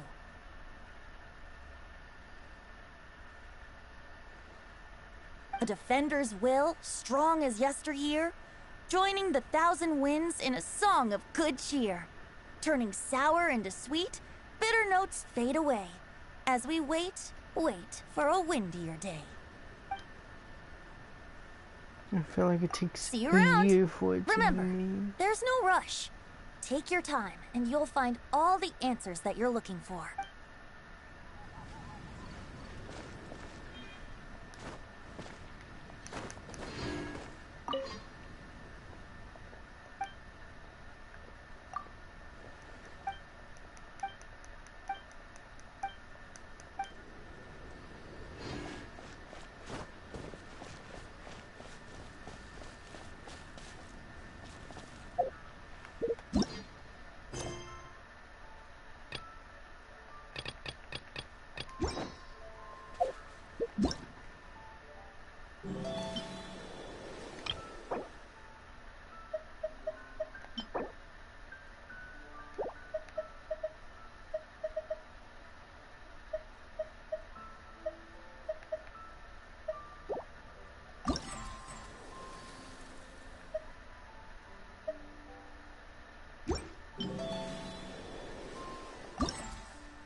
So I guess we're supposed to catch boys or something?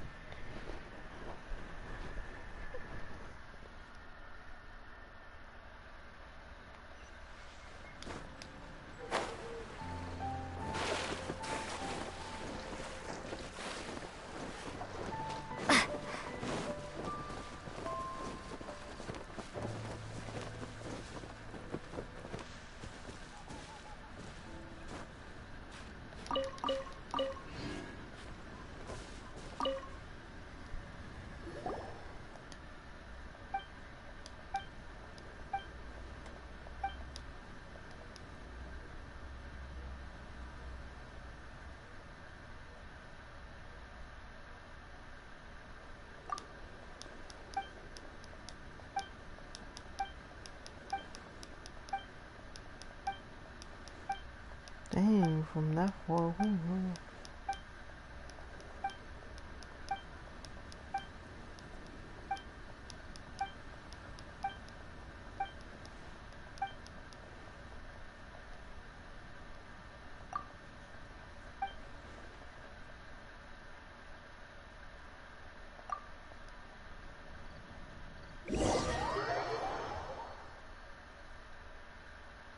We're gonna have clutching mode on. Let's see, doing personal area and can only use your normal attack to do so.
Oh, it's so adorable.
job.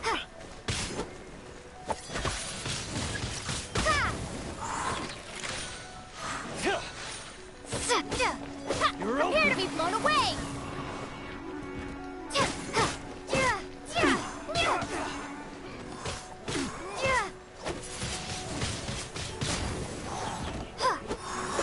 You're open.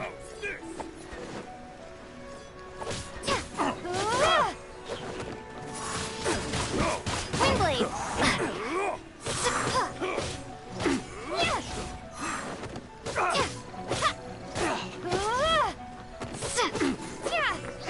Off with you.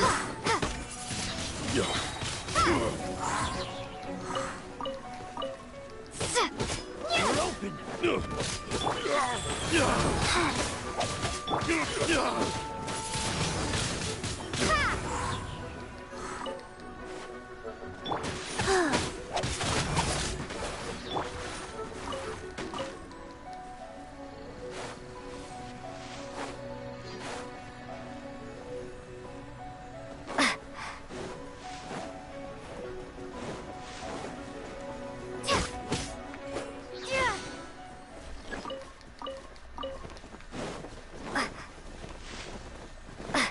Want a taste of my hammer?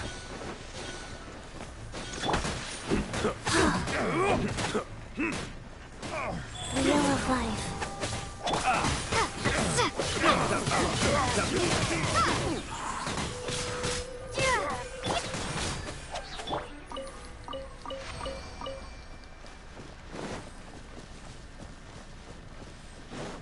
Okay, it seems easy enough.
bit later.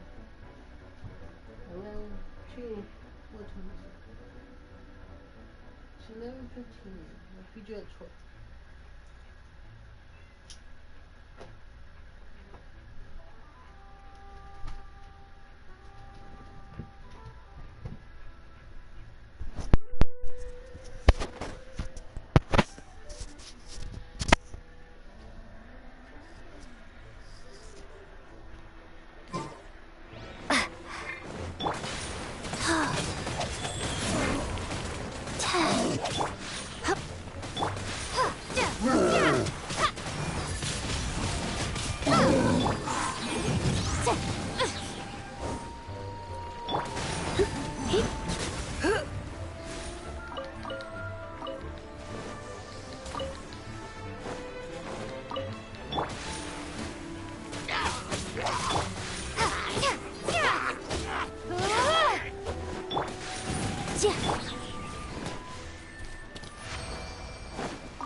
Motion to compel.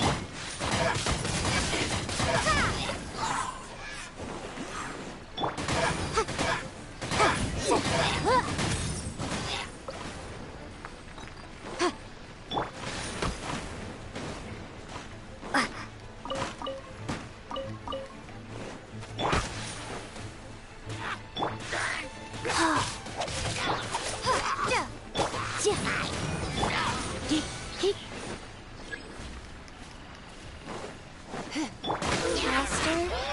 Okay, faster.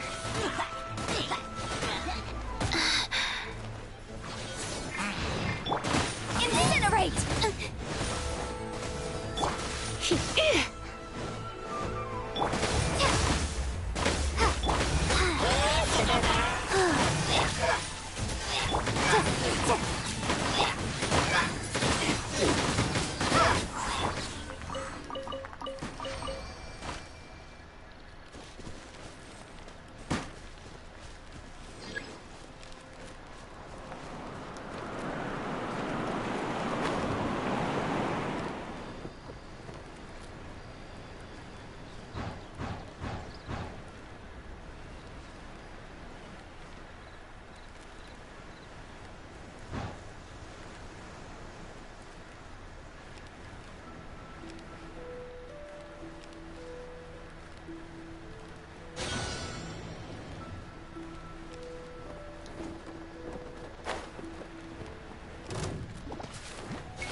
Motion to compel.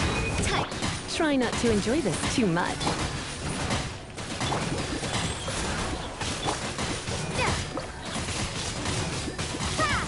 Incinerate!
tricks. Yellow fire.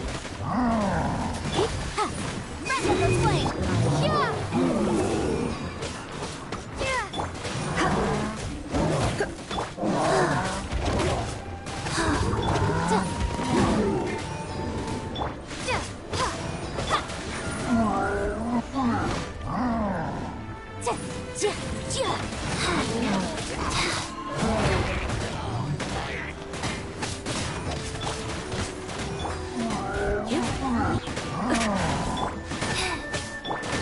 Motion to compel!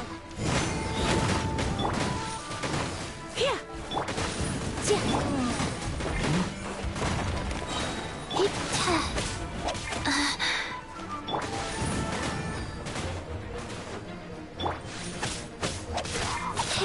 Surprise.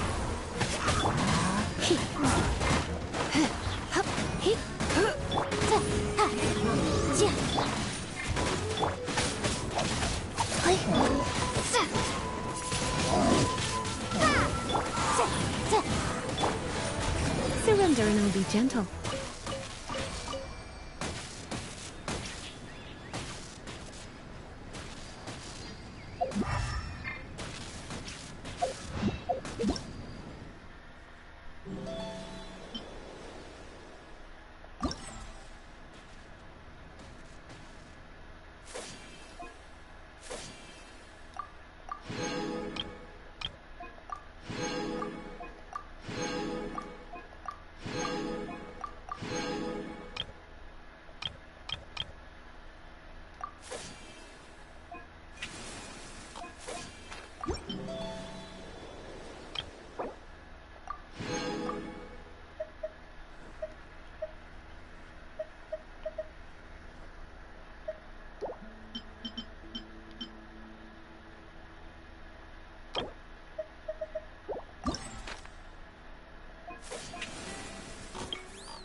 Alright.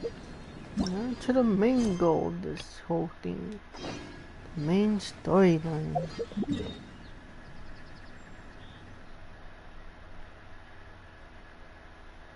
Gee, that's far, far away.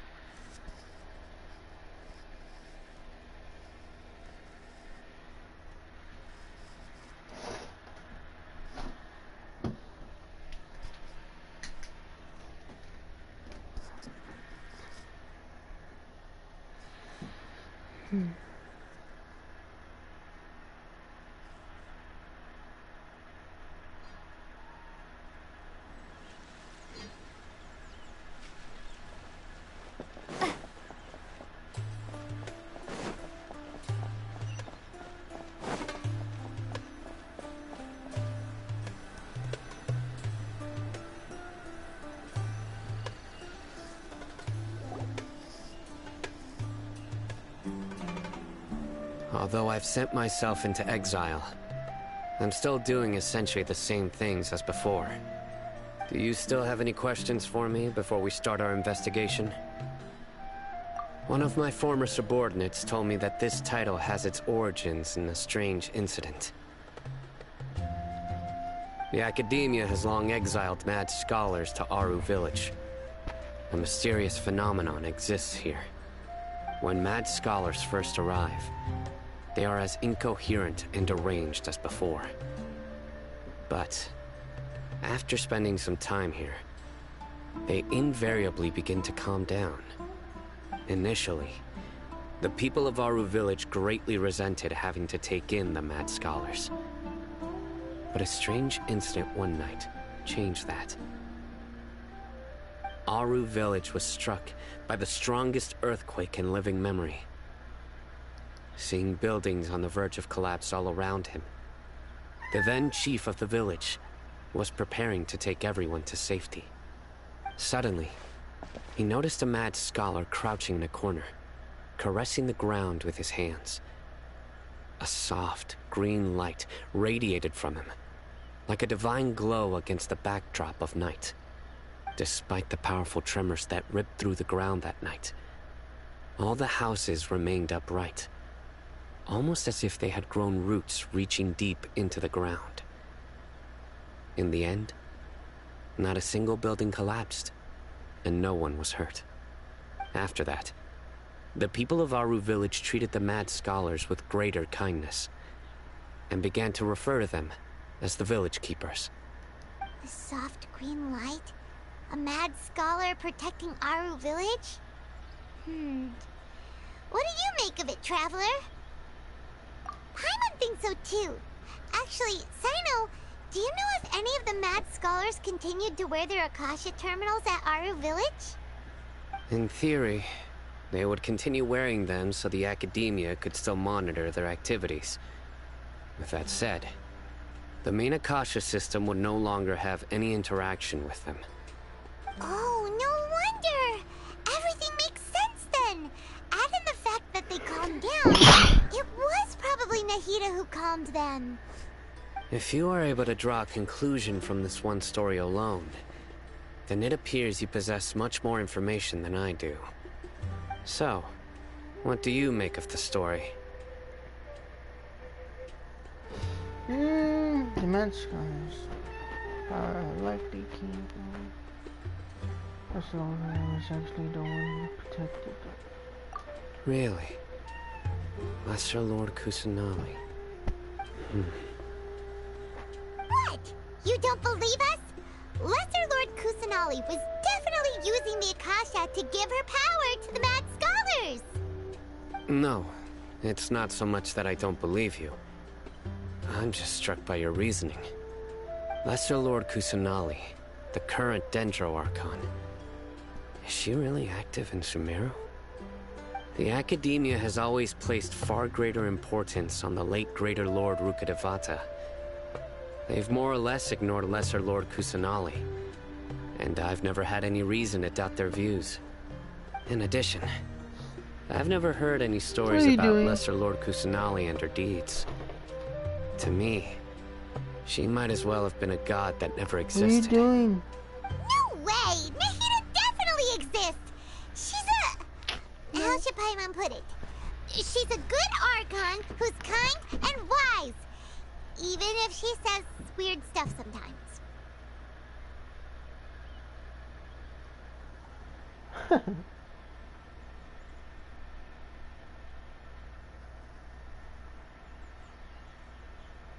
I've spent many years interrogating criminals, so I can easily tell when someone is lying.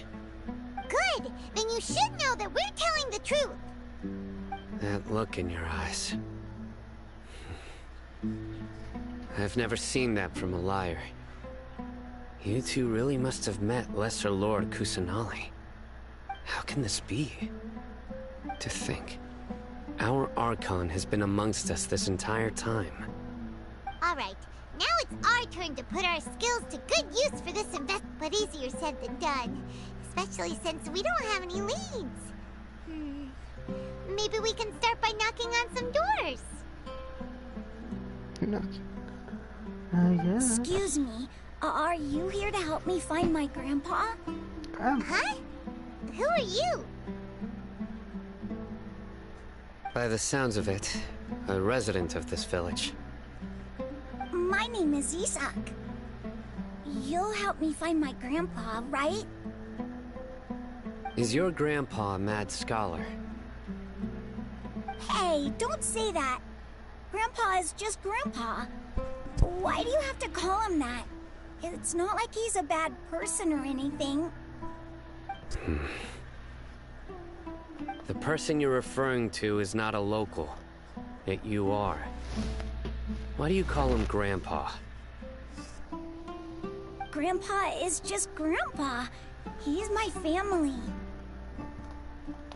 I heard everything you said to the village chief. Please, you gotta take me with you. I want to find my grandpa. I swear I'll help. I won't be a nuisance. Ah, so you're the one who was eavesdropping on us around the village chief's house. I was planning to go out and take care of whoever it was. But I had a vague feeling that they didn't harbor any ill intent. Whoa. Hazen wasn't kidding about Matra having sharp senses. Sino, he's just a kid. All he wants is to find his grandpa. Let's find a way to help him. Sorry. I was only listening in because I wanted to know where Grandpa went. Honest. If you don't believe me, you can ask Miss Candace. All right. But first, let's confirm the facts with Candace.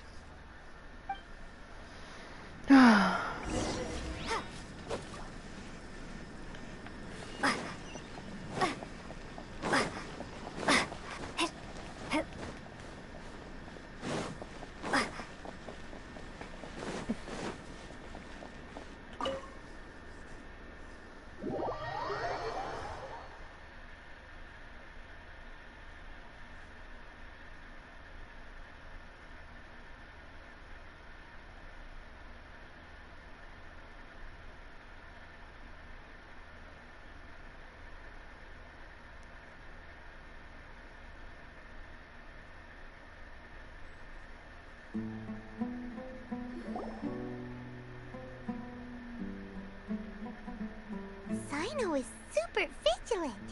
Is this what all the Matra are like? Ah, you're back already. We just wanted to confirm something with you.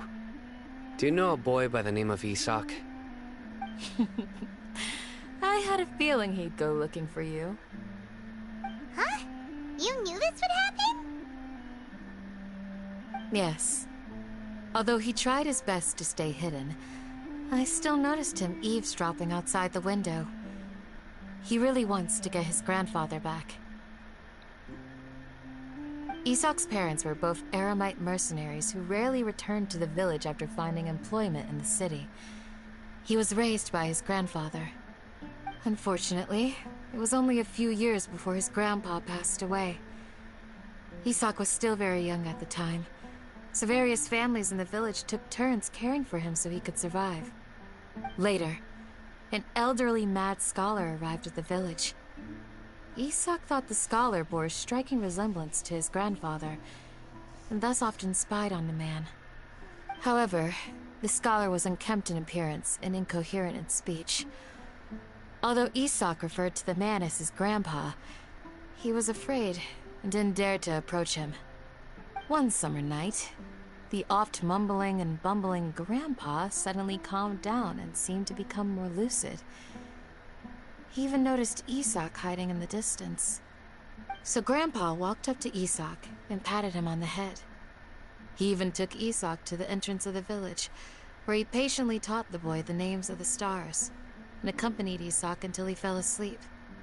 The next morning, Isak woke up and wanted to go find his grandpa again, only to realize his grandpa no longer recognized him. However, even so, Grandpa retained his calm expression. It's said that those who saw the scholar claimed he no longer appeared to be crazy, but appeared to be living in his own world, almost as if he were sleepwalking.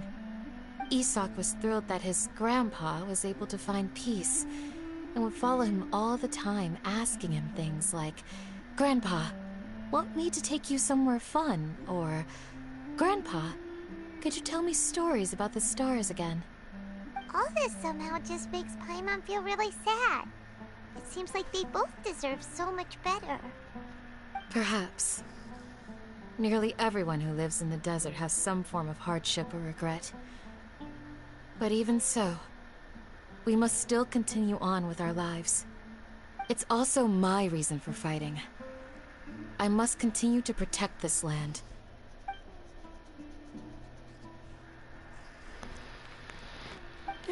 Damn it.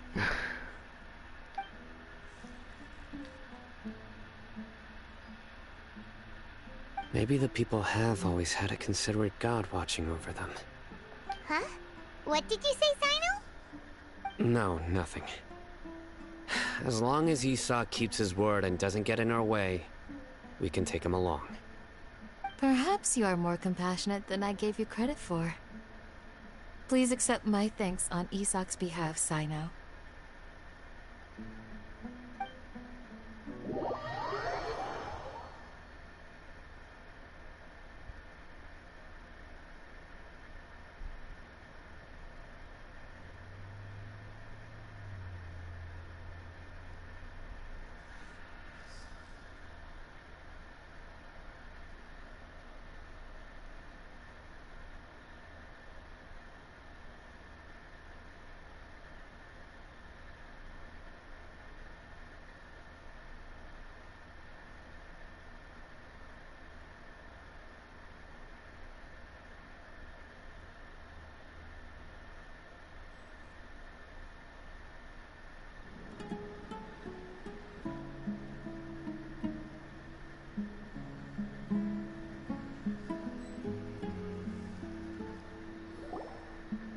Hey, Isak! Oh, it's you guys! We've cleared everything up. Let's go find your grandpa. Really? Wow! Thank you so much!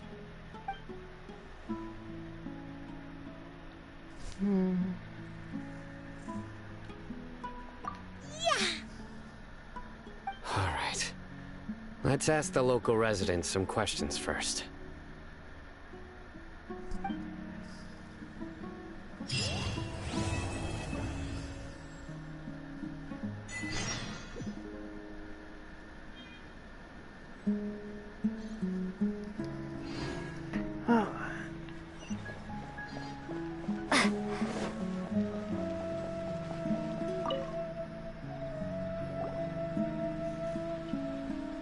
Excuse me, did you happen to see where the missing scholars went?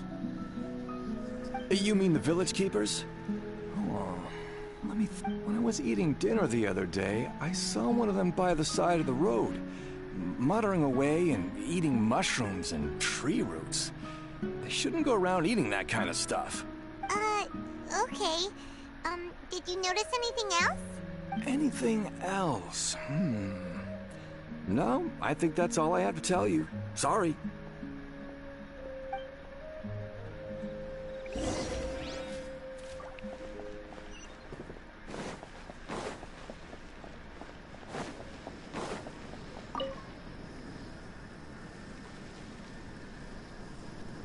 The scholars that have gone missing.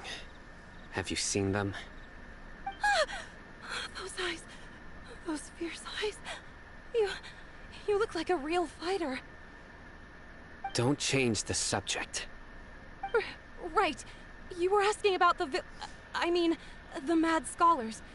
I think it's been a few days since I last saw them. I usually go to bed pretty early, so I'm not too familiar with what goes on at night. But honestly, I feel quite sympathetic towards them. Even though they act a little strange, they've helped me in the past. If it weren't for them, my house would have collapsed long ago. Do you also think Grandpa and the others are good people? Grandpa? Oh, hello there. It's little Isak. You mean that nice man who looks like your grandpa's long-lost twin, right? He was actually the one who protected my house. I saw it with my own eyes. He happened to be staying near my house that day and was doing something with his hands on the ground. It still feels pretty surreal now that I think back on it. Did someone teach them how to do that? Well, whatever the case, I'll always be thankful to him and whoever taught him to look out for others. I'm pretty sure that if I ever went mad, I wouldn't be able to do anything like that. Gotcha. Thank you.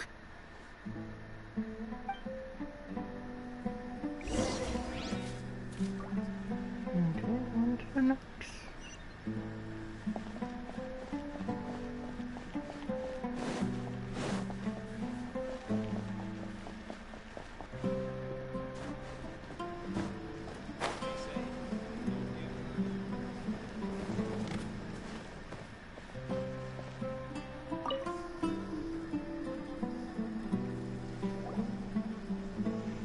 Sir, have you seen my grandpa recently? You know, the one who likes to sit and space out near the village entrance. Oh, well, if it isn't Isak. Oh, your grandpa, huh? It's been a while. The last time I saw him, he was spacing out by the road as usual. I went and asked him if he'd like any of the food I had prepared, despite my wife's protests. Like many people, she's really quite terrified of them. And speaking of my wife, she's still always complaining about how I don't make enough mora. Might explain why she's always mad at me. Oh, thank you. Thank you for taking care of him. It was nothing. You're looking for him, right? Did he go for a walk and get lost? Yeah. That's no good. Well, once you found him, come by my place again and I'll cook a little something for the both of you.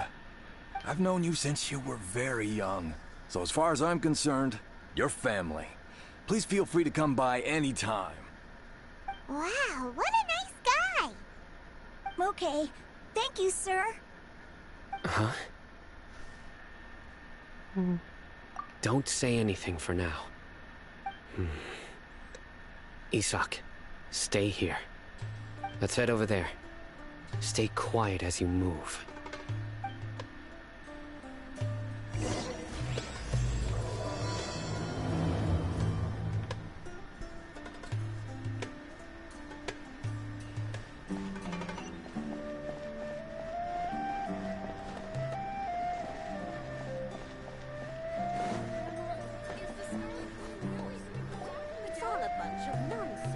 Listen, see if you can make out what they're saying. Have you heard? The mighty Scarlet King, the sovereign of our faith, will soon return to this world. Yes, of course I have. The Scarlet King is the one and only true ruler of this land. I've never believed in any other gods.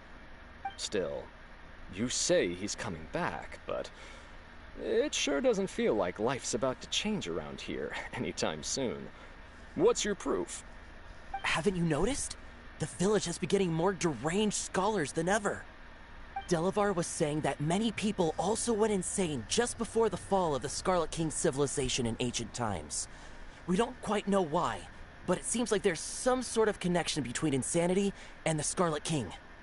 Isn't it a sign of the Scarlet King's power that all the mad scholars have disappeared? If you ask me, they must have been chosen as the final sacrifice for the Scarlet King's resurrection. Huh. Now that you say it, that does make some sense. Does this mean our lives are finally going to take a turn for the better? Exactly. Those city folks will get what's coming to them. Now, repeat everything you've just said from the very beginning. Huh? Who are you? Where did you come from? My patience is running thin. You heard what I asked.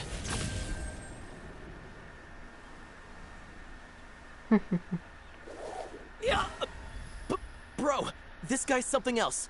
Just look at his eyes. One wrong move, and he's gonna flay us alive. Let's not get on his bad side, okay? I am no match for this guy. Okay, good sir. What is it you would like to know? Tell me about the Scarlet King's resurrection. Well, I only know a few things from hearsay. I went for a drink the other day and heard others talking about a rumor that the madmen will disappear, and that the Scarlet King will return to this land. I'm not making this up, I swear! Hey, go on, keep talking. It's true. It's all true, sir. We desert folk have had more than enough of those people at the academia. They keep sending us all their mad scholars and won't let us have a good life. Would you want to live like this if you were in our place? The radicals were even more thrilled than me when they heard the news. We're all praying for the Scarlet King's speedy return. Delavar also said that once the Scarlet King returns to our side, it's only a matter of time before we conquer the land on the other side of the wall. They're all willing to serve under the Scarlet King and fight for a share of the glory. Is that so? Seems like he still wants to know more. Keep talking. Got it!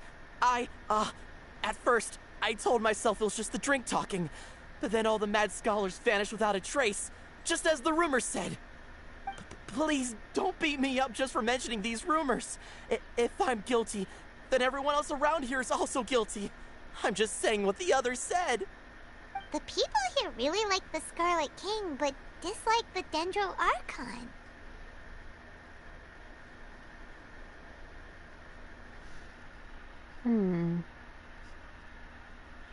Where is this radical person you talked about? I haven't run into him over the past few days, so he probably hasn't been around the village. What about you, man? Have you seen him at all? No, not at all. We wouldn't dare lie to you. He's really not here right now.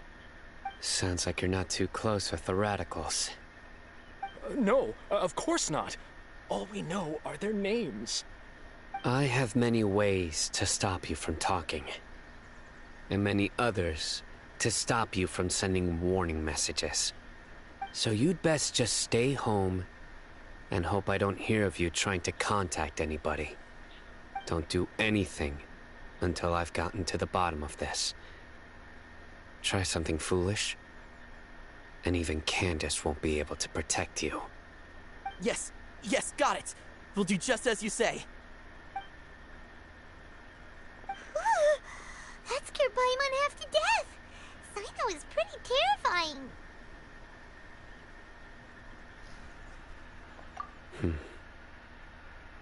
He didn't try to reassure us at all. It's like he's used to hearing that. Oh, Paimon bets lots of people have told him that before. I heard that. Sorry.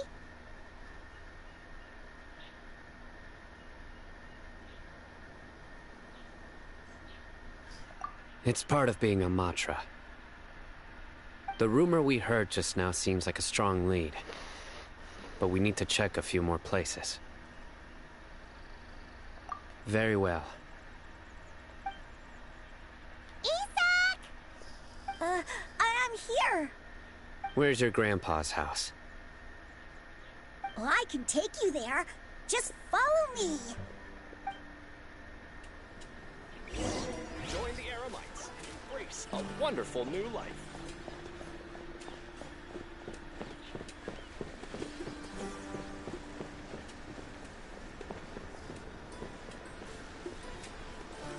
Grandpa? Oh, he likes to be alone. Sometimes he stares at the sky in a daze, and other times he just pokes at the ground with his fingers. Every now and then, he yells out at the top of his lungs, so a lot of people are really scared of him. But he's a good person, really. I know he is. I swear, he's just like my real grandpa.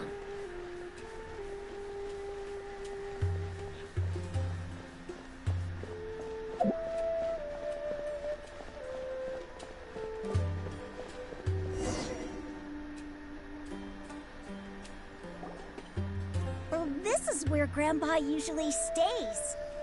There sure isn't much here.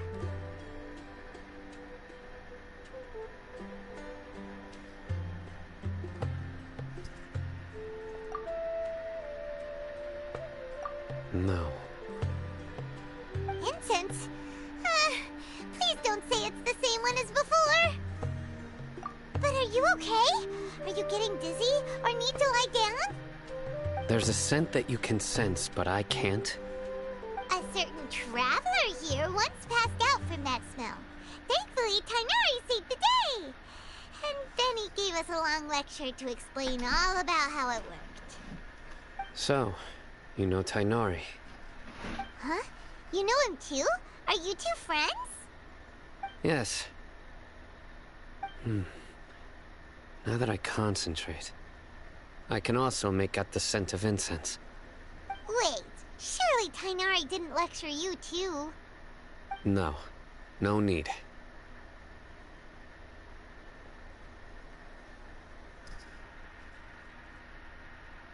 Did you first encounter this scent at Tainari's house?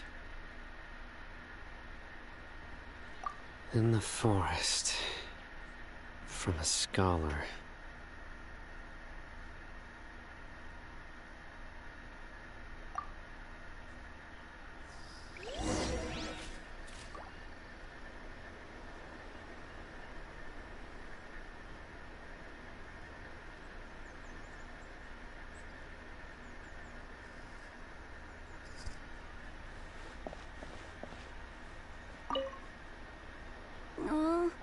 Where did Grandpa go?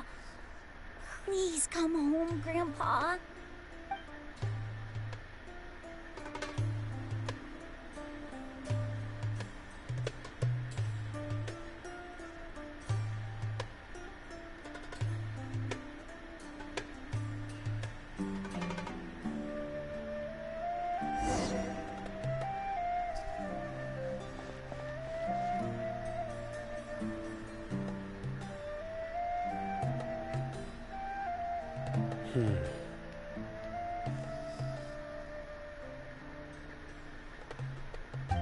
What are you looking for, Sino?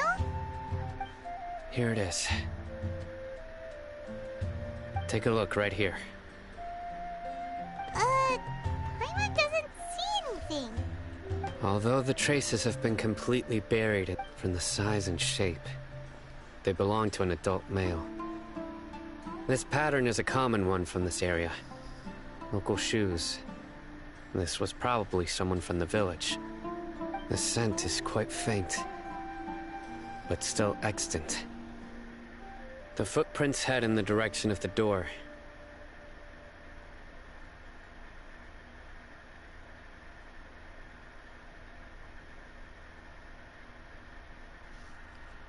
But who would come looking for Grandpa? He doesn't have any friends. We'd have to ask whoever lured him away with the incense.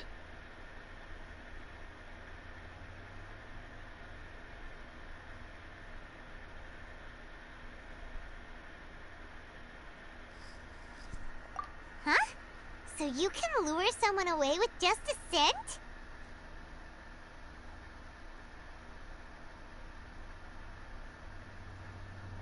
Hey! What's wrong with liking good food? Everyone's got something they love in life. Exactly. Most scholars are fond of incense, since the smell supposedly helps them clear their minds and discover new knowledge. Even deep within the clutches of madness, they still yearn for their knowledge-seeking days, and will follow the scent whenever it presents itself. No, Grandpa. So, someone's taking advantage of their weakness? Huh. Still, why would anyone want to abduct all the scholars?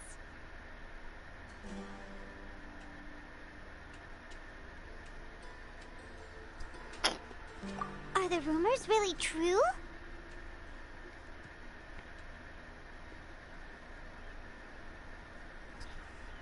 Could the disappearance of all the mad scholars have something to do with the radicals? It's highly likely. Please, you have to save my Grandpa. Grandpa's never done anything wrong. Please help him. Sounds like we'd better help get him back. Don't you worry, Isak. We won't let whoever took him get away with it. Let's head to Aru Village and inform Candace and the others about what we learned here. After that, we'll set off to find the scholars.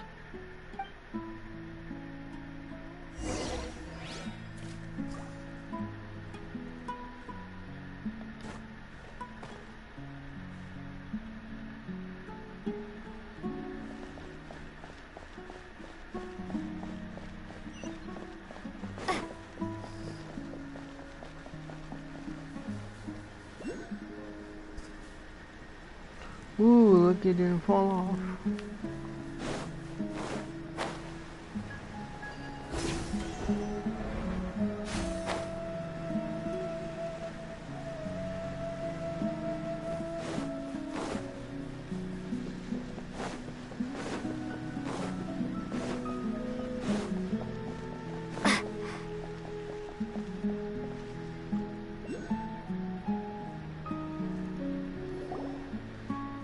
Right.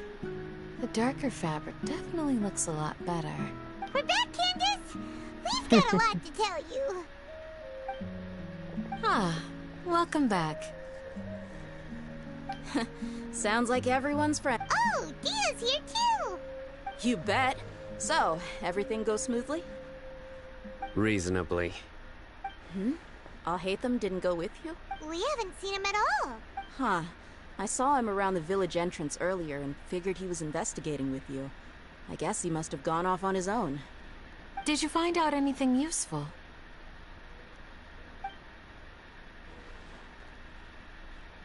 I see. So someone used a kind of incense to lead the exiled scholars away from the village.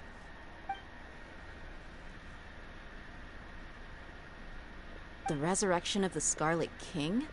First I've heard of it. Far as I know, the kind of incense you just mentioned is only popular beyond the wall. Scholars are fond of it, but as you can see, there aren't many scholars still studying around these parts. No seller would be able to make a profit here. Not to mention making incense is a labor-intensive process. You won't see any... It seems someone from beyond the wall must have been supporting this. Makes sense. So what should we do then? Do we go back to the academia and search for leads there? If it was any other day, that would be your next logical step. But today, you've got me on your team, so you get an extra Didn't you say that the villager got his news from the tavern? Well, I also like to drink at the tavern, so I know a thing or two about these radicals he mentioned. If Paimon remembers correctly, the leader of the radicals is some guy called Delavar. Ah, yeah. Delavar, the scar-riddled bandit, Engur, the wide-eyed butcher, and Jabari, the duck-tailed bearded crook. The whole lot of them are known around these parts.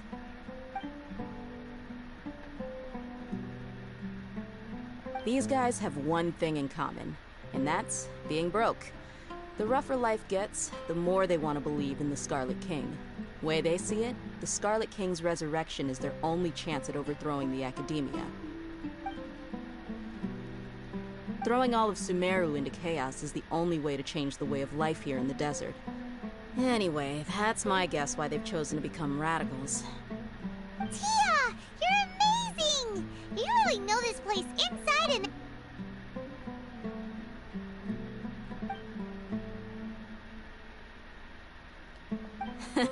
No merc can afford to slack off on gathering intelligence. Every mora I've spent in the tavern has been a valuable investment. Let's head out. Now hold on, you're staying right here, Sino. Why? Aru Village is Why not the a fuck big is there place. 13 Outsiders, people in here? the desert is unforgiving, so the way Said of why life the side of the wall.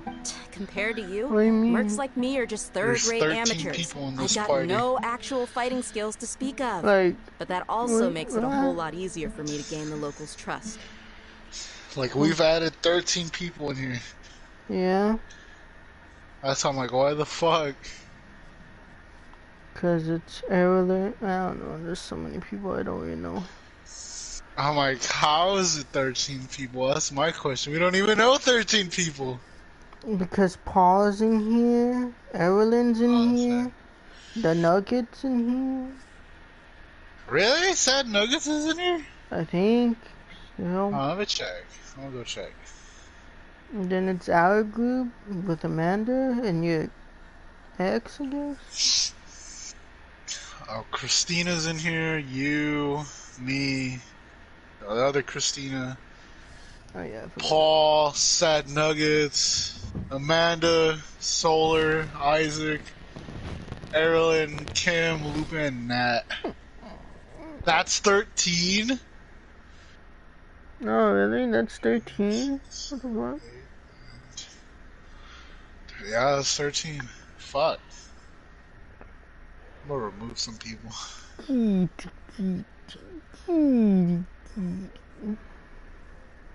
I don't even know who to remove if I do. Exactly. I'll try to just leave it be since hardly anyone joins, so. True.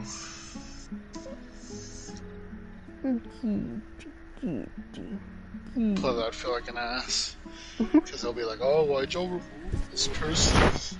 It's like, there's too many people. Can't even join. I don't care.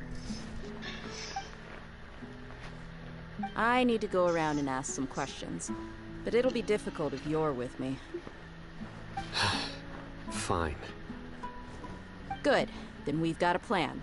The Traveler and Paimon will go to Caravan Rebot with me, and we'll try our best to figure out where the mad scholars have been taken.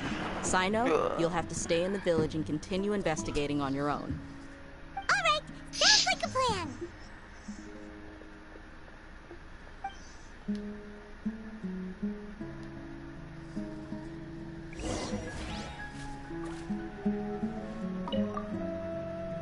Sino, please don't take offense.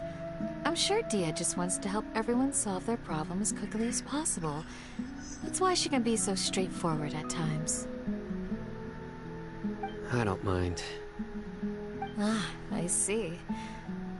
Well, from the way you were staring out into the distance, I thought you might have been mulling over Dia's words. No, I'm used to being treated Oh, that way. I'm not going to sleep It's natural yet. to fear Why are you strength. bothering me? I take no objection to it.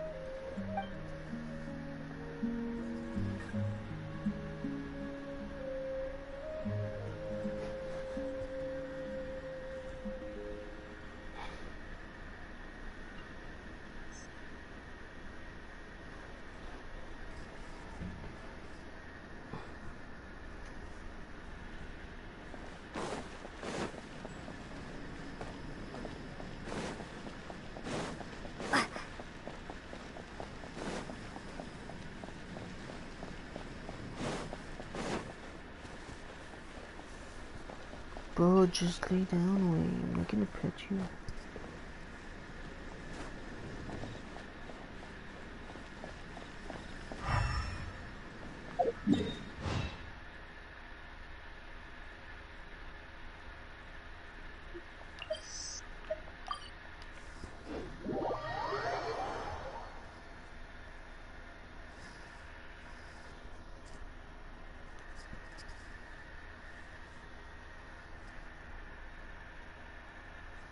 Hey, calm down.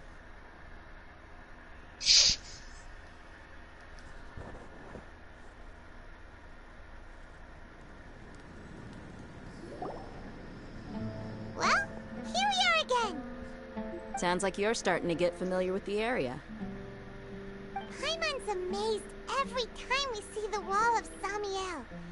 How can a wall this tall even exist? It's almost unreal. I know what you mean. I had the same question every time I walked this way when I was a kid. Also, why is this high wall here? And can a wall really block sandstorms?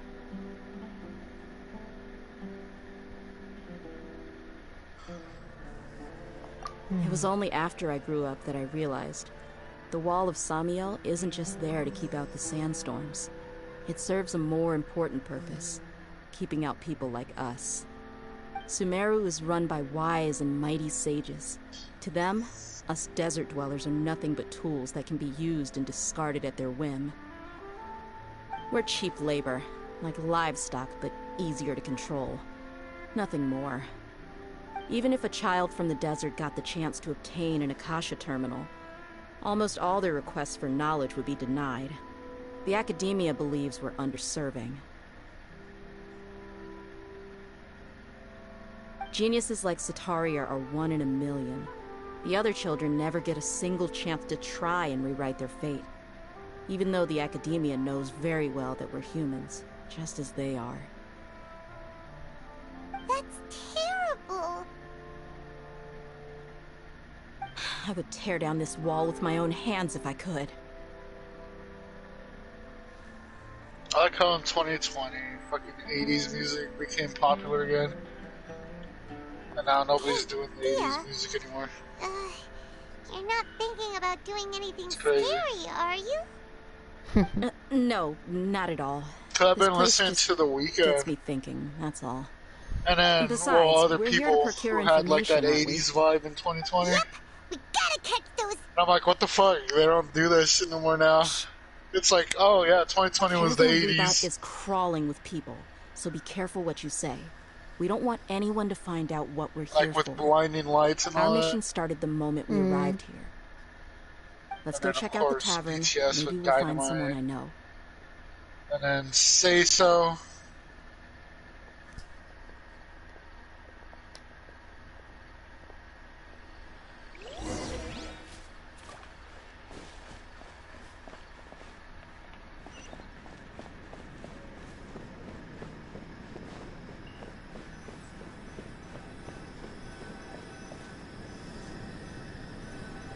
Just our luck. None of them are here today. You mean, you don't see anyone you know? Dia, is that you? What a coincidence. You here for a drink too? Zaki. Finally, a friendly face. Oh, and who do you have with you here? Guests from another land?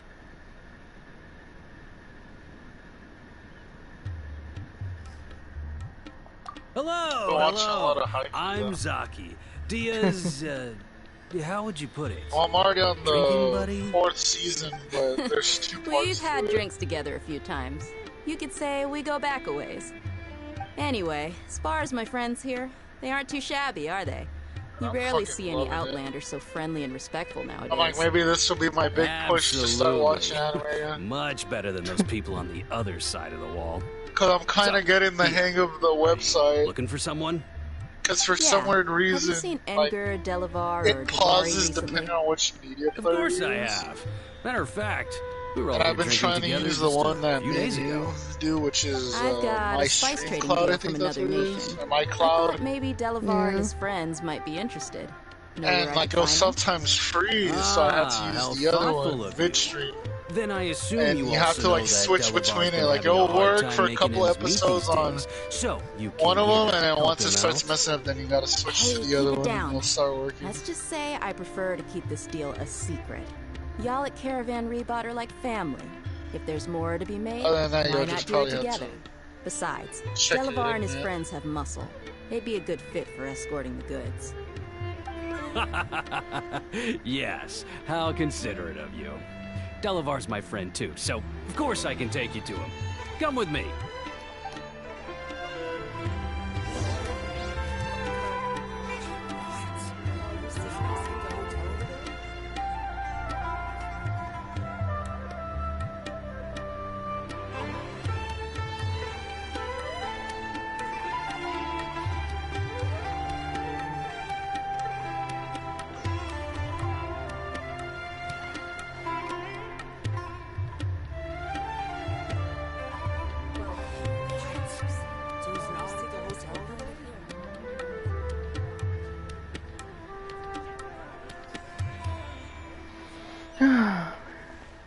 What is it? Oh my god.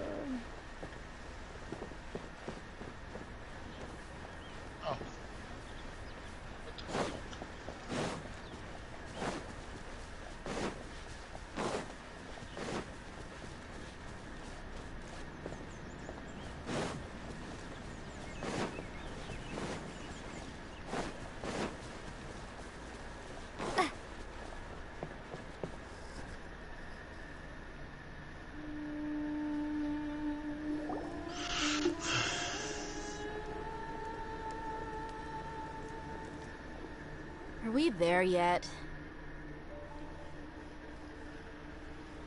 Yep, this is the place. This place is practically deserted. What are they doing in a place like this? I feel like this game should just say delete all the pictures and all the Why don't you take a guess? vases Go and all on. that shit. A wild stab in the dark. Because they're like, oh yeah, delete the vase with Town You're Hall like on it. And I'm lambs like, to I the don't know what the slaughter. fuck the Town Hall looks like.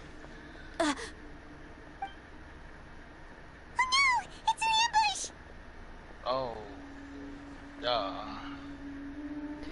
Ambush, What's this all about, Zaki? ambush. It's nothing Come on, compared. Dia. You really think we didn't hear about what you said back in Aru Village? Not only do I know that you're looking for Delavar, I also know that you've teamed up with people from the Academia to look for the missing scholars. So, you've been watching us from the very beginning? Uh-oh. I knew leaving Sino behind was a mistake. And you left the strongest one in the village, didn't you? Who do you think you are? You really thought we'd fall for your little business deal nonsense? Nah, these enemies talking So shit, you and Delavar have been thinking that partners they're all tough and all along. that. Dia, Shit, I'll talk I shit. guess it's only natural for a traveling mercenary like you to be out of the loop. Those of us who hang around the tavern have stronger bonds than you think. But you got one thing right. We're all looking forward to an uprising in Sumeru. There's nothing more we'd like to see than the desert folk overthrowing the academia. If that's the case, then I'm sure Delavar wouldn't miss a second of it. I'll be honest with you. If it weren't for what you said in the village, your little monologue about the Wall of Samiel would have convinced me that you're one of us. Delavar. And Enger, you're here too, huh? Don't call me late. Come on now. Get sleep. But Long time no see, Miss Mercenary. You should have known the traitors are what us followers of the Scarlet King despise the most. Dia, I thought that you, a fellow desert dweller, would understand that the Scarlet King is greater than the Dendro Archon. Little did I know, you don't deserve to join us. Yeah, gee, what a missed opportunity. Adopting radical views and kidnapping innocent scholars, all because of some baseless rumors.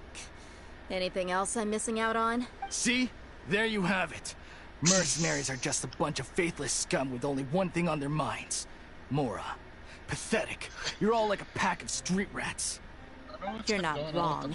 Mercenaries are driven by Mora, and my faith lies with whoever's paying me.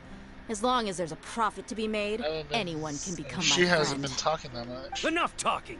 Get him! Finally, it could kick some ass. Just as I expected. God damn it, Stefan. Let's teach him a lesson, traveler. You're still talking shit. Finally, following orders. Life goes on. Oh. What the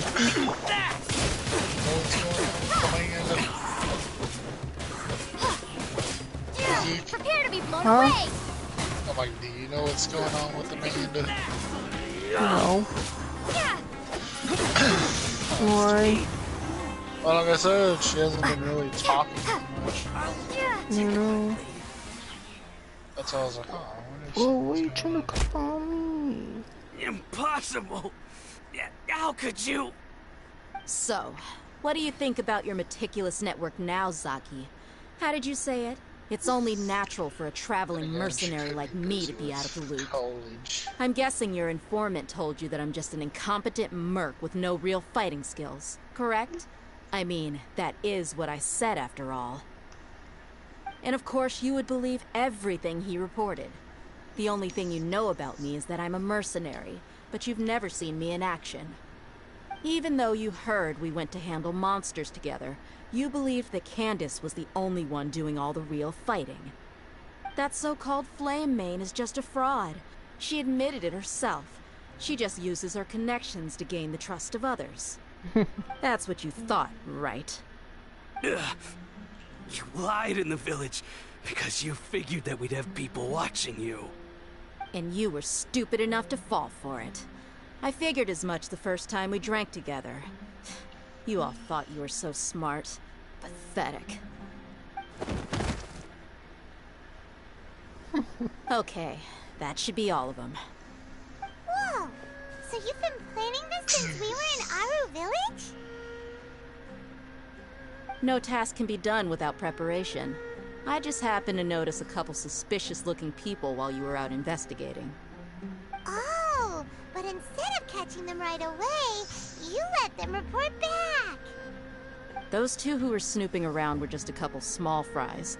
If we want to get the real catch, we have to be patient and give it some time. Oh, you mean the funny name she mentioned back in Uncle Ampu's house? The wide-eyed butcher, scar-riddled bandit, Paimon can't remember them all. That's just a bunch of drunk talk. Enger and Delavar like to talk themselves up when they're drinking. Enger, the wide-eyed butcher, and Delavar, the scar-riddled bandit, are the nicknames they came up with for themselves. Alcohol has a way of making people share what they really think. So Enger and Delavar are always rambling in the tavern about how the Scarlet King is a superior deity. What about Zaki? He's just a numbskull who fell right into our trap. Zaki was probably the best hidden of them all. My initial plan was to find Delavar first, and then try to track him down. That's what you wanted to ask when we were at Uncle Anpu's house, right? Jabari is one of the villagers you talked to.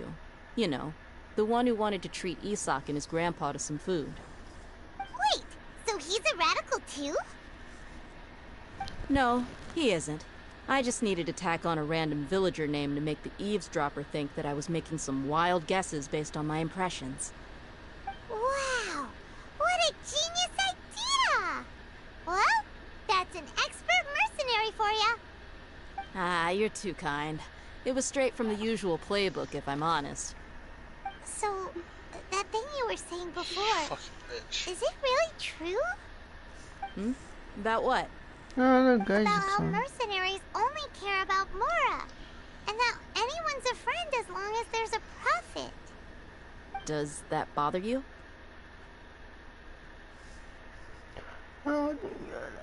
What makes you so sure? Do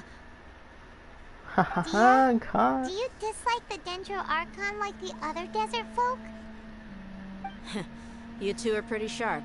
No, I don't have anything against the Dendro Archon. I've heard a lot of nice things about the Lesser Lord from Dunyarzad. I can understand her devotion and gratitude. Dunyarzad's just an ordinary person. There's no way a god would be so involved in the lives of everyday people, unless they were truly compassionate. I've begun to realize that the sages are behind everything that's happened recently. The radicals' blind belief in the Scarlet King, making the Dendro Archon out to be an enemy. It's all the Academia's trickery. But I see through it all. And unlike them, I can never be hostile towards anyone who's never done anything wrong. Dia. Anyway, looks like we're done with business here. Traveler, lend me a hand. Let's tie him up and bring him to the village.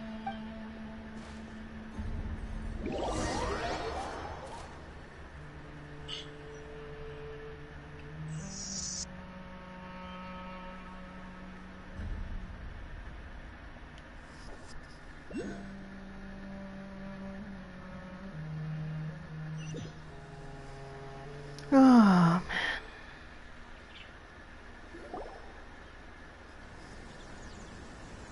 This should be all of them. I'll let you take it from here. All right. I'll be in touch. Until then, please stand by. Candace, do you need any help? Candace will be okay on her own. I trust her, so you can too. She's been guarding Aru Village for quite some time now. If anyone is qualified to question the offenders, it's her. While I'm questioning them, why don't you pass some time by exploring the area? I'll meet you back here tomorrow morning, Traveler. As for these idiots, let's just hope they live to see another day.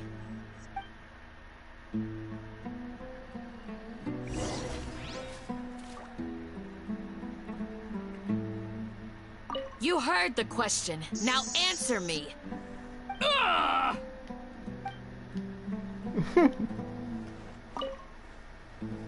Candace is an expert at dealing with people like this. All we have to do is wait for her word.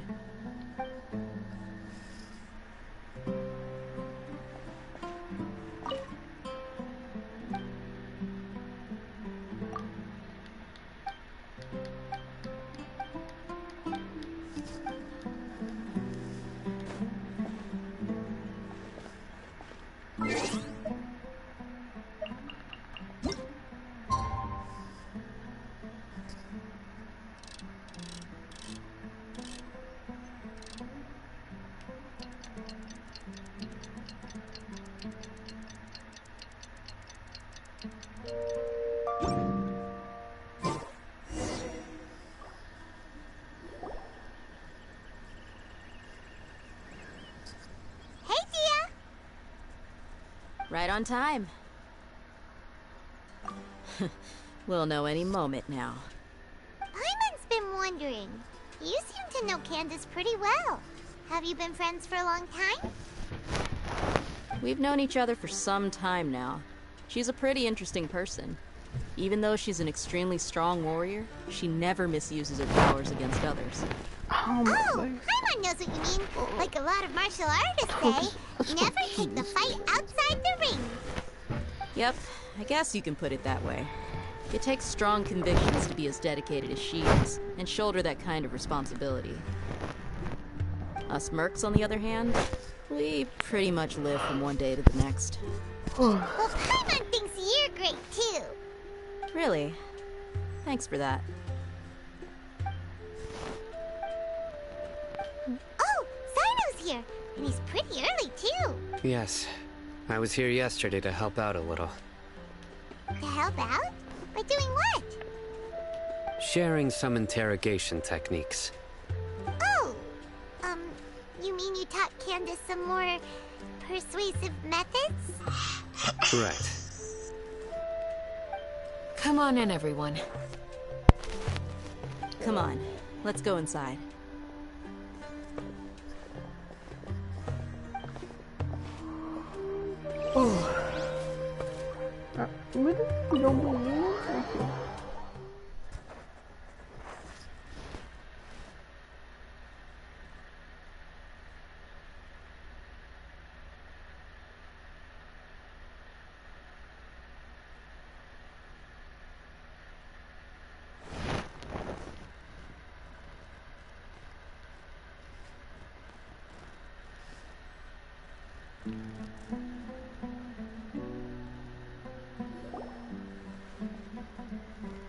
Candace, where?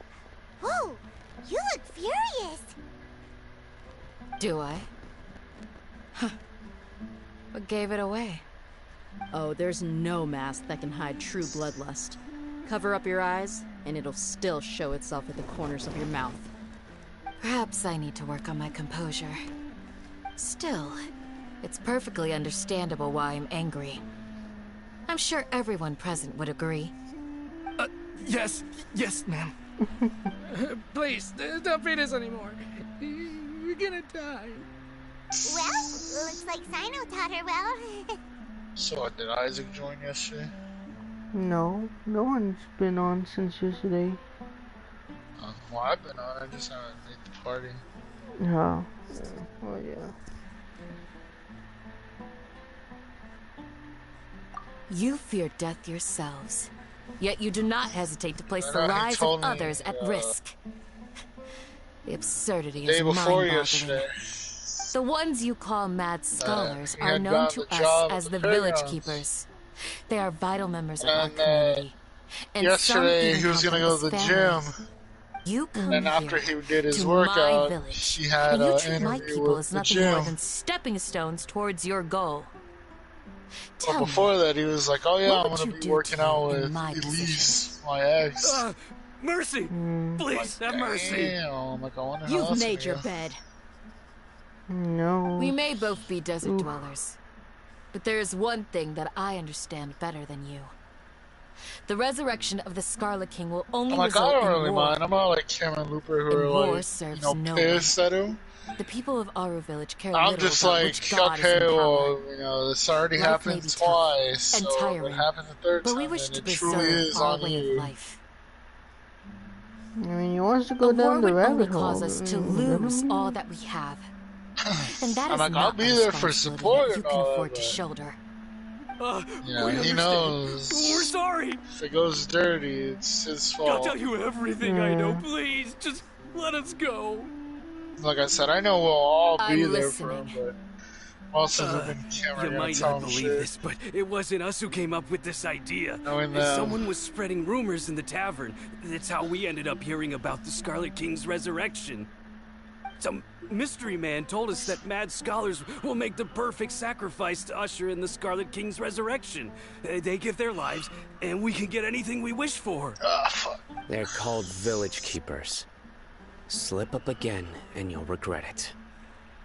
Yes, sorry. It was all that mystery man's doing. He told us to spread word about the Scarlet King's resurrection and talked us into helping him. In return, he said he'll help facilitate the resurrection process. I wonder how Florida's doing. Why? Because they're being hit by a Category 4 hurricane right now.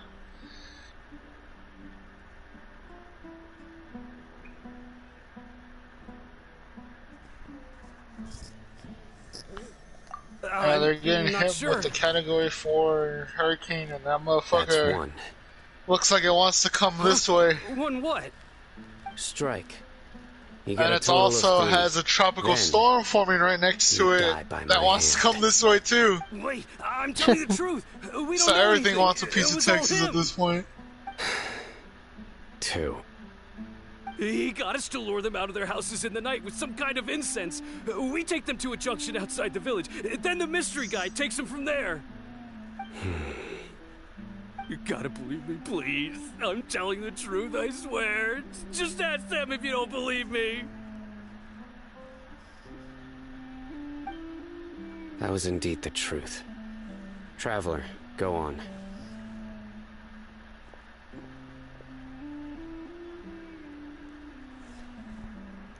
You have any idea who thought? It's probably You have the to believe Torre. me. If I knew that, I would have told you his name right away. I'm not risking another beating to keep his secrets. No way. That guy, he wears a cloak, and he's always careful to cover his face. He calls himself the Scarlet King's envoy. I believe I may know what's going on. Uncle Anpu? What do you mean? Oh, finally, I get to paint something the same color instead of 3 different colors. Smooth.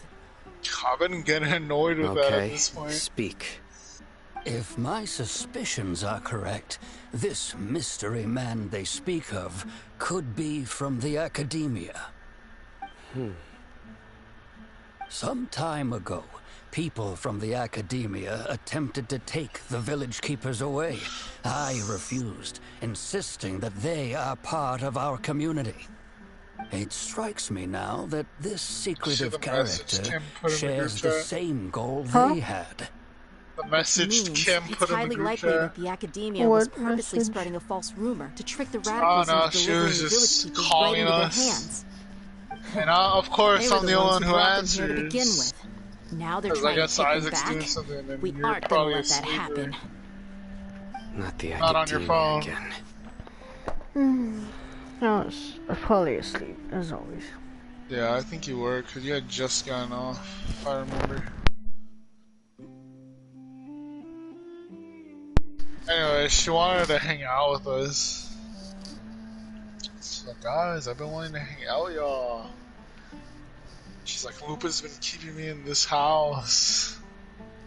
And I was, you know, me, of course, I don't really care. I'm like, I'm down. And Isaac's like, yeah, I'm down too. And she's like, oh, well, it's all late. And I'm like, what the fuck? You're the one who's asking us.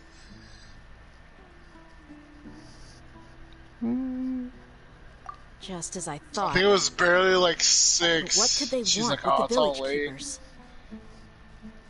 And we're like, well, bruh. People are nothing but tools in the eyes of the Academia. A change in their plans likely means they found another way to exploit the scholars. Regardless, our top priority now is locating the village keepers. You're right. Isak is still waiting for news on his grandpa. Time to go. Let's leave the village and try to track them down. Yes. Pack up and get ready to leave. You got it. Candace, I'll let you deal with the radicals. Leave everything outside the village to us. All right. Let's meet back here once everyone's ready.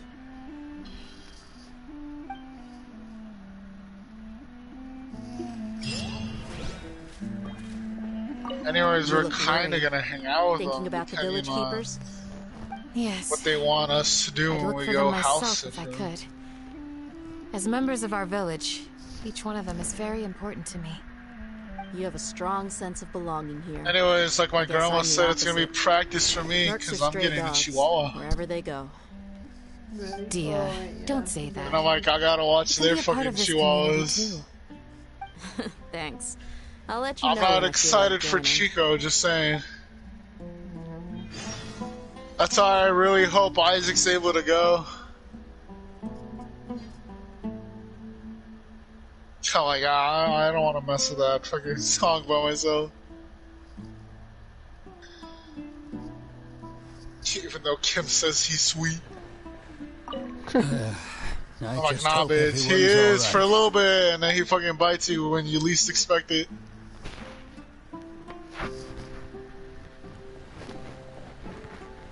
What scheme is the Academia brewing now?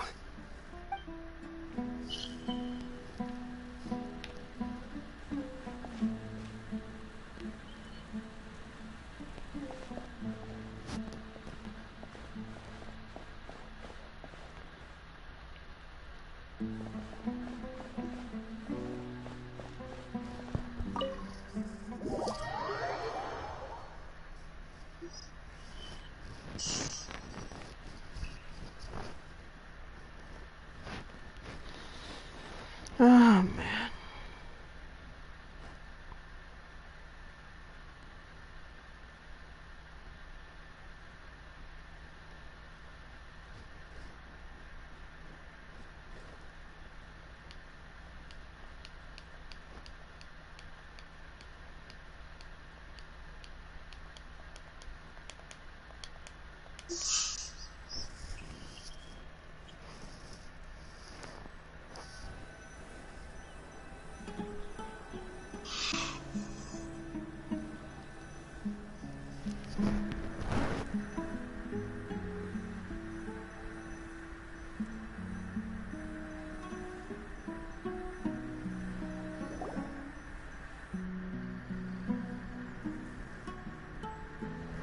Let's get some food in us and damn, man, all that you finally pop out? Where did you come from?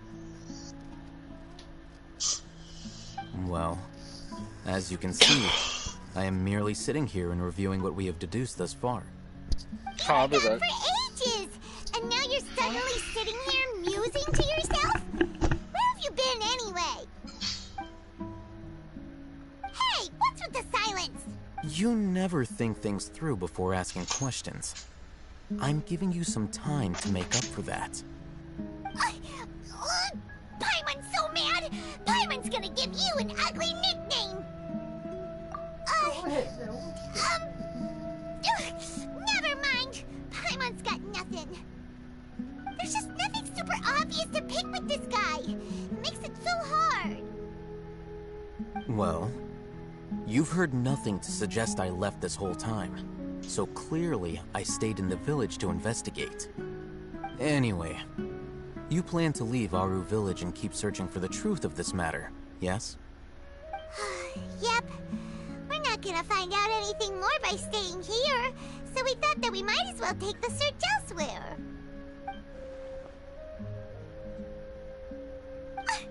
Enough with the silent treatment! No. I'm just surprised that you decided to team up with him. Al-Haytham, you haven't helped us out at all ever since we arrived at Aru Village.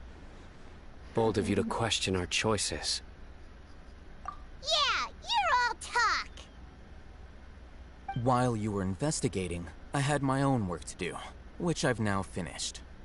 Really? Paimon doesn't believe you. To be honest, we aren't really a team, so I have no obligation to inform you of my whereabouts. Not to mention that going separate ways allowed me to find some important information that you all had missed. Huh? Right here in the village? Correct. What did you learn? I'm going to take you to someone. But, before that, you need to understand where she's coming from. What does that mean? How do you think the residents of Aru Village feel about what we're doing? In other words, do you truly believe every single word the villagers tell us? You mean, some of them lied to us? Hiding the truth does not necessarily equate to lying. Again, these people have their reasons. Remember what Gandis said? Most people in Aru Village don't necessarily care which deity is in charge of Sumeru. That's because whether the Scarlet King or the Dendro Archon has power is of little significance to them. By contrast, the perils of their daily lives are ever-present concerns. They won't simply share everything they know with you without good reason. That's why you believed there was no further information to be found in this village. Glad you're following along. Among those you have talked to, there's someone who was consciously keeping you out of the loop. In fact, she's been observing your every move since you arrived. The reason being, to someone who only wants to live their life in peace, any external factors introduce unpredictability into the equation. Those eyes. Those fierce eyes. You look like a real fighter. Don't change the subject. It's quite obvious that she's intimidated by Sino's authority and strength. Right. You were asking about the Mad Scholars.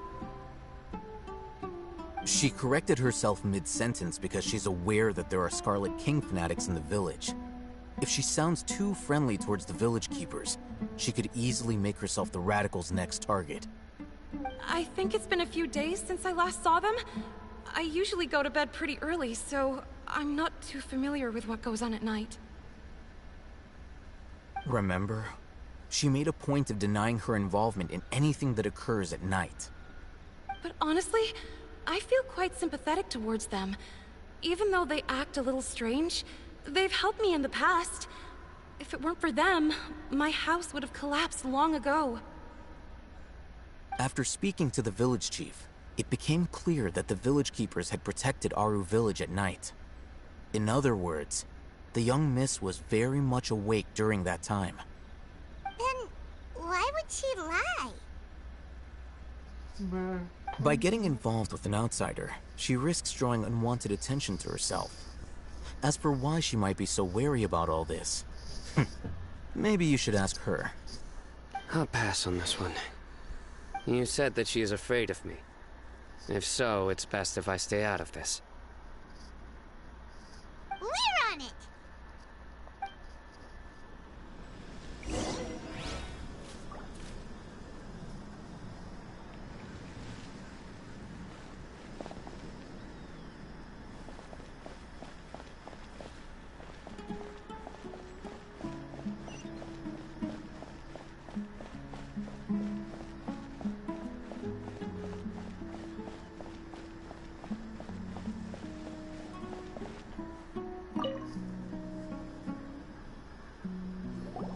Miss Shawnee, as we discussed earlier, I've brought someone with me.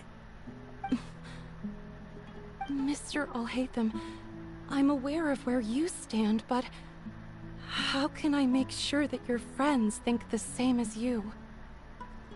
Huh? What do you mean? We need to clarify our stance or something? Go ahead and talk to her. You'll get the answers you want. Go on. Earn her trust. Is it really that simple? May I call you Traveler? Hi, Traveler. I want to ask you something. Do you think the resurrection of the Scarlet King can truly change Sumeru for the better? Why is that? No. That's very similar to what Miss Candace says. I know you two are friends. That's why I'm willing to talk to you, even though I do have some reservations. Before, I wouldn't even have the courage to ask something like this.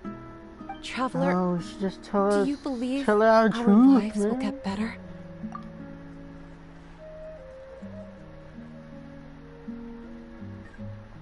Yeah! We came here from another nation, so it isn't wrong of you to be weary. And we aren't really residents of any one nation. But even so, we've met lots of people from different places, and we've always fought for what we believed in. We have friends in Sumeru, and we want to help them. That's why we decided to stay here for a while.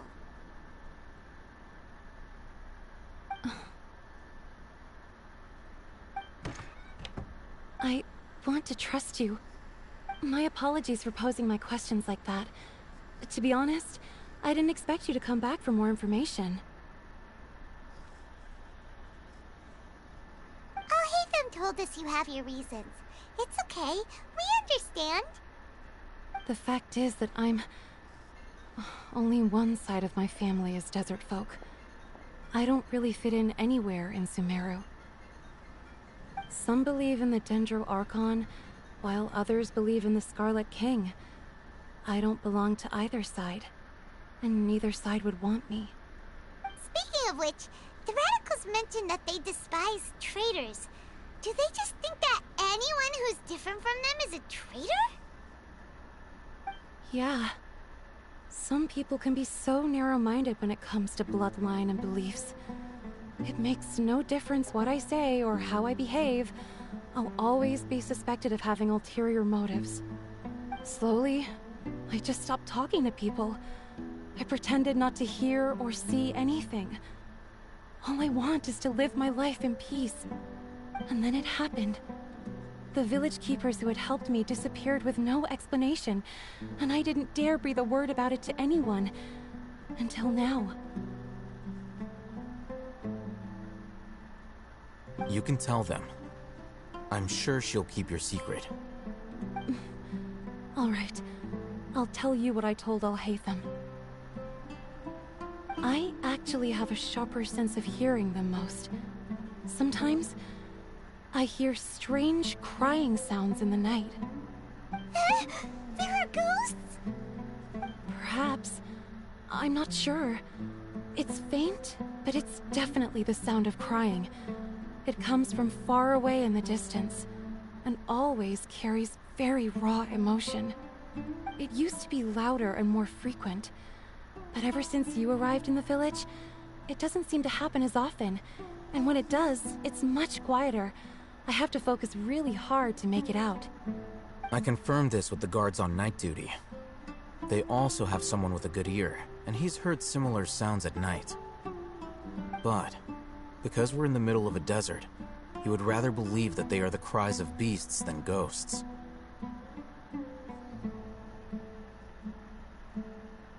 There's really nothing around these parts, except for an old hospital not far from the village. I think they used to use it for treating Elazar, but it's been abandoned for years. Yeah, let's go!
I'll pause it here.